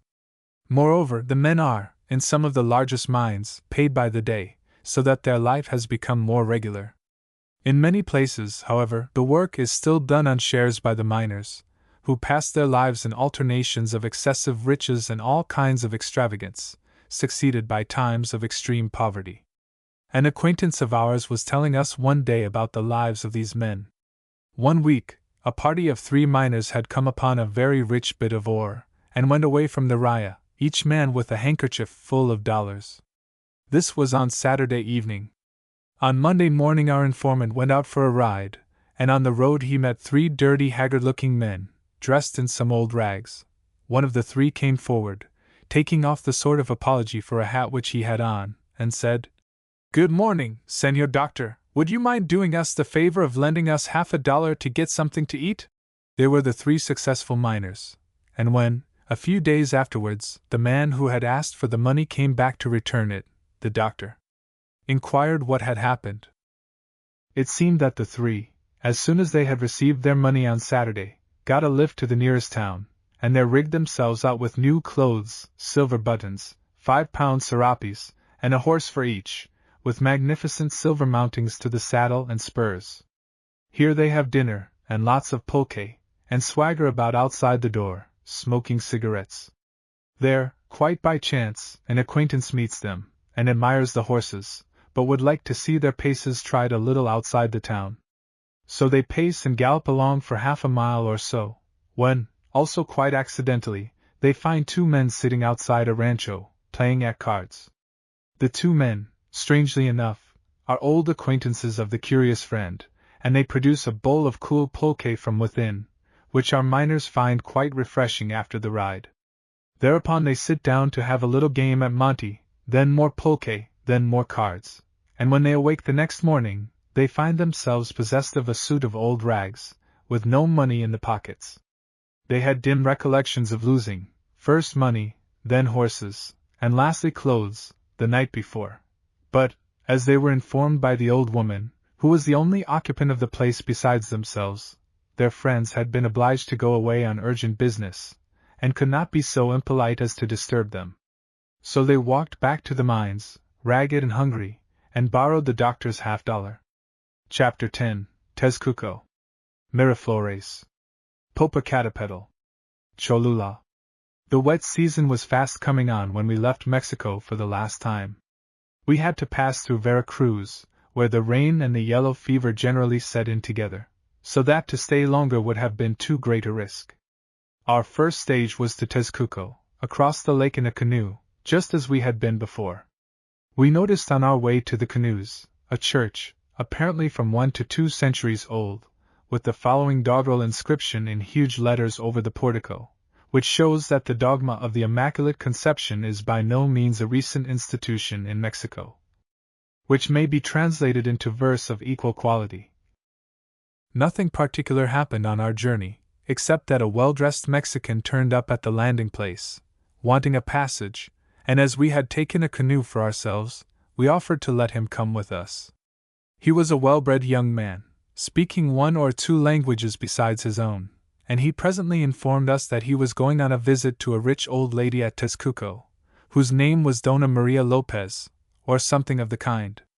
When we drove away from the other end of the lake, towards Tezcuco, we took him as far as the road leading to the old lady's house, when he rather astonished us by hinting that he should like to go on with us to the Casa Grande, and could walk back. At the same time, it struck us that the youth, though so well dressed, had no luggage, and we began to understand the queer expression of the coachman's face when he saw him get into the carriage with us. So we stopped at the corner of the road, and the young gentleman had to get out. At the Casa Grande, our friends laughed at us immensely when we told them of the incident, and offered us 20 to 1 that he would come to ask for money within 24 hours. He came the same evening, and brought a wonderful story about his passport not being en règle, and that unless we could lend him $10 to bribe the police, he should be in a dreadful scrape. We referred him to the master of the house, who said something to him which caused him to depart precipitately, and we never saw him again, but we heard afterwards that he had been to the other foreigners in the neighborhood with various histories. We made more inquiries about him in the town, and it appeared that his expedition to Tezcuco was improvised when he saw us going down to the boat, and of course the visit to the rich old lady was purely imaginary. Now this youth was not more than 18, and looked and spoke like a gentleman. They say that the class he belonged to is to be counted rather by thousands than by hundreds in Mexico. They are the children of white Creoles, or nearly white mestizos. They get a superficial education and the art of dressing, and with this slender capital go out into the world to live by their wits, until they get a government appointment or set up as political adventurers, and so have a chance of helping themselves out of the public purse, which is naturally easier and more profitable than mere sponging upon individuals. One gets to understand the course of Mexican affairs much better by knowing what sort of raw material the politicians are recruited from. We saw some good things in a small collection of antiquities, on this second visit to Tezcuco. Among them was a nude female figure in alabaster, 4 or 5 feet high, and, comparatively speaking, of high artistic merit. Such figures are not common in Mexico, and they are supposed to represent the Aztec Venus, who was called Tlazolteotl, goddess of pleasure. A figure, laboriously cut in hard stone, representing a man wearing a jackal's head as a mask, was supposed to be a figurative representation of the celebrated king of Tezcuco, Nezahualcóyotl, Hungry Jackal, of whom Mexican history relates that he walked about the streets of his capital in disguise, after the manner of the Caliph in the Arabian Nights. The explanation is plausible, but I think not correct. The coyote or jackal was a sacred animal among the Aztecs, as the Anubis jackal was among the Egyptians. Humboldt found in Mexico the tomb of a coyote, which had been carefully interred with an earthen vase, and a number of the little cast bronze bells which I noticed in the last chapter. The Mexicans used actually to make a kind of fetish, or charm, of a jackal's skin, prepared in a peculiar way, and called by the same name, Nezahualcóyotl, and very likely they do so still. From this fetish the king's name was, no doubt, borrowed, and it is not improbable that the whole story of the king's walking in disguise may have grown up out of his name being the same as that of the figure we saw, muffled up in a jackal's skin. It is curious that the jackal, or the human figure in a jackal mask, should have been an object of superstitious veneration both in Mexico and in Egypt. This, the extraordinary serpent crown of Xochicalco, and the pyramids, are the 3 most striking resemblances to be found between the 2 countries, all probably accidental, but not the less noteworthy on that account. The collection contained a number of spherical beads in green jade, highly polished, and some as large as pigeons' eggs. They were found in an alabaster box, of such elaborate and beautiful workmanship that the owner deemed it worthy to be presented as a sort of peace offering to the wife of President Santa Anna. The word coyotl in the name of the Tezcucan king is the present word coyote, a jackal. Though unknown in English, it has passed, with several Spanish words, into what we may call the American dialect of our language. Prairie hunters and Californians have introduced several other words in this way, such as ranch, gulch, corral, and sea. The word lariat one is constantly meeting with in books about American prairies. A horse rope, or a lazo, is called in Spanish riata, and by absorbing the article, la riata is made into lariat, just as such words as alligator, alcove, and pyramid were formed. The flexible leather riding whip, or cuarta, is apparently the quirt that some American politicians use in arguing with their opponents. Our last day at Tezcuco was spent in packing up antiquities to be sent to England, the express orders of the government against such exportation to the contrary notwithstanding. Next morning we rode off to Miraflores, passing on our way the curious stratum of alluvial soil containing pottery, and sea, which I have described already. Miraflores is a cotton factory, in the opening of a picturesque gorge just at the edge of the plain of Mexico.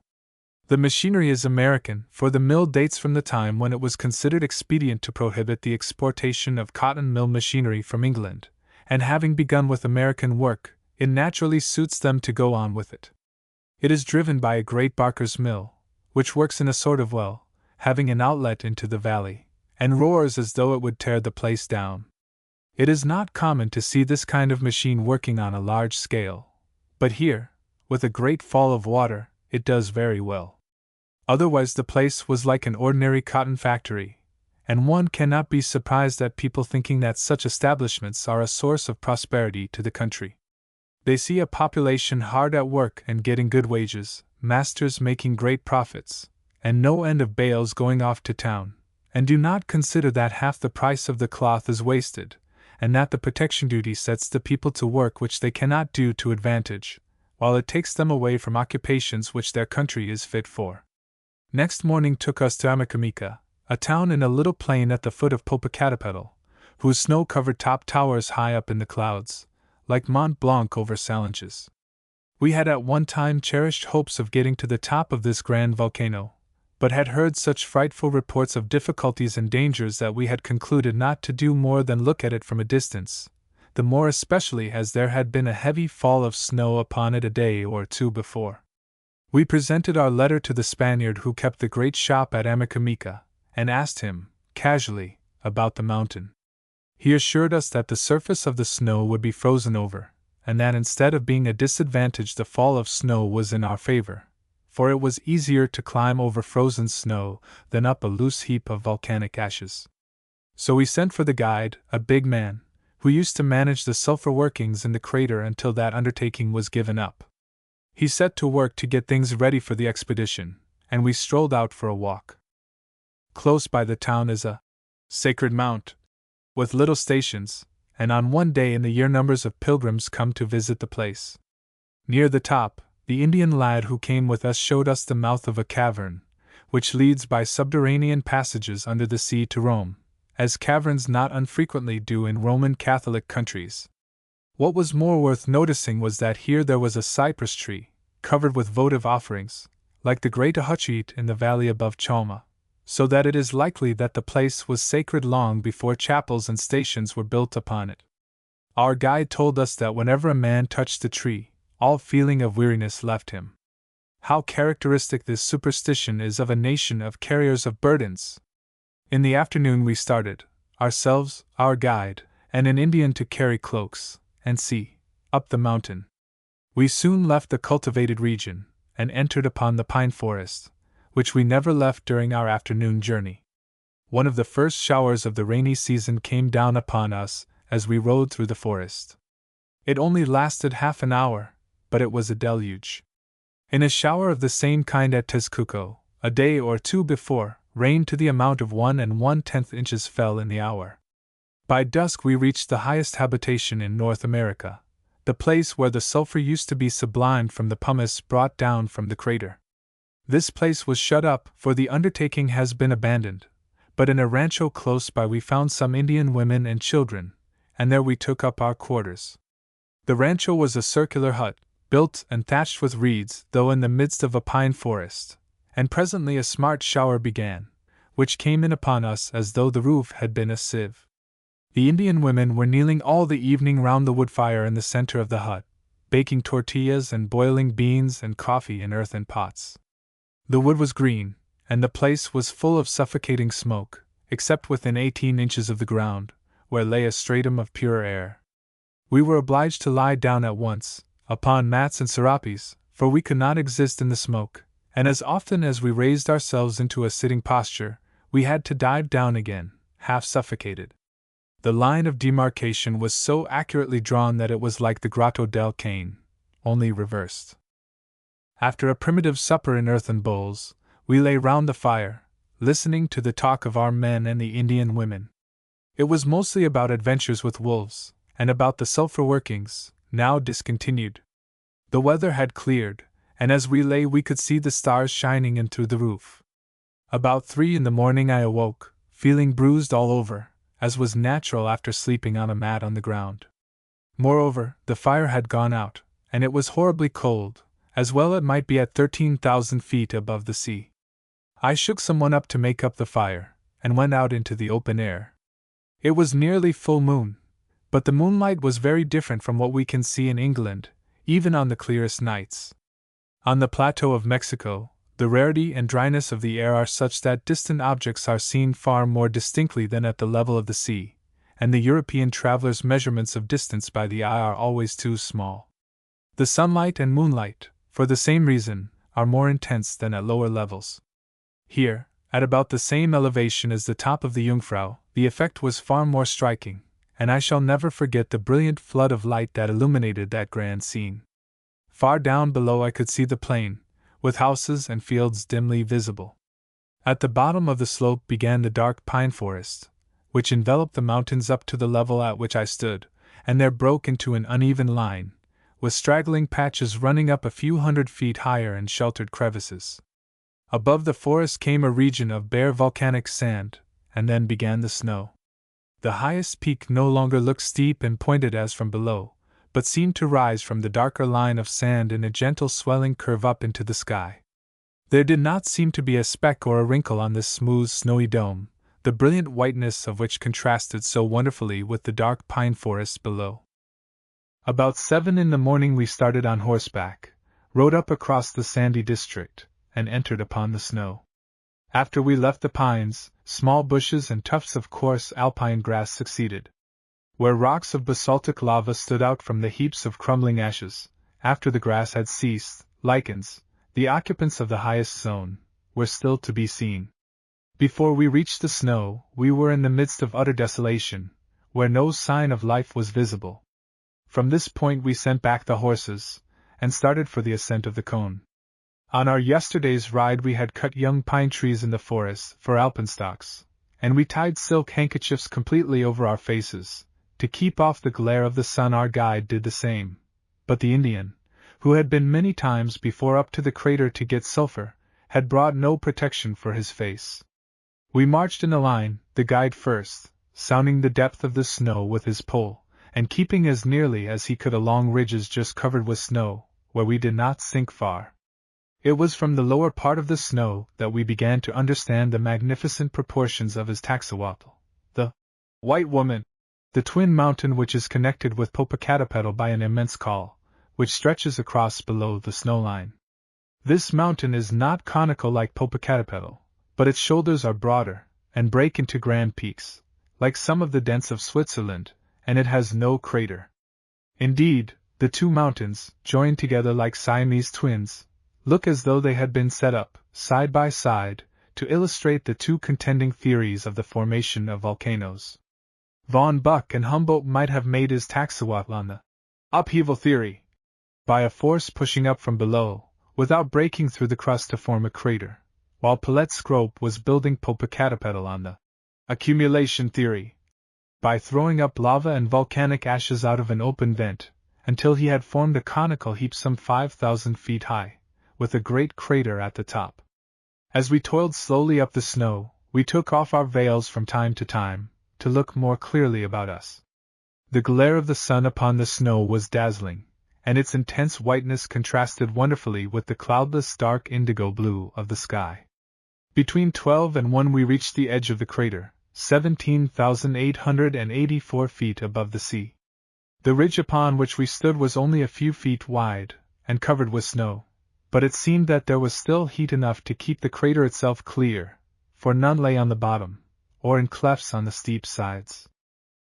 The crater was oval, full a mile in its longest diameter, and perhaps 700 to 800 feet in depth, and its almost perpendicular walls of basaltic lava are covered with red and yellow patches of sublimed sulphur.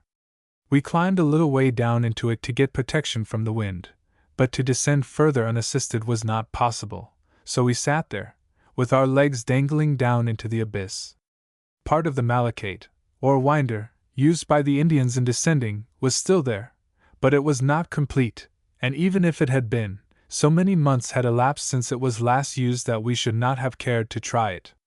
It consisted of a rope of hide, descending into the bottom of the crater in a slanting direction, and the sulfur collectors were lowered and drawn up it by a windlass, in a basket to which another rope was attached. A few years back, the volcano used to send up showers of ashes, and even large stones, but now it has sunk to the condition of a mere solfatara, sending out, from 2 crevices in the floor, great volumes of sulphurous acid and steam, with a loud roaring noise. The sulphur working merely consisted in looking for places where the pumice stone was fully impregnated with sulphur, and breaking out pieces, which were hauled up in the basket. The chief risk which the laborers ran was from the terrific snowstorms, which come on suddenly and without the slightest notice. Men at work collecting sulphur have once or twice been caught by such storms in parts of the crater at a distance from the rope, and buried in the snow. The appearance of the white woman, but little lower than the point where we stood, was very grand, but all other objects looked small. The 2 great plains of Mexico and Puebla, with their lakes and towns, were laid out like a map, and the ranges of mountains which hemmed them and made them look like Roman encampments surrounded by earthworks. Even now that the lakes have shrunk to a fraction of their former size, we could see the fitness of the name given in old times to the Valley of Mexico, Anahuac, that is, by the waterside. The peaks of Orizaba and Perote were conspicuous to the east. To the north lay the silver mountains of Pachuca, and to the southwest a darker shade of green indicated the forests and plantations of the Tierra Caliente, below Cuernavaca. It was a novel sensation to be at an altitude where the barometer stands at 15.5 inches, so that the pressure on our lungs was hardly more than 1/2 what we are accustomed to in England, but we did not experience much inconvenience from it. The last 1,000 feet or so had been very hard work, and we were obliged to stop every few steps, but on the comparatively level edge of the crater we felt no difficulty in moving about. Popocatépetl means Smoking Mountain. The Indians naturally enough considered it to be the abode of evil spirits, and told Cortez and his companions that they could never reach the top. One of the Spaniards, Diego Ordaz, tried to climb to the summit, and got as far as the snow, whereupon he returned, and got permission to put a burning mountain in his coat of arms, in commemoration of the exploit. If, as he declared, a high wind was blowing, and showers of ashes falling, his turning back was excusable, though his bragging was not. He seems to have afterwards told Bernal Diaz that he got to the top, which we know, by Cortez' letters to Spain, was not true. A few years later, Francesco Montano went up, and was lowered into the crater to get sulphur. When Humboldt relates the story, in his New Spain, he seems incredulous about this. But since the Essai Politique was written, the same thing has been regularly done by the Indians, as the merest matter of business, until the crater has been fairly worked out. We took our last look at Mexico from the ridge of the crater, and descending 20 feet at a stride, soon reached the bottom of the cone. As far as we could see, the substance of the hill seemed to be of basaltic lava, which was mostly covered with the lapilli which I have spoken of before as ashes and volcanic sand. Even before we reached the pine forest there was evidence of the action of water, which had covered the slope of the mountain with beds of thick compact tufa, composed of these lapilli mixed with fragments of lava. The watercourses had cut deep channels through these beds, and down into the rock below, so that the streams from the melted snow rushed down between walls of lava, in which traces of columnar structure were observable. The snow we had traveled over was sometimes dry and powdery, and sometimes hard and compact. There were no glaciers, and no glacier ice, properly so called. It never rains at this elevation, and though evaporation goes on rapidly with half the pressure taken off the air, and a great increase in the intensity of the sun's rays, the snow either passes directly into vapor, or carries the water off instantaneously, as it is formed. Only so much water seems to be produced and refrozen as suffices to make the snow hard, and in some favorable places near the rocks to form lumps of ice, and some of those great icicles which the Spaniards brought down from the mountain on their first expedition, so greatly astonishing their companions. When we reached the rancho we thought of passing another night there, but the Indians who had gone down to the valley for corn had not returned, and everything was eaten up except beans, which are all very well as accessories to dinner, but our English digestions could not stand living upon them, so we started at once for San Nicolas de los Ranchos. Our ride was down a deep ravine, by the side of a mountain torrent coming down from the snows of Popocatépetl, and when we stopped now and then to look behind us, we had one of the grandest views which I have ever witnessed. The elements of the picture were simple enough. A deep gorge at our feet, with a fierce torrent rushing down it, dark pine trees all round us, and above us, on either side, a snow-covered mountain towering up into the sky. We were just in the track of the Spanish invaders, who crossed most likely by this very road between the two volcanoes, and they record the amazement which they felt that in the tropic snow should be unmelted upon the mountains. A few hours riding down the steep descent, and we were in the flat plain of Puebla. There were our two mountains behind us, but now they looked as we had so often seen them before from a distance. The power of realizing their size was gone, and with it most of their grandeur and beauty. Nothing was left us but a vivid recollection of the wonderful scenes that were before us a few hours ago, impressions not likely to be ever effaced from our minds, where the picture of the great snowy cone seen in the bright moonlight, and the descent between the mountains, remain indelibly impressed as the types of all that is most grand and impressive in the scenery of lofty mountains. We slept at San Nicolas de los Ranchos, St. Nicholas of the Huts, where the shopkeeper, to whom we had a letter, insisted upon turning out of his own room for us, and treated us like princes. The reason of our often being provided with letters to the shopkeepers in small places was that they are the only people who have houses fit for entertaining travelers. Many of them are very rich, and in the United States they would call themselves merchants.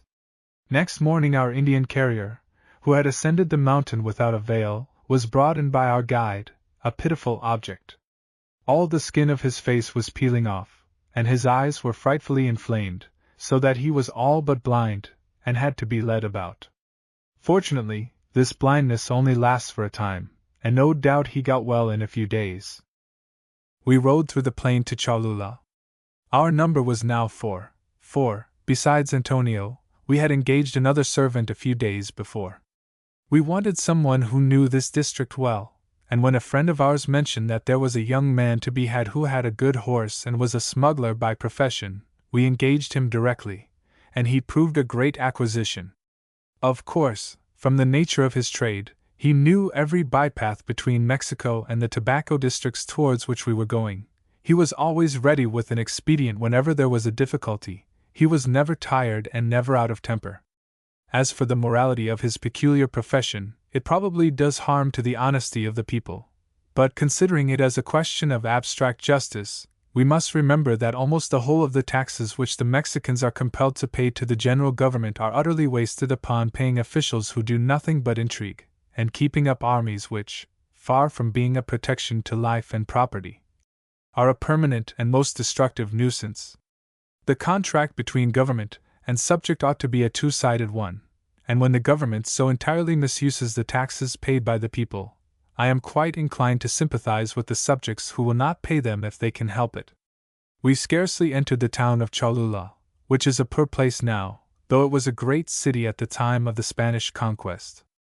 The Spanish city of Puebla, only a few miles off, quite ruined it. We went straight to the Great Pyramid, which lies close to the town, and which had been rising before us like a hill during the last miles of our journey.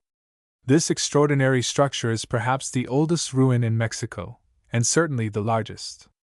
A close examination of its structure in places where the outline is still to some extent preserved, and a comparison of it with better preserved structures of the same kind, make it quite clear that it was a terrace teocalli, resembling the drawing called the Pyramid of Cholula, in Humboldt's Vues de Cordilleras.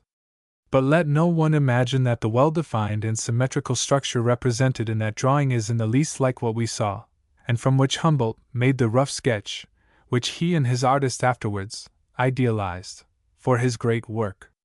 At the present day, the appearance of the structure is that of a shapeless tree-grown hill, and until the traveler comes quite close to it he may be excused for not believing that it is an artificial mound at all. The pyramid is built of rows of bricks baked in the sun, and cemented together with mortar in which had been stuck quantities of small stones, fragments of pottery, and bits of obsidian knives and weapons. Between rows of bricks are alternate layers of clay.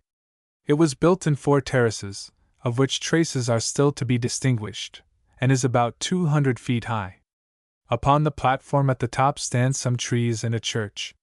The sides front the 4 cardinal points, and the base line is of immense length, over 1,300 feet, so that the ascent is very gradual.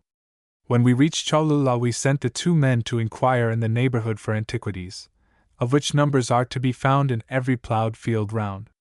At the top of the pyramid we held a market, and got some curious things, all of small size, however. Among them was a mold for making little jackal heads in the clay, ready for baking, the little earthen heads which are found in such quantities in the country being evidently made by wholesale in molds of this kind, not modeled separately.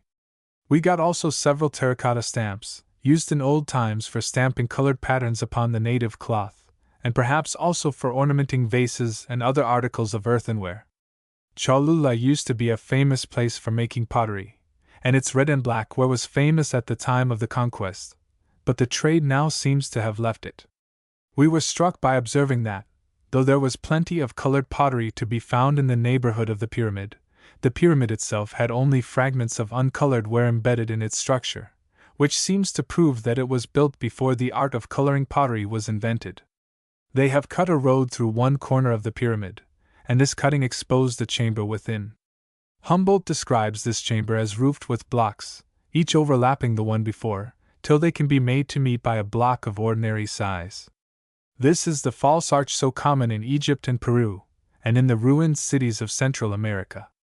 Every child who builds houses with a box of bricks discovers it for himself. The bridge at Tezcuco, already described, is much more remarkable in its structure.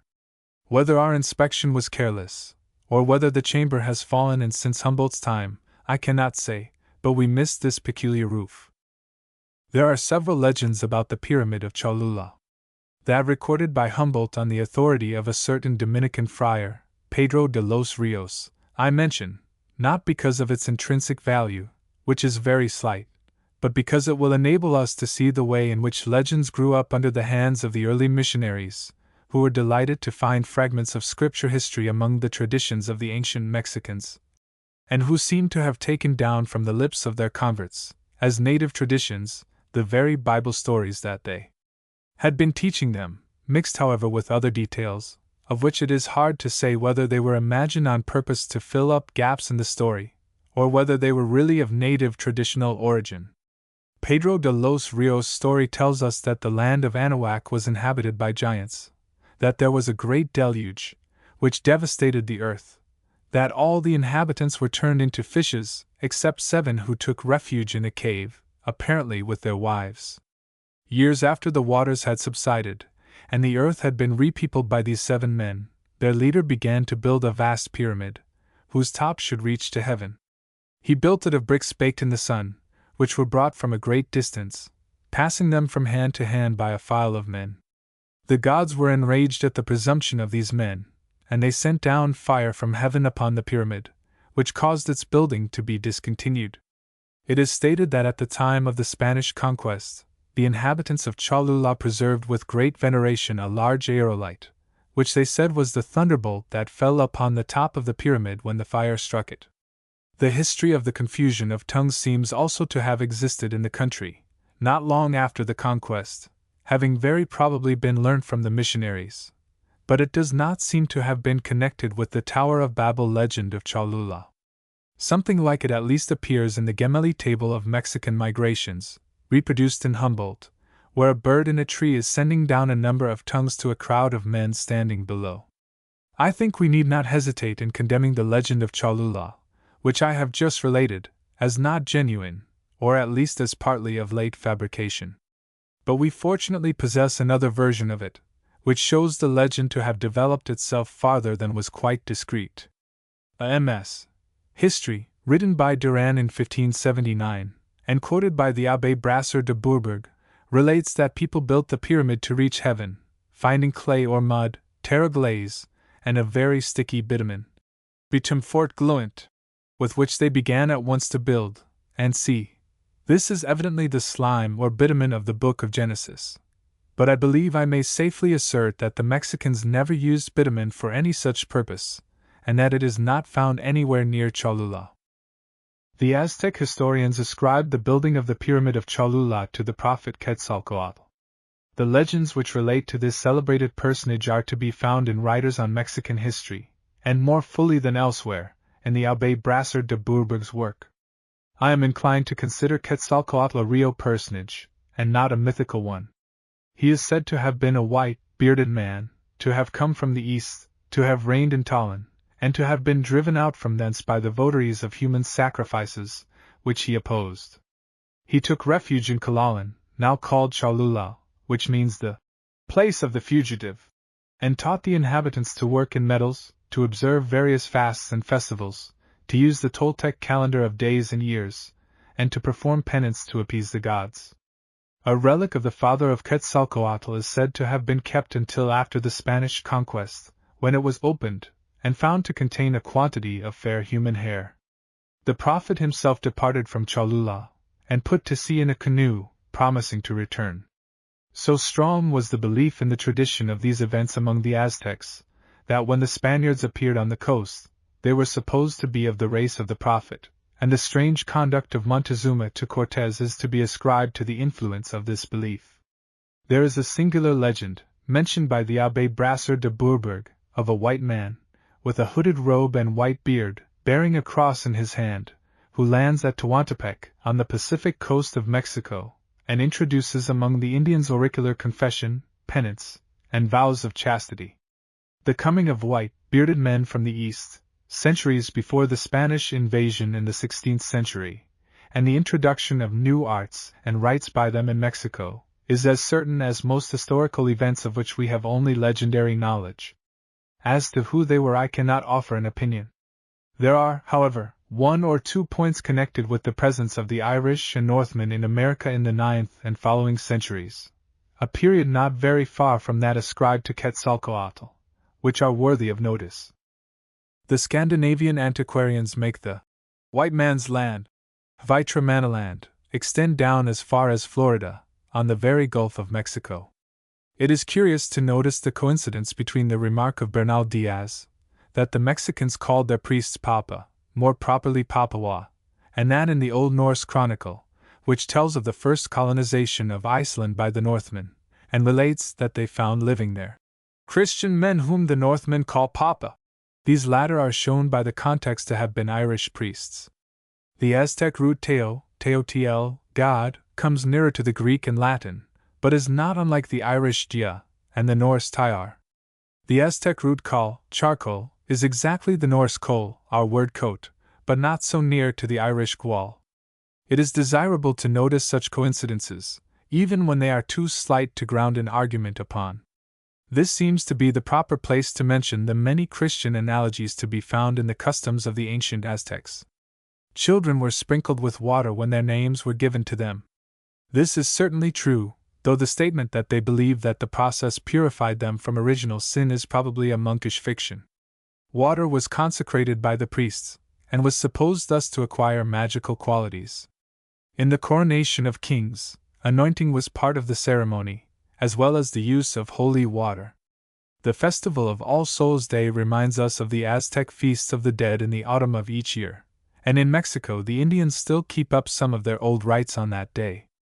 There was a singular rite observed by the Aztecs, which they called the Tiacualo, that is, the eating of the god. A figure of one of their gods was made in dough, and after certain ceremonies they made a pretense of killing it, and divided it into morsels, which were eaten by the votaries as a kind of sacred food.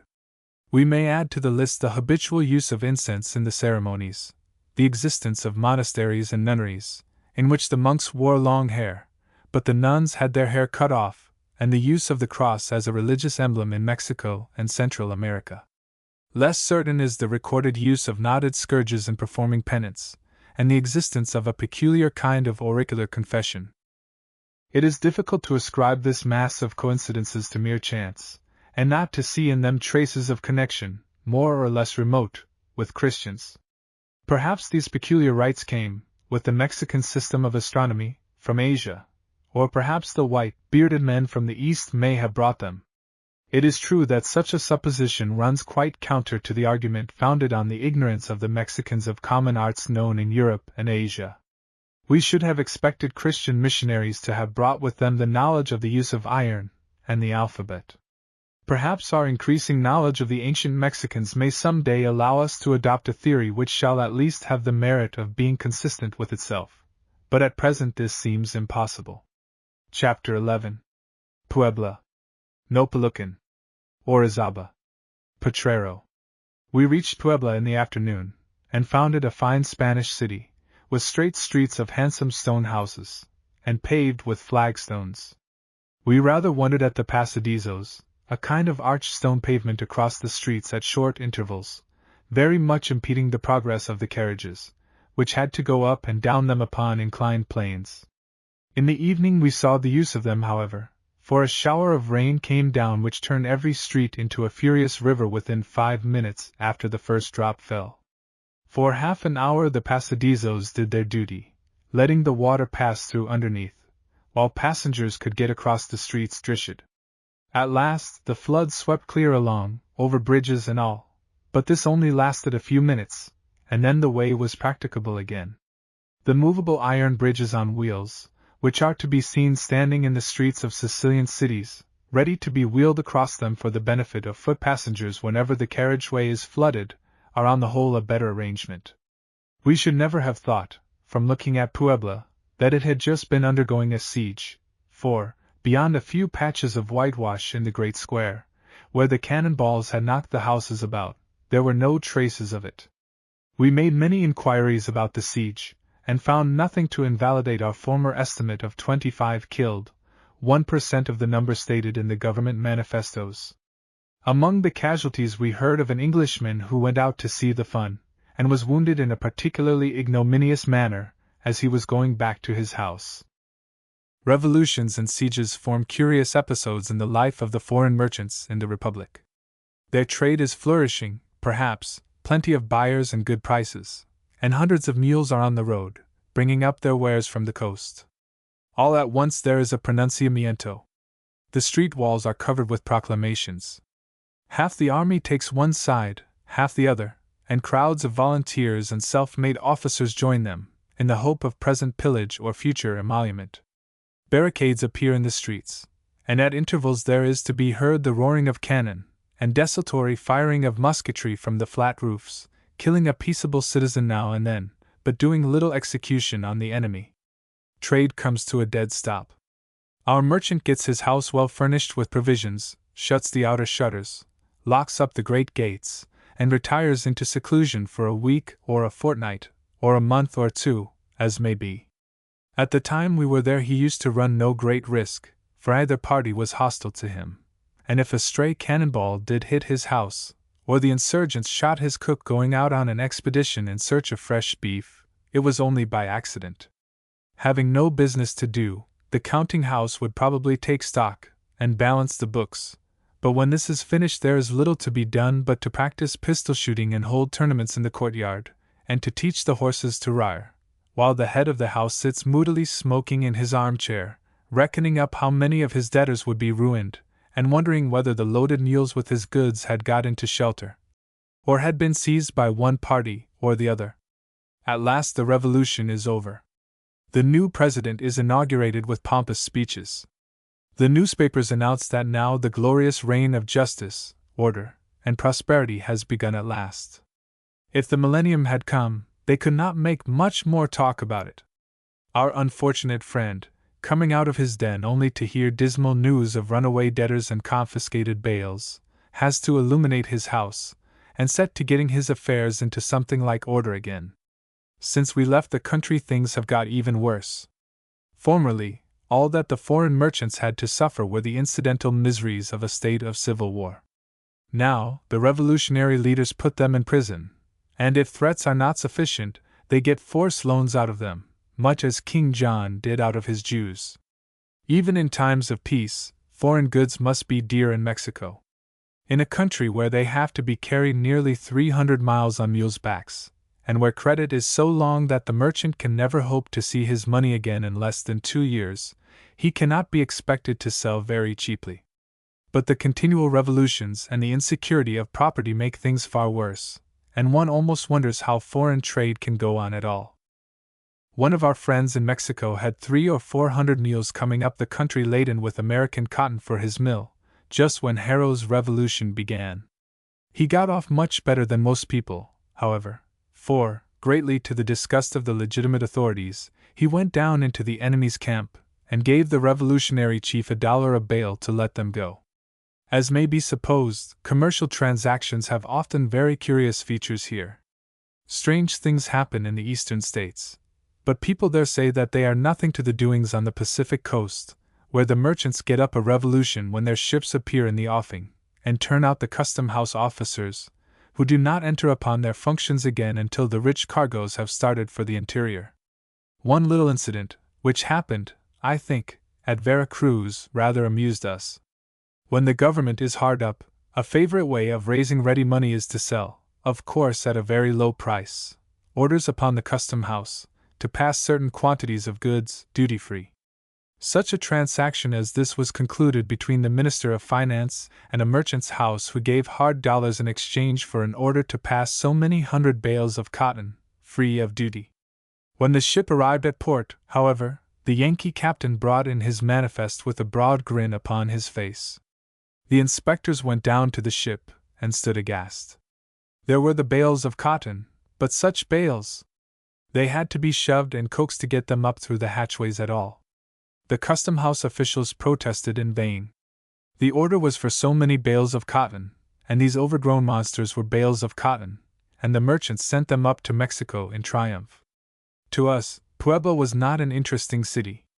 It was built by the Spaniards, and called Puebla de Los Angeles, because angels assisted in building the cathedral, which does no great credit to their good taste. Its costly ornaments of gold, silver, jewels, and variegated marbles are most extraordinary. One does not know which to wonder at most, the value and beauty of the materials, or the unmitigated ugliness of the designs. We saw the festival of Corpus Christi while we were in Puebla, but were to a certain extent disappointed in the display of plate and jeweled vestments for the clergy, whose attempt to overthrow Comonfort's government had only resulted in themselves being heavily fined, and who were in consequence keeping their wealth in the background, and making as little display as possible. The most interesting part of the ceremonial to us was to see the processions of Indians from the surrounding villages, walking crowned with flowers, and carrying Madonnas in bowers of green branches and blossoms.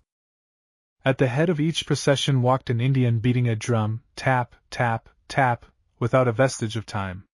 The other processions with stoles and canopies, and the officials of the city in dress coats and yellow kid gloves, were paltry affairs enough. Neither during this ceremonial, nor at Easter in the capital were any miracles exhibited, like the performances of the Madonna at Palermo, which the coachmen of the city carry about at Easter, weeping real tears into a cambric pocket handkerchief, nor is anything done in the country like the lighting of the Greek fire, or the melting of the blood of St. Januarius. Puebla pretty much belongs to the clergy, who are paramount there. A population of some 60,000 has 72 churches, some of them very large. It is the focus of the church party, whose steady powerful resistance to reform is one of the causes of the unhappy political state of the country. As is usual in cathedral towns, the morality of the people is rather lower than elsewhere. I have said already that the revenues of the Mexican church are very large. Tejada estimates the income at $20 millions yearly, more than the whole revenue of the state, but this calculation far exceeds that given by any other authority. He remarks that the church has always tried as much as possible to conceal its riches, and probably he makes a very large allowance for this. At any rate, I think we may reasonably estimate the annual income of the church at $10 million, or £2 million, 2/3 of the income of the state. There is nothing extraordinary in the church having become very rich by the accumulations of 3 centuries in a Spanish colony, where the manners and customs remained in the 18th century to a great extent as they were in the 16th, and the practice of giving and leaving great properties to the church was in full vigor, long after it had declined in Europe. It is considered that half the city of Mexico belongs to the church. This seems an extraordinary statement, But if we remember that in Philip II's time half the freehold property of Spain belonged to the Church, we shall cease to wonder at this. The extraordinary feature of the case is that, counting both secular and regular clergy, there are only 4,600 ecclesiastics in the country. The number has been steadily decreasing for years. In 1826 it was 6,000. In 1844 it had fallen to 5,200, in 1856 to 4,600, giving, on the lowest reckoning, an average of over £200 a year for each priest and monk. A great part of this income is probably left to accumulate. But when we remember that the pay of the country curas is very small, often not more than £30 to £50, there must be fine incomes left for the church dignitaries and the monks. Now any one would suppose that a profession with such prizes to give away would become more and more crowded. Why it is not so I cannot tell. It is true that the lives of the ecclesiastics are anything but respectable, and that the profession is in such bad odor that many fathers of families, though good Catholics, will not let a priest enter their houses.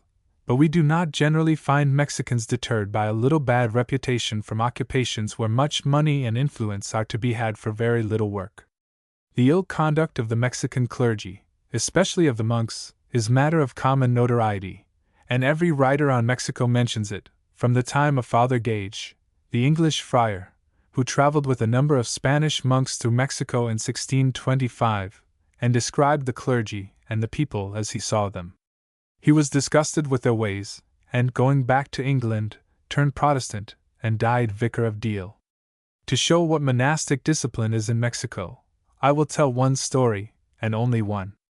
An English acquaintance of mine was coming down the Calle San Francisco late one night, and saw a man who had been stabbed in the street close to the convent gate. People sent into the convent to fetch a confessor for the dying man, but none was to be had. There was only one monk in the place, and he was bedridden. The rest were enjoying themselves in the city, or fast asleep at their lodgings in the bosom of their families. In condemning the Mexican clergy, some exception must be made. There are many of the country curas who lead most exemplary lives, and do much good. So do the priests of the order of St. Vincent de Paul, and the Sisters of Charity with whom they are associated. But then, few of these, either priests or sisters, are Mexicans. Among the curious odds and ends which we came upon in Puebla, in the shop of a dealer in old iron and things in general, were 2 or 3 very curious old scourges, made of light iron chains with projecting points on the links, terrific instruments, once in very general use.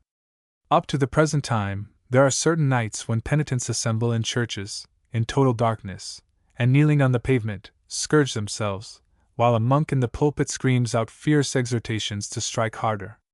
The description carries us back at once to the Egyptian origin of this strange custom, and we think of the annual festival of Isis, where the multitudes scourge themselves in memory of the sufferings of Osiris. A story is told of a skeptical individual who got admission to this ceremony by making great professions of devotion, and did terrific execution on the backs of his kneeling fellow penitents. Before he began, the place was resounding with doleful cries and groans, but he noticed that the cry which arose when he struck was not like these other sounds, but had quite a different accent. The practice of devotional scourging is still kept up in Rome, but in a very mild form, as it appears that the penitents keep their coats on, and only use a kind of miniature cat-o'-nine tails of thin cord, with a morsel of lead at the end of each tail, and not such bloodthirsty implements as those we found at Puebla. It seemed to us that the great influence of the priests in Mexico was among the women of all classes, the Indians, and the poorer and less educated half-castes. The men of the higher classes, especially the younger ones, did not appear to have much respect for the priests or for religion, and, indeed, seemed to be skeptical, after the manner of the French school of free thinking. It was quite curious to see the young dandies, dressed in their finest clothes, at the doors of the fashionable churches on Sunday morning.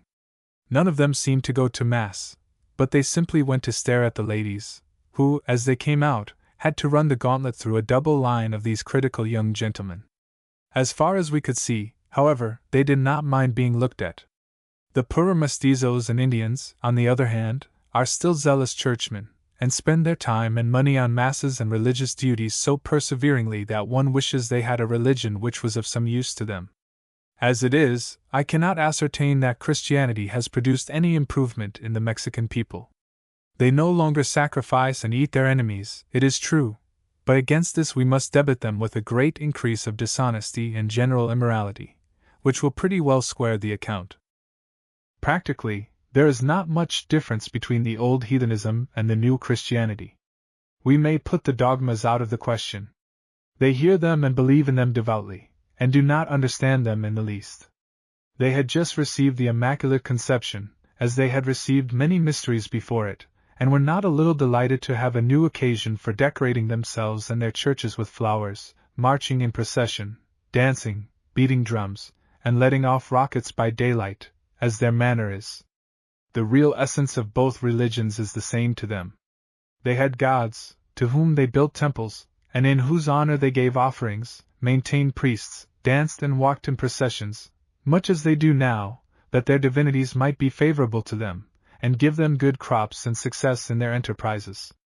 This is pretty much what their present Christianity consists of. As a moral influence, working upon the character of the people, it seems scarcely to have had the slightest effect, except, as I said, in causing them to leave off human sacrifices, which were probably not an original feature of their worship, but were introduced comparatively at a late time, and had already been almost abolished by one king. The Indians still show the greatest veneration for a priest, and Heller well illustrates this feeling when he tells us how he happened to ride through the country in a long black cloak, and the Indians he met on the road used to fall on their knees as he passed, and ask for his blessing, regardless of the deep mud and their white trousers. However, this was 10 years before we were in the country, and I doubt whether the cloak would get so much veneration now. The best measure of the influence of the Church is the fact that when Mexico adopted a republican constitution, in imitation of that of the United States, it was settled that no church but that of Rome should be tolerated in the country, and this law still remains one of the fundamental principles of the state, in which universal liberty and equality, freedom of the press, and absolute religious intolerance form rather a strange jumble. It is curious to observe that, though the independence confirmed the authority of the Roman Catholic religion, it considerably reduced the church revenues, by making the payment of tithes a matter of mere option. The Church, of course, diligently preaches the necessity of paying tithes, putting their obligation in the Catechism, between the 10 Commandments and the 7 Sacraments, and they still get a good deal in this way. We sent our horses to the bath at Pueblo. This is usually done once a week in the cities of Mexico. We went once to see the process while we were in the capital, and were very much amused. The horses had been to the place before, and turned in of their own accord through a gateway in a shabby back street, and when they got into the courtyard, began to dance about in such a frantic manner that the mozos could hardly hold them in while their saddles and bridles were being taken off. Then they put their heads down, and bolted into a large shed, with a sort of floor of dust several inches deep, in which 6 or 8 other horses were rushing about, kicking, prancing, plunging, and literally screaming with delight. I will not positively assert that I saw an old white horse stand upon his head in a corner, and kick with all his 4 legs at once, but he certainly did something very much like it. Presently the old mozo walked into the shed, with his lazo over his arm, and carelessly flung the noose across. Of course it fell over the right horse's neck, when the animal was quiet in a moment, and walked out after the old man in quite a subdued frame of mind. One horse came out after another in the same way, took his swim obediently across a great tank of water, was rubbed down, and went off home in high spirits. Though slavery has long been abolished in the Republic, there still exists a curious, domestic institution, which is nearly akin to it. It is not peculiar to the plains of Puebla, but flourishes there more than elsewhere. It is called peonage, and its operation is in this wise. If a debtor owes money and cannot pay it, his creditor is allowed by law to make a slave or peon of him until the debt is liquidated. Though the name is Spanish, I believe the origin of the custom is to be found in an Aztec usage which prevailed before the conquest. A peon means a man on foot, that is, a laborer, journeyman, or foot soldier. We have the word in English as pioneer, and as the pawn among chessmen, but I think not with any meaning like that it has come to bear in Mexico. On the great haciendas in the neighborhood of Puebla, the Indian laborers are very generally in this condition. They owe money to their masters, and are slaves, nominally till they can work off the sum they owe, but practically for their whole lives.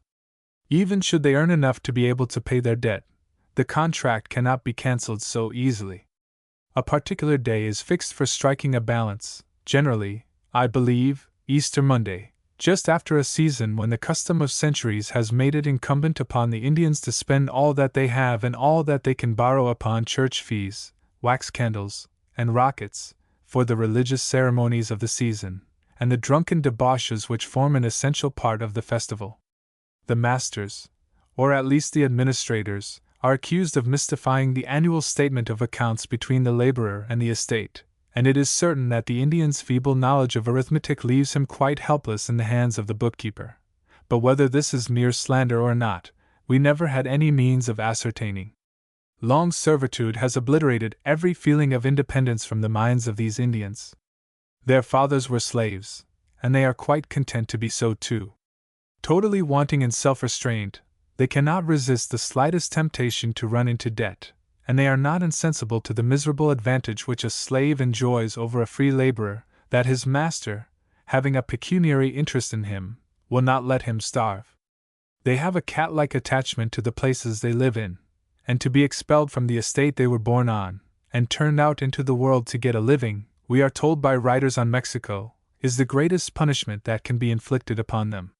There was nothing that we could see in the appearance of these peons to distinguish them from ordinary free Indians, and our having traveled hastily through the district where the system prevails does not give us a right to judge of its working.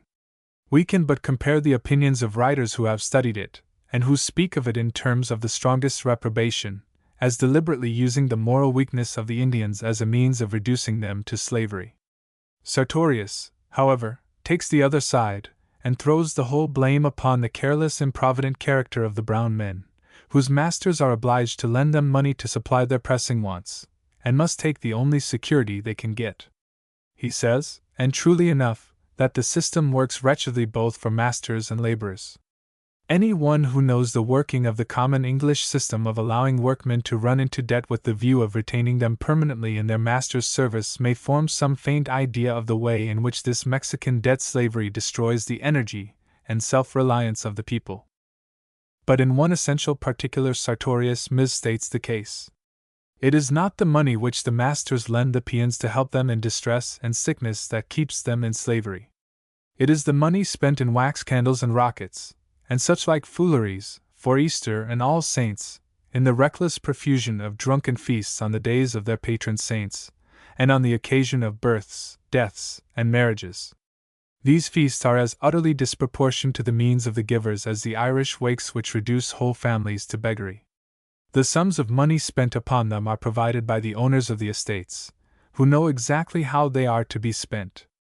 If they preferred that their laborers should be free from debt, they could withhold this money, and their not doing so proves that it is their desire to keep the peons in a state of slavery, and throws the whole blame of the system upon them. I have spoken of the peons as Indians, and so they are for the most part in the districts we visited, but travelers who have been in Chihuahua and other northern states tell stories of creditors traveling through the country to collect their debts, and where money was not forthcoming, collecting their debtors instead, not merely brown Indians, but also nearly white mestizos. Mexico is one of the countries in which the contrast between great riches and great poverty is most striking. No traveler ever enters the country without making this remark. The mass of the people are hardly even with the world, and there are some few capitalists whose incomes can scarcely be matched in England or Russia. Yet this state of things has not produced a permanent aristocracy. The general history of great fortunes repeats itself with monotonous regularity. Fortunate miners or clever speculators, who have happened to possess the gift of accumulating in addition to that of getting, often make colossal fortunes. Miners have made the greatest sums, and made them most rapidly. Fortunes of 2 or 3 millions sterling are not uncommon now, and we often meet with them in the history of the last century. They never seem to have lasted many years. Before the independence, the capitalist used to buy a patent of nobility, and leave great sums to his children to maintain the new dignity. But they hardly ever seem to have done anything but squander away their inheritance, and we find the family returning to its original poverty by the third or fourth generation. Mexico is an easy place to make money in spite of the continual disorders that prevail. In the mining districts, most men make money at some time or other. The difficulty lies in keeping it. There seems to be no training better suited for making a capitalist than the life of the retail shopkeeper, especially in the neighborhood of a mine. A good share of all the money that is won and of all that is lost stops in his till. Whoever makes a lucky hit in a mining speculation, he has a share of the profits, and when there is a good thing going, he is on the spot to profit by it.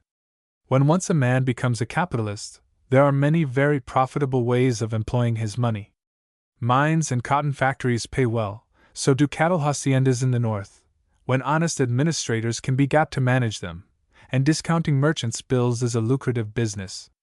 But far better than these ordinary investments are the monopolies, such as the farming of the tobacco duty, the mints, and those mysterious transactions with the government in which ready cash is exchanged for orders to pass goods at the custom house, and the other financial transactions familiar to those who know the shifts and mystifications of that astonishing institution, the Finance Department of Mexico. We rode from Puebla to Orizaba. Anahuac, the first town on the road, is a famous place for spurs, and we bought some. They are of blue steel inlaid with strips of silver, and the rowel is a sort of cogged wheel, from 1.5 inches to 3 inches in diameter. See page 220. They look terrific instruments, but really the cogs or points of the rowels are quite blunt, and they keep the horse going less by hurting him than by their incessant jingling, which is increased by bits of steel put on for the purpose. Monstrous as the spurs now used are, they are small in comparison with those of a century or two ago.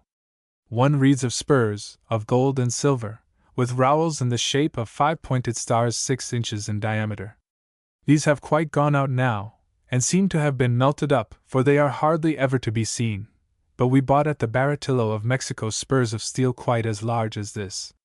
My companion sent to the art exhibition at Manchester a couple of pairs of the ordinary spurs of the country, such as we ourselves and everybody else wore. They were put among the medieval armor, and excited great admiration in that capacity. We slept at Nopolucan that night, and rode on next day to San Antonio de Abajo, a little out-of-the-way village at the foot of the mountain of Orizaba. Our principal adventure in the day's ride was that, finding that our road made a detour of a mile or so round a beautiful piece of green turf, we boldly struck across it, and nearly lammed our horses thereby, for the ground was completely undermined by moles, and at every third step the horses' feet went into a deep hole. We had to get off and lead them back to the road. Orizaba is the great feature in the scenery of this district of Mexico. It is one point in the line of volcanoes which stretches across the continent from east to west. It is a conical mountain, like Popocatépetl, and about the same height. Measurements vary from 20 feet higher to 60 feet lower. The crater has fallen in on one side, leaving a deep notch clearly visible from below. At present, as we hear from travelers who have ascended it, the crater, like that of Popocatépetl, is in the condition of a solfatara, sending out jets of steam and sulfurous acid gas. About 3 centuries ago its eruptions were frequent, and its Mexican name, Citlaltépetl, Mountain of the Star, carries us back to the time when it showed in the darkness a star-like light from its crater, like that of Stromboli at the present time, when one sees it from a distance. San Antonio de Abajo is a quaint little village, frequented by muleteers and smugglers. Tobacco, the principal contraband article, is grown in the plains just below, and once carried up into the paths among the mountains, it is hard for any custom house officer to catch sight of it.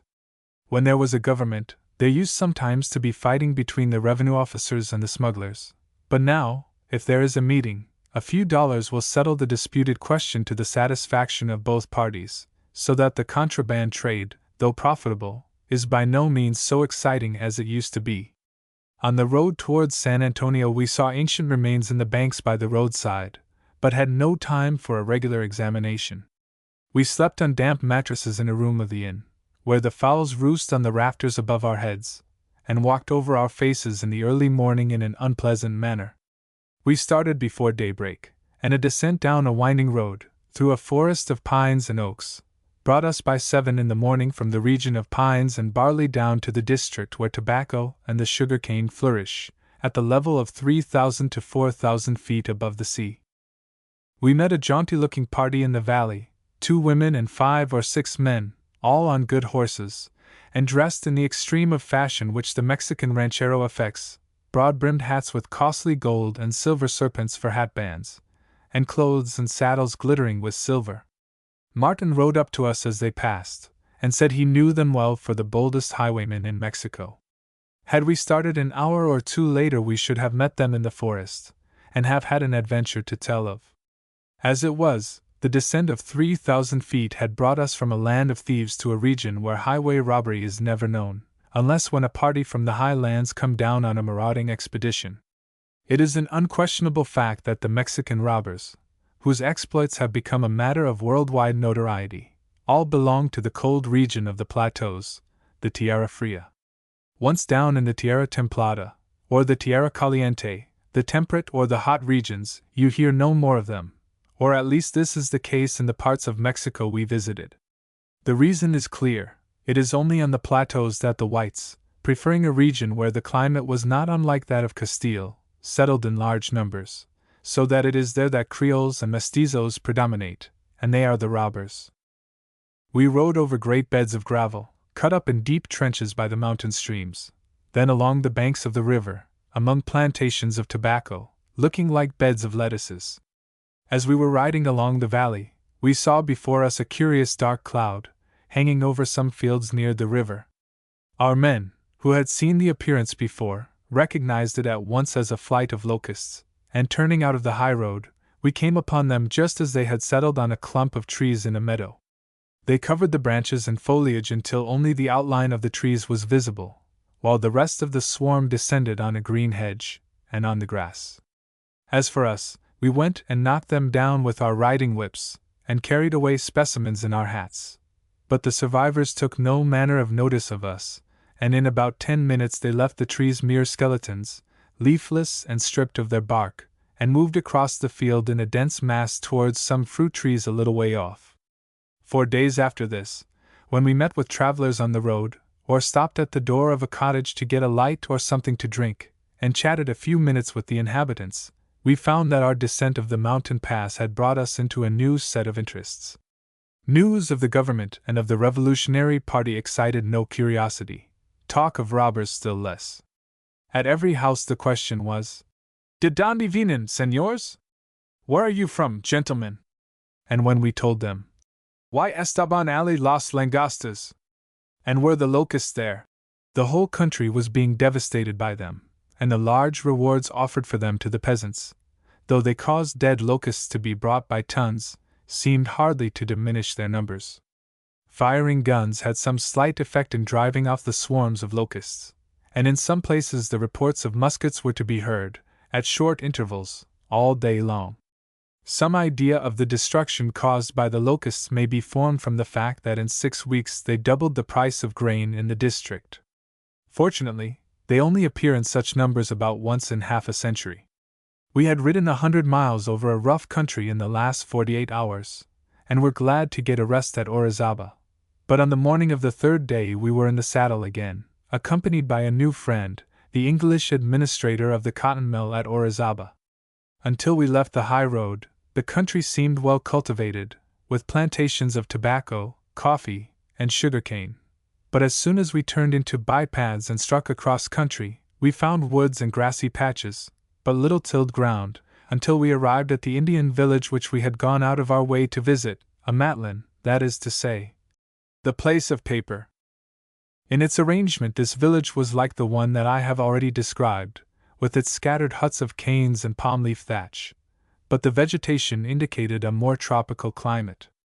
Large fields, the joint property of the community, were cultivated with pineapples in close rows, now just ripening, and bananas, with broad leaves and heavy clusters of fruit, were growing in the little garden belonging to each hut. The inhabitants stared at us sulkily, and gave short answers to our questions. We went to the cottage of the Indian alcalde, who declared that there was nothing to eat or drink in the village, though we were standing in his doorway and could see the strings of plantains hanging to the roof, and the old women were hard at work cooking. However, when Mr. G explained who he was, the old man became more placable, and we were soon sitting on mats and benches inside the hut, on the best of terms with the whole village. The life of these people is simple enough, and not unsuited to their beautiful climate. The white men have never interfered much with them, and it has been their pride for centuries to keep as much as possible from associating with Europeans, whom they politely speak of as coyotes, jackals. The priest was a mestizo, and, as the alcalde said, he was the only coyote in the settlement, but his sacred office neutralized the dislike that his parishioners felt for his race. These Indian communities always rejoiced in being able to produce for themselves almost everything necessary for their simple wants. But of late years the law of supply and demand has begun to undermine this principle, and the cotton cloth, spun and woven at home, is yielding to the cheaper materials supplied by the factories. Though so averse to receiving Europeans among them, they do not object to go themselves to work for good wages on the plantations. Those who leave their native place, however, bring back with them tastes and wants hitherto unknown, and inconsistent with their primitive way of life. Another habit of theirs brings them into contact with the reasonable people, not to their advantage. They are excessively litigious, and their continual lawsuits take them to the large towns where the courts of justice are held, and where lawyers' fees swallow up a large proportion of their savings. There is a natural connection between farming and lawsuits, and the taste for writs and hard swearing is as remarkable among this agricultural people as it is among our own small farmers in England. Theoretically, the Indians in their villages live under the general government, like any other citizens, for, since the establishment of the Republic, the civil disabilities which had kept them down for 3 centuries were all abolished at a sweep, and the brown people have their votes, and are eligible for any office. Practically, these advantages do not come to much at present, for custom, which is stronger than law, keeps them under the government of their own aristocracy, composed of certain families whose nobility dates beyond the conquest, and was always recognized by the Spaniards.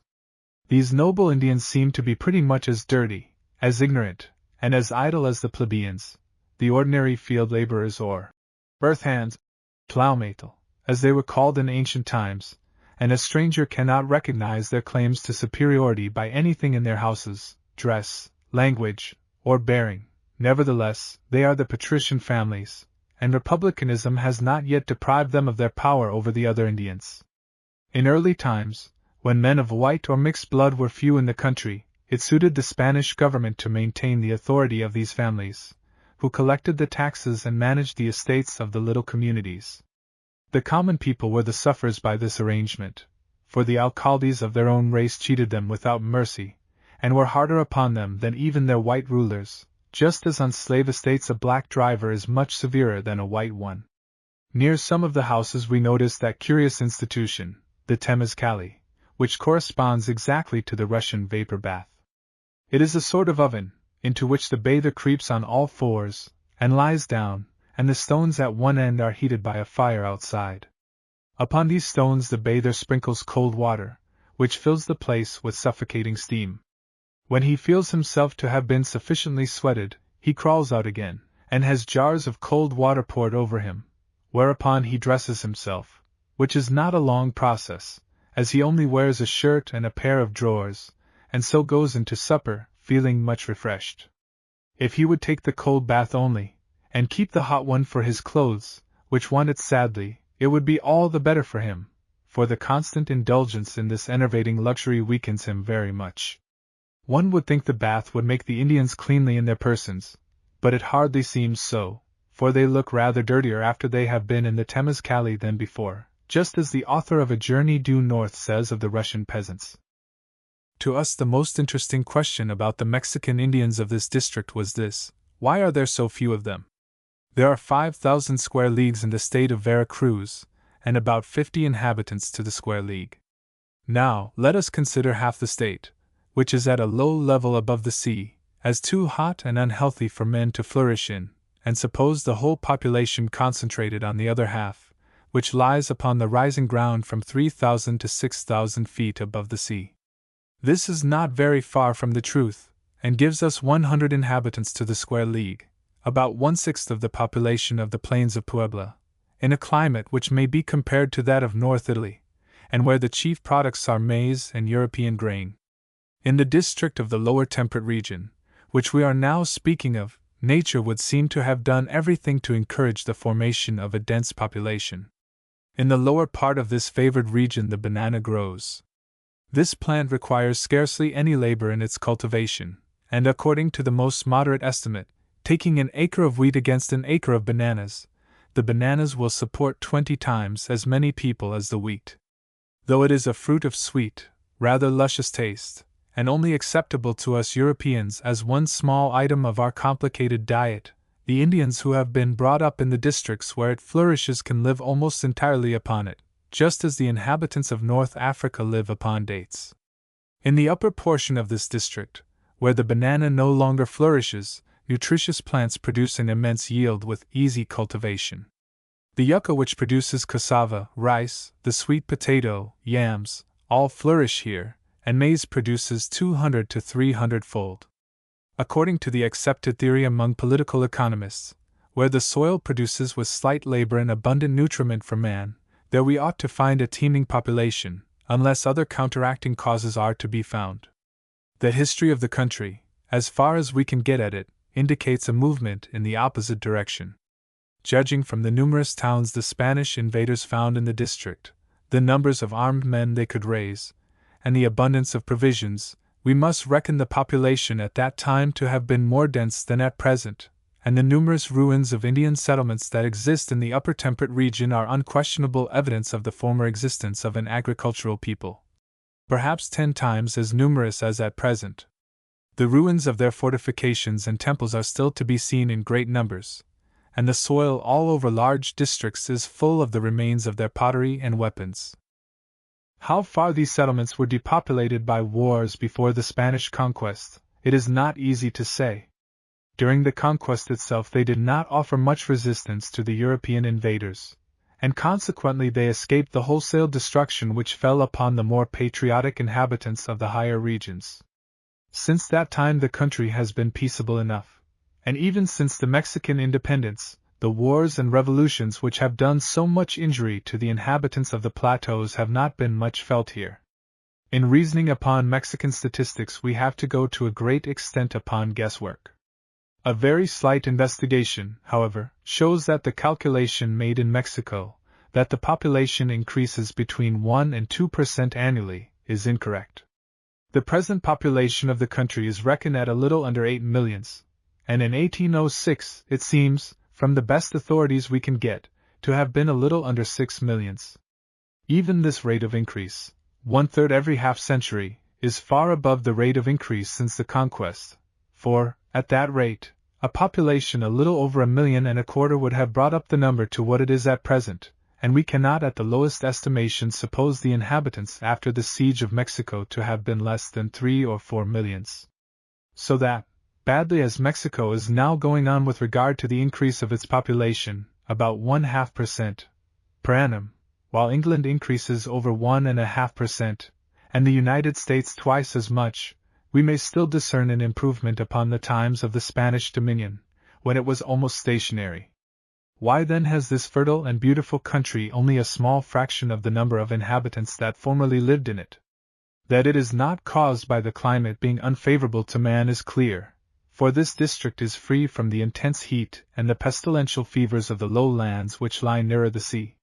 It is a noticeable fact that the remains of the old settlements generally lie above the district where the banana grows, and the higher we rise above the sea, the more abundant do we find the signs of ancient population, until we reach the level of 8,000 feet or a little higher.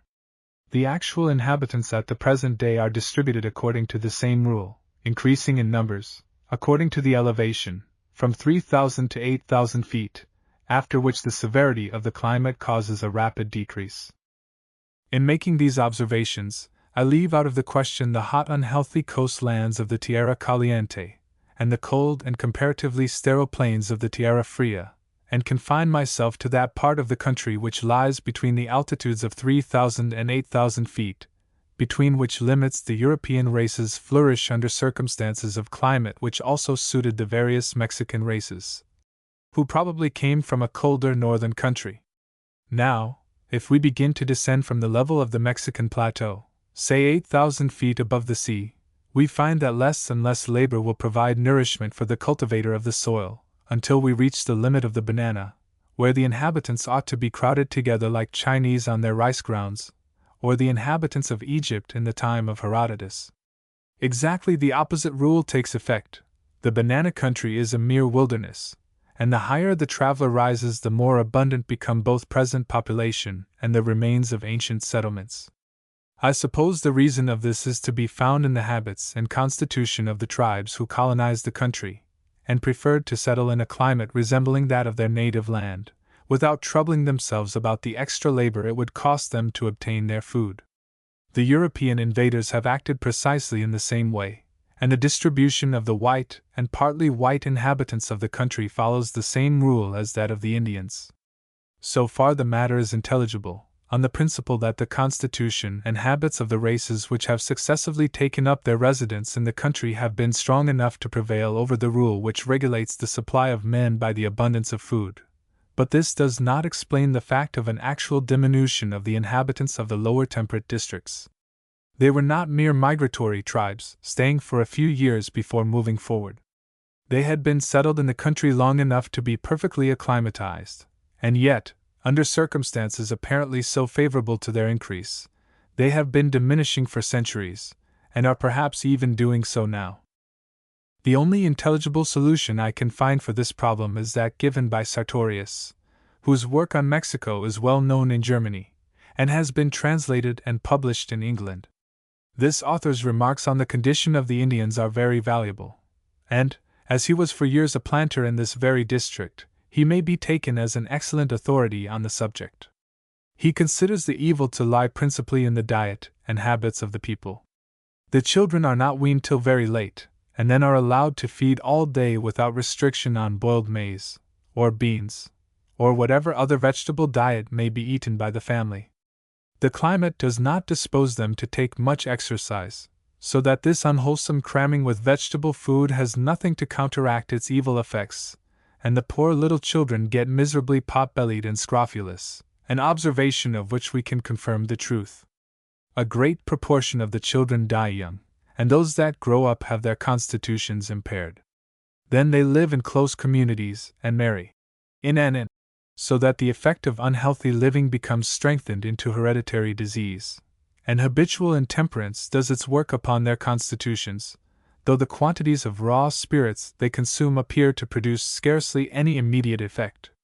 Among a race in this bodily condition, the ordinary epidemics of the country, cholera, smallpox, and dysentery, make fearful havoc.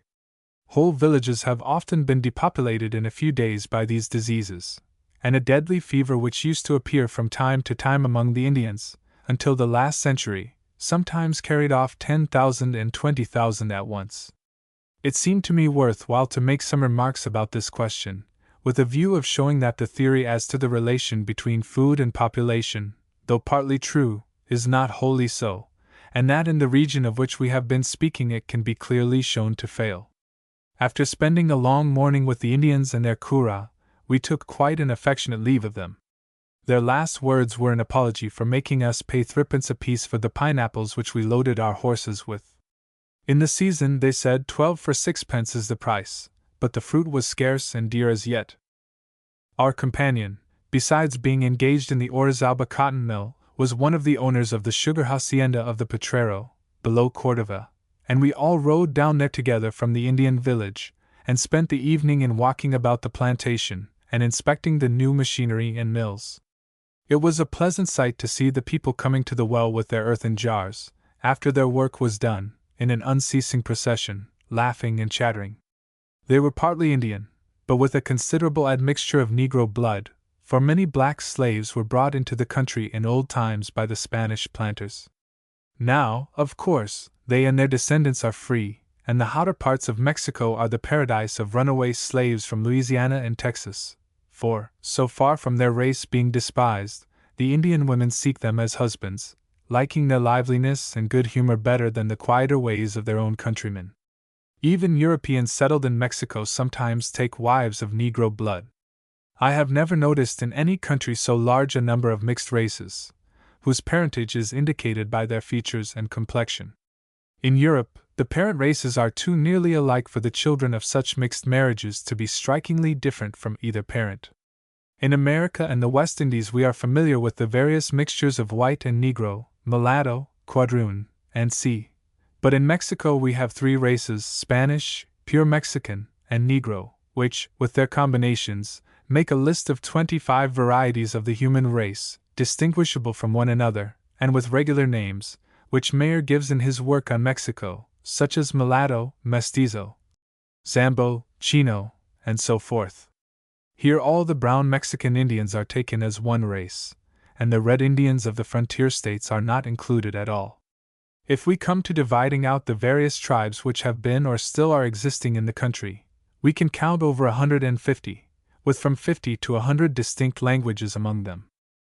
Out of this immense variety of tribes, we can make one great classification.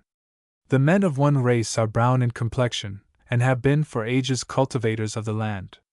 It is among them only that the Mexican civilization sprang up, and they still remain in the country, having acquiesced in the authority of the Europeans, and to a great extent mingled with them by marriage.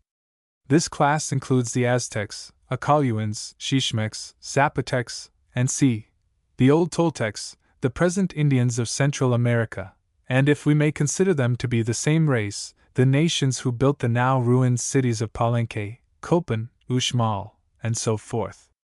The other race is that of the Red Indians who inhabit the prairie states of North Mexico, such as the Apaches, Comanches, and Navajos. They are hunters, as they always were, and they will never preserve their existence by adopting agriculture as their regular means of subsistence, and settling in peace among the white men. As it has been with their countrymen further north, so it will be with them. A few years more, and the Americans will settle Chihuahua and Sonora, and we shall only know these tribes by specimens of their flint arrowheads and their pipes and collections of curiosities, and their skulls and ethnological cabinets. One of the strangest races, or varieties, I cannot say which, are the Pintos of the lowlands towards the Pacific coast.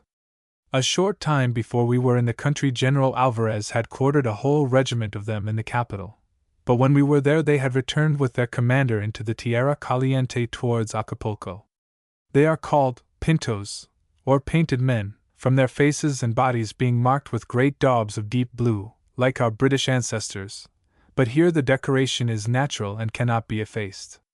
They have the reputation of being a set of most ferocious savages, and badly armed as they are with rickety flint or matchlocks, and sabers of hoop iron. They are the terror of the other Mexican soldiery, especially when the war has to be carried on in the hot pestilential coast region, their native country. Chapter 12. Calcacamula, Jalapa, Veracruz. Conclusion. The mountain slopes which descend from the Sierra Madre eastward toward the sea are furrowed by barrancas, deep ravines with perpendicular sides, and with streams flowing at the bottom. But here all these barrancas run almost due east and west, so that our journey from Veracruz to Mexico was made, as far as I can recollect, without crossing one. Now, the case was quite different. We had to go from the Potrero to the city of Jalapa, about 50 miles on the map, nearly northward, and to get over these 50 miles cost us 2 days and a half of hard riding.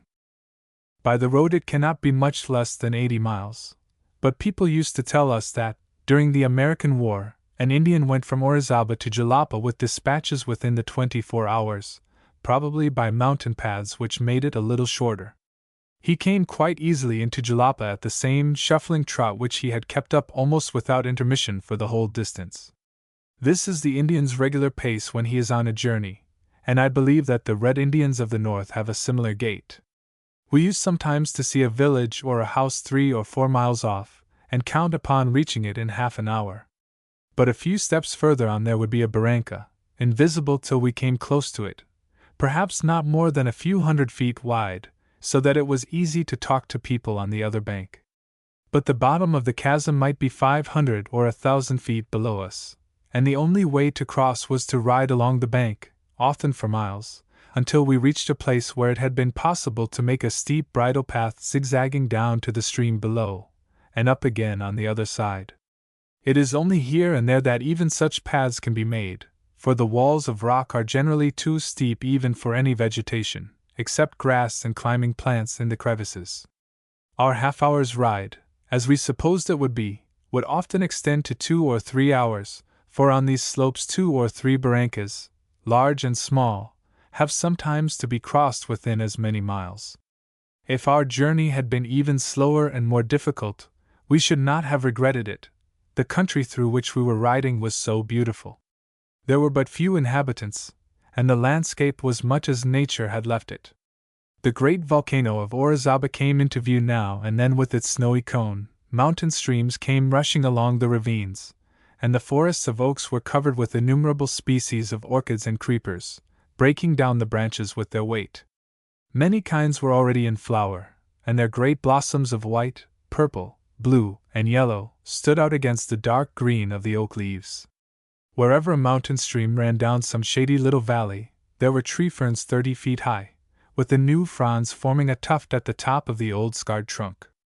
Round the Indian cottages were cactuses with splendid crimson flowers, daturas with brilliant white blossoms, palm and fruit trees of 50 kinds. We stopped at one of the cottages, and bought an armadillo that had just been caught in the woods close by, while routing among his favorite ants' nests.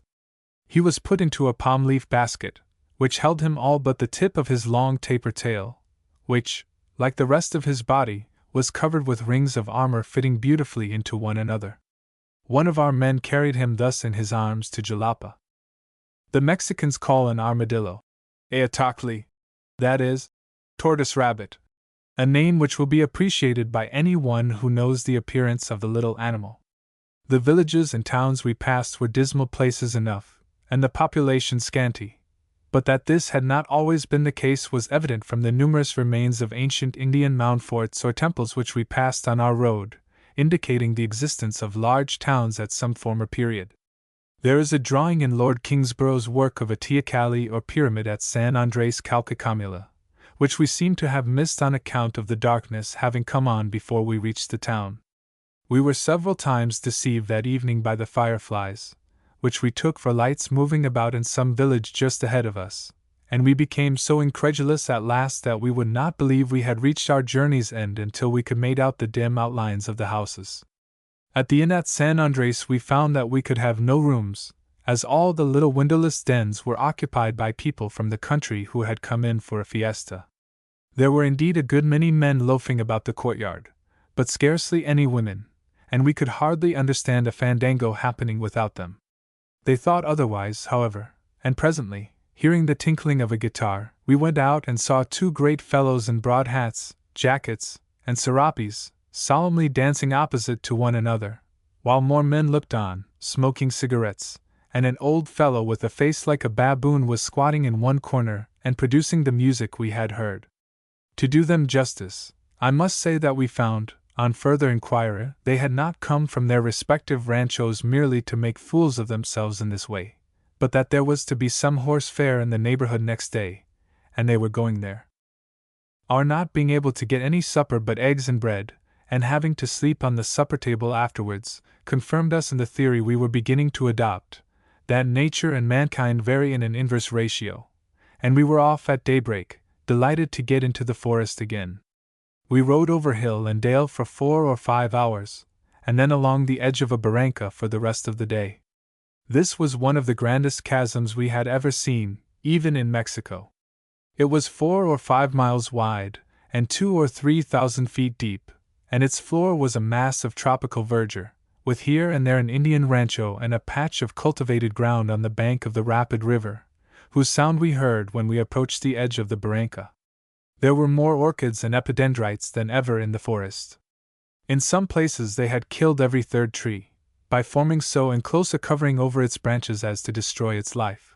They were flourishing unimpaired on the rotting branches of trees which they had brought down to the ground years before. The rainy season had not yet set in this part of the country, and, though we could hear the rushing of the torrent below, we looked in vain for water in the forest, until our man Martin showed us the bromelias in the forks of the branches, in the inside of whose hollow leaves nature has laid up a supply of water for the thirsty traveler. We loaded our horses with the bulbs of such orchids as were still in the dry state, and would travel safely to Europe. Sometimes we climbed into the trees for promising specimens, but oftener contented ourselves with tearing them from the branches as we rode below. When saddlebags and pockets were full, we were for a time at fault, for there seemed no place for new treasures, when suddenly I remembered a pair of old trousers. We tied up the ends of the legs, which we filled with orchids, and the garment traveled to Jalapa sitting in its natural position across my saddle, to the amazement of such Mexican society as we met. The contents of the two pendant legs are now producing splendid flowers in several English hothouses.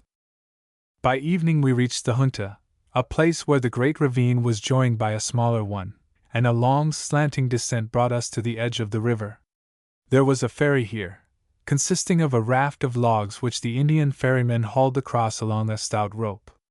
The horses were attached to the raft by their halters, and so swam across. On the point of land between the two rivers the Indians had their huts, and there we spent the night. We chose the fattest guajolote of the turkey pen, and in 10 minutes he was simmering in the great earthen pot over the fire, having been cut into many pieces for convenience of cooking, and the women were busy grinding Indian corn to be patted out into tortillas. While supper was getting ready, and Mr. Christie's day's collection of plants was being pressed, the country we had been passing through is so rich that the new specimens gathered that day filled several quires of paper. We had a good deal of talk with the brown people, who could all speak a little Spanish. Some years before, the two old people had settled there, and set up the ferry. Besides this, they made nets and caught much fish in the river, and cultivated the little piece of ground which formed the point of the promontory. While their descendants went no further than grandchildren, the colony had done very well. But now great-grandchildren had begun to arrive, and they would soon have to divide, and form a settlement up in the woods across the river, or upon some patch of ground at the bottom of one of the barrancas. We were interested in studying the home life of these people, so different from what we are accustomed to among our peasants of northern Europe, whose hard continuous labor is quite unknown here. For the men, an occasional pull at the balsas, the rafts of the ferry, a little fishing, and now and then, when they are in the humor for it, a little digging in the garden ground with a wooden spade, or dibbling with a pointed stick.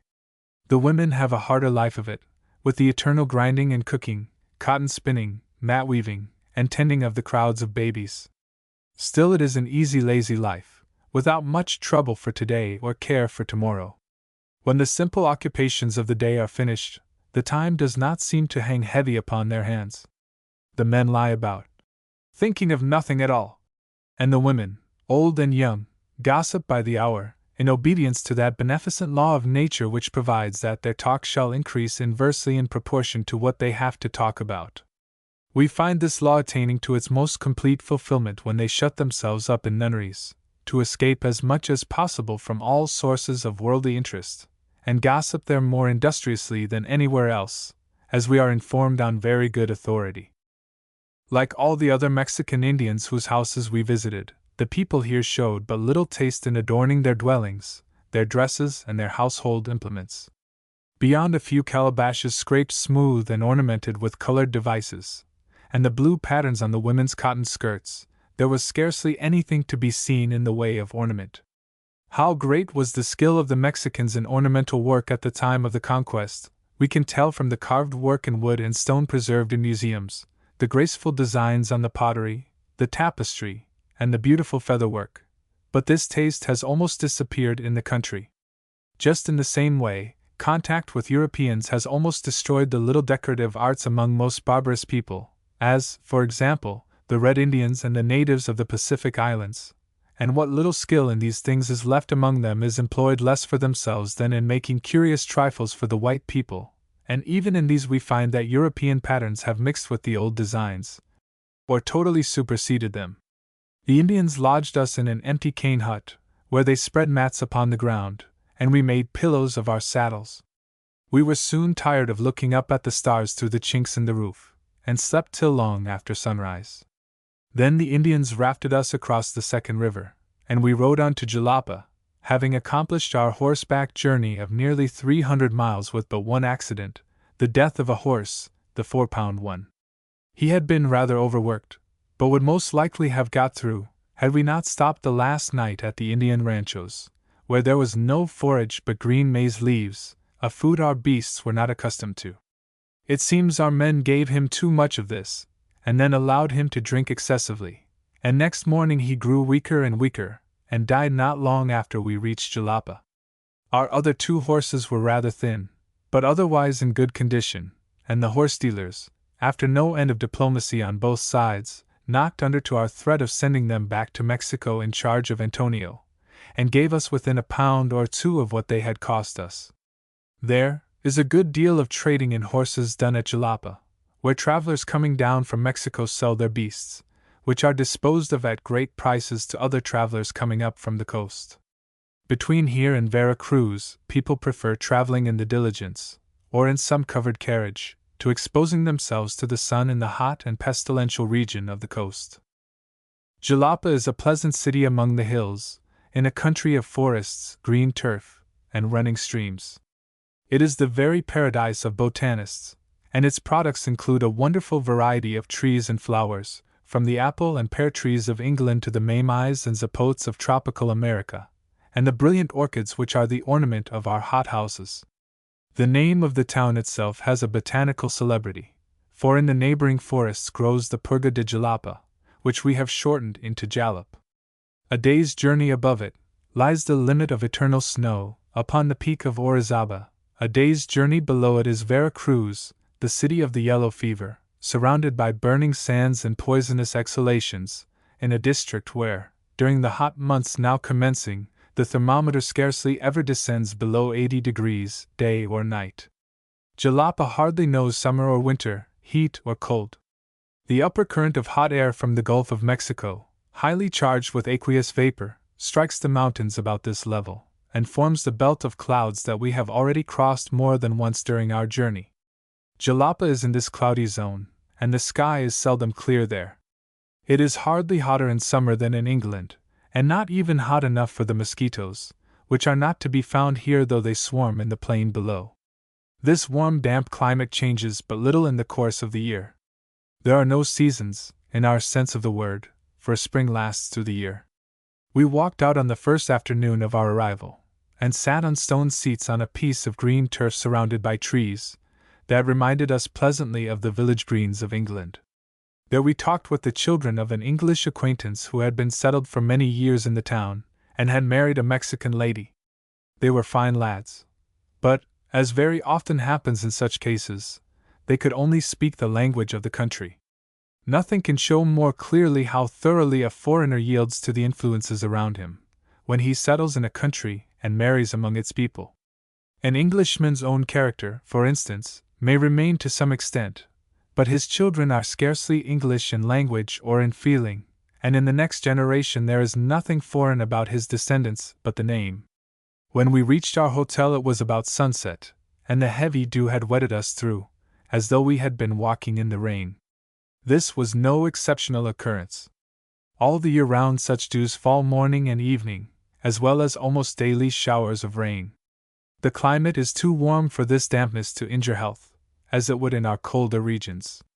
To us, who had just left the bracing air of the high plateaus, it seemed close and relaxing, but the inhabitants are certainly strong and healthy, and one can imagine the enjoyment which the white inhabitants of Vera Cruz must feel, when they can get away from that city of pestilence into the pure air of the mountains. Our quarters were at the Veracruzana, where we occupied a great whitewashed room. A large grated window opened into the garden, where the armadillo was fastened to a tree by a long string, and had soon dug a deep hole with his powerful foreclaws, as the manner of the creature is. The necessity of supplying the little man in armor with insects for his daily food gave us some idea of the amazing abundance and variety of the insects of the district. We caught creeping things innumerable in the garden, but narrowly escaped being stung by a small scorpion, and therefore delegated the task to an old Indian, who walked out into the fields with an earthen pot, and returned with it full of insects in about half an hour. We reckoned that there were over 50 species in the pot. Many of the houses and Indian huts were adorned with collections of insects pinned on the walls in patterns, among which figured scorpions some 3 inches long, and the center ornament was usually a tarantula, said to be one of the most poisonous creatures of the tropics, a monstrous spider, whose dark gray body and legs are covered with hairs. A fine specimen will have a body about as large as a small hen's egg, and, with his legs in their natural position, will just stand in a cheese plate. The boots of the hotel went out and caught a fine scorpion for our amusement. He brought it into our room wrapped in a piece of brown paper, and was on the point of letting it out on our table for us to see it run. We protested against this, and had it put into a tumbler and covered it up with a book. The inner patio of the hotel was surrounded with the usual arcade, into which the rooms opened. Close to our door was a long table, with a green cloth, where the jalapenians were constantly playing Monte, from 9 in the morning till late at night. All classes were represented there, from the muleteer who came to lose his hard-earned dollars, to the rich shopkeepers and planters of the town and neighborhood. I went early one afternoon to the house of the principal agent for the Vera Cruz carriers, to arrange for sending down our heavy packages to the coast. There was no one at the office but a girl. I inquired for the master. "Está jugando, he is playing," she said. I need not have gone so far to look for him, for he was sitting just outside our bedroom door, and indeed had been there all day. Before he condescended to arrange our business, he waited to see the fate of the dollar he had just put down, and which I was glad to see he lost. Jalapa was not always the stagnant place it is now. Its pleasant houses and gardens date from a period when it was a town of some importance. In old times the only practicable road from Vera Cruz to Mexico passed this way, and Jalapa was the entrepot where the merchants had their warehouses, and from whence the trains of mules distributed the European merchandise from the coast to the different markets of the country. By this arrangement, the carrying from the coast was done by a small number of muleteers, who were seasoned to the climate, while the great mass of traders and carriers were not obliged to descend from the healthy region. This was of the more importance, because, though the pure Indians are not liable to the attacks of yellow fever, the disease is as deadly to the other inhabitants of the high lands as to Europeans, and even those of the mestizos who have the least admixture of white blood are subject to it. Of late years, this system has been given up, and the carriers from the high lands go down to the coast to fetch their loads, and every year they leave some of their number in the churchyards of the city of the dead, while many others, though they recover from the fever, never regain their former health and strength. The high road to Mexico now goes by Orizaba, so that the importance of Jalapa as a trading place has almost ceased. Our Mexican journey was now all but finished, and I left my companion here, and took the diligence to Vera Cruz, to meet the West India mail packet. Mr. Christie followed a day or two later, and went to the United States. We dismissed our 2 servants, Martin and Antonio. Martin invested his wages in a package of tobacco, which he proposed to carry home on his horse, traveling by night along unfrequented mountain paths, where custom-house officers seldom penetrate.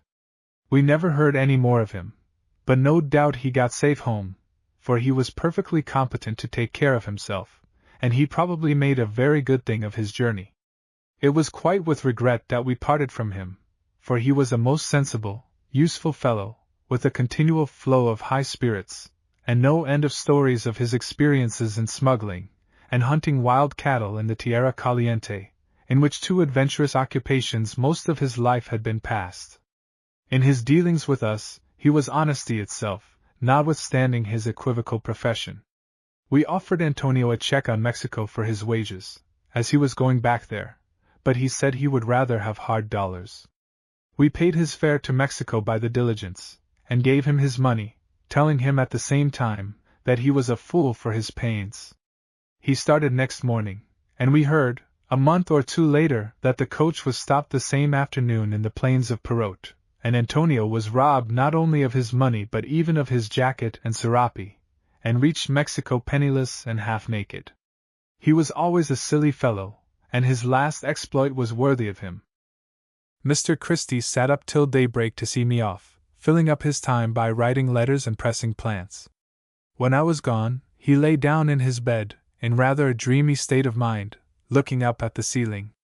There was a large beam just above his head, and at one side of it a hole, which struck him as being a suitable place for a scorpion to come out of. This idea had come into his head from the sight of the specimen in the tumbler on the table, who had with great difficulty been drowned in a gradient. Presently something moved in the hole, and the spectator below instantly became wide awake. Then came out a claw and a head, and finally the body and tail of a very fine scorpion, 2.5 inches long. It was rather an awkward moment, for it was not safe to move suddenly, for fear of startling the creature, whose footing seemed anything but secure, and if he fell, he would naturally sting whatever he might come in contact with. However, he met with no accident on his way, and getting into another hole, about a yard off, he drew up his tail after him and disappeared. Mr. Christie slipped out of his bed with a sense of considerable relief, and having ascertained that there were no holes in the ceiling above the bed on the other side of the room, he turned in there, and went comfortably to sleep. My only companion in the diligence was a German shopman from Vera Cruz, who was sociable, but not of an instructive turn of conversation. When we had descended for a few hours, the heat became intolerable. Scarcely any habitation but a few Indian cane huts by the wayside, with bananas and palm trees. We stopped, about 3 in the afternoon, at a rancho in a small village, and did not start again until next morning, a little before daybreak. Negroes and people of Negro descent began to abound in this congenial climate. I remember especially the waiting maid at the rancho, who was a white negress, as they are called. Her hair and features showed her African origin, but her hair was like white wool, and her face and hands were as colorless as those of a dead body. This animated corpse was healthy enough, however, and this peculiarity of the skin is, it seems, not very uncommon. The coast regions through which I was passing abound in horned cattle, but they are mostly far away from the highroads. In spite of the intense heat of the climate, they thrive as well as in the higher lands. Some are tolerably tame, and are kept within bounds by the vaqueros, but the greater proportion, numbering tens of thousands, roam wild about the country. In comparison with these cattle of the Tierra Caliente, the fiercest beasts of the plateaus are safe and quiet creatures. The only way of bringing them into the corral is by using tame animals for decoys, just as wild elephants are caught. Our man Martin, who had once been a vaquero on the Vera Cruz coast, used to look upon the bulls of the high lands with great contempt. If you chase them, they run away, he said. If you lazo a bull of the hot country, you have to gallop off with all your might, with the toro close at your heels, and if the horse falls, it may cost his life or his rider's. We thus find the horned cattle flourishing at every elevation, from the sea level to the mountain pastures 10,000 feet above it. Horses and sheep show less adaptability to this variety of climates. The horses and mules come mostly from the states of the north, at a level of from 5,000 to 8,000 feet, that remarkable country of which Humboldt's observation gives us the best idea, when he says that, although there are no made roads, wheel carriages can travel distances of 1,000 miles over gently undulating prairies, without meeting any obstruction on the way. Numbers of sheep are reared in the mountains, principally for the sake of the tallow, for the consumption of tallow candles in the mines is enormous. The owners scarcely care at all for the rest of the animal, and popular scandal accuses the sheep farmers of driving their flocks straight into the melting coppers, without going through the preliminary ceremony of killing them. People told us that the tallow made in the cold regions loses its consistency when brought down into hotter climates, but we had no means of ascertaining the truth of this. Artificial lighting by means of tallow was not known to the ancient Mexicans, who could not indeed have procured tallow except from the fat of deer and smaller animals. Bernal Diaz tells how the Spanish invaders used to dress their wounds with Indian ointment. He explains the nature of this preparation in another place. The Spaniards could get no oil in the country, nor anything else to make salve with, so they took some fat Indian who had just been killed in battle, and simply boiled him down. Our ride next morning was but a few hours, the journey being so divided in order that the passengers may reach Vera Cruz before the heat of the day begins. We passed over a dreary district, generally too dry for anything but cactus and acacias, but now and then, when a little water was to be found, displaying clumps of bamboos with their elegant feathery tufts. Then the railway took us through the dismal downs, with their swamps and sand hills, and so into Vera Cruz. The English merchants we had already made acquaintance with were as kind and hospitable as ever, and I found an Englishman, whom we had known before, going as far as Havana by the same packet. The yellow fever was unusually late this year, and though June had begun, there were but few cases. We heard afterwards that it set in a week or two after our departure, and by its extraordinary severity made ample amends for the lateness of its arrival. After sunset, the air was alive with mosquitoes, and the floors of the hotel swarmed with cockroaches. The armadillo took quite naturally to the latter creatures, and crunched them up as fast as we could catch them for him. I was surprised to find that our word cockroaches does not come from the German stock, like most of our names for insects and small creatures, but from the Latin side of the house. The Spanish waiter called them cucarachas, and the French ones coqueraches. The history of the armadillo ends unfortunately. For some days he seemed to take quite kindly to the diet of bits of meat which we had to put him on shipboard, but he fell sick at Havana, and died. My late companion traveled up into the northern states, went to the Indian Assembly at Manitoulin Island, paid a visit to various tribes of red men in the Hudson's Bay Territory, as yet unmissionized, carried away in triumph the big medicine drum I have already spoken of, and saw and did many other things not to be related here. One sight that he saw, some months later, reminded him of the wild country where we had traveled together. He was in Iowa City, a little town of a year or two's growth, out in the prairie states of the far west. As he stood one morning in the outskirts, among the plank houses and half-made roads, there came a solitary horseman riding in.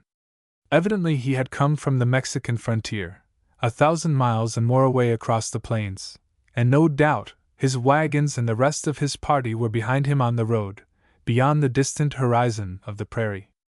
By his face he was American, but his costume was the dress of old Mexico, the leather jacket and trousers, the broad white hat and huge jingling spurs. His lazo hung in front of his high-peaked saddle, and his well-worn serape was rolled up behind him like a trooper's cloak. As he approached the town, he spurred his jaded beast, who broke into the old familiar paso of the Mexican plains. "It was my last sight of Mexico," said my companion. He saluted the horseman in Spanish, and the well-known words of welcome made the grim man's haggard sunburnt features relax into a smile as he returned the salutation and rode on. As for myself, my voyage home was short and unadventurous. From Vera Cruz to Havana, most of my companions were Mexican refugees who had been turned out of the country for being mixed up with Haro's revolution or Santa Anna's intrigues. They were showily got-up men, elaborately polite, and with much to say for themselves, but every now and then some casual remark showed what stuff they were made of, and I pitied more than ever the unfortunate countries whose political destinies depend on the intrigues of these adventurers. In the hot landlocked bay of St. Thomas's we, with the contents of 8 or 9 more steamers, were shifted into the great steamer bound homeward. I went ashore with an old German gentleman, and walked about the streets. St. Thomas's is a Danish island, and a free port, that is, a smuggling depot for the rest of the West India Islands, much as Gibraltar is for the Mediterranean. It is a stifling place, full of mosquitoes and yellow fever, and the confusion of tongues reigns there even more than in Gibraltar, for the blacks in the streets all speak 3 or 4 languages, and the shopkeepers 6 or 7. We were a strange mixture on board the Atrato, over 200 of us. Peruvians and Chileans from across the isthmus, Spaniards and Cubans, black gentlemen from Haiti, French colonists from Martinique, but English preponderating above all other nationalities. 1 or 2 governors of small islands, with their families, maintaining the dignity of government house, at least as far as Southampton, and unapproachable by common mortals. Army men from West India stations, who appeared to spend their mornings in ordering the wine for dinner, and their evenings in abusing it when they had drunk it. West India planters, who thought it was rather hard that the Anti-Slavery Society, after ruining them and their plantations, should moreover insist on their believing themselves to be great gainers by the change. We were all crowded, hot, and uncomfortable, and showed our worst side, but as we neared England better influences got the ascendant again. It was pleasant to breathe a cooler air, and to feel that I was getting back to my own country and my own people, but with this feeling there was mixed some regret for the beautiful scenes I had left. The evenings of our latitudes seemed poor when we lost the gorgeous sunsets of the tropics, and the sea alive with luminous creatures. When I came on deck one evening and missed the brightest ornament of the sky, the Southern Cross, I felt that I had left the tropics, and that all my efforts to realize the life of the last half-year would produce but a vague and shadowy picture. Since we left Mexico, I have not cared to follow very accurately even the newspaper intelligence of what has been and still is going on there. It is a pitiable history. Continual wars and revolutions, utter insecurity of life and property, the Indians burning down the haciendas in the south and turning out the white people, the roads on the plains impassable on account of deserters and robbers, sometimes no practical government at all, then 2 or 3 at once, who raise armies and fight a little sometimes, but generally confine themselves to plundering the peaceable inhabitants. An army besieges the capital for months, but appears to do nothing but cut the water off from the aqueducts, shoot stragglers, and levy contributions. One leader raises a forced loan among the foreign residents, and imprisons or expels those who do not submit. The leader on the other side does the same in his part of the country, putting the British merchant in prisons where a fortnight would be a fair average life for an European, and threatening him with summary court-martial and execution if he does not pay. London newspapers dwell on these details, and tell us that we may learn from the condition of this unfortunate country how useless are democratic forms among a people incapable of liberty, and that very weak governments can commit all sorts of crimes with impunity, from the fact that they have no official existence which foreign powers can recognize, and various other weighty moral lessons, which must be highly edifying to our countrymen in the Republic, who are meanwhile left pretty much to shift for themselves. All this time the United States are steadily advancing, and the destiny of the country is gradually accomplishing itself. That its total absorption must come, sooner or later, we can hardly doubt. The chief difficulty seems to be that the American Constitution will not exactly suit the case. The Republic laid down the right of each citizen to his share in the government of the country as a universal law, founded on indefeasible lights of humanity, fundamental laws of nature, and what not, making, it is true, some slight exceptions with regard to red and black men. The Mexicans, or at least the white and half-caste Mexicans, will be a difficulty. Their claims to citizenship are unquestionable, if Mexico were made a state of the Union, and, as everybody knows, they are totally incapable of governing themselves, which they must be left to do under the constitutional system of the United States. Moreover, it is certain that American citizens would never allow even the whitest of the Mexicans to be placed on a footing of equality with themselves. Supposing these difficulties got over by a protectorate, an armed occupation, or some similar contrivance, Mexico will undergo a great change. There will be roads and even railroads, some security for life and property, liberty of opinion, a nourishing commerce, a rapidly increasing population, and a variety of good things. Every intelligent Mexican must wish for an event so greatly to the advantage of his country and of the world in general. Some of our good friends in Mexico have bought land on the American frontier by the 100 square leagues, and can point out patches upon the map of the world as large as Scotland or Ireland, as their private property. What their gains will be when enterprising Western men begin to bring the country under cultivation, it is not an easy matter to realize. As for ourselves individually, we may be excused for cherishing a lurking kindness for the quaint, picturesque manners and customs of Mexico, as yet un-Americanized, and for rejoicing that it was our fortune to travel there before the coming change, when its most curious peculiarities and its very language must yield before foreign influences. The manufacture of obsidian knives, etc. Note to page 97. Page 97. Some of the old Spanish writers on Mexico give a tolerably full account of the manner in which the obsidian knives, &c., were made by the Aztecs.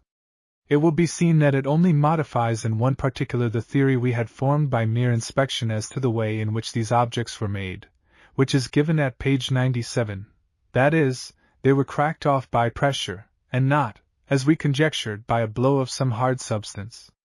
Torquemada, Monarchia Indiana, Seville, 1615 says, free translation. They had, and still have, workmen who make knives of a certain black stone or flint, which it is a most wonderful and admirable thing to see them make out of the stone, and the ingenuity which invented this art is much to be praised. They are made and got out of the stone, if one can explain it, in this manner.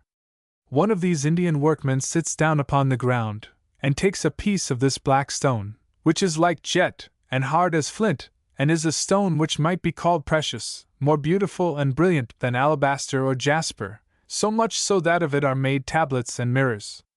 The piece they take is about 8 inches long or rather more, and as thick as one's leg or rather less, and cylindrical. They have a stick as large as the shaft of a lance, and 3 cubits or rather more in length, and at the end of it they fasten firmly another piece of wood, 8 inches long, to give more weight to this part. Then, pressing their naked feet together, they hold the stone as with a pair of pincers or the vise of a carpenter's bench.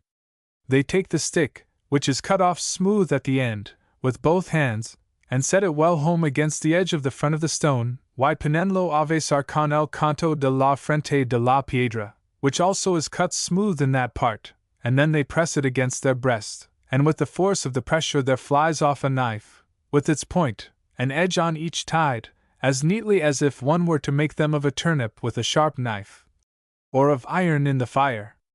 Then they sharpen it on a stone, using a hone to give it a very fine edge, and in a very short time these workmen will make more than 20 knives in the aforesaid manner.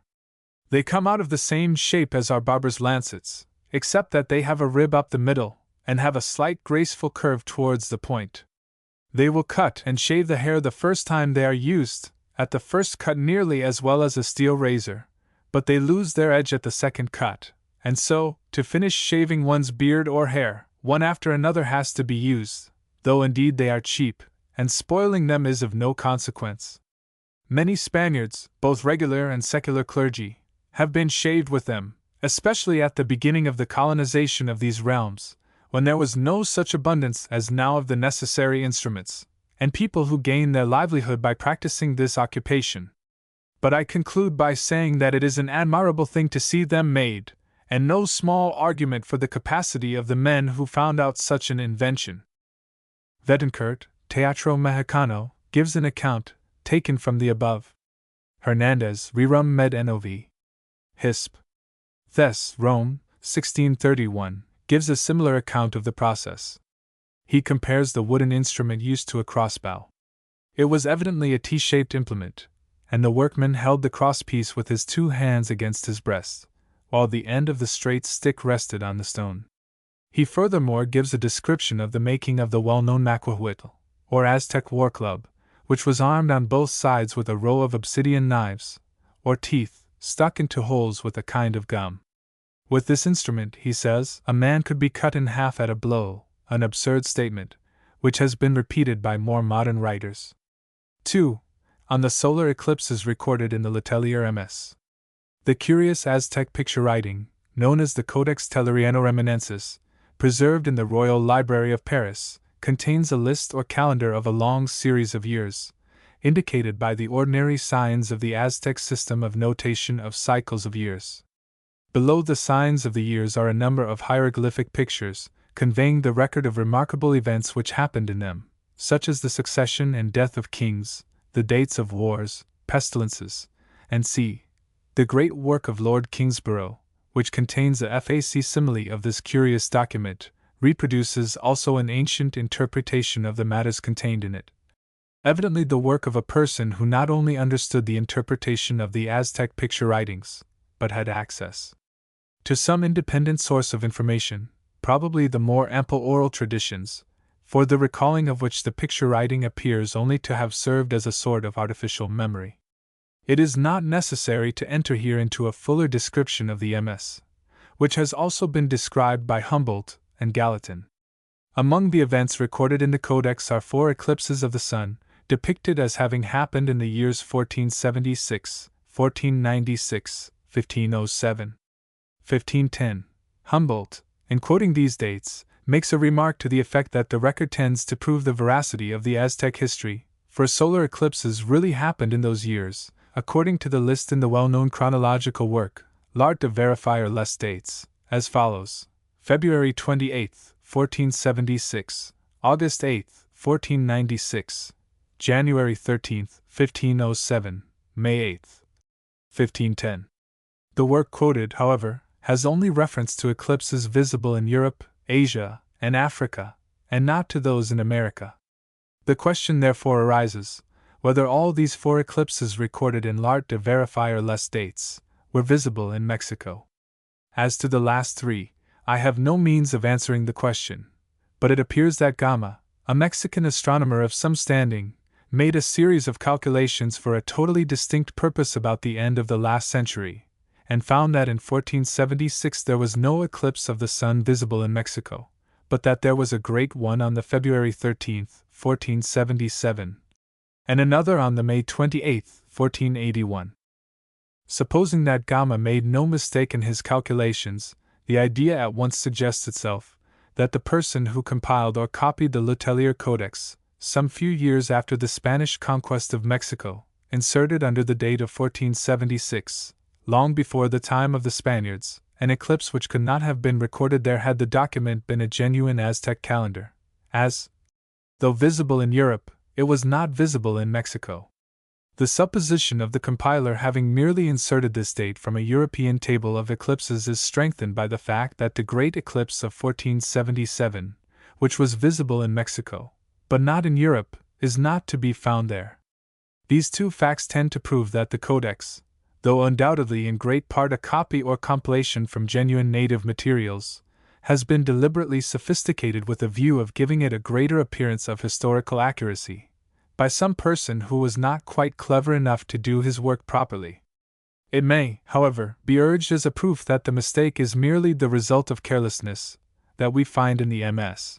no notice of the eclipse of May 25, 1481, which was visible both in Mexico and in Europe, and so ought to have been in the record. This supposition would be consistent with the Codex being really a document in which the part relating to the events before the Spanish conquest in 1521 is of genuine ancient and native origin, though the whole is compiled in a very grossly careless manner. It would be very desirable to verify the years of all the 4 eclipses with reference to their being visible in Mexico, as this might probably clear up the difficulty. 3. Table OK Aztec roots compared with Sanskrit, etc. Several lists of Aztec words compared with those of various Indo-European languages have been given by philologists. The present is larger than any I have met with. Several words in it are taken from Bushman's work on the Mexican languages. It is desirable in a philological point of view that comparative lists of words of this kind should be made, even when, as in the present instance, they are not of sufficient extent to found any theory upon. As the Aztec alphabet does not contain nearly all the Sanskrit consonants, many of them must be compared with the nearest Aztec sounds, as Sanskrit T, Th, D, Dh, and C, Aztec T, Sanskrit K, Kh, G, Gh, and C, Aztec C, Q, Sanskrit L, R, Aztec L, Sanskrit B, Bh, V, Aztec V or U. The Aztec C is soft, as S, before E and I hard, as K, before A, O, U, the Aztec CH as in cheese. I have followed Molina's orthography in writing such words as Yule or Vel, English, well, instead of the more modern, but I think less correct way, Huel. 1. A dash, negative prefix, as quali good, a quali bad. Sans, A dash, Greek, A dash, and C. 2.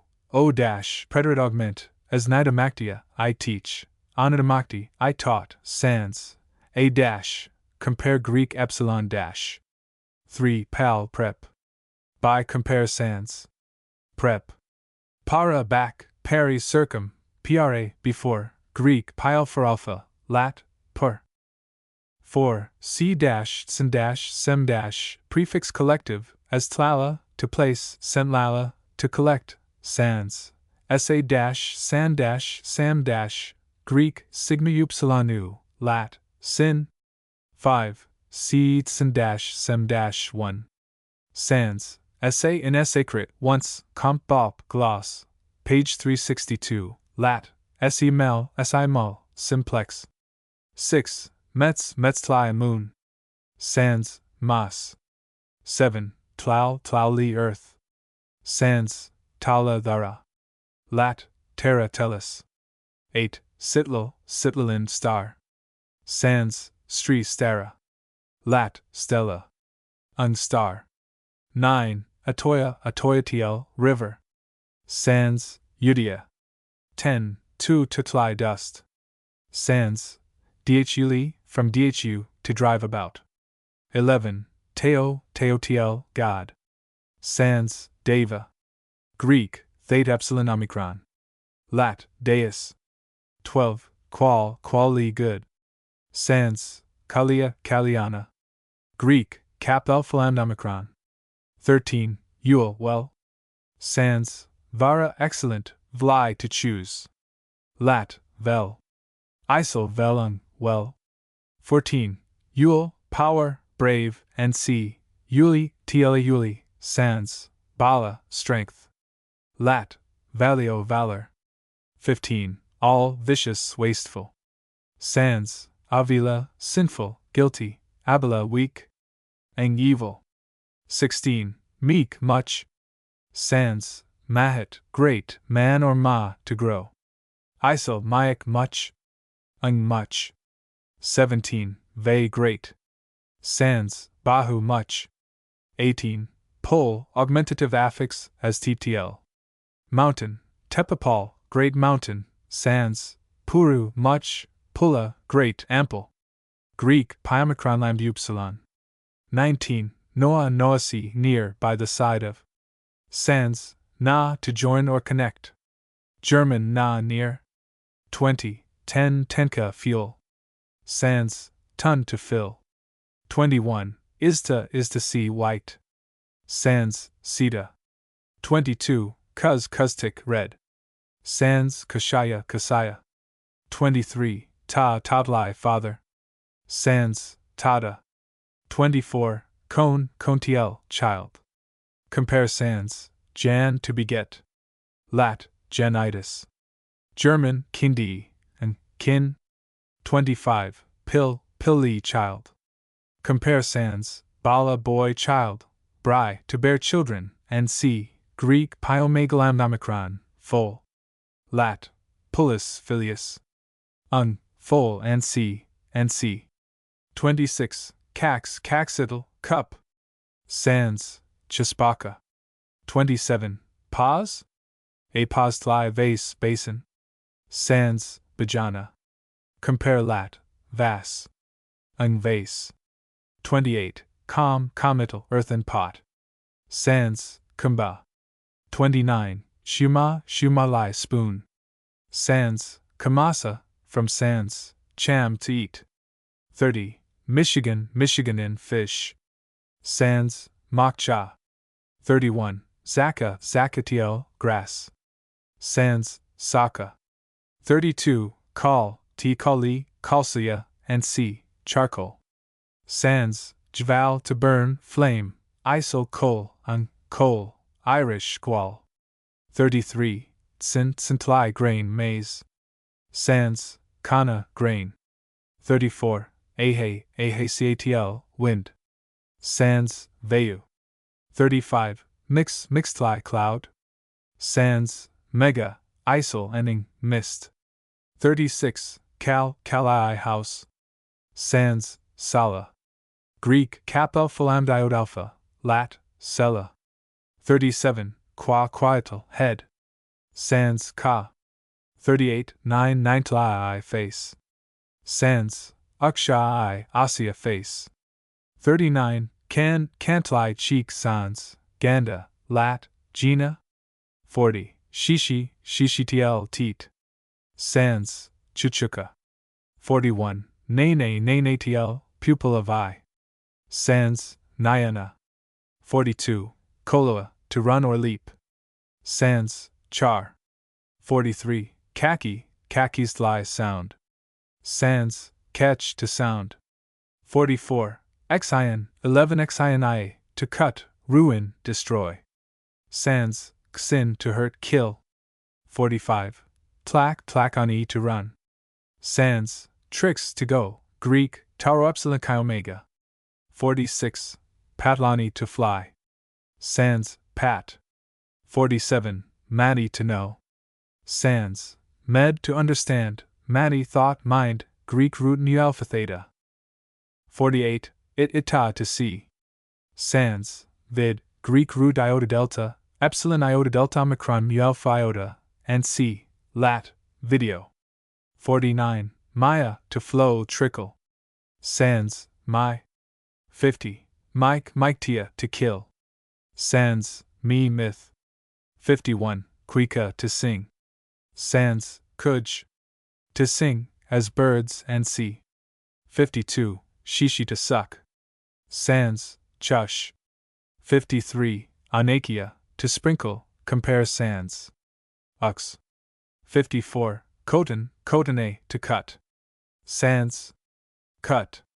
55. Nextia, to shine. Sans, nad, lat, nidio. 55. Natse, to call. Sans, nad. 57. Chake, to lament, cry. Sans, kuch, to cry aloud, scream, such, to wail. 58. Me? In mecatl, binding thing, chain, to bind. Sans, mu, mava.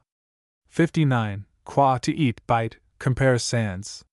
Charv, to chew, bite. Na, cha, to bruise. Cad, to eat, German, kauen, eng, to chew. 60. T, thou. Sans. Tam, lat, 2. 61. Quen, how? Sans. Kinna. 62. Pepial, poplar. Lat. Populus. Isol, popal. 63. Papilotl, butterfly. Lat. Papilio. 64.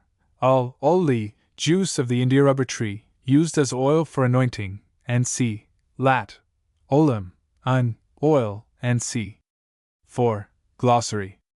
Anahuac. Aztec. By the waterside.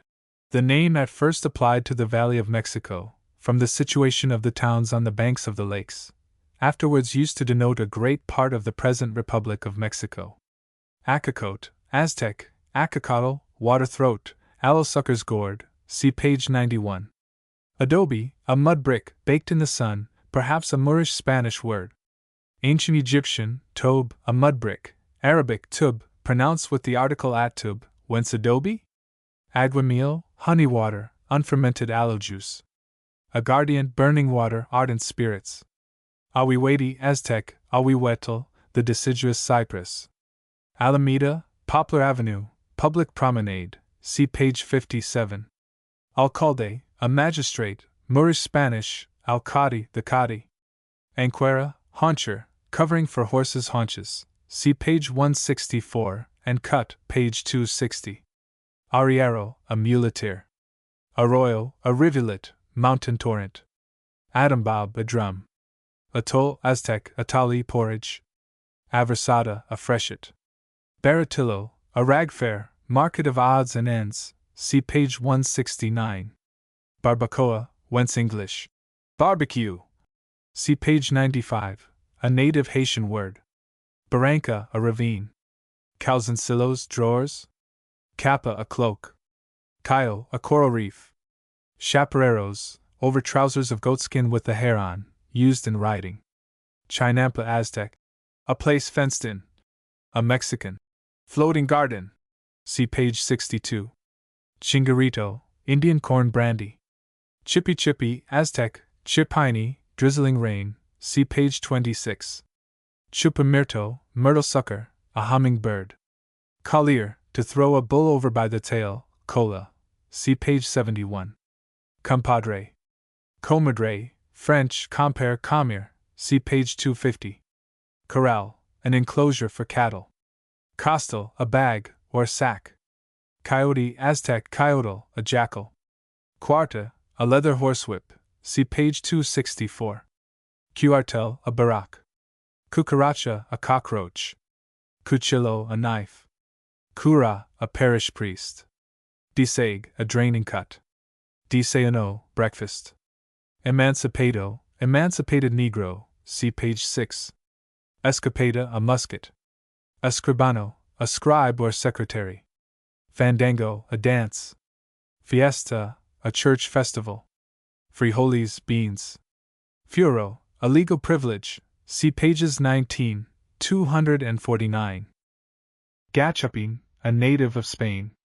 Supposed to be an Aztec epithet, cacchopina, that is, prickly shoes, applied to the Spanish conquerors from their wearing spurs, which to the Indians were strange and incomprehensible appendages.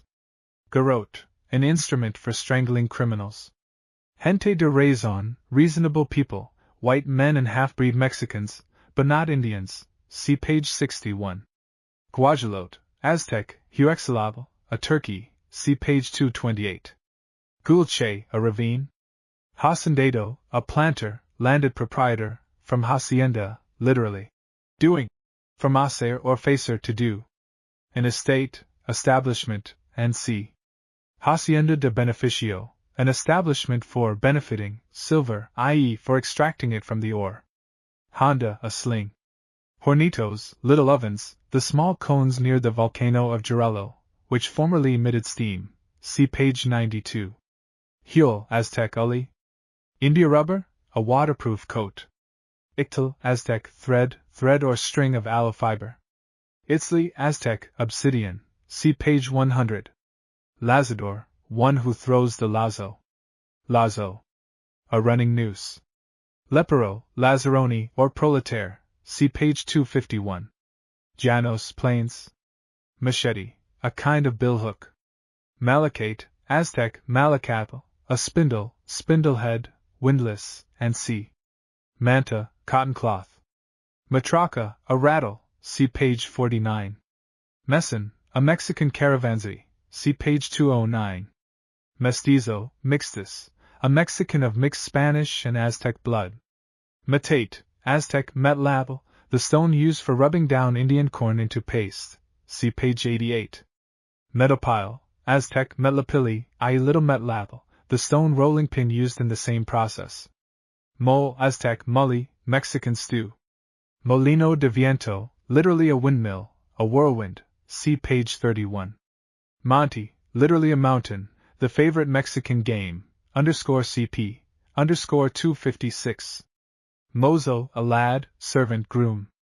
Niño, a child. Nopal, Aztec nopali, the prickly pear. Nud, the north wind, see page 21. Ocote, Aztec ocatl, a pine tree, pine torch. Olla, a boiling pot. Pasadizo, a passage, see page 231. Paseo, a public promenade. Paso, a kind of amble, see page 163. Patio, a courtyard, especially the inner court of a house. Patio process, method of extracting the silver from the ore, so called from its being carried on in paved yards, _CP, _92. Patron, a master, landlord. Pedregal, a lava field. Peos, a debt slave, see page 291. Petate, Aztec petladle, a palm leaf mat. Pito, 1, a whistle, pipe, 2, aloe fiber thread. Potrero, a water meadow. Pulque, a drink made from the juice of the aloe, see page 38. It is a corruption of a native South American word, introduced into Mexico by the Spaniards. Ranchero, a Catega yeoman. Rancho, a hut. Raya, literally a line, the paying of workmen at a hacienda, and c. Rire, to pull a horse up short at a line, see page 163. Riata, a horse rope, see page 264. Rebozo, a woman's shawl, see page 56. Recua, a train of mules. Sala, a hall, dining room. Serape, a Mexican blanket, see page 169. Sombrero, a hat. Tacumeniles, pine shingles for roofing. Temazcali, Indian vapor bath, see page 301. Teocalli, Aztec god's house, an Aztec pyramid temple. Tefanazli, Indian wooden drum. Tequesquite, Aztec, tequesquite, an alkaline efflorescence abundant on the soil in Mexico, used for soap making, and c. Tetzamtli, porous amygdalid lava, a stone much used for building in Mexico. Tienda, a shop, see page 82. Tierra Caliente, the hot region. Tierra Fria, the cold region. Tierra Templada, the temperate region. Tlachacabo, Aztec, Tlacbiqui, an overseer, from Tlaquia, to see, a laborer in an aloe field, who draws the juice for pulque, see page 36. Toro, a bull. Torta, literally, a cake, see page 92. Tortillas, thin cakes made of Indian corn, resembling oat cakes, see page 33. Trappich, a sugar mill. Ule sihil. Vaquero, cowherd. Zapalote, Aztec, Zopalotl, a turkey buzzard. V. Description of 3 very rare specimens of ancient Mexican mosaic work, in the collection of Henry Christie Esq. These specimens, 2 masks and a knife, see page 101, are interesting as presenting examples of higher art than has been supposed to have been attained to by the ancient Mexicans, or any other of the Native American peoples. Their distinctive feature is an incrustation of mosaic of turquoise, cut and polished, and fitted with extreme nicety, a work of great labor, time, and cost in any country, and especially so amongst a people to whom the use of iron was unknown, and carried out with a perfection which suggests the idea that the art must have been long practiced under the fostering of wealth and power, although so few examples of it have come down to us. Page 101. Although considerably varied, they are all 3 of one family of work, so to speak, the predominant feature being the use of turquoise, and the question which presents itself at the outset is, what are the evidences that this unique work is of Aztec origin? The proofs are so interwoven with the style and structure of the specimens that their appearance and nationality are best treated of together. The mask of wood is covered with minute pieces of turquoise, cut and polished, accurately fitted, many thousands in number, and set on a dark gum or cement. The eyes, however, are acute oval patches of mother of pearl, and there are 2 small square patches of the same on the temples, through which a string passed to suspend the mask, and the teeth are of hard white shell. The eyes are perforated, and so are the nostrils, and the upper and lower teeth are separated by a transverse chink. Thus a wearer of the mask, which sits easily on one's face, can see, breathe, and speak with ease. The features bear that remarkably placid and contemplative expression which distinguishes so many of the Aztec works, in common with those of the Egyptians, whether in their massive stone sculptures, or in the smallest and commonest heads of baked earth. The face, which is well proportioned, pleasing, and of great symmetry, is studded also with numerous projecting pieces of turquoise, rounded and polished. In addition to the character of the work and the style of face, the evidence of the Aztec origin of this mask is confirmed by the wood being of the fragrant cedar or cypress of Mexico. It may be remarked also that the inside is painted red, as are the wooden masks of the Indians of the northwest coast of America at the present day. The knife presents, both in form and substance, more direct evidence of its Aztec origin, for, in addition to its incrustation with the unique mosaic of turquoise blended, in this case, with malachite and white and red shell, its handle is sculptured in the form of a crouching human figure, covered with the skin of an eagle, and presenting the well-known and distinctive Aztec type of the human head issuing from the mouth of an animal. See cut, page 101. Beyond this there is in the stone blade the curious fact of a people which had attained to so complex a design and such an elaborate ornamentation remaining in the Stone Age, and somewhat curiously, the locality of that stone blade is fixed, by its being of that semi-transparent opalescent chalcedony which Humboldt describes as occurring in the volcanic districts of Mexico. The concretionary silex of the trachytic lavas. Page 101. The second mask is yet more distinctive. The incrustation of turquoise mosaic is placed on the forehead, face, and jaws of a human skull, the back part of which has been cut away to allow of its being hung, by the leather thongs which still remain, over the face of an idol, as was the custom in Mexico thus to mask their gods on state occasions. The mosaic of turquoise is interrupted by 3 broad transverse bands, on the forehead, face, and chin, of a mosaic of obsidian, similarly cut, but in larger pieces, and highly polished, a very unusual treatment of this difficult and intractable material, the use of which in any artistic way appears to have been confined to the Aztecs, with the exception, perhaps, of the Egyptians. The eyeballs are nodules of iron pyrites, cut hemispherically and highly polished, and are surrounded by circles of hard white shell, similar to that forming the teeth of the wooden mask. The Aztecs made their mirrors of iron pyrites polished, and are the only people who are known to have put this material to ornamental use. The mixture of art, civilization, and barbarism which the hideous aspect of this green and black skull mask presents accords with the condition of Mexico at the time of the conquest, under which human sacrifices on a gigantic scale were coincident with much refinement in arts and manners. The European history of these three specimens is somewhat curious. With the exception of two in the museum at Copenhagen, obtained many years ago by Professor Thomson from a convent in Rome, and though greatly dilapidated, presenting some traces of the game kind of ornamentation, they are believed to be unique. The wooden mask and the knife were long known in a collection at Florence. 30 years ago the mask was brought into England from that city, as Egyptian, and somewhat later the knife was obtained from Venice. Subsequently the skull mask, with a wig of hair said to be a scalp, was found at Bruges, a locality which leads to the presumption that the mask was brought from Mexico soon after the conquest in 1521, and prior to the expulsion of the Spaniards from Flanders consequent on the revolt of the Low Countries in 1579. Note. It happens singularly enough, that a curious old work, Aldorandus, Museum Metallicum, Bologna, 1613, contains drawings of a knife and wooden mask ornamented with mosaic work of stone, made just in the same way as those described above, and only differing from them in the design. What became of them I cannot tell. 6. Decent's essay on the ethnographical value of popular tales and legends.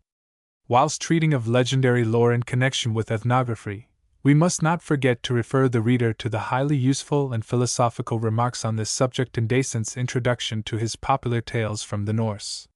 Here we see that not only are the popular tales of any nation indicative of its early condition and its later progress, but also that the legends, fables, and tales of the Indo-European nations, at least, bear internal evidence of their having grown out of a few simple notes, of having sprung from primeval germs originating with the old Aryan family, from whom successive migrations carried away the original myth to be elaborated or degraded according to the genius and habits of the people.